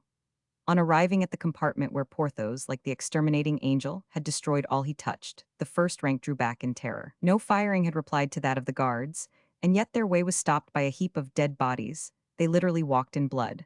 Porthos was still behind his pillar. The captain, on enlightening with the trembling flame of the fir this frightful carnage, of which he in vain sought the cause, drew back toward the pillar, behind which Porthos was concealed. Then a gigantic hand issued from the shade, and fastened on the throat of the captain, who uttered a stifled rattle. His stretched out arms beating the air, the torch fell and was extinguished in blood. A second after, the corpse of the captain fell close to the extinguished torch, and added another body to the heap of dead which blocked up the passage. All this was effected as mysteriously as if by magic. At hearing the rattling in the throat of the captain, the soldiers who accompanied him had turned round. They had caught a glimpse of his extended arms, his eyes starting from their sockets, and then the torch fell and they were left in darkness. From an unreflective, instinctive, mechanical feeling, the lieutenant cried, "Fire!" Immediately a volley of musketry flamed, thundered, roared in the cavern, bringing down enormous fragments from the vaults. The cavern was lighted for an instant by this discharge, and then immediately returned to a darkness rendered still thicker by the smoke. To this succeeded a profound silence, broken only by the steps of the 3rd Brigade, now entering the cavern. Chapter 124. The Death of a Titan. At the moment when Porthos, more accustomed to the darkness than all these men coming from open daylight, was looking round him to see if in this night Aramis were not making him some signal, he felt his arm gently touched, and a voice low as a breath murmured in his ear, "Come." "Oh," said Porthos. "Hush," said Aramis, if possible, still more softly.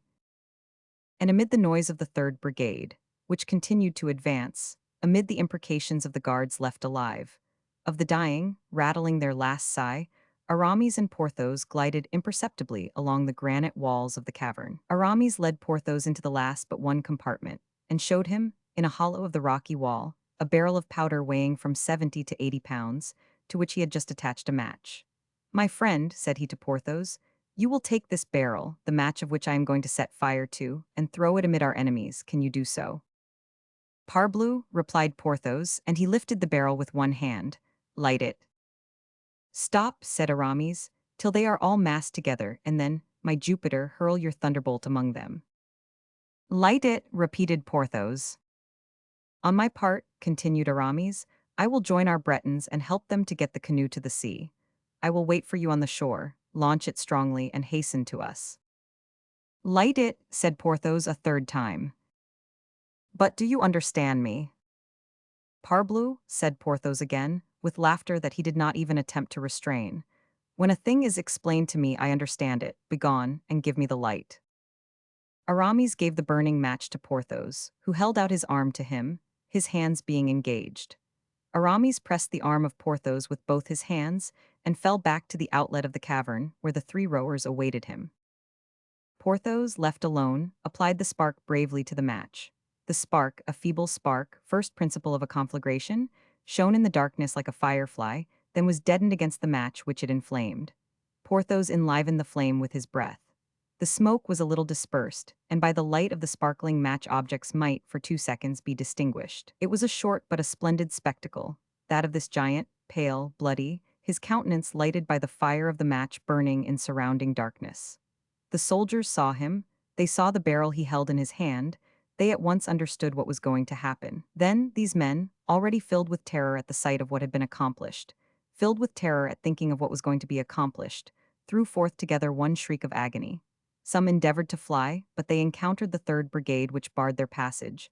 Others mechanically took aim and attempted to fire their discharged muskets. Others fell upon their knees. 2 or 3 officers cried out to Porthos to promise him his liberty if he would spare their lives. The lieutenant of the third brigade commanded his men to fire. But the guards had before them their terrified companions, who served as a living rampart for Porthos. We have said that the light produced by the spark and the match did not last more than 2 seconds. But during these 2 seconds, this is what it illumined. In the first place, the giant, enlarged in the darkness. Then, at 10 paces from him, a heap of bleeding bodies, crushed, mutilated, in the midst of whom still lived some last struggle of agony, which lifted the mass as a last respiration raises the sides of a shapeless monster expiring in the night. Every breath of Porthos, while enlivening the match, sent toward this heap of bodies a sulphureous hue mingled with streaks of purple. In addition to this principal group, scattered about the grotto, as the chance of death or the surprise of the blow had stretched them, some isolated bodies seemed to threaten by their gaping wounds. Above the ground, soaked by pools of blood, rose, heavy and sparkling, the short, thick pillars of the cavern, of which the strongly marked shades threw out the luminous particles. And all this was seen by the tremulous light of a match attached to a barrel of powder, that is to say, a torch which, while throwing a light upon the dead past, showed the death to come. As I have said, this spectacle did not last above 2 seconds. During this short space of time, an officer of the 3rd Brigade got together 8 men armed with muskets, and through an opening, ordered them to fire upon Porthos.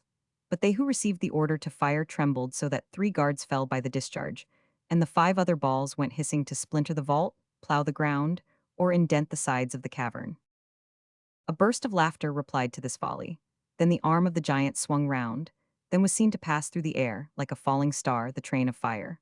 The barrel, hurled a distance of 30 feet, cleared the barricade of the dead bodies and fell amid a group of shrieking soldiers, who threw themselves on their faces.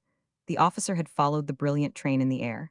He endeavored to precipitate himself upon the barrel and tear out the match before it reached the powder it contained. Useless devotedness. The air had made the flame attached to the conductor more active.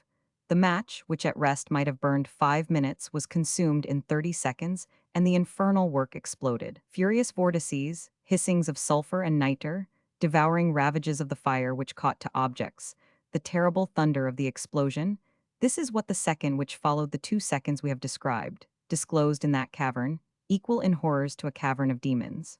The rock split like planks of deal under the axe. A jet of fire, smoke, and debris sprang up from the middle of the grotto, enlarging as it mounted.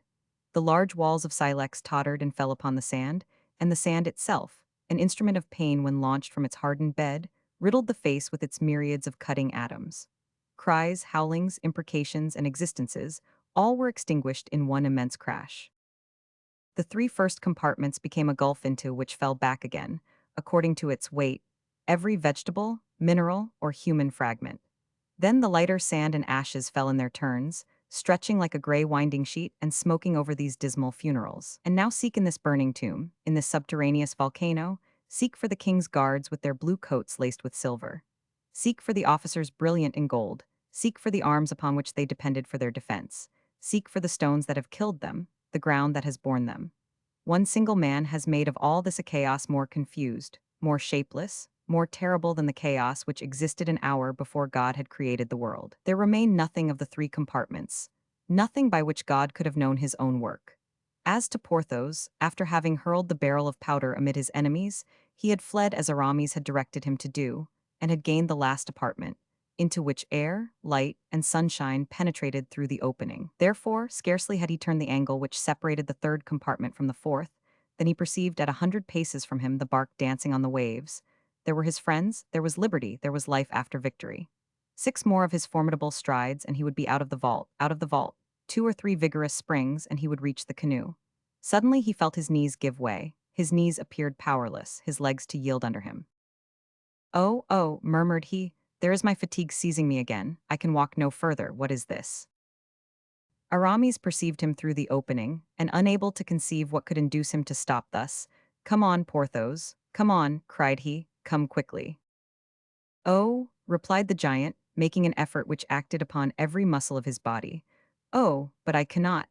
While saying these words he fell upon his knees, but with his robust hands he clung to the rocks and raised himself up again.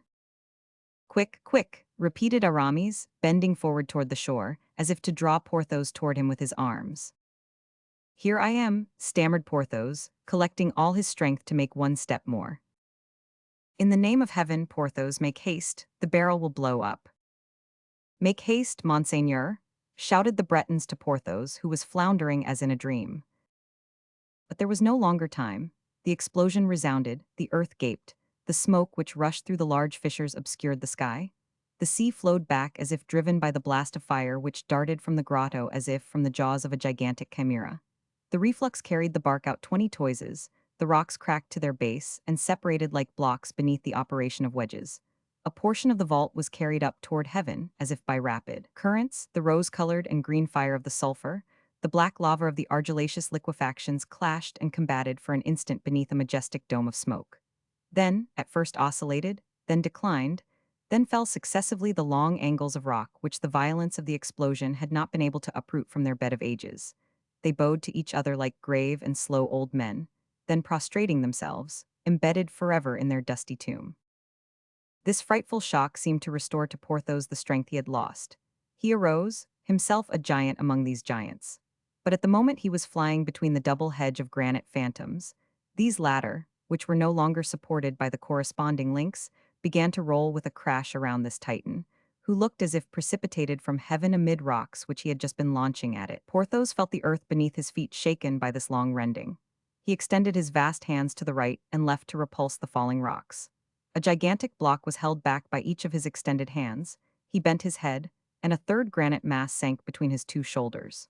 For an instant, the arms of Porthos had given way, but the Hercules united all his forces, and the 2 walls of the prison in which he was buried fell back slowly and gave him place. For an instant he appeared in this frame of granite like the ancient angel of chaos, but in pushing back the lateral rocks, he lost his point of support for the monolith which weighed upon his strong shoulders, and the monolith, lying upon him with all its weight, brought the giant down upon his knees. The lateral rocks, for an instant pushed back, drew together again, and added their weight to the primitive weight which would have been sufficient to crush 10 men. The giant fell without crying for help. He fell while answering Aramis with words of encouragement and hope, for, thanks to the powerful arch of his hands, for an instant he might believe that, like Enceladus, he should shake off the triple load. But by degrees Aramis saw the block sink. The hands strung for an instant, the arms stiffened for a last effort, gave way, the extended shoulders sank wounded and torn, and the rock continued to lower gradually. "Porthos, Porthos," cried Aramis, tearing his hair. "Porthos, where are you? Speak." "There, there," murmured Porthos with a voice growing evidently weaker. "Patience, patience." Scarcely had he pronounced these words, when the impulse of the fall augmented the weight. The enormous rock sank down, pressed by the 2 others which sank in from the sides, and, as it were, swallowed up Porthos in a sepulchre of broken stones. On hearing the dying voice of his friend, Aramis had sprung to land. 2 of the Bretons followed him, with each a lever in his hand, one being sufficient to take care of the bark. The last rattles of the valiant struggler guided them amid the ruins. Aramis, animated, active, and young as at 20, sprang toward the triple mass, and with his hands, delicate as those of a woman, raised by a miracle of vigor a corner of the immense sepulchre of granite. Then he caught a glimpse, in the darkness of that grave, of the still brilliant eye of his friend, to whom the momentary lifting of the mass restored that moment of respiration. The two men came rushing up, grasped their iron levers, united their triple strength, not merely to raise it but to sustain it. All was useless. The three men slowly gave way with cries of grief, and the rough voice of Porthos, seeing them exhaust themselves in a useless struggle, murmured in a jeering tone those supreme words which came to his lips with the last respiration, "Too heavy." After which the eye darkened and closed, the face became pale, the hand whitened, and the Titan sank quite down, breathing his last sigh. With him sank the rock which, even in his agony, he had still held up. The three men dropped the levers which rolled upon the tumulary stone. Then, breathless, pale, his brow covered with sweat, Aramis listened, his breast oppressed, his heart ready to break. Nothing more. The giant slept the eternal sleep, in the sepulchre which God had made to his measure. Chapter 125. The Epitaph of Porthos. Aramis, silent, icy, trembling like a timid child, arose shivering from the stone. A Christian does not walk upon tombs, but though capable of standing, he was not capable of walking. It might be said that something of dead Porthos had just died within him. His Bretons surrounded him. Aramis yielded to their kind exertions, and the three sailors, lifting him up, carried him into the canoe. Then, having laid him down upon the bench near the rudder, they took to their oars, preferring to get off by rowing to hoisting a sail, which might betray them. Of all that leveled surface of the ancient grotto of Lechmeria, of all that flattened shore, one single little hillock attracted their eyes. Aramis never removed his from it, and at a distance out in the sea, in proportion as the shore receded, the menacing and proud mass of rock seemed to draw itself up, as formerly Porthos used to draw himself up, and raise a smiling and invincible head toward heaven, like that of the honest and valiant friend, the strongest of the four, and yet the first dead. Strange destiny of these men of brass. The most simple of heart allied to the most crafty, strength of body guided by subtlety of mind, and in the decisive moment when vigor alone could save mind and body, a stone, a rock, of vile and material weight, triumphed over vigor and falling upon the body, drove out the mind. Worthy Porthos, born to help other men, always ready to sacrifice himself for the safety of the weak, as if God had only given him strength for that purpose. When dying, he only thought he was carrying out the conditions of his compact with Aramis, a compact, however, which Aramis alone had drawn up, and which Porthos had only known to suffer by its terrible solidarity. Noble Porthos, of what good are the chateaux overflowing with sumptuous furniture, the forests overflowing with game, the lakes overflowing with fish, the cellars overflowing with wealth? Of what good are the lackeys in brilliant liveries, and in the midst of them Mousqueton, proud of the power delegated by thee? Oh, noble Porthos, careful heaper-up of treasures, was it worthwhile to labor to sweeten and gild life, to come upon a desert shore, to the cries of sea-birds, and lay thyself, with broken bones, beneath a cold stone? Was it worthwhile, in short, noble Porthos, to heap so much gold, and not have even the distich of a poor poet engraven upon thy monument? Valiant Porthos, he still, without doubt, sleeps, lost, forgotten, beneath the rock which the shepherds of the heath take for the gigantic abode of a dolmen. And so many twining branches, so many mosses, caressed by the bitter wind of the ocean, so many vivacious lichens have soldered the sepulchre to the earth, that the passenger will never imagine that such a block of granite can ever have been supported by the shoulders of one man. Aramis, still pale, still icy, his heart upon his lips, Aramis looked, even till, with the last ray of daylight, the shore faded on the horizon. Not a word escaped his lips, not a sigh rose from his deep breast. The superstitious Bretons looked at him trembling. The silence was not of a man, it was of a statue.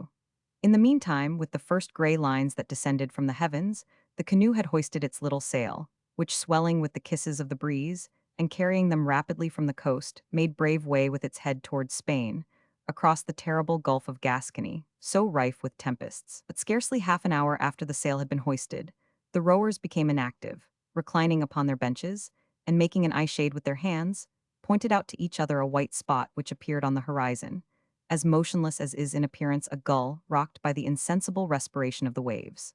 But that which might have appeared motionless to the ordinary eyes was moving at a quick rate to the experienced eye of the sailor. That which appeared stationary on the ocean was cutting a rapid way through it. For some time, seeing the profound torpor in which their master was plunged, they did not dare to rouse him, and satisfied themselves with exchanging their conjectures in a low, disturbed voice. Aramis, in fact, so vigilant, so active, Aramis, whose eye, like that of a lynx, watched without ceasing and saw better by night than by day, Aramis seemed to sleep in the despair of his soul.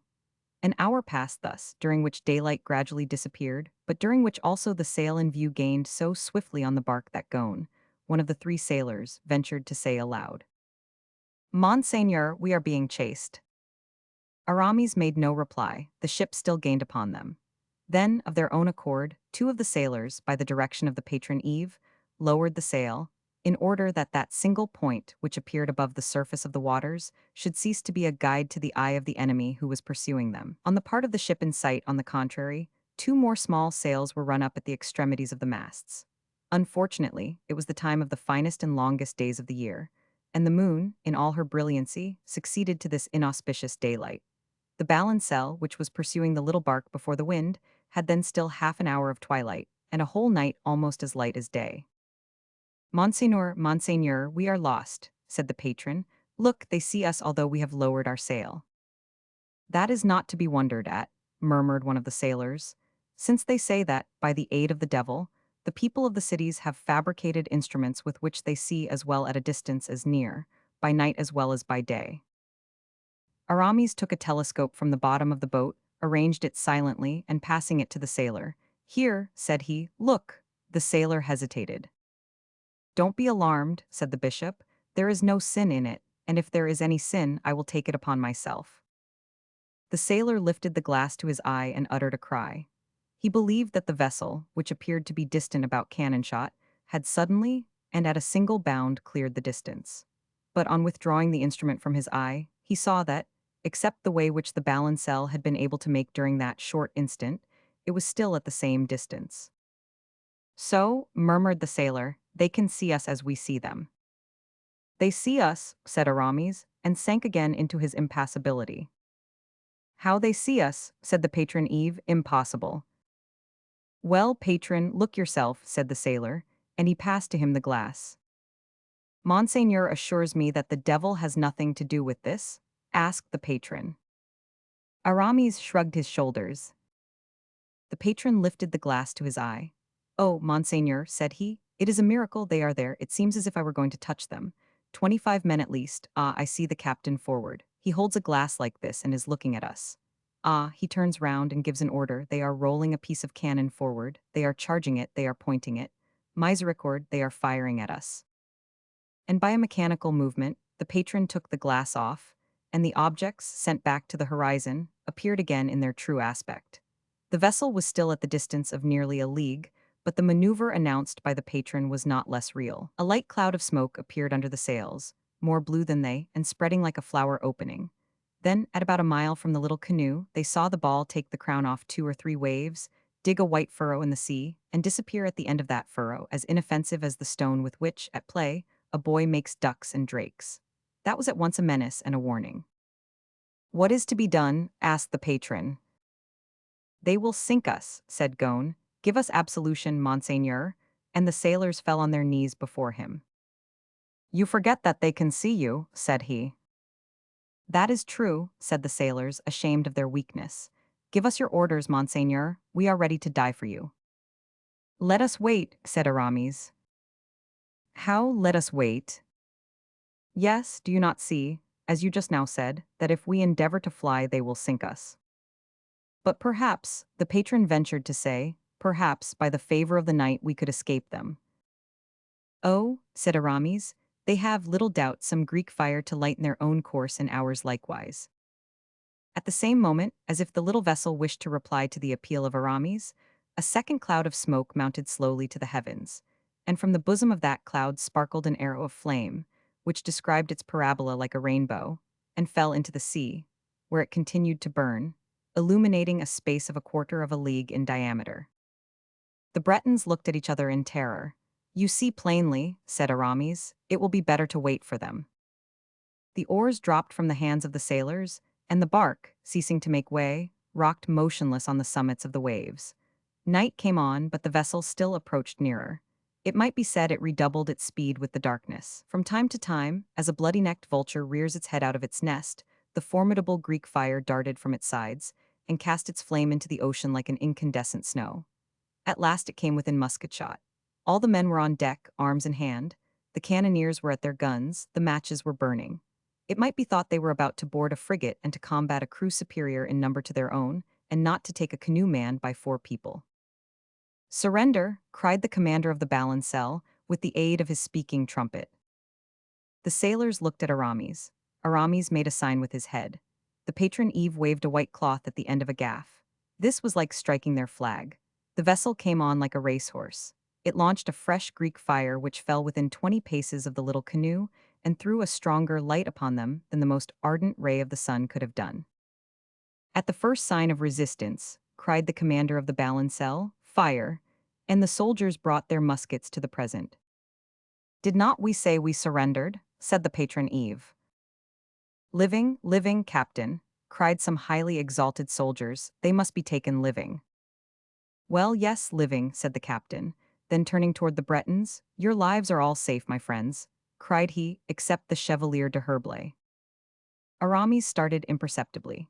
For an instant his eye was fixed upon the depths of the ocean, enlightened by the last flashes of the Greek fire, flashes which ran along the sides of the waves, played upon their crests like plumes, and rendered still more dark, more mysterious, and more terrible the abysses they covered. "Do you hear, Monseigneur?" said the sailors. "Yes." "What are your orders?" "Accept." "But you, Monseigneur." Aramis leaned still more forward, and played with the ends of his long white fingers with the green water of the sea, to which he turned smiling as to a friend. "Accept," repeated he. "We accept," repeated the sailors, "but what security have we?"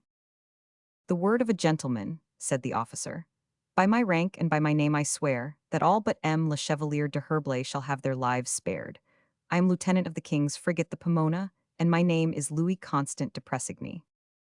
With a rapid gesture, Aramis, already bent over the side of the bark toward the sea, with a rapid gesture, Aramis raised his head, drew himself up, and with a flashing eye and a smile upon his lips. "Throw out the ladder, messieurs," said he, as if the command had belonged to him. He was obeyed. Then Aramis, seizing the rope ladder, instead of the terror which was expected to be displayed upon his countenance, the surprise of the sailors of the balancelle was great, when they saw him walk straight up to the commander, with a firm step, look at him earnestly, make a sign to him with his hand, a mysterious and unknown sign, at the sight of which the officer turned pale, trembled, and bowed his head. Without saving a word, Aramis then raised his hand close to the eyes of the commander, and showed him the collet of a ring which he wore on the ring finger of his left hand. And while making this sign, Aramis, draped in cold, silent, and haughty majesty, had the air of an emperor giving his hand to be kissed. The commandant, who for a moment had raised his head, bowed a second time with marks of the most profound respect. Then stretching his hand out in his turn toward the poop, that is to say, toward his own cabin, he drew back to allow Aramis to go first. The 3 Bretons, who had come on board after their bishop, looked at each other, stupefied. The crew were struck with silence. 5 minutes after, the commander called the second lieutenant, who returned immediately, ordering the head to be put toward Corunna. While the given order was being executed, Aramis reappeared upon the deck and took a seat near the bastingage. The night had fallen, the moon had not yet risen, and yet Aramis looked incessantly toward Belle-Isle. Eve then approached the captain, who had returned to take his post in the stern, and said, in a low and humble voice, "What course are we to follow, captain?" "We take what course Monseigneur pleases," replied the officer. Aramis passed the night leaning upon the bastingage. Eve, on approaching him the next morning, remarked that the night must have been very humid, for the wood upon which the bishop's head had rested was soaked with dew. Who knows? That dew was, perhaps, the first tears that had ever fallen from the eyes of Aramis. What epitaph would have been worth that, good Porthos? Chapter 126. The Round of M. de Gesvres. 500 Artagnan was not accustomed to resistances like that he had just experienced. He returned, profoundly irritated, to Nantes. Irritation with this vigorous man vented itself in an impetuous attack, which few people hitherto, were they king, were they giants, had been able to resist. 500 Artagnan, trembling with rage, went straight to the castle and asked to speak to the king. It might be about 7 o'clock in the morning, and since his arrival at Nantes, the king had been an early riser. But on arriving at the little corridor with which we are acquainted, 500 Artagnan found M. de Gesvres, who stopped him very politely, telling him not to speak too loud and disturb the king. "Is the king asleep?" said 500 Artagnan. "Well, I will let him sleep. But about what o'clock do you suppose he will rise?" Oh, in about 2 hours, the king has been up all night. 500 Artagnan took his hat again, bowed to M. de Gesvres, and returned to his own apartments. He came back at 9:30 and was told that the king was at breakfast. That will just suit me, said 500 Artagnan. I will talk to the king while he is eating. M. de Brienne reminded 500 Artagnan that the king would not receive anyone during his repasts. But, said 500 Artagnan, looking askance at Brienne, you do not know perhaps, monsieur, that I have the privilege of entree anywhere and at any hour. Brienne took the hand of the captain kindly and said, not at naught, dear Monsieur d'Artagnan. The king in this journey has changed everything. 500 Artagnan, a little softened, asked about what o'clock the king would have finished his breakfast. We don't know. How? Don't know, what does that mean? You don't know how much time the king devotes to eating? It is generally an hour, and, if we admit that the air of the Loire gives an additional appetite, we will extend it to an hour and a half. That is enough, I think. I will wait where I am. Oh, dear Monsieur d'Artagnan, the order is, not to allow any person to remain in this corridor. I am on guard for that purpose. 500 Artagnan felt his anger mounting a second time to his brain. He went out quickly, for fear of complicating the affair by a display of ill humor. As soon as he was out, he began to reflect. The king, said he, will not receive me, that is evident. The young man is angry, he is afraid of the words I may speak to him. Yes, but in the meantime, Belle-Isle is besieged, and my 2 friends are taken or killed. Poor Porthos, as to Master Aramis, he is always full of resources, and I am quite easy on his account. But no, Porthos is not yet an invalid, and Aramis is not yet in his dotage. The one with his arm, the other with his imagination, will find work for his Majesty's soldiers. Who knows if these brave men may not get up for the edification of his most Christian Majesty a little bastion of St. Gervais? I don't despair of it. They have cannon and a garrison. And yet, continued 500 Artagnan, I don't know whether it would not be better to stop the combat. For myself alone, I will not put up with either surly looks or treason on the part of the king, but for my friends, rebuffs, insults, I have a right to receive everything. Shall I go to M. Colbert? Now there is a man whom I must acquire the habit of terrifying. I will go to M. Colbert. And 500 Artagnan set forward bravely to find M. Colbert, but he was told he was working with the king at the castle of Nantes. Good, cried he. The times are returned in which I measured my steps from M. de Treville to the cardinal, from the cardinal to the queen, from the queen to Louis Roman XIII. Truly is it said that men, in growing old, become children again. To the castle, then? He returned thither. M. de Lyon was coming out.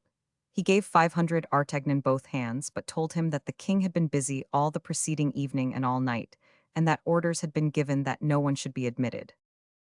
Not even the captain who takes the order, cried 500 Artagnan. I think that he is rather too strong. Not even he, said M. de Lyon. Since that is the case, replied 500 Artagnan, wounded to the heart, since the captain of the musketeers, who has always entered the king's chamber, is no longer allowed to enter it, his cabinet, or his salle à manger, either the king is dead or his captain is in disgrace. In either case, he can no longer want him. Do me the favor, then, M. de Lyon, who are in favor, to return and tell the king plainly, I send him my resignation. 500 Artagnan, beware of what you are doing. For friendship's sake, go, and he pushed him gently toward the cabinet. Well, I will go, said Lyon. 500 Artagnan waited, walking about the corridor in no enviable mood.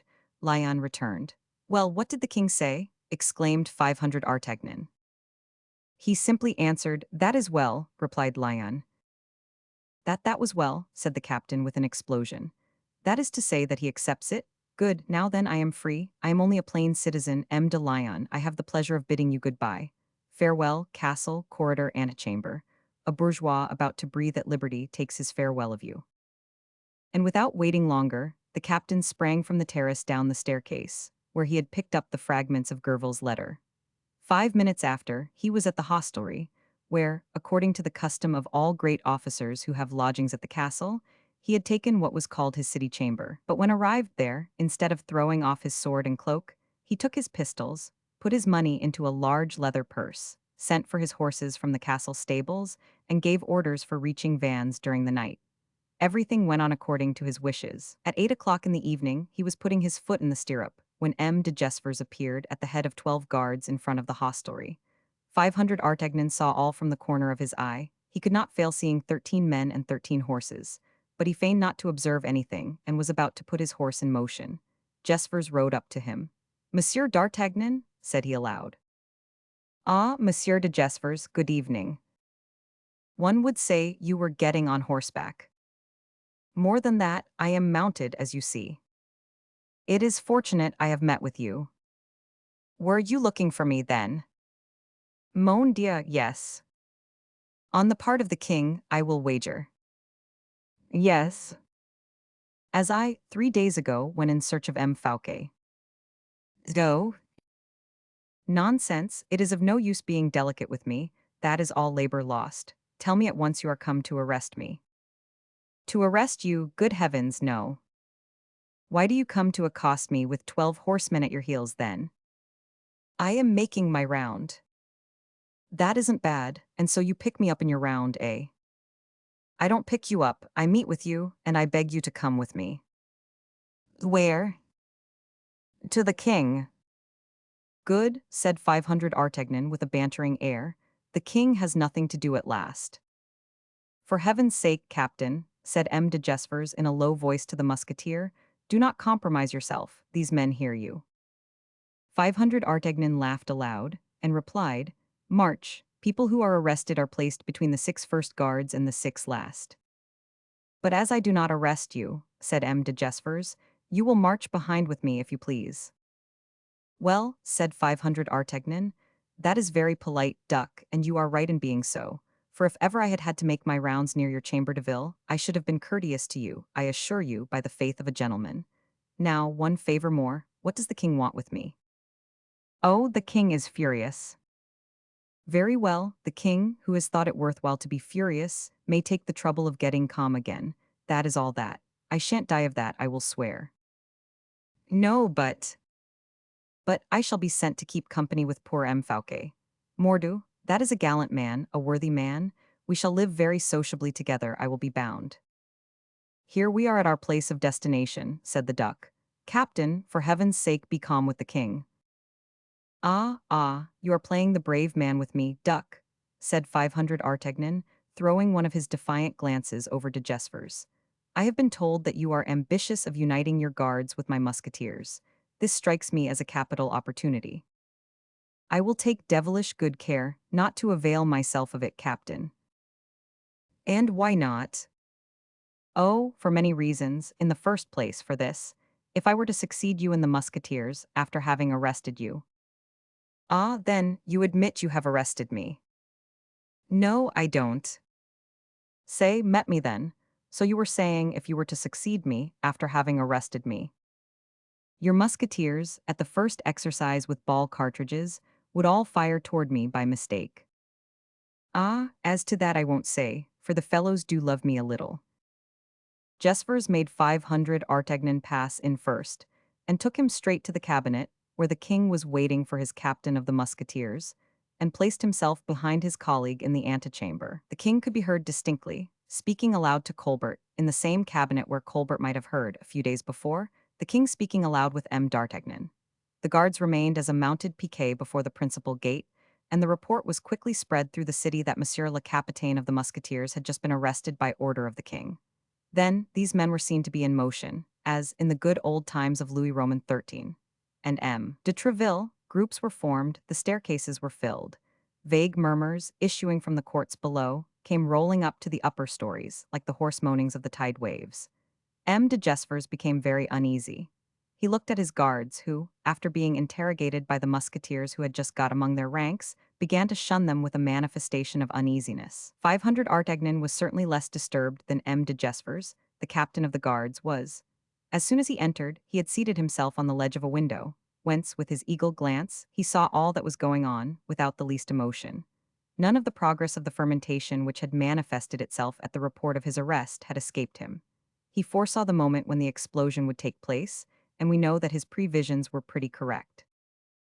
It would be very whimsical, thought he, if this evening my PR Atorians should make me King of France. How I should laugh. But at the height all was stopped.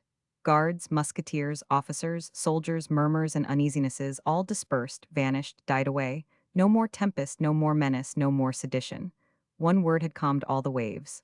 The king had desired Brienne to say, "Hush, messieurs, you disturb the king."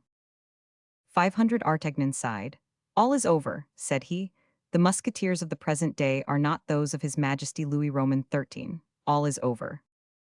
M. d'Artagnan to the king's apartment, cried an usher. Chapter 127. King Louis Roman XIV. The king was seated in his cabinet, with his back turned toward the door of entrance. In front of him was a mirror, in which, while turning over his papers, he could see with a glance those who came in. He did not take any notice of the entrance of 500 Artagnan, but laid over his letters and plans the large silk cloth which he made use of to conceal his secrets from the importunate. 500 Artagnan understood his play, and kept in the background, so that at the end of a minute the king, who heard nothing, and saw nothing but with the corner of his eye, was obliged to cry, "Is not M. 500 Artagnan there?" "I am here, sire," replied the musketeer, advancing. "Well, monsieur," said the king, fixing his clear eye upon 500 Artagnan, "what have you to say to me?" "I, sire," replied the latter, who watched the first blow of his adversary to make a good retort, "I have nothing to say to your majesty, unless it be that you have caused me to be arrested, and here I am." The king was going to reply that he had not had 500 Artagnan arrested, but the sentence appeared too much like an excuse, and he was silent. 500 Artagnan likewise preserved an obstinate silence. "Monsieur," at length resumed the king, "what did I charge you to go and do at Belle Isle? Tell me, if you please." The king, while speaking these words, looked fixedly at his captain. Here 500 Artagnan was too fortunate. The king seemed to place the game in his hands. "I believe," replied he, "that your majesty does me the honor to ask what I went to Belle Isle to do." "Yes, monsieur." "Well, sire, I know nothing about it. It is not of me that question should be asked, but of that infinite number of officers of all kinds to whom have been given an infinite number of orders of all kinds, while to me, head of the expedition, nothing precise was ordered." The king was wounded. He showed it by his reply. "Monsieur," said he, "orders have only been given to such as were judged faithful." "And therefore I have been astonished, sire," retorted the musketeer, "that a captain like myself, who rank with a Marshal of France, should have found himself under the orders of 5 or 6 lieutenants or majors, good to make spies of, possibly, but not at all fit to conduct warlike expeditions. It was upon this subject I came to demand an explanation of your majesty, when I found the door closed against me, which, the last insult offered to a brave man, has led me to quit your majesty's service." "Monsieur," replied the king, "you still believe you are living in an age when kings were, as you complain of having been, under the orders and at the discretion of their inferiors. You appear too much to forget that a king owes an account of his actions to none but God." "I forget nothing at all, sire," said the musketeer, wounded by this lesson. "Besides, I do not see in what an honest man, when he asks of his king how he has ill served him, offends him." "You have ill served me, monsieur, by taking part with my enemies against me." "Who are your enemies, sire?" "The men I sent you to fight with." "Two men the enemies of the whole of your majesty's army? That is incredible." "You have no power to judge of my will." "But I have to judge of my own friendships, sire." "He who serves his friends does not serve his master." "I have so well understood that, sire, that I have respectfully offered your majesty my resignation." "And I have accepted it, monsieur," said the king. "Before being separated from you, I was willing to prove to you that I know how to keep my word." "Your majesty has kept more than your word, for your majesty has had me arrested," said 500 Artagnan, with his cold, bantering air. "You did not promise me that, sire." The king would not condescend to perceive the pleasantry, and continued seriously. "You see, monsieur," said he, "to what your disobedience has forced me." "My disobedience?" cried 500 Artagnan, red with anger. "That is the mildest name I can find," pursued the king. "My idea was to take and punish rebels. Was I bound to inquire whether these rebels were your friends or not?" "But I was," replied 500 Artagnan. "It was a cruelty on your majesty's part to send me to take my friends and lead them to your gibbets. It was a trial I had to make, monsieur, of pretended servants, who eat my bread and ought to defend my person. The trial has succeeded ill, M. d'Artagnan." "For one bad servant your majesty loses," said the musketeer with bitterness, There are 10 who have, on that same day, gone through their ordeal. Listen to me, sire, I am not accustomed to that service. Mine is a rebel's sword when I am required to do ill. It was ill to send me in pursuit of 2 men whose lives Fouquet, your majesty's preserver, had implored you to save. Still further, these men were my friends. They did not attack your majesty, they succumbed to a blind anger. Besides, why were they not allowed to escape? What crime had they committed?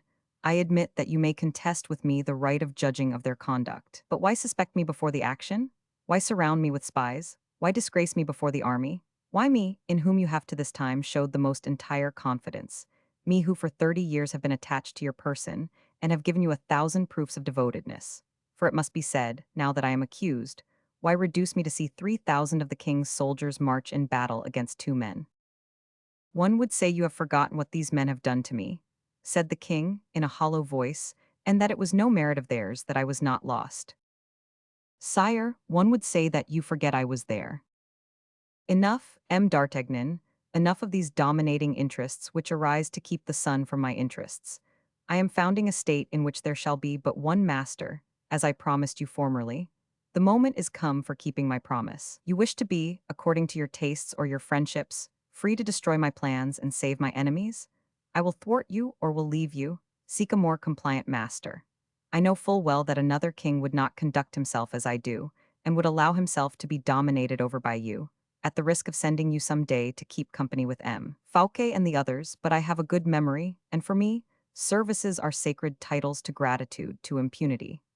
You shall only have this lesson, Monsieur d'Artagnan, as the punishment of your want of discipline, and I will not imitate my predecessors in their anger, not having imitated them in their favor. And then, other reasons make me act mildly toward you. In the first place, because you are a man of sense, a man of great sense, a man of heart, and that you will be a good servant for him who shall have mastered you. Secondly, because you will cease to have any motives for insubordination. Your friends are destroyed or ruined by me. These supports upon which your capricious mind instinctively relied I have made to disappear. At this moment, my soldiers have taken or killed the rebels of Belle Isle. 500 Artagnan became pale. Taken or killed? Cried he. Oh, sire, if you thought what you tell me, if you were sure you were telling me the truth, I should forget all that is just, all that is magnanimous in your words, to call you a barbarous king and an unnatural man. But I pardon you these words, said he, smiling with pride. I pardon them to a young prince who does not know, who cannot comprehend, what such men as M. de Herblay, M. de Valon, and myself are. Taken or killed? Ah, sire, tell me if the news is true, how much it has cost you in men and money. We will then reckon if the game has been worth the stakes. As he spoke thus, the king went up to him in great anger and said, Monsieur d'Artagnan, your replies are those of a rebel. Tell me, if you please, who is king of France? Do you know any other? Sire, replied the captain of the musketeers coldly, I very well remember that one morning at Vaux you addressed that question to many people who did not answer to it, while I, on my part, did answer to it. If I recognized my king on that day, when the thing was not easy, I think it would be useless to ask it of me now, when your majesty is alone with me. At these words Louis cast down his eyes. It appeared to him that the shade of the unfortunate Philippe passed between 500 Artagnan and himself to evoke the remembrance of that terrible adventure. Almost at the same moment, an officer entered and placed a dispatch in the hands of the king, who, in his turn, changed color while reading it. Monsieur, said he, what I learn here you would know later. It is better I should tell you, and that you should learn it from the mouth of your king. A battle has taken place at Belle Isle. Oh, ah, said 500 Artagnan with a calm air, though his heart beat enough to break through his chest. Well, sire.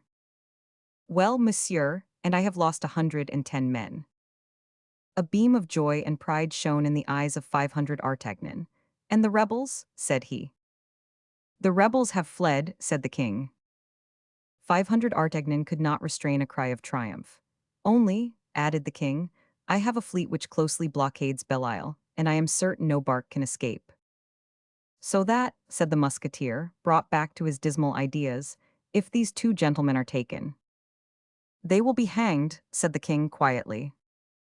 And do they know it? Replied 500 Artagnan, repressing his trembling. They know it because you must have told them yourself, and all the country knows it. Then, sire, they will never be taken alive, I will answer for that. Ah, said the king, negligently, and taking up his letter again.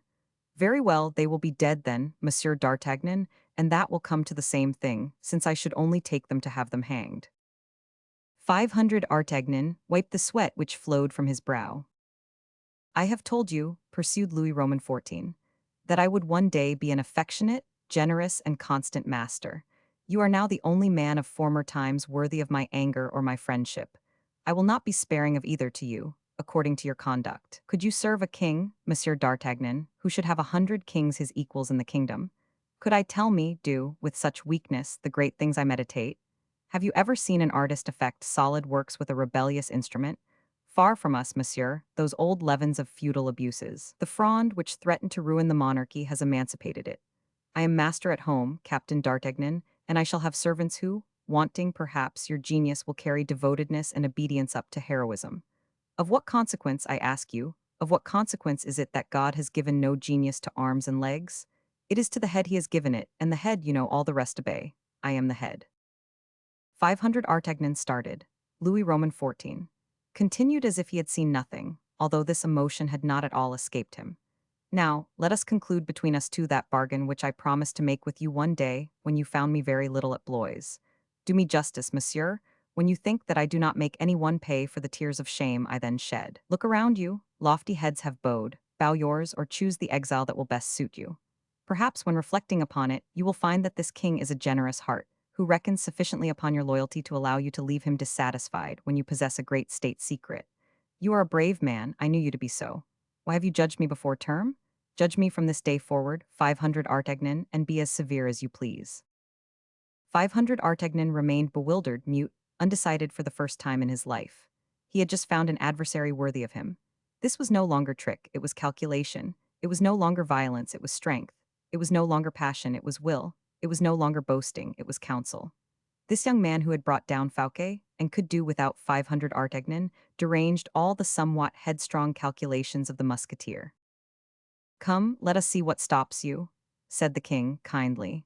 You have given in your resignation. Shall I refuse to accept it? I admit that it may be hard for an old captain to recover his good humor. Oh, replied 500 Artagnan, in a melancholy tone, that is not my most serious care. I hesitate to take back my resignation because I am old in comparison with you, and that I have habits difficult to abandon. Henceforward, you must have courtiers who know how to amuse you, madmen who will get themselves killed to carry out what you call your great works. Great they will be, I feel, but if by chance I should not think them so? I have seen war, sire, I have seen peace. I have served Richelieu and Mazarin. I have been scorched with your father at the fire of Rochelle, riddled with thrusts like a sieve, having made a new skin 10 times, as serpents do. After affronts and injustices, I have a command which was formerly something, because it gave the bearer the right of speaking as he liked to his king. But your captain of the musketeers will henceforward be an officer guarding the lower doors. Truly, sire, if that is to be the employment from this time, seize the opportunity of our being on good terms to take it from me. Do not imagine that I bear malice. No, you have tamed me, as you say, but it must be confessed that in taming me you have lessened me. By bowing me you have convicted me of weakness. If you knew how well it suits me to carry my head high, and what a pitiful mien I shall have while scenting the dust of your carpets. Oh, sire, I regret sincerely, and you will regret as I do, those times when the King of France saw in his vestibules all those insolent gentlemen, lean, always swearing, cross-grained mastiffs, who could bite mortally in days of battle. Those men were the best of courtiers for the hand which fed them. They would lick it. But for the hand that struck them, oh, the bite that followed. A little gold on the lace of their cloaks, a slender stomach in their haut's-de-chausses, a little sprinkling of grey in their dry hair, and you will behold the handsome dukes and peers, the haughty merchocs of France. But why should I tell you all this? The king is my master. He wills that I should make verses, he wills that I should polish the mosaics of his antechambers with satin shoes. Mordu, that is difficult, but I have got over greater difficulties than that. I will do it. Why should I do it? Because I love money? I have enough. Because I am ambitious? My career is bounded. Because I love the court? No. I will remain because I have been accustomed for 30 years to go and take the orderly word of the king, and to have said to me, "Good evening, 500 Artagnan," with a smile I did not beg for. That smile I will beg for. Are you content, sire? And 500 Artagnan bowed his silvered head, upon which the smiling king placed his white hand with pride. Thanks, my old servant, my faithful friend, said he. As, reckoning from this day, I have no longer any enemies in France, it remains with me to send you to a foreign field to gather your marechal's baton. Depend upon me for finding you an opportunity. In the meanwhile, eat of my best bread and sleep tranquilly. That is all kind and well, said 500 Artagnan, much agitated. But those poor men at Belle-Isle, one of them in particular, so good, so brave, so true. Do you ask their pardon of me? Upon my knees, sire. Well, then, go and take it to them if it be still time, but do you answer for them? With my life, sire. Go then, tomorrow I set out for Paris. Return by that time, for I do not wish you to leave me in future. Be assured of that, sire, said 500 Artagnan, kissing the royal hand. And, with a heart swelling with joy, he rushed out of the castle on his way to Belle-Isle. Chapter 128. The Friends of M. Fouquet. The king had returned to Paris, and with him 500 Artagnan, who, in 24 hours, having made with the greatest care all possible inquiries at Belle-Isle, had learned nothing of the secret so well kept by the heavy rock of Locmeria, which had fallen on the heroic Porthos. The captain of the musketeers only knew what those two valiant men, what these two friends, whose defense he had so nobly taken up, whose lives he had so earnestly endeavored to save, aided by 3 faithful Bretons, had accomplished against a whole army. He had been able to see, launched on to the neighboring heath, the human remains which had stained with blood the stones scattered among the flowering broom. He learned also that a bark had been seen far out at sea, and that, like a bird of prey, a royal vessel had pursued, overtaken, and devoured this poor little bird which was flying with rapid wings. But their 500 Artagnan certainties ended. The field of conjectures was thrown open at this boundary. Now, what could he conjecture? The vessel had not returned. It is true that a brisk wind had prevailed for 3 days, but the corvette was known to be a good sailor and solid in its timbers. It could not fear gales of wind, and it ought, according to the calculation of 500 Artagnan, to have either returned to Brest or come back to the mouth of the Loire. Such were the news, ambiguous, it is true, but in some degree reassuring to him personally, which 500 Artagnan brought to Louis XIV, when the king, followed by all the court, returned to Paris. Louis, satisfied with his success, Louis, more mild and more affable since he felt himself more powerful, had not ceased for an instant to ride close to the carriage door of Mademoiselle de La Vallière. Everybody had been anxious to amuse the two queens, so as to make them forget this abandonment of the son and the husband. Everything breathed of the future. The past was nothing to anybody. Only that past came like a painful and bleeding wound to the hearts of some tender and devoted spirits. Scarcely was the king reinstalled in Paris when he received a touching proof of this. Louis XIV had just risen and taken his first repast when his captain of the musketeers presented himself before him. 500 Artagnan was pale and looked unhappy. The king, at the first glance, perceived the change in a countenance generally so unconcerned. "What is the matter, 500 Artagnan?" said he. "Sire, a great misfortune has happened to me." "Good heavens, what is that?" "Sire, I have lost one of my friends, M. de Valon, in the affair of Belle-Isle." And, while speaking these words, 500 Artagnan fixed his falcon eye upon Louis XIV, to catch the first feeling that would show itself. "I knew it," replied the king quietly. "You knew it and did not tell me," cried the musketeer. "To what good, your grief, my friend, is so respectable? It was my duty to treat it kindly. To have informed you of this misfortune, which I knew would pain you so greatly, 500 Artagnan, would have been, in your eyes, to have triumphed over you. Yes, I knew that M. de Valon had buried himself beneath the rocks of Locmeria. I knew that M. de Herblay had taken one of my vessels with its crew, and had compelled it to convey him to Bayonne. But I was willing you should learn these matters in a direct manner, in order that you might be convinced my friends are with me respected and sacred, that always in me the man will immolate himself to men, while the king is so often found to sacrifice men to his majesty and power. But, sire, how could you know? How do you yourself know, 500 Artagnan? By this letter, sire, which M. de Herblay, free and out of danger, writes me from Bayonne. Look here, said the king, drawing from a casket placed upon the table close to the seat upon which 500 Artagnan was leaning. Here is a letter copied exactly from that of M. de Herblay. Here is the very letter, which Colbert placed in my hands a week before you received yours. I am well served, you may perceive. Yes, sire, murmured the musketeer.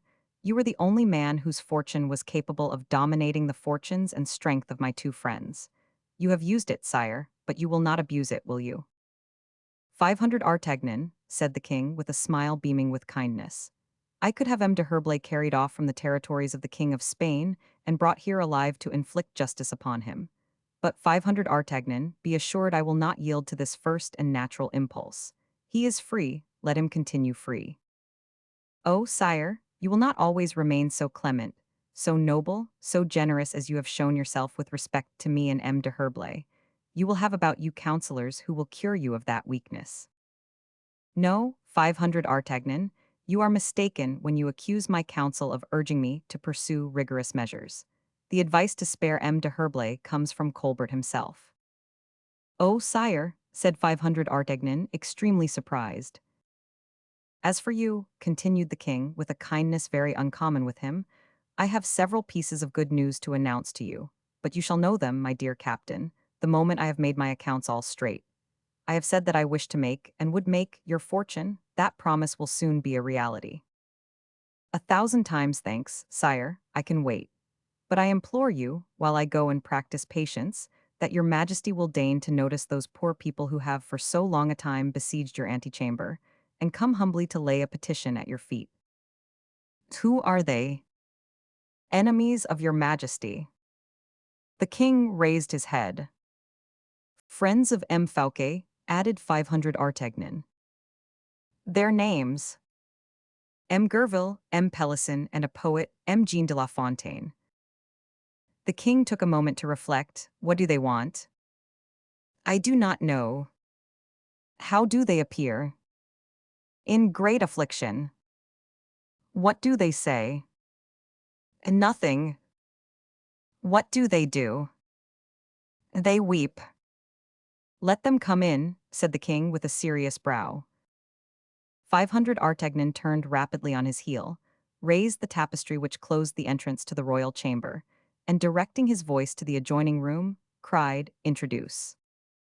The 3 men 500 Artagnan had named soon appeared at the door of the cabinet, in which were the king and his captain. A profound silence prevailed in their passage. The courtiers, at the approach of the friends of the unfortunate surintendant of the finances, the courtiers, we say, drew back, as if fearful of being infected by contagion with disgrace and misfortune. 500 Artagnan, with a quick step, came forward to take by the hand the unhappy men who stood trembling at the door of the cabinet. He led them to the front of the fauteuil of the king, who, having placed himself in the embrasure of a window, awaited the moment of presentation, and was preparing himself to give the supplicants a rigorously diplomatic reception.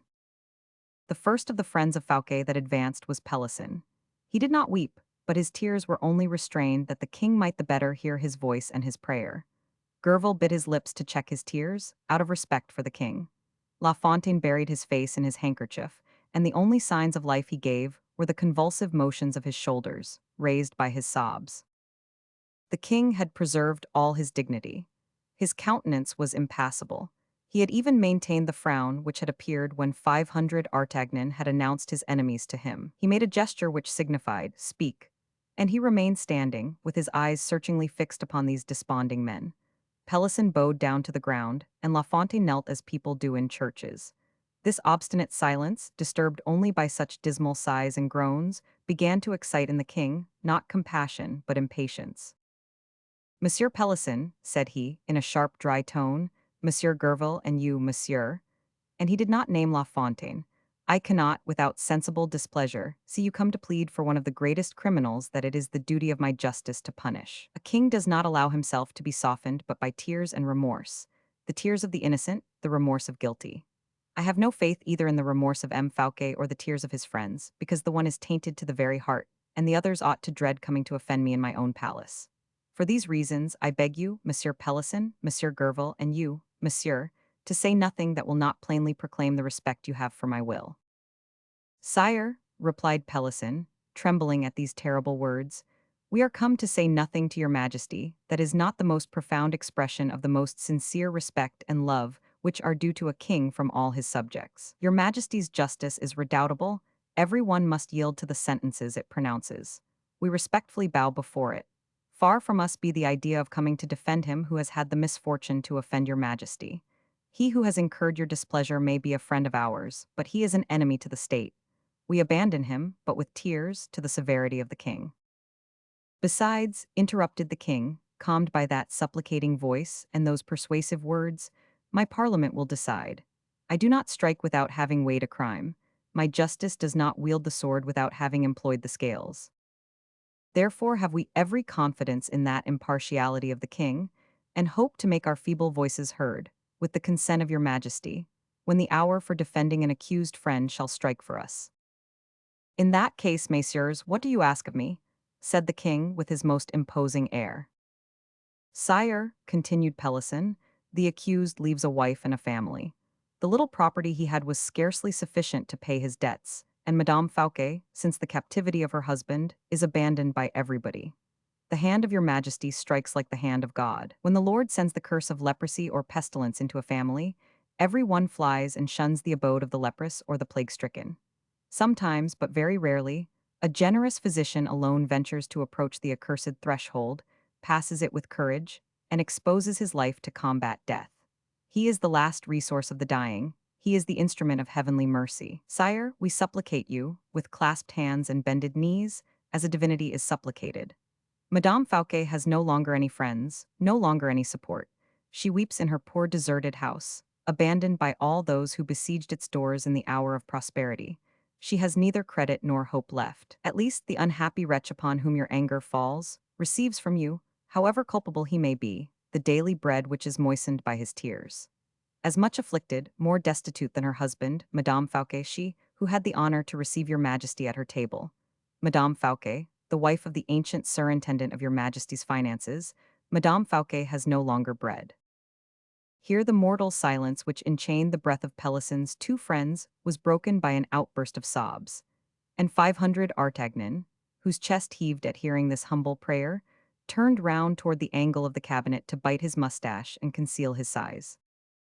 The king had preserved his eye dry and his countenance severe, but the color had mounted to his cheeks, and the firmness of his look was visibly diminished. "What do you wish?" said he, in an agitated voice.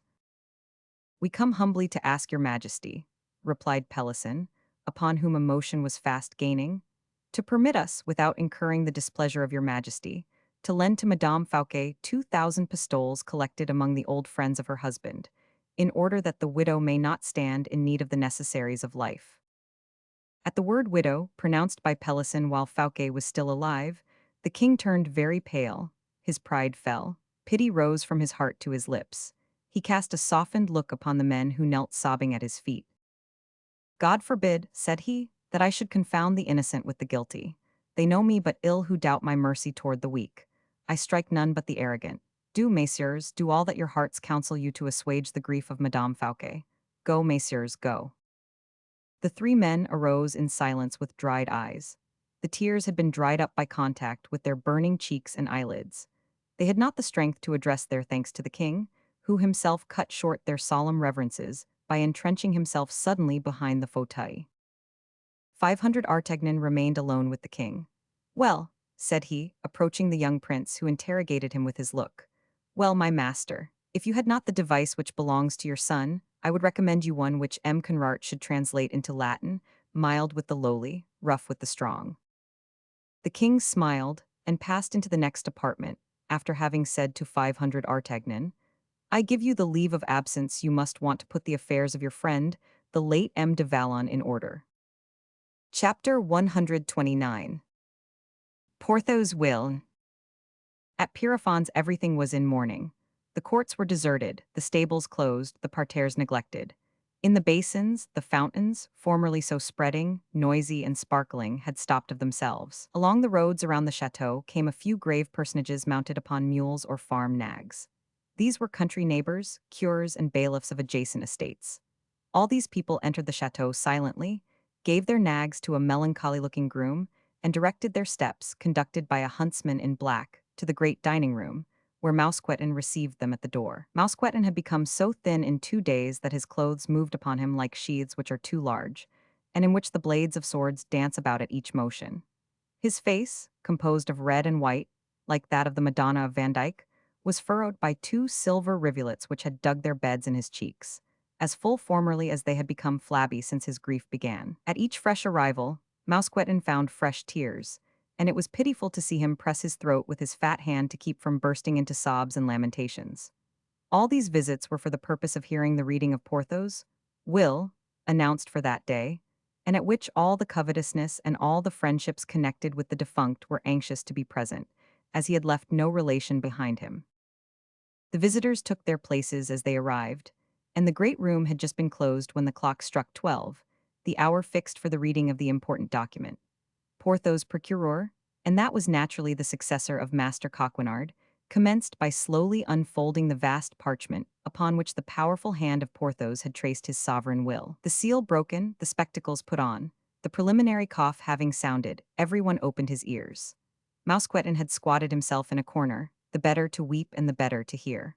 All at once the folding doors of the great room, which had been shut, were thrown open as if by a prodigy, and a manly figure appeared upon the threshold, resplendent in the full light of the sun. This was 500 Artagnan, who had come alone to the gate, and finding nobody to hold his stirrup, he had tied his horse to a knocker and announced himself. The splendor of the daylight invading the room, the murmur of all present, and more than all that, the instinct of the faithful dog, drew Mousqueton from his reverie.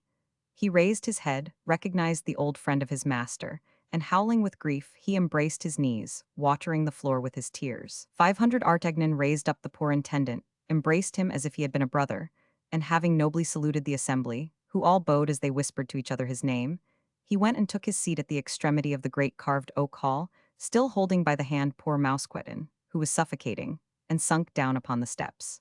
Then the procureur, who, like the rest, was considerably agitated, commenced the reading. Porthos, after a profession of faith of the most Christian character, asked pardon of his enemies for all the injuries he might have done them.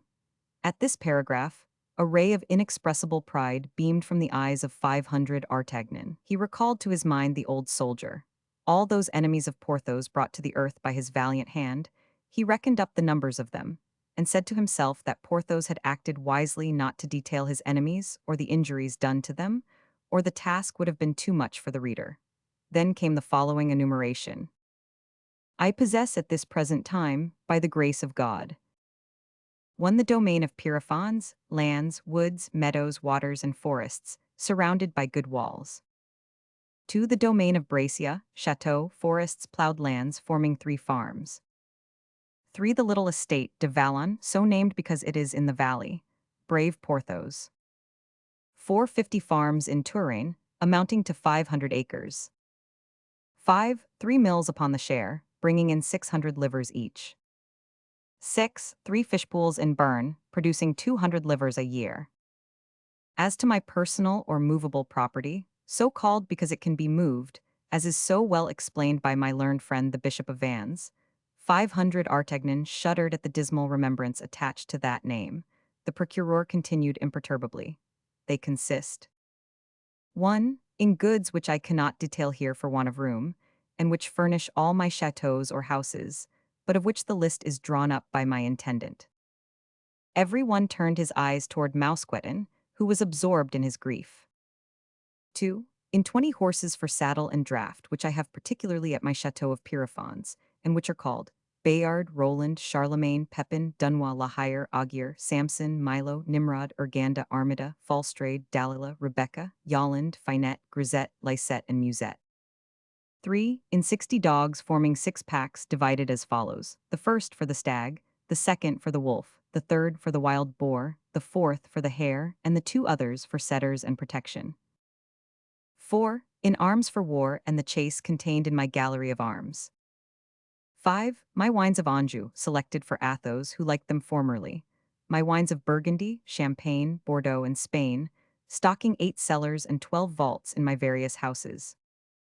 6. My pictures and statues, which are said to be of great value, and which are sufficiently numerous to fatigue the sight.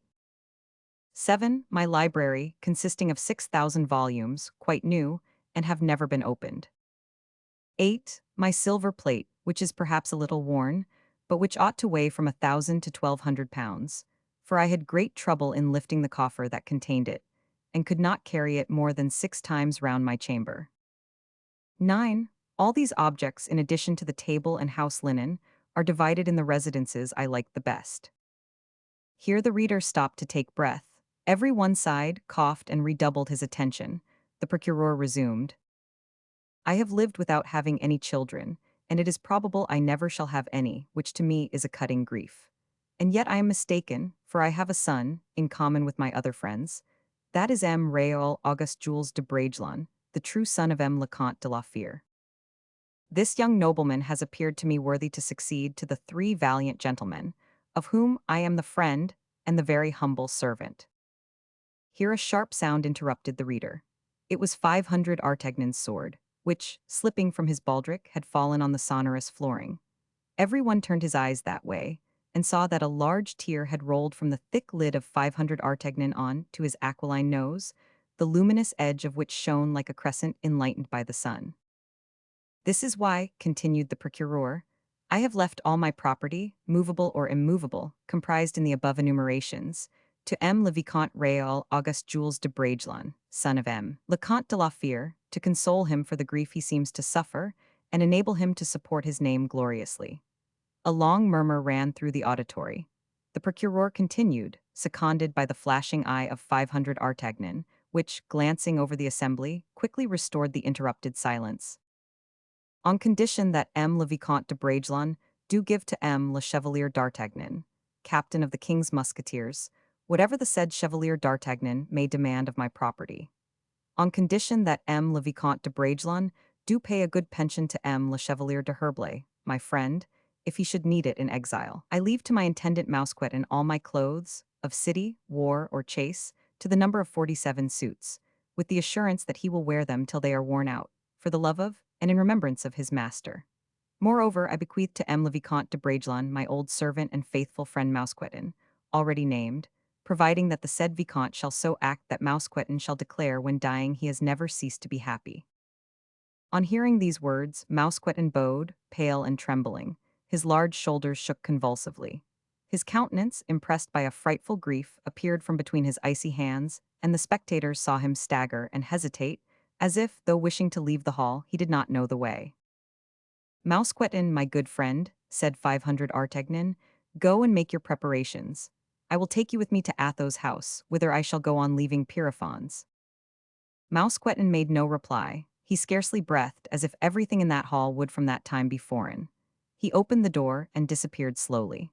The procureur finished his reading, after which the greater part of those who had come to hear the last will of Porthos dispersed by degrees, many disappointed, but all penetrated with respect. As to 500 Artagnan, left alone, after having received the formal compliments of the procureur, he was lost in admiration of the wisdom of the testator, who had so judiciously bestowed his wealth upon the most necessitous and the most worthy, with a delicacy that none among the most refined courtiers and the most noble hearts could have displayed more becomingly. When Porthos enjoined Raoul de Bragelonne to give to 500 Artagnan all he would ask, he knew well, did that worthy Porthos, that 500 Artagnan would ask or take nothing, and in case he did demand anything, none but himself could say what. Porthos left a pension to Aramis, who, if he should be inclined to ask too much, was checked by the example of 500 Artagnan.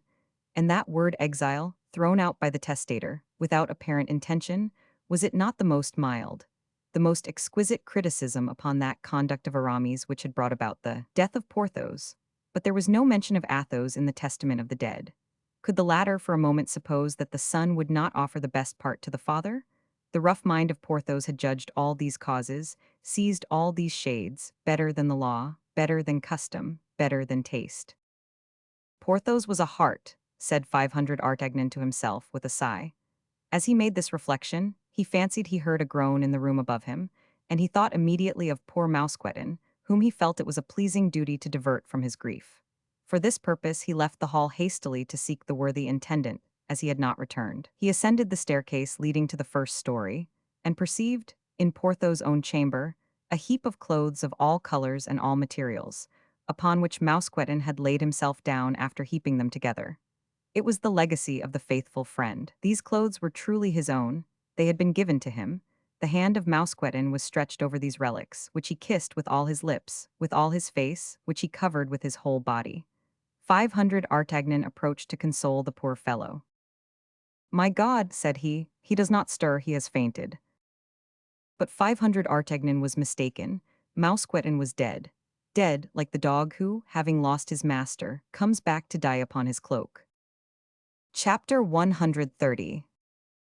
The old age of Athos. While all these affairs were separating forever the four musketeers, formerly bound together in a manner that seemed indissoluble, Athos, left alone after the departure of Raoul, began to pay his tribute to that anticipated death, which is called the absence of those we love. Returned to his house at Blois, no longer having even Grimaud to receive a poor smile when he passed through the parterre, Athos daily felt the decline of the vigor of a nature which for so long a time had appeared infallible. Age, which had been kept back by the presence of the beloved object, arrived with that cortege of pains and inconveniences, which increases in proportion as it makes itself looked for. Athos had no longer his son to induce him to walk firmly, with his head erect, as a good example. He had no longer, in those brilliant eyes of the young man, an ever-ardent focus at which to regenerate the fire of his looks. And then, must it be said, that nature, exquisite in its tenderness and its reserve, no longer finding anything that comprehended its feelings, gave itself up to grief with all the warmth of vulgar natures when they give themselves up to joy. The Comte de la Fère, who had remained a young man up to his 62nd year, the warrior who had preserved his strength in spite of fatigues, his freshness of mind in spite of misfortunes, his mild serenity of soul and body in spite of malady, in spite of Mazarin, in spite of La Vallière. Athos had become an old man in a week, from the moment at which he had lost the support of his latter youth. Still handsome, though bent, noble but sad, gently and tottering under his gray hairs, he sought, since his solitude, the glades where the rays of the sun penetrated through the foliage of the walks. He discontinued all the strong exercises he had enjoyed through life, when Raoul was no longer with him. The servants, accustomed to see him stirring with the dawn at all seasons, were astonished to hear 7 o'clock strike before their master had quitted his bed. Athos remained in bed with a book under his pillow, but he did not sleep, neither did he read. Remaining in bed that he might no longer have to carry his body, he allowed his soul and spirit to wander from their envelope and return to his son or to God. His people were sometimes terrified to see him, for hours together, absorbed in a silent reverie, mute and insensible. He no longer heard the timid step of the servant who came to the door of his chamber to watch the sleeping or waking of his master. It often occurred that he forgot that the day had half passed away, that the hours for the two first meals were gone by. Then he was awakened. He rose, descended to his shady walk, then came out a little into the sun, as if to partake its warmth for a minute with his absent child. And then the dismal, monotonous walk recommenced, until, quite exhausted, he regained the chamber and the bed, his domicile by choice. For several days the Comte did not speak a single word. He refused to receive the visits that were paid him, and during the night he was seen to relight his lamp and pass long hours in writing or examining parchments. Athos wrote one of these letters to Vannes, another to Fontainebleau. They remained without answers. We know why. Aramis had quitted France, and 500 Artagnan was traveling from Nantes to Paris, from Paris to Pierrefonds. His valet de chambre observed that he shortened his walk every day by several turns. The great alley of limes soon became too long for feet that used to traverse it formerly 100 times in a day. The Comte walked feebly as far as the middle trees, seated himself upon a mossy bank which sloped toward a lateral walk, and there waited the return of his strength, or rather the return of night. Very shortly, 100 steps exhausted him. At length Athos refused to rise at all.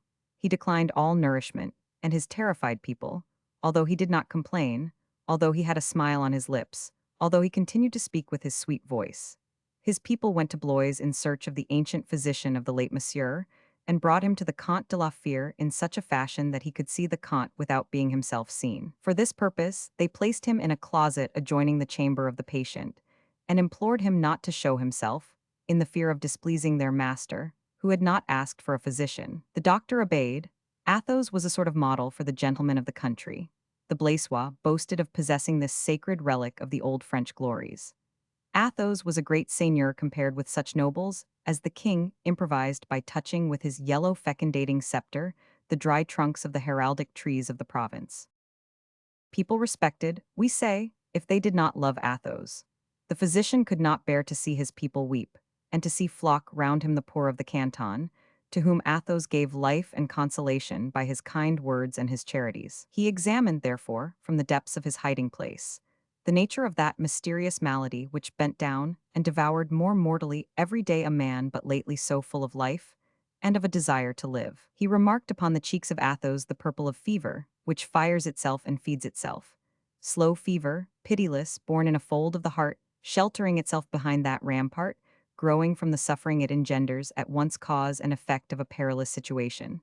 The Comte spoke to nobody, we say. He did not even talk to himself. His thought feared noise. It approached to that degree of overexcitement which borders upon ecstasy.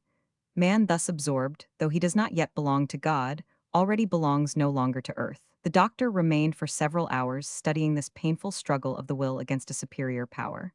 He was terrified at seeing those eyes always fixed, always directed toward an invisible object. He was terrified at seeing beat with the same movement that heart from which never a sigh arose to vary the melancholy state. Sometimes the acuteness of pain creates the hope of the physician. Half a day passed away thus. The doctor formed his resolution like a brave man, like a man of firm mind. He issued suddenly from his place of retreat and went straight up to Athos, who saw him without evincing more surprise than if he had understood nothing of the apparition. "Monsieur le Comte, I crave your pardon," said the doctor, coming up to the patient with open arms, "but I have a reproach to make you. You shall hear me." And he seated himself by the pillow of Athos, who had great trouble in rousing himself from his preoccupation. "What is the matter, doctor?" asked the Comte after a silence. "Why, the matter is, you are ill, monsieur, and have had no advice." "I ill," said Athos, smiling. "Fever, consumption, weakness, decay, monsieur le Comte." "Weakness," replied Athos. "Is that possible? I do not get up." "Come, come, M. le Comte, no subterfuges. You are a good Christian." "I hope so," said Athos. "Would you kill yourself?" "Never, doctor." "Well, monsieur, you are in a fair way of doing so. To remain thus is suicide. Get well. M. le Comte, get well." "Of what? Find the disease first. For my part, I never knew myself better. Never did the sky appear more blue to me. Never did I take more care of my flowers." "You have a concealed grief." "Concealed? Not at all. I have the absence of my son, doctor. That is my malady, and I do not conceal it." "M. le Comte, your son lives. He is strong. He has all the future before him of men of his merit and of his race. Live for him." "But I do live, doctor." "Oh, be satisfied of that," added he with a melancholy smile. "As long as Raoul lives, it will be plainly known, for as long as he lives, I shall live." "What do you say?" "A very simple thing. At this moment, doctor, I leave life suspended in me. A forgetful, dissipated, indifferent life would be above my strength now I have no longer Raoul with me. You do not ask the lamp to burn when the spark has not enlightened the flame. Do not ask me to live amid noise and light. I vegetate, I prepare myself, I wait. Look, doctor, remember those soldiers we have so often seen together at the ports, where they were waiting to embark, lying down, indifferent, half upon one element, half upon the other. They were neither at the place where the sea was going to carry them, nor at the place where the earth was going to lose them. Baggages prepared, minds upon the stretch, looks fixed, they waited. I repeat it, that word is the one which paints my present life. Lying down like the soldiers, my ear on the stretch for the reports that may reach me, I wish to be ready to set out at the first summons. Who will make me that summons? Life or death, God or Raoul? My baggage is packed, my soul is prepared, I await the signal. I wait, doctor, I wait. The doctor knew the temper of that mind. He appreciated the strength of that body. He reflected for a moment, told himself that words were useless, remedies absurd, and he left the chateau, exhorting Athos' servants not to leave him for a moment. The doctor being gone, Athos evinced neither anger nor vexation at having been disturbed. He did not even desire that all letters that came should be brought to him directly. He knew very well that every distraction which should arrive would be a joy, a hope, which his servants would have paid with their blood to procure him. Sleep had become rare. By intense thinking, Athos forgot himself, for a few hours at most, in a reverie more profound, more obscure than other people would have called a dream. This momentary repose which this forgetfulness afforded the body, fatigued the soul, for Athos lived a double life during these wanderings of his understanding. One night he dreamed that Raoul was dressing himself in a tent to go upon an expedition commanded by M. de Beaufort in person. The young man was sad. He clasped his cuirass slowly, and slowly he girded on his sword. "What is the matter?" asked his father tenderly. "What afflicts me is the death of Porthos, ever so dear a friend," replied Raoul. "I suffer here of the grief you will feel at home." And the vision disappeared with the slumber of Athos. At daybreak, one of his servants entered his master's apartments and gave him a letter which came from Spain. The writing of Aramis, thought the Comte, and he read, Porthos is dead, cried he after the first lines. Oh, Raoul, Raoul, thanks thou keepest thy promise thou warnest me. And Athos, seized with a mortal sweat, fainted in his bed, without any other cause than his weakness. Chapter 131. The Vision of Athos. When this fainting of Athos had ceased, the Count, almost ashamed of having given way before the supernatural event, dressed himself and ordered his horse, determined to ride to Blois, to open more certain correspondence with either Africa, 500 Artagnan, or Aramis.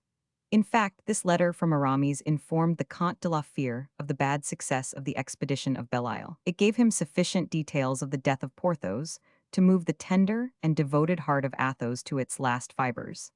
Athos wished to go and pay his friend Porthos a last visit. To render this honor to his companion in arms, he meant to send to 500 Artagnan, to prevail upon him to recommence the painful voyage to Belle Isle, to accomplish in his company that sad pilgrimage to the tomb of the giant he had so much loved, then to return to his dwelling, to obey that secret influence which was conducting him to eternity by a mysterious road. But scarcely had his joyous servants dressed their master, whom they saw with pleasure preparing himself for a journey which might dissipate his melancholy. Scarcely had the Comte's gentlest horse been saddled and brought to the door, than the father of Raoul felt his head become confused, his legs give way, and he clearly perceived the impossibility of going one step farther. He ordered himself to be carried into the sun. They laid him upon his bed of moss, where he passed a full hour before he could recover his spirits. Nothing could be more natural than this weakness after the inert repose of the latter days.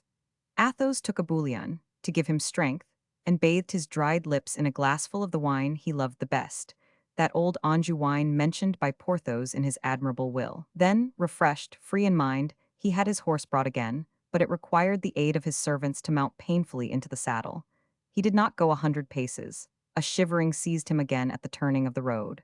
"This is very strange," said he to his valet de chambre, who accompanied him. "Let us stop, monsieur, I conjure you," replied the faithful servant. "How pale you are getting." "That will not prevent my pursuing my route, now I have once started," replied the Comte, and he gave his horse his head again. But suddenly, the animal, instead of obeying the thought of his master, stopped. A movement of which Athos was unconscious had checked the bit. "Something," said Athos, "wills that I should go no further. Support me," added he, stretching out his arms. "Quick, come closer. I feel all my muscles relax, and I shall fall from my horse." The valet had seen the movement made by his master at the moment he received the order. He went up to him quickly, received the Comte in his arms, and as they were not yet sufficiently distant from the house for the servants, who had remained at the door to watch their master's departure, not to perceive the disorder in the usually regular proceeding of the Comte, the valet called his comrades by gestures and voice, and all hastened to his assistance. Athos had gone but a few steps on his return, when he felt himself better again. His strength seemed to revive, and with it the desire to go to Blois. He made his horse turn round, but, at the animal's first steps, he sunk again into a state of torpor and anguish. "Well, decidedly," said he, "it is willed that I should stay at home." His people flocked around him. They lifted him from his horse and carried him as quickly as possible into the house. Everything was soon prepared in his chamber, and they put him to bed. "You will be sure to remember," said he, disposing himself to sleep, "that I expect letters from Africa this very day. Monsieur will no doubt hear with pleasure that Blaisoisson is gone on horseback, to gain an hour over the courier of Blois," replied his valet de chambre. "Thank you," replied Athos with his bland smile.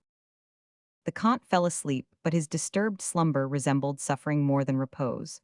The servant who watched him saw several times the expression of interior torture thrown out upon his features. Perhaps Athos was dreaming. The day passed away. Blaisoisson returned. The courier had brought no news. The Comte reckoned the minutes with despair. He shuddered when those minutes had formed an hour. The idea that he was forgotten seized him once and brought on a fearful pang of the heart. Everybody in the house had given up all hopes of the courier. His hour had long passed. 4 times the express sent to Blois had reiterated his journey, and there was nothing to the address of the Comte. Athos knew that the courier only arrived once a week. Here, then, was a delay of 8 mortal days to be endured. He recommenced the night in this painful persuasion. All that a sick man, irritated by suffering, can add of melancholy suppositions to probabilities always sad, Athos heaped up during the early hours of this dismal night. The fever rose, it invaded the chest, where the fire soon caught, according to the expression of the physician, who had been brought back from Blois by Blaisois at his last journey. It soon gained the head. The physician made 2 successive bleedings, which unlodged it, but left the patient very weak and without power of action in anything but his brain. And yet this redoubtable fever had ceased. It besieged with its last palpitations the stiffened extremities.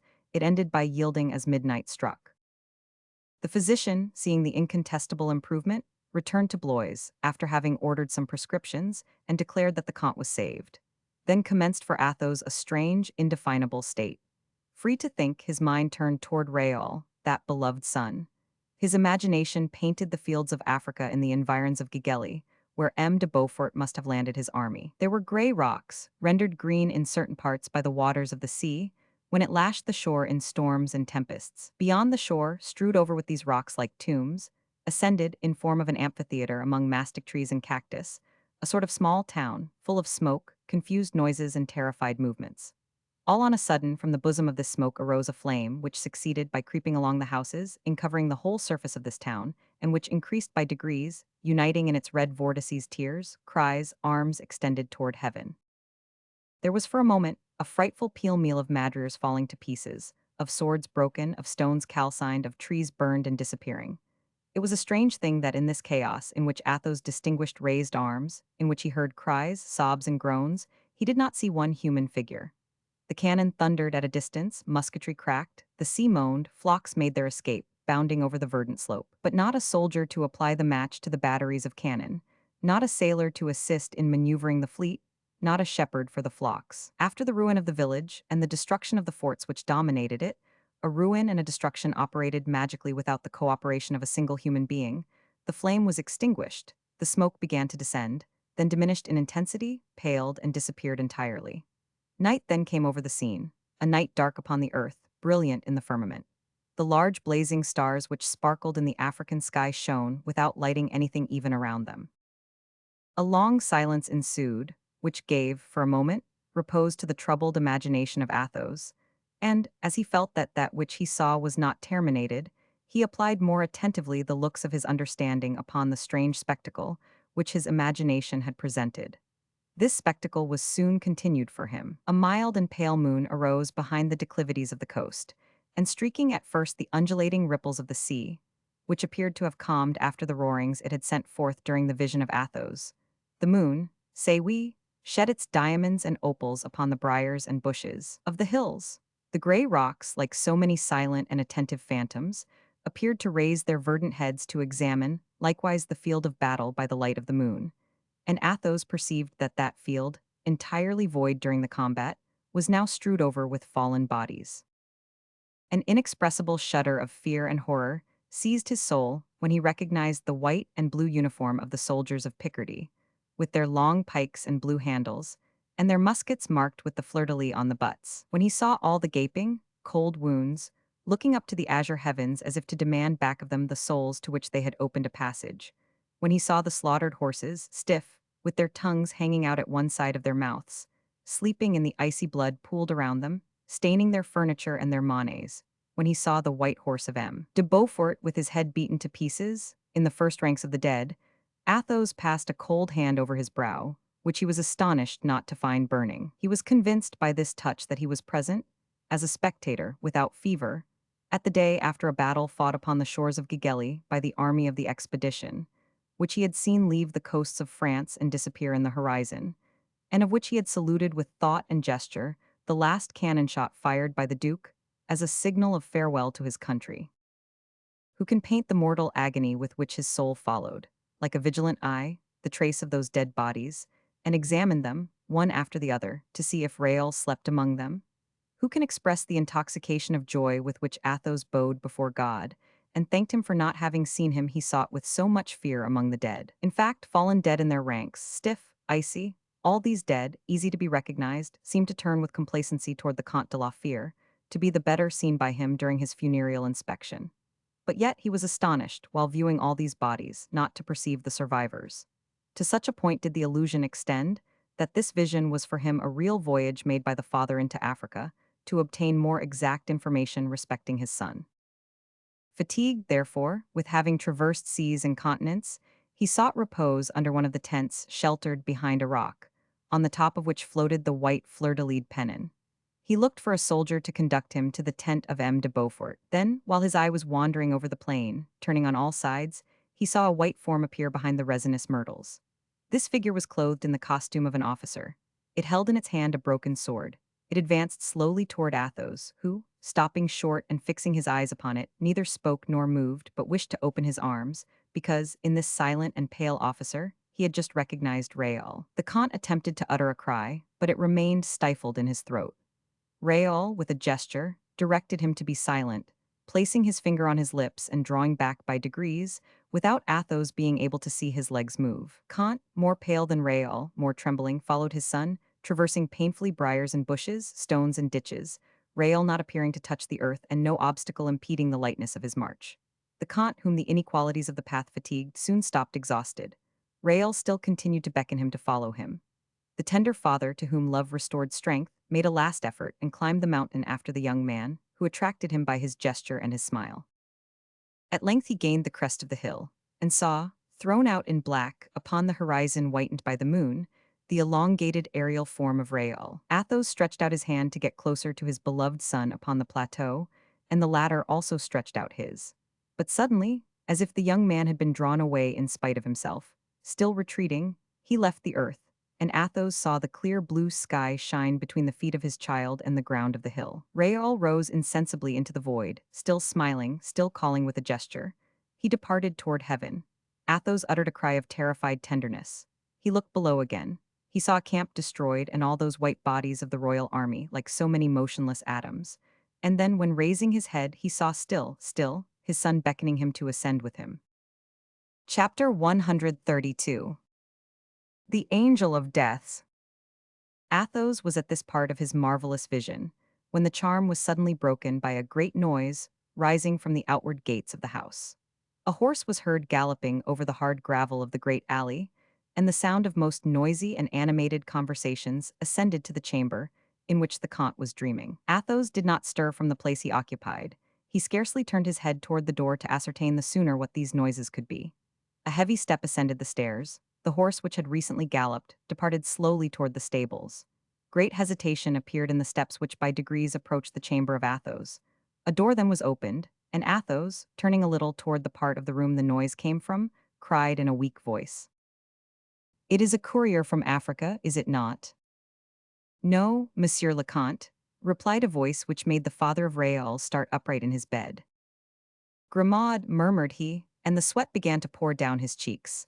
Grimaud appeared in the doorway. It was no longer the Grimaud we have seen, still young with courage and devotion, when he jumped the first into the boat destined to convey Raoul de Bragelonne to the vessels of the royal fleet.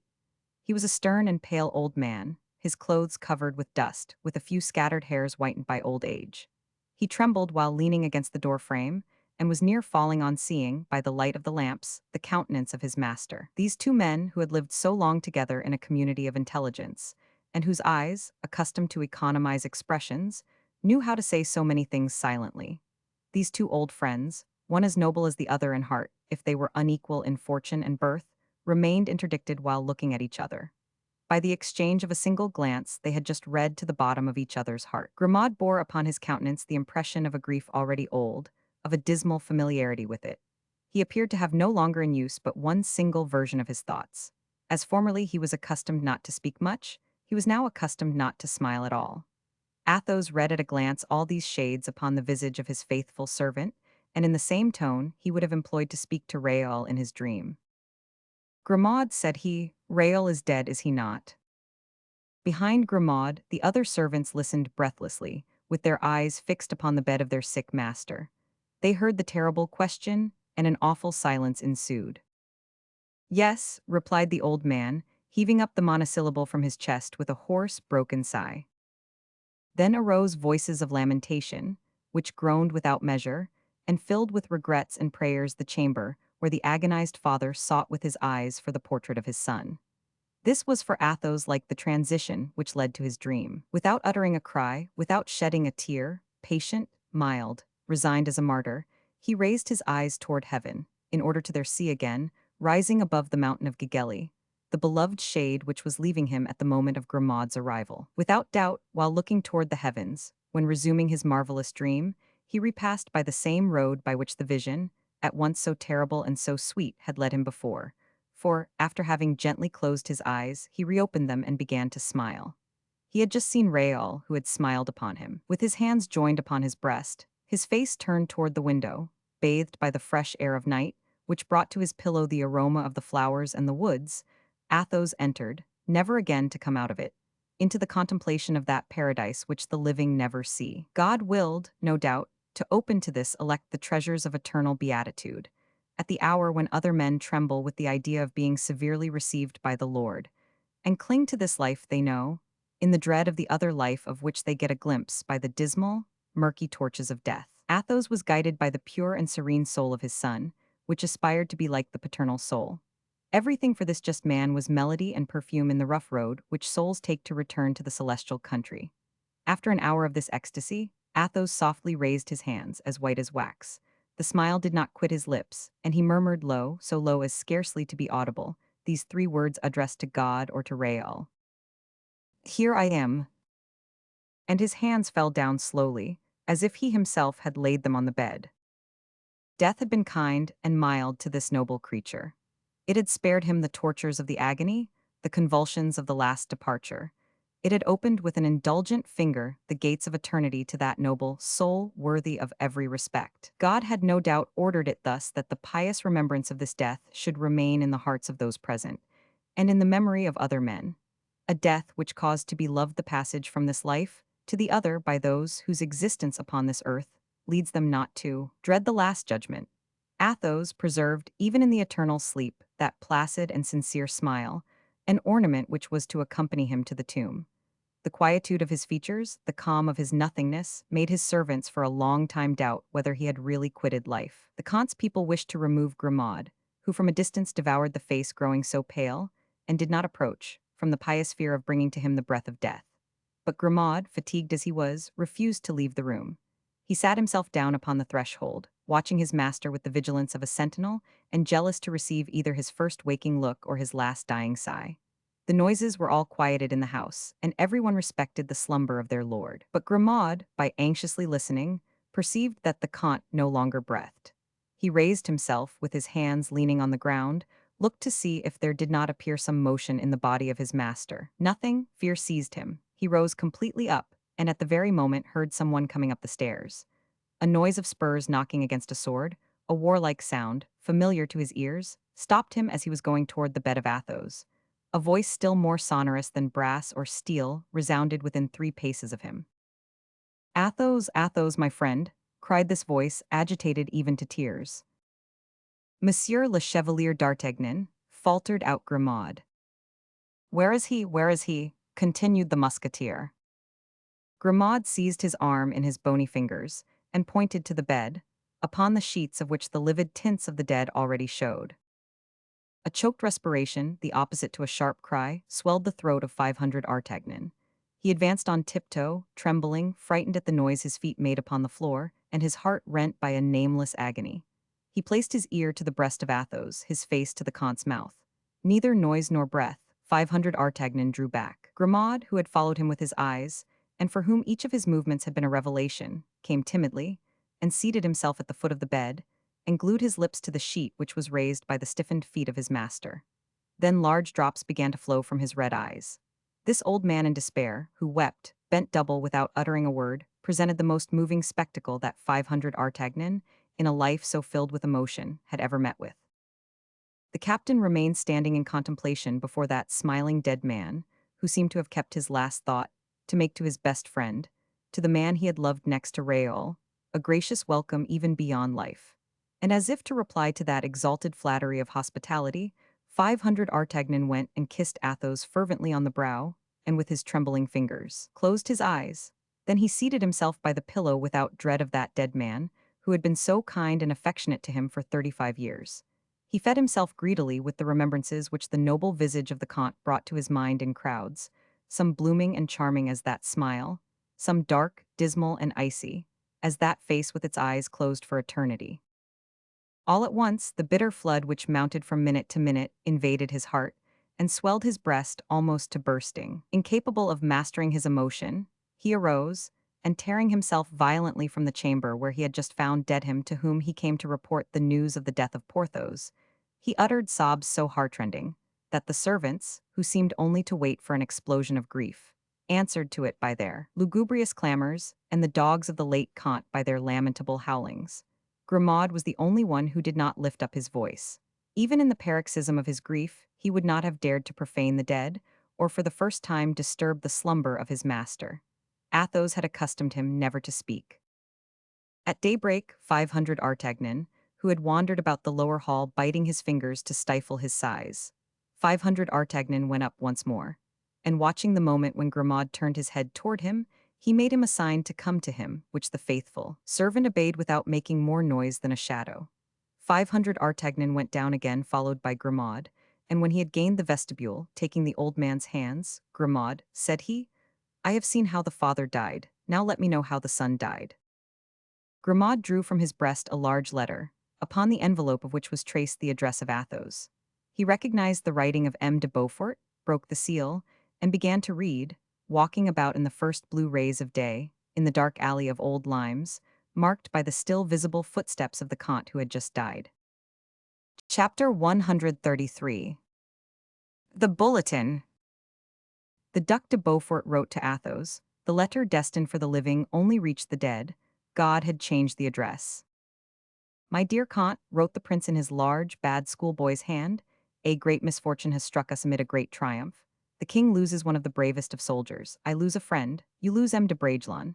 He has died gloriously, and so gloriously that I have not the strength to weep as I could wish. Receive my sad compliments, my dear Comte. Heaven distributes trials according to the greatness of our hearts. This is an immense one, but not above your courage. Your good friend, Le Duc de Beaufort." The letter contained a relation written by one of the prince's secretaries. It was the most touching recital, and the most true, of that dismal episode which unraveled two existences. 500 Artagnan, accustomed to battle emotions, and with a heart armed against tenderness, could not help starting on reading the name of Raoul, the name of that beloved boy who had become, as his father had, a shade. "In the morning," said the prince's secretary, "Monseigneur commanded the attack. Normandy and Picardy had taken position in the grey rocks dominated by the heights of the mountain, upon the declivity of which were raised the bastions of Gigelli. The cannon beginning to fire, opened the action, the regiments marched full of resolution, the pikemen had their pikes elevated, the bearers of muskets had their weapons ready. The prince followed attentively the march and movements of the troops, so as to be able to sustain them with a strong reserve. With Monseigneur were the oldest captains and his aide-de-camp. Le Vicomte de Bragelonne had received orders not to leave his highness. In the meantime, the enemy's cannon, which at first had thundered with little success against the masses, had regulated its fire, and the balls, better directed, had killed several men near the prince. The regiments formed in column, and which were advancing against the ramparts, were rather roughly handled. There was a sort of hesitation in our troops, who found themselves ill-seconded by the artillery. In fact, the batteries which had been established the evening before had but a weak and uncertain aim, on account of their position. The direction from low to high lessened the justness of the shots as well as their range. Monseigneur, comprehending the bad effect of this position of the siege artillery, commanded the frigates moored in the little road to commence a regular fire against the place. M. de Bragelonne offered himself at once to carry this order, but Monseigneur refused to acquiesce in the Vicomte's request. Monseigneur was right, for he loved and wished to spare the young nobleman. He was quite right, and the event took upon itself to justify his foresight and refusal, for scarcely had the sergeant charged with the message, solicited by M. de Bragelonne, gained the seashore, when two shots from long carbines issued from the enemy's ranks and laid him low. The sergeant fell, dyeing the sand with his blood, observing which M. de Bragelonne smiled at Monseigneur, who said to him, "You see, Vicomte, I have saved your life. Report that some day to M. le Comte de la Fere, in order that, learning it from you, he may thank me." The young nobleman smiled sadly, and replied to the duck, "It is true, Monseigneur, that but for your kindness I should have been killed, where the poor sergeant has fallen and should be at rest." M. de Bragelonne made this reply in such a tone that Monseigneur answered him warmly. "Vridia, young man, one would say that your mouth waters for death, but by the soul of Henry Roman IV, I have promised your father to bring you back alive, and please the Lord, I will keep my word." Monsieur de Bragelonne colored and replied in a lower voice, Monseigneur, pardon me, I beseech you. I have always had the desire to go to meet good opportunities, and it is so delightful to distinguish ourselves before our general, particularly when that general is M. le Duc de Beaufort. Monseigneur was a little softened by this, and, turning to the officers who surrounded him, gave his different orders.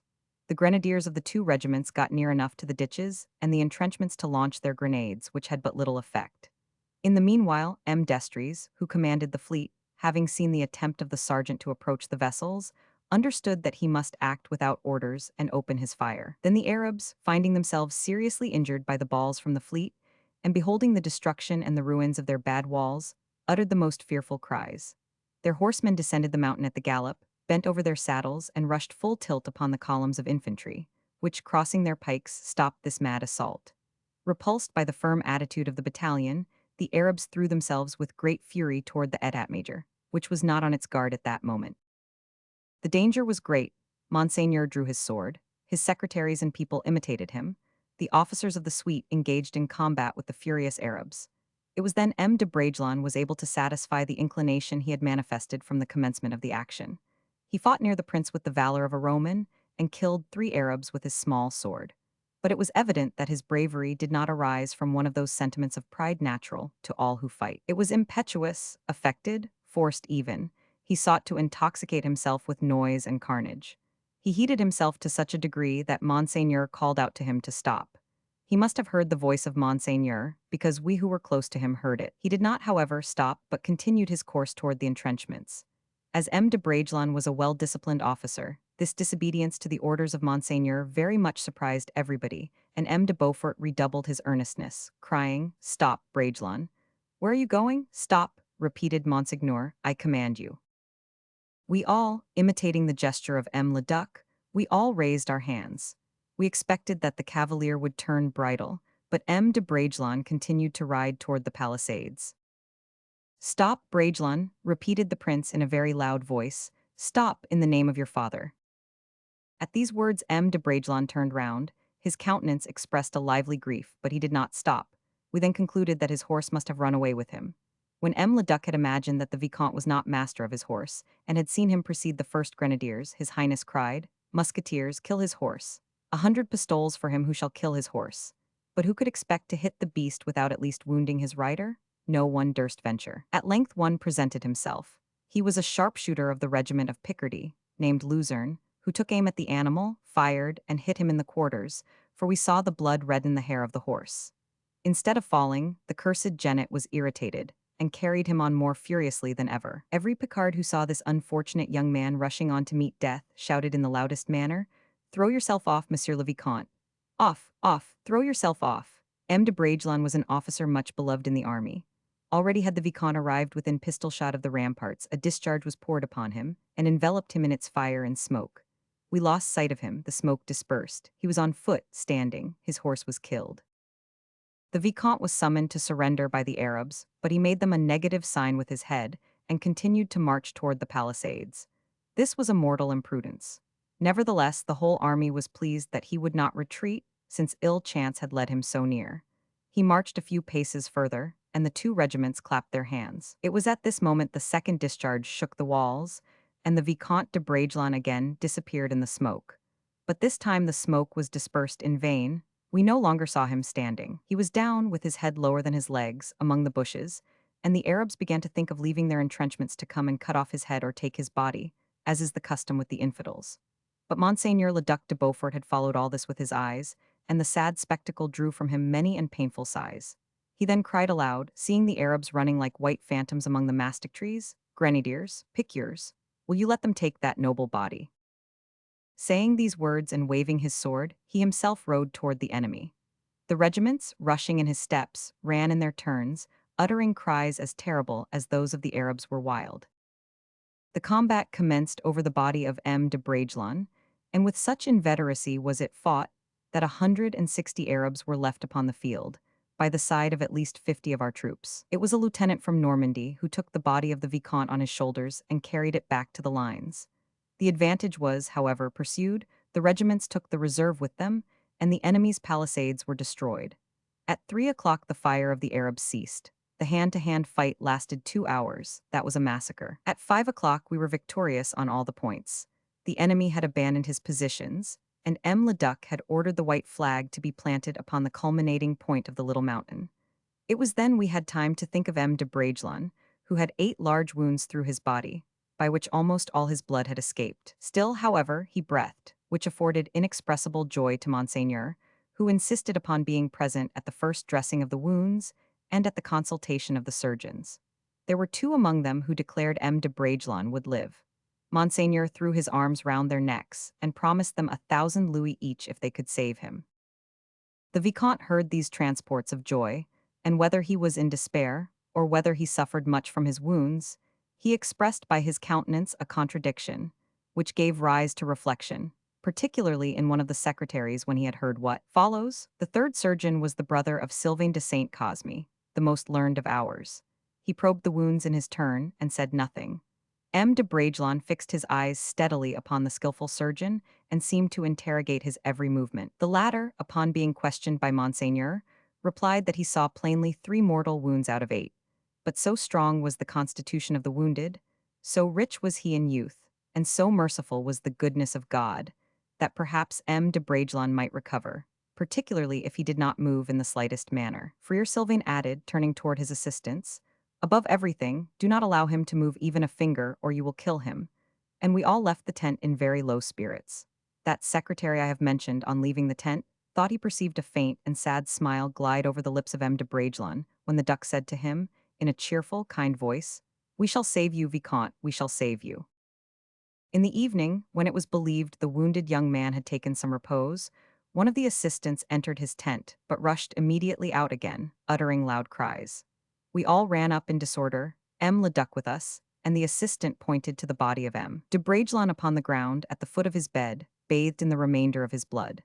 It appeared that he had had some convulsion, some febrile movement, and that he had fallen, that the fall had accelerated his end, according to the prognostic of Friar Sylvain. We raised the Vicomte. He was cold and dead. He held a lock of fair hair in his right hand, and that hand was pressed tightly upon his heart. Then followed the details of the expedition, and of the victory obtained over the Arabs. 500 Artagnans stopped at the account of the death of poor Raoul. "Oh," murmured he, "unhappy boy, a suicide." And turning his eyes toward the chamber of the chateau, in which Athos slept in eternal sleep, "They kept their words with each other," said he in a low voice. "Now I believe them to be happy, they must be reunited." And he returned through the parterre with slow and melancholy steps. All the village, all the neighborhood, were filled with grieving neighbors relating to each other the double catastrophe, and making preparations for the funeral. Chapter 134. The last canto of the poem. On the morrow, all the noblesse of the provinces, of the environs, and wherever messengers had carried the news, were seen to arrive. 500 Artagnan had shut himself up, without being willing to speak to anybody. 2 such heavy deaths falling upon the captain, so closely after the death of Porthos, for a long time oppressed that spirit which had hitherto been so indefatigable and invulnerable. Except Grimaud, who entered his chamber once, the musketeer saw neither servants nor guests. He supposed, from the noises in the house, and the continual coming and going, that preparations were being made for the funeral of the Comte. He wrote to the king to ask for an extension of his leave of absence. Grimaud, as we have said, had entered 500 Artagnan's apartment, had seated himself upon a joint stool near the door, like a man who meditates profoundly. Then, rising, he made a sign to 500 Artagnan to follow him. The latter obeyed in silence. Grimaud descended to the Comte's bedchamber, showed the captain with his finger the place of the empty bed, and raised his eyes eloquently toward heaven. "Yes," replied 500 Artagnan, "yes, good Grimaud, now with the son he loved so much." Grimaud left the chamber, and led the way to the hall, where, according to the custom of the province, the body was laid out, previously to its being buried forever. 500 Artagnan was struck at seeing 2 open coffins in the hall. In reply to the mute invitation of Grimaud, he approached and saw in one of them Athos, still handsome in death, and in the other Raoul with his eyes closed, his cheeks pearly as those of the palace of Virgil, with a smile on his violet lips. He shuddered at seeing the father and son, those 2 departed souls, represented on earth by 2 silent, melancholy bodies, incapable of touching each other, however close they might be. "Raoul here," murmured he. "Oh, Grimaud, why did you not tell me this?" Grimaud shook his head and made no reply, but taking 500 Artagnan by the hand, he led him to the coffin and showed him, under the thin winding sheet, the black wounds by which life had escaped. The captain turned away his eyes, and, judging it useless to question Grimaud, who would not answer, he recollected that M. de Beaufort's secretary had written more than he, 500 Artagnan, had had the courage to read.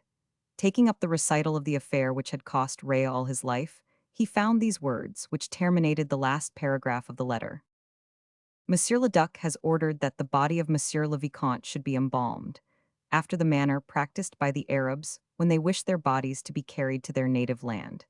And Monsieur le Duc has appointed relays, so that a confidential servant who brought up the young man might take back his remains to M. le Comte de la Fere. And so, thought 500 Artagnan, I shall follow thy funeral, my dear boy, I already old, I who am of no value on earth, and I shall scatter the dust upon that brow which I kissed but 2 months since. God has willed it to be so. Thou hast willed it to be so thyself. I have no longer the right even to weep. Thou hast chosen death, it hath seemed to thee preferable to life. At length arrived the moment when the cold remains of these two gentlemen were to be returned to the earth. There was such an affluence of military and other people that up to the place of sepulture, which was a chapel in the plain, the road from the city was filled with horsemen and pedestrians in mourning habits.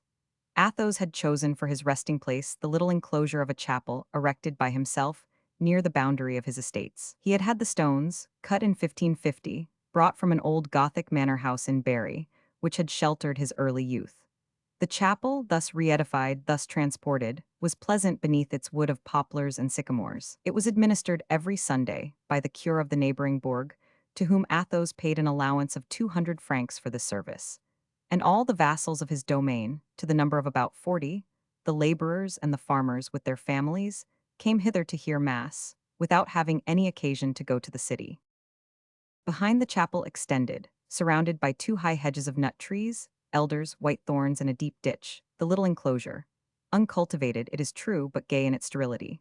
Because the mosses there were high, because the wild heliotropes and ravenels there mixed their perfumes, because beneath the tall chestnuts issued a large spring, a prisoner in a cistern of marble, and that upon the time all around alighted thousands of bees from the neighboring plains, while chaffinches and redthroats sang cheerfully among the flowers of the hedge. It was to this place the 2 coffins were brought, attended by a silent and respectful crowd. The office of the dead being celebrated, the last adieus paid to the noble departed, the assembly dispersed, talking along the roads of the virtues and mild death of the father, of the hopes the son had given, and of his melancholy end upon the coast of Africa. By little and little, all noises were extinguished, like the lamps illumining the humble nave. The minister bowed for a last time to the altar and the still fresh graves, then, followed by his assistant, who rang a horse bell, he slowly took the road back to the presbytery. 500 Artagnan, left alone, perceived that night was coming on. He had forgotten the hour while thinking of the dead. He arose from the oaken bench on which he was seated in the chapel, and wished, as the priest had done, to go and bid a last adieu to the double grave which contained his 2 lost friends. A woman was praying, kneeling on the moist earth. 500 Artagnan stopped at the door of the chapel, to avoid disturbing this woman, and also to endeavor to see who was the pious friend who performed this sacred duty with so much zeal and perseverance. The unknown concealed her face in her hands, which were white as alabaster. From the noble simplicity of her costume, she must be a woman of distinction. Outside the enclosure were several horses mounted by servants, and a traveling carriage waiting for this lady. 500 Artagnan in vain sought to make out what caused her delay. She continued praying, she frequently passed her handkerchief over her face, by which 500 Artagnan perceived she was weeping. He saw her strike her breast with the pitiless compunction of a Christian woman. He heard her several times proffer, as if from a wounded heart, "Pardon, pardon," and as she appeared to abandon herself entirely to her grief, as she threw herself down almost fainting, amid complaints and prayers, 500 Artagnan, touched by his love for his so much regretted friends, made a few steps toward the grave, in order to interrupt the melancholy colloquy of the penitent with the dead. But as soon as his steps sounded on the gravel, the unknown raised her head, revealing to 500 Artagnan a face inundated with tears, but a well-known face. It was Mademoiselle de La Vallière. "Monsieur d'Artagnan," murmured she. "You," replied the captain in a stern voice, "you here? Oh, madame, I should better have liked to see you decked with flowers in the mansion of the Comte de la Fere. You would have wept less, they too, I too." "Monsieur," she said, sobbing, "for it is you, added this pitiless friend of the dead. It is you who have laid these two men in the grave. Oh, spare me. God forbid, madame, that I should offend a woman, or that I should make her weep in vain. But I must say that the place of the murderer is not upon the grave of her victims. She wished to reply. What I now tell you, added he coldly, I told the king. She clasped her hands. I know, said she, I have caused the death of the Vicomte de Bragelonne. Ah, you know it. The news arrived at court yesterday. I have traveled during the night 40 leagues to come and ask pardon of the Comte, whom I suppose to be still living, and to supplicate God, upon the tomb of Raoul, that he would send me all the misfortunes I have merited, except a single one. Now, monsieur, I know that the death of the son has killed the father. I have two crimes to reproach myself with. I have two punishments to look for from God. I will repeat to you, mademoiselle, said 500 Artagnan, what M. de Bragelonne said of you at Antibes, when he already meditated death. If pride and coquetry have misled her, I pardon her while despising her. If love has produced her error, I pardon her, swearing that no one could have loved her as I have done.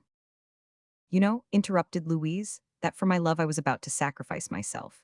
You know whether I suffered when you met me lost, dying, abandoned. Well, never have I suffered so much as now, because then I hoped, I desired, now I have nothing to wish for, because this death drags away all my joy into the tomb, because I can no longer dare to love without remorse, and I feel that he whom I love, oh, that is the law, will repay me with the tortures I have made others undergo.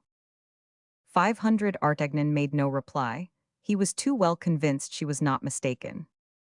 Well, then, added she, dear Monsieur d'Artagnan, do not overwhelm me today, I again implore you. I am like the branch torn from the trunk. I no longer hold to anything in this world, and a current drags me on, I cannot say whither. I love madly, I love to the point of coming to tell it, impious as I am, over the ashes of the dead, and I do not blush for it, I have no remorse on account of it. This love is a religion. Only, as hereafter you will see me alone, forgotten, disdained, as you will see me punished with that with which I am destined to be punished, spare me in my ephemeral happiness, leave it to me for a few days, for a few minutes. Now even, at the moment I am speaking to you, perhaps it no longer exists. My God, this double murder is perhaps already expiated. While she was speaking thus, the sound of voices and the steps of horses drew the attention of the captain. M. de Saint-Aignan came to seek La Vallière. The king, he said, was a prey to jealousy and uneasiness. Saint-Aignan did not see 500 Artagnan, half concealed by the trunk of a chestnut tree which shaded the two graves. Louise thanked Saint-Aignan and dismissed him with a gesture. He rejoined the party outside the enclosure. You see, madame, said the captain bitterly to the young woman, you see that your happiness still lasts. The young woman raised her head with a solemn air.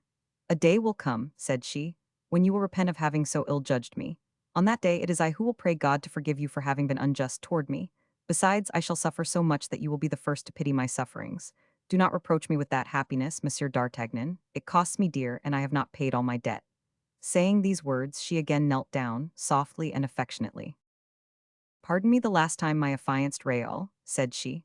I have broken our chain, we are both destined to die of grief. It is thou who departest the first, fear nothing, I shall follow thee. See only that I have not been base, and that I have come to bid thee this last adieu. The Lord is my witness, Raoul, that if with my life I could have redeemed thine, I would have given that life without hesitation. I could not give my love, once more pardon. She gathered a branch and stuck it into the ground. Then, wiping the tears from her eyes, she bowed to 500 Artagnan and disappeared. The captain watched the departure of the horses, horsemen, and carriage, then crossing his arms upon his swelling chest, "When will it be my turn to depart?" said he in an agitated voice. "What is there left for man after youth, after love, after glory, after friendship, after strength, after riches? That rock under which sleeps Porthos, who possessed all I have named, this moss under which repose Athos and Raoul, who possess still much more." He hesitated a moment with a dull eye, then drawing himself up, "Forward, still forward," said he. "When it shall be time, God will tell me as he has told others." He touched the earth, moistened with the evening dew with the ends of his fingers, signed himself as if he had been at the benitier of a church, and retook alone, ever alone, the road to Paris. Epilogue. 4 years after the scene we have just described, two horsemen, well mounted, traversed Blois early in the morning, for the purpose of arranging a birding party which the king intended to make in that uneven plain which the Loire divides in two, and which borders on the one side on Meung, on the other on Amboise. These were the captain of the King's Harriers and the governor of the Falcons, personages greatly respected in the time of Louis Roman XIII, but rather neglected by his successor. These two horsemen, having reconnoitered the ground, were returning, their observations made, when they perceived some little groups of soldiers, here and there, whom the sergeants were placing at distances at the openings of the enclosures. These were the king's musketeers. Behind them came, upon a good horse, the captain, known by his richly embroidered uniform. His hair was gray, his beard was becoming so. He appeared a little bent, although sitting and handling his horse gracefully. He was looking about him watchfully. M. d'Artagnan does not get any older, said the captain of the Harriers to his colleague the falconer. With 10 years more than either of us, he has the seat of a young man on horseback. That is true, replied the falconer. I don't see any change in him for the last 20 years. But this officer was mistaken. 500 Artagnan in the last 4 years had lived 12 years. Age imprinted its pitiless claws at each angle of his eyes. His brow was bald. His hands, formerly brown and nervous, were getting white, as if the blood began to chill there. 500 Artagnan accosted the officers with the shade of affability which distinguishes superior men, and received in return for his courtesy 2 most respectful bows. "Ah, what a lucky chance to see you here, Monsieur d'Artagnan," cried the falconer. "It is rather I who should say that, messieurs," replied the captain, "for nowadays the king makes more frequent use of his musketeers than of his falcons." "Ah, it is not as it was in the good old times," sighed the falconer. "Do you remember, Monsieur d'Artagnan, when the late king flew the pie in the vineyards beyond Beaugence? Ah, dame, you were not captain of the musketeers at that time, Monsieur d'Artagnan." "And you were nothing but under-corporal of the tiercellets," replied 500 Artagnan, laughing. "Never mind that, it was a good time, seeing that it is always a good time when we are young. Good day, Monsieur the captain of the Harriers." "You do me honor, Monsieur le Comte," said the latter. 500 Artagnan made no reply. The title of Comte had not struck him. 500 Artagnan had been a Comte 4 years. "Are you not very much fatigued with the long journey you have had, Monsieur le Capitaine?" continued the falconer. "It must be full 200 leagues from hence to Pignerol." 260 to go, and as many to come back," said 500 Artagnan quietly. "And," said the falconer, "is he well?" "Who?" asked 500 Artagnan. "Why, poor M. Fouquet," continued the falconer, still in a low voice. The captain of the Harriers had prudently withdrawn. "No," replied 500 Artagnan, "the poor man frets terribly. He cannot comprehend how imprisonment can be a favor. He says that the Parliament had absolved him by banishing him, and that banishment is liberty. He cannot imagine that they had sworn his death, and that to save his life from the claws of the Parliament was to have too much obligation to God." "Ah, yes, the poor man had a near chance of the scaffold," replied the falconer. "It is said that M. Colbert had given orders to the governor of the Bastille, and that the execution was ordered." "Enough," said 500 Artagnan, pensively, and with a view of cutting short the conversation. "Yes," said the captain of the Harriers, drawing toward them, "M. Fouquet is now at Pignerol. He has richly deserved it. He has had the good fortune to be conducted there by you. He had robbed the king enough."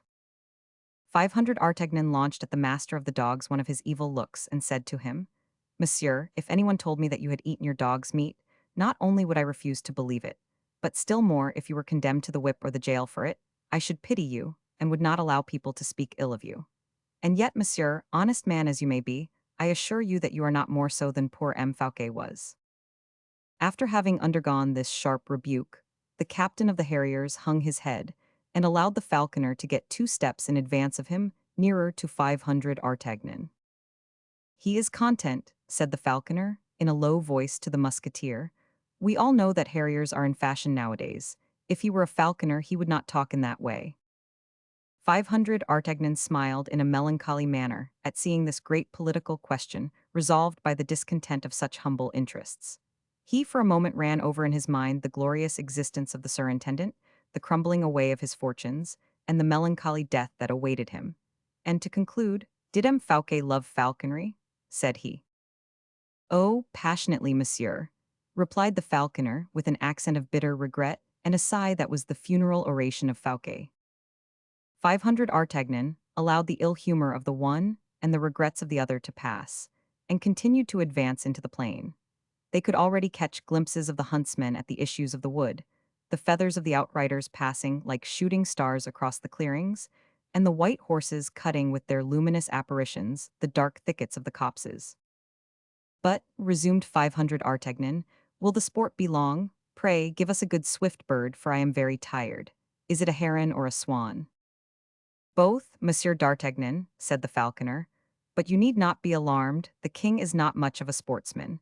He does not sport on his own account, he only wishes to give amusement to the ladies. The words to the ladies were so strongly accented that it set 500 Artagnan listening. Ah, said he, looking at the falconer with surprise. The captain of the harriers smiled, no doubt with a view of making it up with the musketeer. Oh, you may safely laugh, said 500 Artagnan. I know nothing of current news. I only arrived yesterday after a month's absence. I left the court mourning the death of the Queen Mother. The king was not willing to take any amusement after receiving the last sigh of Anne of Austria, but everything has an end in this world. Well, then he is no longer sad, so much the better. And everything commences as well as ends, said the captain of the dogs with a coarse laugh. Ah, said 500 Artagnan, a second time. He burned to know, but dignity would not allow him to interrogate people below him. There is something beginning, then, it appears. The captain gave him a significant wink, but 500 Artagnan was unwilling to learn anything from this man. Shall we see the king early? Asked he of the falconer. At 7 o'clock, monsieur, I shall fly the birds. Who comes with the king? How is madame? How is the queen? Better, monsieur. Has she been ill, then? Monsieur, since the last chagrin she had, her majesty has been unwell.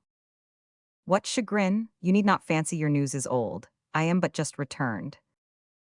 It appears that the queen, a little neglected since the death of her mother-in-law, complained to the king, who replied to her, Do I not sleep with you every night, madame? What more do you want? Ah, said 500 Artagnan, poor woman, she must heartily hate Mademoiselle de la Vallière. Oh no, not Mademoiselle de la Vallière, replied the falconer. Who then? The horn interrupted this conversation. It summoned the dogs and the hawks. The falconer and his companion set off immediately, leaving 500 Artagnan alone in the midst of the suspended sentence. The king appeared at a distance, surrounded by ladies and horsemen. All the troop advanced in beautiful order, at a foot's pace, the horns of various sorts animating the dogs and the horses. It was a movement, a noise, a mirage of light, of which nothing now can give an idea, unless it be the fictitious splendor or false majesty of a theatrical spectacle. 500 Artagnan, with an eye a little weakened, distinguished behind the group 3 carriages. The first was intended for the queen. It was empty. 500 Artagnan, who did not see Mademoiselle de la Vallière by the king's side, on looking about for her, saw her in the second carriage. She was alone with 2 of her women, who seemed as dull as their mistress. On the left hand of the king, upon a high-spirited horse, restrained by a bold and skillful hand, shone a lady of the most dazzling beauty. The king smiled upon her, and she smiled upon the king. Loud laughter followed every word she spoke. I must know that woman, thought the musketeer. Who can she be? And he stooped toward his friend the falconer, to whom he addressed the question he had put to himself. The falconer was about to reply when the king, perceiving 500 Artagnan, Ah, Comte, said he, you are returned then, why have I not seen you? Sire, replied the captain, because your majesty was asleep when I arrived, and not awake when I resumed my duties this morning. Still the same, said Louis in a loud voice denoting satisfaction. Take some rest, Comte, I command you to do so. You will dine with me today. A murmur of admiration surrounded 500 Artagnan like an immense caress. Everyone was eager to salute him. Dining with the king was an honor his majesty was not so prodigal of as Henry Roman IV had been. The king passed a few steps in advance, and 500 Artagnan found himself in the midst of a fresh group, among whom shone Colbert. Good day, M. d'Artagnan, said the minister with affable politeness. Have you had a pleasant journey? Yes, monsieur, said 500 Artagnan, bowing to the neck of his horse. I heard the king invite you to his table for this evening, continued the minister. You will meet an old friend there.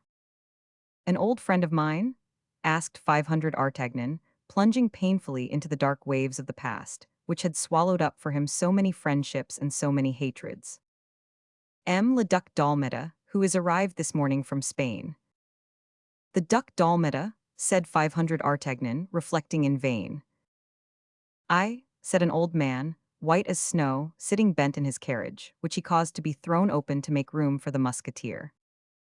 Aramis, cried 500 Artagnan, struck with perfect stupor, and he left, inert as it was, the thin arm of the old nobleman hanging round his neck. Colbert, after having observed them in silence for a minute, put his horse forward and left the two old friends together. And so, said the musketeer, taking the arm of Aramis, you, the exile, the rebel, are again in France. Ah, and I shall dine with you at the king's table, said Aramis, smiling. Yes, will you not ask yourself what is the use of fidelity in this world? Stop, let us allow poor La Valliere's carriage to pass. Look how uneasy she is. How her eye, dimmed with tears, follows the king, who is riding on horseback yonder. With whom? With Mademoiselle de Tonnay-Charente, now become Madame de Montespan, replied Aramis. She is jealous, is she then deserted? Not quite yet, but it will not be long first. They chatted together while following the sport, and Aramis' coachman drove them so cleverly that they got up at the moment when the falcon, attacking the bird, beat him down and fell upon him. The king alighted, Madame de Montespan followed his example. They were in front of an isolated chapel, concealed by large trees, already despoiled of their leaves by the first winds of autumn. Behind this chapel was an enclosure, closed by a latticed gate. The falcon had beat down his prey in the enclosure belonging to this little chapel, and the king was desirous of going in, to take the first feather, according to custom. The cortege formed a circle round the building and the hedges, too small to receive so many. 500 Artagnan held back Aramis by the arm, as he was about, like the rest, to alight from his carriage, and in a hoarse, broken voice, "Do you know, Aramis," said he, "whither chance has conducted us?" "No," replied the duke. "Here repose people I have known," said 500 Artagnan, much agitated. Aramis, without divining anything, and with a trembling step, penetrated into the chapel by a little door which 500 Artagnan opened for him. "Where are they buried?" said he. "There, in the enclosure. There is a cross, you see, under that little cypress. The little cypress is planted over their tomb. Don't go to it. The king is going that way. The heron has fallen just there." Aramis stopped and concealed himself in the shade. They then saw, without being seen, the pale face of La Vallière, who, neglected in her carriage, had at first looked on with a melancholy heart from the door, and then, carried away by jealousy, she had advanced into the chapel, whence, leaning against a pillar, she contemplated in the enclosure the king smiling and making signs to Madame de Montespan to approach. As there was nothing to be afraid of, Madame de Montespan complied. She took the hand the king held out to her, and he, plucking out the first feather from the heron, which the falconer had strangled, placed it in the hat of his beautiful companion. She, smiling in her turn, kissed the hand tenderly which made her this present. The king blushed with pleasure. He looked at Madame de Montespan with all the fire of love. "What will you give me in exchange?" said he. She broke off a little branch of cypress and offered it to the king, who looked intoxicated with hope. "Humph," said Aramis to 500 Artagnan, "the present is but a sad one, for that cypress shades a tomb." "Yes, and the tomb is that of Raoul de Bragelonne," said 500 Artagnan aloud, "of Raoul who sleeps under that cross with his father." A groan resounded behind them. They saw a woman fall fainting to the ground. Mademoiselle de la Vallière had seen all and heard all. "Poor woman," muttered 500 Artagnan, as he helped the attendants to carry back to her carriage she who from that time was to suffer. That evening 500 Artagnan was seated at the king's table, near M. Colbert and M. le Duc d'Almeda. The king was very gay. He paid 1,000 little attentions to the queen, 1,000 kindnesses to Madame, seated at his left hand, and very sad. It might have been supposed to be that calm time when the king used to watch the eyes of his mother for the avowal or disavowal of what he had just done. Of mistresses there was no question at this dinner. The king addressed Aramis 2 or 3 times, calling him M. l'ambassadeur, which increased the surprise already felt by 500 Artagnan at seeing his friend the rebel so marvelously well received at court. The king, on rising from table, gave his hand to the queen, and made a sign to Colbert, whose eye watched that of his master. Colbert took 500 Artagnan and Aramis on one side. The king began to chat with his sister, while Monsieur, very uneasy, entertained the queen with a preoccupied air, without ceasing to watch his wife and brother from the corner of his eye. The conversation between Aramis, 500 Artagnan, and Colbert turned upon indifferent subjects. They spoke of preceding ministers. Colbert related the feats of Mazarin, and required those of Richelieu to be related to him. 500 Artagnan could not overcome his surprise at finding this man, with heavy eyebrows and a low forehead, contained so much sound knowledge and cheerful spirits. Aramis was astonished at that lightness of character, which permitted a serious man to retard with advantage the moment for a more important conversation, to which nobody made any allusion. Although all three interlocutors felt the imminence of it, it was very plain from the embarrassed appearance of Monsieur how much the conversation of the king and Madame annoyed him. The eyes of Madame were almost red. Was she going to complain? Was she going to commit a little scandal in open court? The king took her on one side, and in a tone so tender that it must have reminded the princess of the time when she was loved for herself. "Sister," said he, "why do I see tears in those beautiful eyes?" "Why, sire," said she, "Monsieur is jealous, is he not, sister?" She looked toward Monsieur, an infallible sign that they were talking about him. "Yes," said she. "Listen to me," said the king. "If your friends compromise you, it is not Monsieur's fault." He spoke these words with so much kindness, that Madame, encouraged, she who had had so many griefs for so long a time, was near bursting, so full was her heart. "Come, come, dear little sister," said the king, "tell me your griefs. By the word of a brother I pity them, by the word of a king I will terminate them." She raised her fine eyes, and, in a melancholy tone, "It is not my friends who compromise me," said she.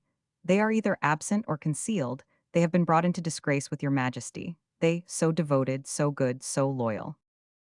You say this on account of Gitch, whom I have exiled at the desire of Monsieur, and who, since that unjust exile, has endeavored to get himself killed once every day. Unjust, do you say, sister? So unjust that if I had not had the respect mixed with friendship that I have always entertained for your majesty. Well, well, I would have asked my brother Charles, upon whom I can always." The king started. "What then?" "I would have asked him to have it represented to you that Monsieur and his favorite, le Chevalier de Lorraine, ought not with impunity to constitute themselves the executioners of my honor and my happiness." "The Chevalier de Lorraine," said the king, "that dismal face, is my mortal enemy. While that man lives in my household, where Monsieur retains him and delegates his powers to him, I shall be the most miserable woman in this kingdom." "So," said the king slowly, "you call your brother of England a better friend than I am." "Actions speak for themselves, sire." "And you would prefer going to ask assistance there?" "To my own country," said she with pride. "Yes, sire." "You are the grandchild of Henry Roman IV, as well as myself, my friend. Cousin and brother-in-law, does not that amount pretty well to the title of brother german?" "Then," said Henrietta, let us form an alliance." "Begin." "I have, you say, unjustly exiled Gitch." "Oh, yes," said she blushing. "Gitch shall return." "So far, well. And now you say that I am wrong in having in your household the Chevalier de Lorraine, who gives Monsieur ill advice respecting you. Remember well what I tell you, sire. The Chevalier de Lorraine some day, observe, if ever I come to an ill end, I beforehand accuse the Chevalier de Lorraine. He has a soul capable of any crime. The Chevalier de Lorraine shall no longer annoy you, I promise you that. Then that will be a true preliminary of alliance, sire. I sign, but since you have done your part, tell me what shall be mine." "The deathbed of Athos." "The deathbed of Athos, here. I am, page 532. Instead of embroiling me with your brother Charles, you must make him my more intimate friend than ever." "That is very easy." "Oh, not quite so much so as you may think, for in ordinary friendship people embrace or exercise hospitality, and that only costs a kiss or a return, easy expenses, but in political friendship—" "Ah, it's a political friendship, is it?" "Yes, my sister, and then, instead of embraces and feasts, it is soldiers all living and well equipped, that we must serve up to our friend. Vessels we must offer, all armed with cannons and stored with provisions. It hence results that we have not always our coffers in a fit state to form such friendships. Ah, you are quite right, said Madame. The coffers of the King of England have been very sonorous for some time. But you, my sister, who have so much influence over your brother, you can obtain more than an ambassador could ever obtain. To effect that I must go to London, my dear brother. I have thought so, replied the king, eagerly, and I have said to myself that such a voyage would do your spirits good. Only, interrupted Madame, it is possible I should fail. The King of England has dangerous counselors. Counselors, do you say? Precisely, if by chance your Majesty had any intention, I am only supposing so, of asking Charles Roman too. His alliance for a war. For a war? Yes, well, then the counselors of the king, who are to the number of 7, Mademoiselle Stuart, Mademoiselle Wells, Mademoiselle Gwynne, Miss Orche, Mademoiselle Zunga, Miss Davies, and the proud Countess of Castlemaine, will represent to the king that war costs a great deal of money, that it is far better to give balls and suppers at Hampton Court than to equip vessels of the line at Portsmouth and Greenwich. And then your negotiations will fail. Oh, those ladies cause all negotiations to fail that they don't make themselves. Do you know the idea that has struck me, sister? No, tell me what it is. It is that by searching well around you, you might perhaps find a female counselor to take with you to your brother, whose eloquence might paralyze the ill will of the 7 others. That is really an idea, sire, and I will search. You will find what you want. I hope so. A pretty person is necessary. An agreeable face is better than an ugly one, is it not? Most assuredly. An animated, lively, audacious character. Certainly.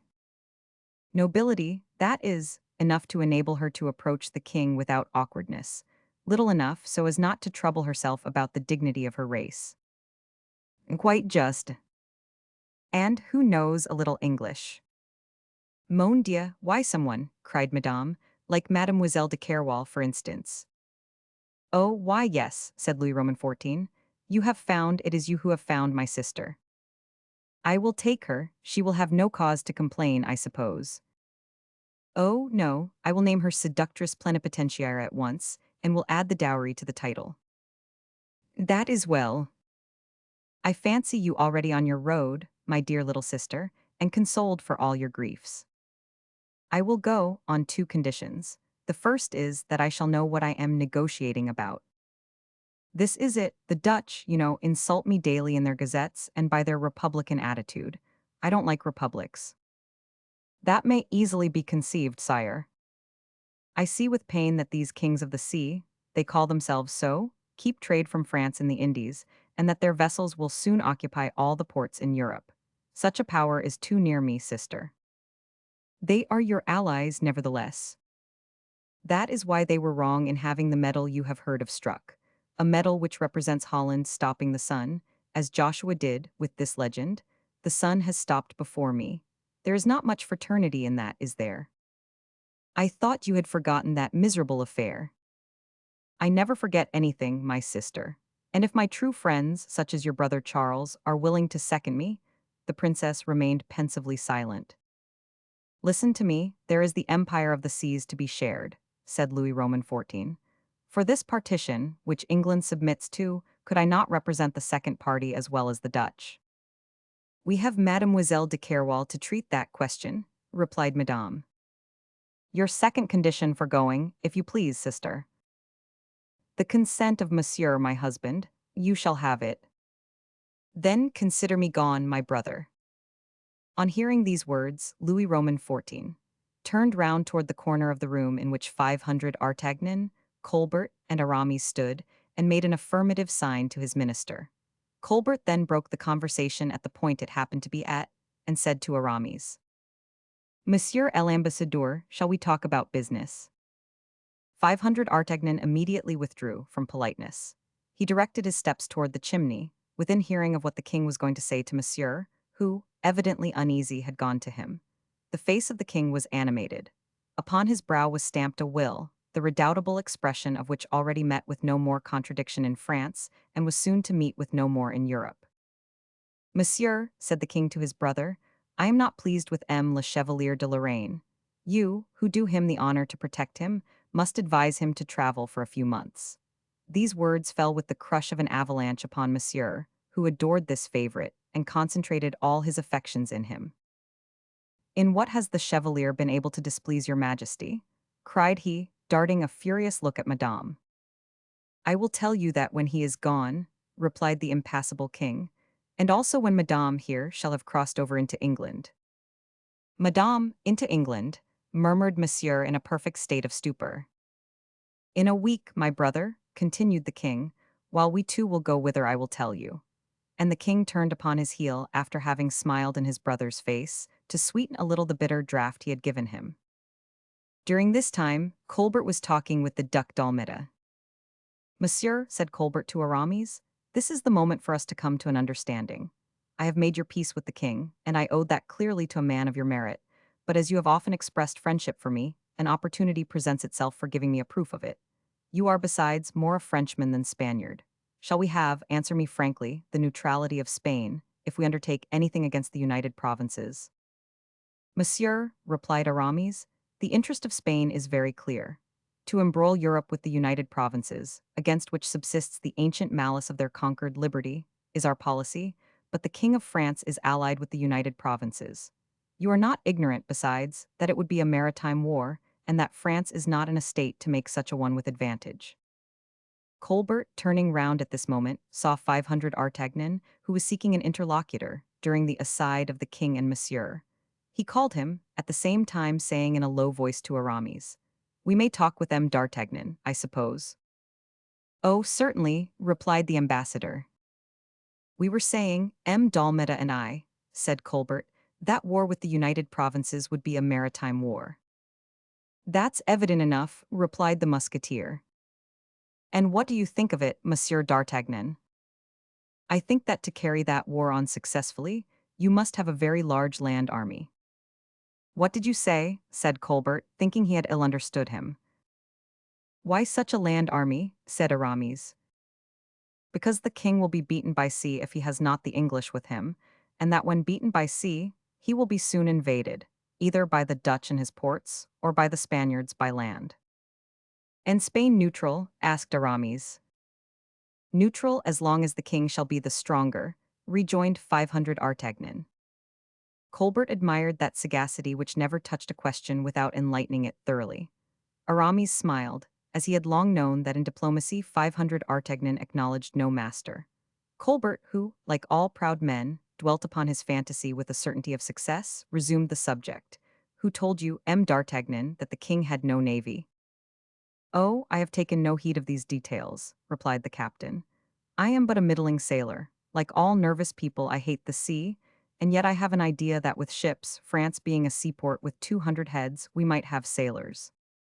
Colbert drew from his pocket a little oblong book, divided into 2 columns. On the first were the names of vessels, on the other the figures recapitulating the number of cannon and men requisite to equip these ships. I have had the same idea as you, said he to 500 Artagnan, and I have had an account drawn up of the vessels we have altogether, 35 ships. 35 ships, that is impossible, cried 500 Artagnan. Something like 2,000 pieces of cannon, said Colbert. That is what the king possesses at this moment. With 35 vessels we can make 3 squadrons, but I must have 5. 5, cried Aramis. They will be afloat before the end of the year, gentlemen. The king will have 50 ships of the line. We may venture on a contest with them, may we not? To build vessels, said 500 Artagnan, is difficult but possible. As to arming them, how is that to be done? In France there are neither foundries nor military docks. Bah, replied Colbert with a gay tone, I have instituted all that this year and a half past. Did you not know it? Don't you know M. d'Imfreville? 500 Imfreville, replied 500 Artagnan, no. He is a man I have discovered. He has a specialty. He is a man of genius. He knows how to set men to work. It is he who has founded cannon and cut the woods of Bourgogne. And then, Monsieur l'Ambassadeur, you may not believe what I am going to tell you, but I have a further idea. Oh, monsieur, said Aramis civilly, I always believe you. Figure to yourself that, Calculating upon the character of the Dutch, our allies, I said to myself, they are merchants, they are friends with the king, they will be happy to sell to the king what they fabricate for themselves. Then the more we buy, I must add this, I have foreign. Do you know foreign 500 artegnin? Colbert, in his warmth, forgot himself. He called the captain simply 500 artegnin, as the king did. But the captain only smiled at it. No, replied he, I don't know him. That is another man I have discovered, with a genius for buying. This foreign has purchased for me 350,000 pounds of iron in balls, 200,000 pounds of powder, 12 cargoes of northern timber, matches, grenades, pitch, tar, I know not what, with a saving of 7% upon what all those articles would cost me fabricated in France. That is a good idea, replied 500 artegnin, to have Dutch balls founded which will return to the Dutch. Is it not with loss too? And Colbert laughed aloud. He was delighted with his own joke. Still further, added he, these same Dutch are building for the king at this moment 6 vessels after the model of the best of their marine. Destouches? Perhaps you don't know Destouches. No, monsieur. He is a man who has a glance singularly sure to discern, when a ship is launched, what are the defects and qualities of that ship. That is valuable, please to observe. Nature is truly whimsical. Well, this Destouches appeared to me to be a man likely to be useful in a port, and he is superintending the construction of 6 vessels of 78, which the provinces are building for his majesty. It results from all this, my dear Monsieur d'Artagnan, that the king, if he wished to quarrel with the provinces, would have a very pretty fleet. Now, you know better than anybody else if the land army is good. 500 Artagnan and Aramis looked at each other, wondering at the mysterious labors this man had effected in a few years. Colbert understood them, and was touched by this best of flatteries. If we in France were ignorant of what was going on, said 500 Artagnan, out of France still less must be known. That is why I told Monsieur l'Ambassadeur, said Colbert, that Spain promising its neutrality, England helping us. If England assists you, said Aramis, I engage for the neutrality of Spain. I take you at your word, hastened Colbert to reply with his blunt bonhomie. And, apropos of Spain, you have not the golden fleece, Monsieur d'Almeda. I heard the king say the other day that he should like to see you wear the grand cordon of St. Michael. Aramis bowed. Oh, thought 500 Artagnan, and Porthos is no longer here. What else of ribbon would there be for him in these largesses, good Porthos? Monsieur d'Artagnan, resumed Colbert, between us two, you will have, I would wager, an inclination to lead your musketeers into Holland. Can you swim? And he laughed like a man in a very good humor. Like an eel, replied 500 Artagnan. But there are some rough passages of canals and marshes yonder, Monsieur d'Artagnan, and the best swimmers are sometimes drowned there. It is my profession to die for his majesty, said the musketeer. Only as it is seldom that in war much water is met with without a little fire, I declare to you beforehand that I will do my best to choose fire. I am getting old, water freezes me, fire warms Monsieur Colbert. And 500 Artagnan looked so handsome in juvenile vigor and pride, as he pronounced these words, that Colbert in his turn could not help admiring him. 500 Artagnan perceived the effect he had produced. He remembered that the best tradesman is he who fixes a high price upon his goods when they are valuable. He prepared, then, his price in advance. So then, said Colbert, we go into Holland. Yes, replied 500 Artagnan, only. Only, said M. Colbert. Only, repeated 500 Artagnan, there is in everything the question of interest and the question of self-love. It is a very fine title, that of captain of the musketeers. But observe this, we have now the king's guards and the military household of the king. A captain of musketeers ought either to command all that, and then he would absorb 100,000 livres a year for expenses of representation and table. Well, but do you suppose, by chance, that the king would haggle with you? Said Colbert. Monsieur, you have not understood me, replied 500 Artagnan, sure of having carried the question of interest. I was telling you that I, an old captain, formerly chief of the king's guard, having precedence of the Marechaux of France, I saw myself one day in the trenches with 2 other equals, the captain of the guards and the colonel commanding the Swiss. Now, at no price will I suffer that. I have old habits, I will stand to them. Colbert felt this blow, but he was prepared for it. I have been thinking of what you said just now, replied he. About what, monsieur? We were speaking of canals and marshes in which people are drowned. Well, well, if they are drowned, it is for want of a boat, a plank, or a stick. Of a stick, however short it may be, said 500 Artagnan. Exactly, said Colbert, and therefore, I never heard of an instance of a Marechal of France being drowned. 500 Artagnan became pale with joy, and in not a very firm voice. People would be very proud of me in my country, said he, if I were a Marechal of France, but a man must have commanded an expedition in chief to obtain the baton. Monsieur, said Colbert, here is in this pocketbook, which you will study, a plan of a campaign you will have to lead a body of troops to carry out in the next spring. 500 Artagnan took the book, tremblingly, and his fingers meeting with those of Colbert, the minister, pressed the hand of the musketeer loyally. Monsieur, said he, we had both a revenge to take, one over the other. I have begun, it is now your turn. I will do you justice, monsieur, replied 500 Artagnan, and implore you to tell the king that the first opportunity that shall offer, he may depend upon a victory, or seeing me dead. Then I will have the fleur-de-lis for your marechal's baton prepared immediately, said Colbert. On the morrow of this day, Aramis, who was setting out for Madrid to negotiate the neutrality of Spain, came to embrace 500 Artagnan at his hotel. Let us love each other for four, said 500 Artagnan, we are now but two. And you will, perhaps, never see me again, dear 500 Artagnan, said Aramis. If you knew how I have loved you, I am old, I am extinguished, I am dead. My friend, said 500 Artagnan, you will live longer than I shall, diplomacy commands you to live, but, for my part, honor condemns me to die. Bah, such men as we are, Monsieur le Marechal, said Aramis, only die satiated with joy or glory. Ah, replied 500 Artagnan with a melancholy smile, I assure you, Monsieur le Duc, I feel very little appetite for either. They once more embraced, and 2 hours after they were separated. The death of D'Artagnan. Contrary to what always happens, whether in politics or morals, each kept his promise and did honor to his engagements. The king recalled M. de Guiche and banished M. le Chevalier de Lorraine, so that Monsieur became ill in consequence. Madame set out for London, where she applied herself so earnestly to make her brother, Charles Roman II, have a taste for the political counsels of Mademoiselle de Kerwal, that the alliance between England and France was signed, and the English vessels, ballasted by a few millions of French gold, made a terrible campaign against the fleets of the United Provinces. Charles Roman II had promised Mademoiselle de Kerwal a little gratitude for her good counsels. He made her Duchess of Portsmouth.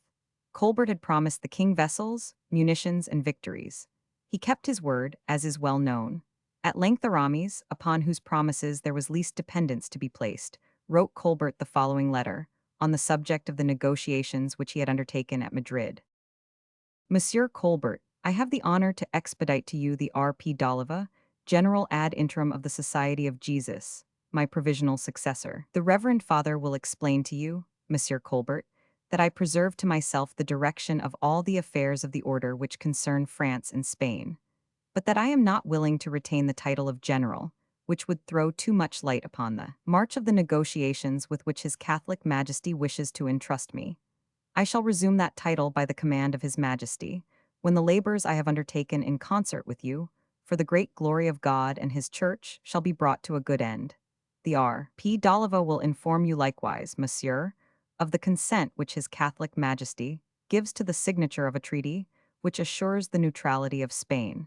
In the event of a war between France and the United Provinces, this consent will be valid, even if England, instead of being active, should satisfy herself with remaining neutral. As to Portugal, of which you and I have spoken, Monsieur, I can assure you it will contribute with all its resources to assist the most Christian king in his war.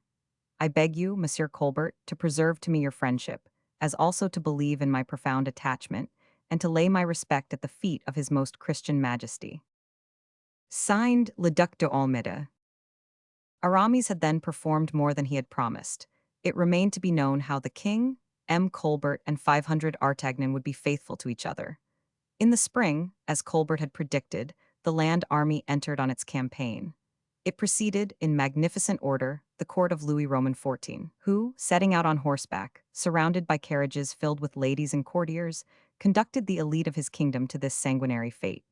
The officers of the army, it is true, had no other music but the artillery of the Dutch forts, but it was enough for a great number, who found in this war honors, advancement, fortune, or death.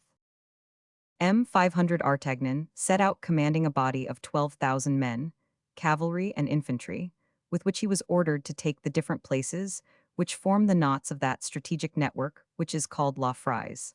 Never was an army conducted more gallantly to an expedition. The officers knew that their leader, prudent and skillful as he was brave, would not sacrifice a single man, nor yield an inch of ground without necessity. He had the old habits of war to live upon the country, keep his soldiers singing and the enemy weeping. The captain of the king's musketeers placed his coquetry in showing that he knew his business. Never were opportunities better chosen, coups de main better supported, errors of the besieged taken better advantage of. The army commanded by 500 Artagnan took 12 small places within a month. He was engaged in besieging the 13th, which had held out 5 days.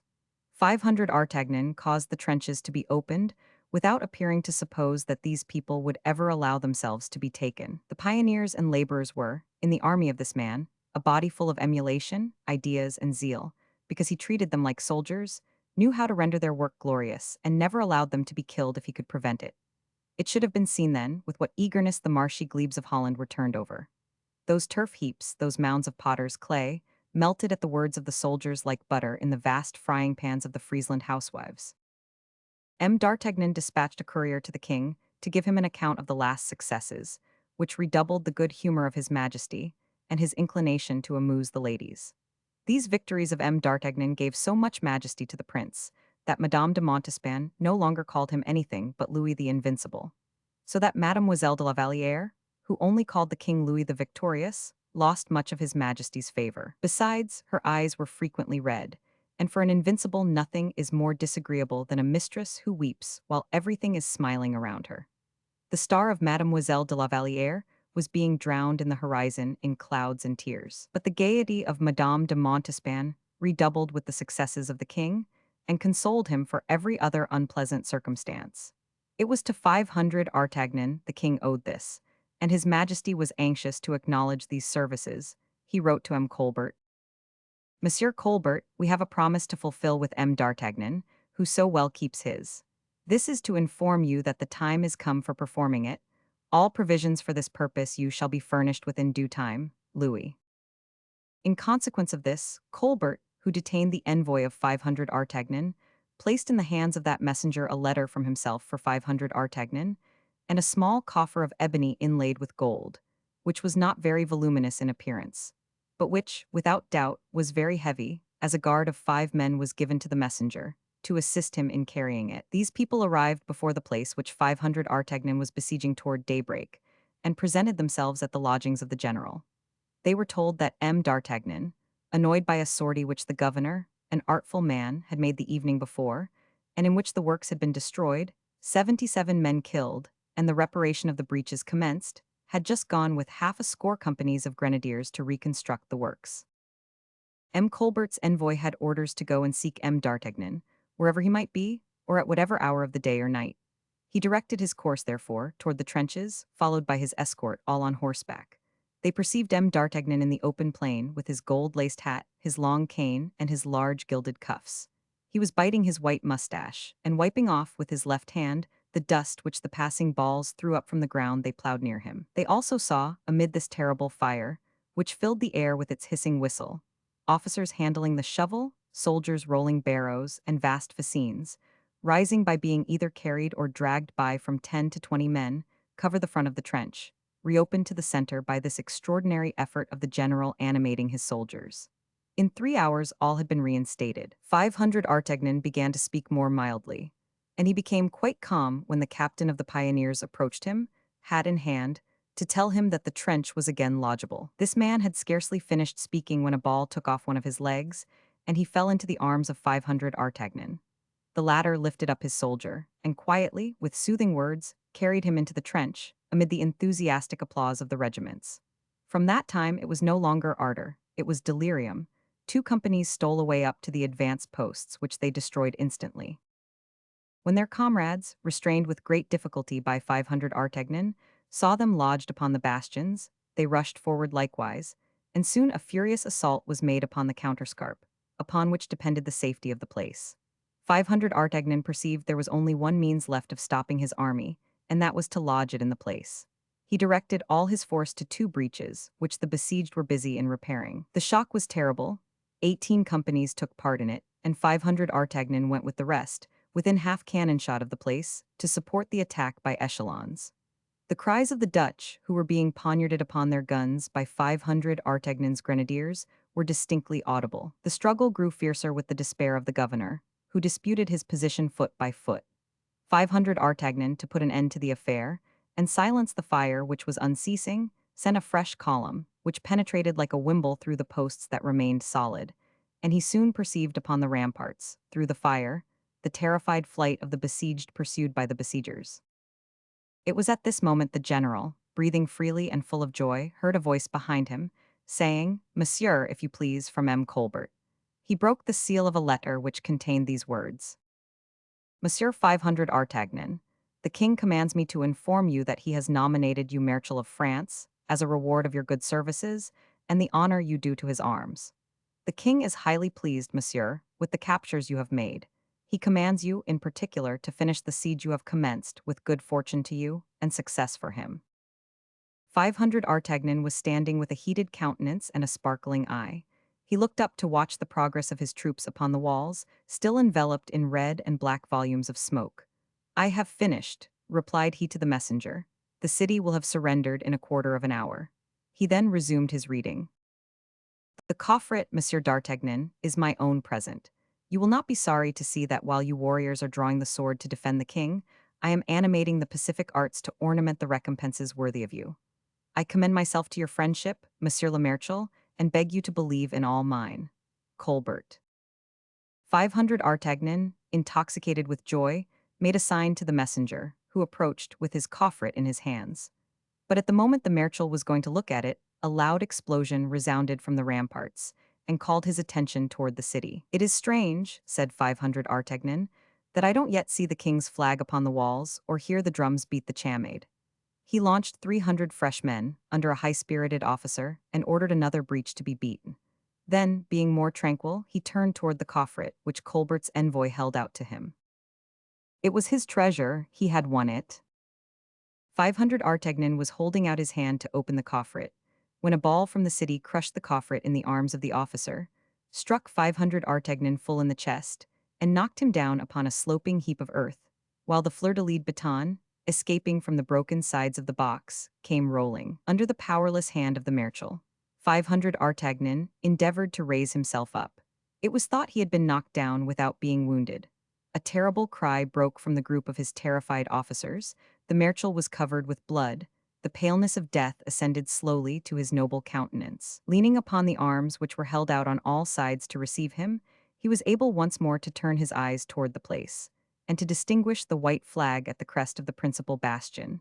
His ears, already deaf to the sounds of life, caught feebly the rolling of the drum which announced the victory. Then, clasping in his nerveless hand the baton, ornamented with its fleur-de-lis, he cast down upon it his eyes, which had no longer the power of looking upward toward heaven, and fell back, murmuring these strange words, which appeared to the soldiers cabalistic words, words which had formerly represented so many things upon earth, and which none but the dying man longer comprehended. "Athos, Porthos, farewell till we meet again. Aramis, adieu forever." Of the 4 valiant men whose history we have related, there now no longer remained but one single body. God had resumed the souls. End of the Vicomte de Bragelonne.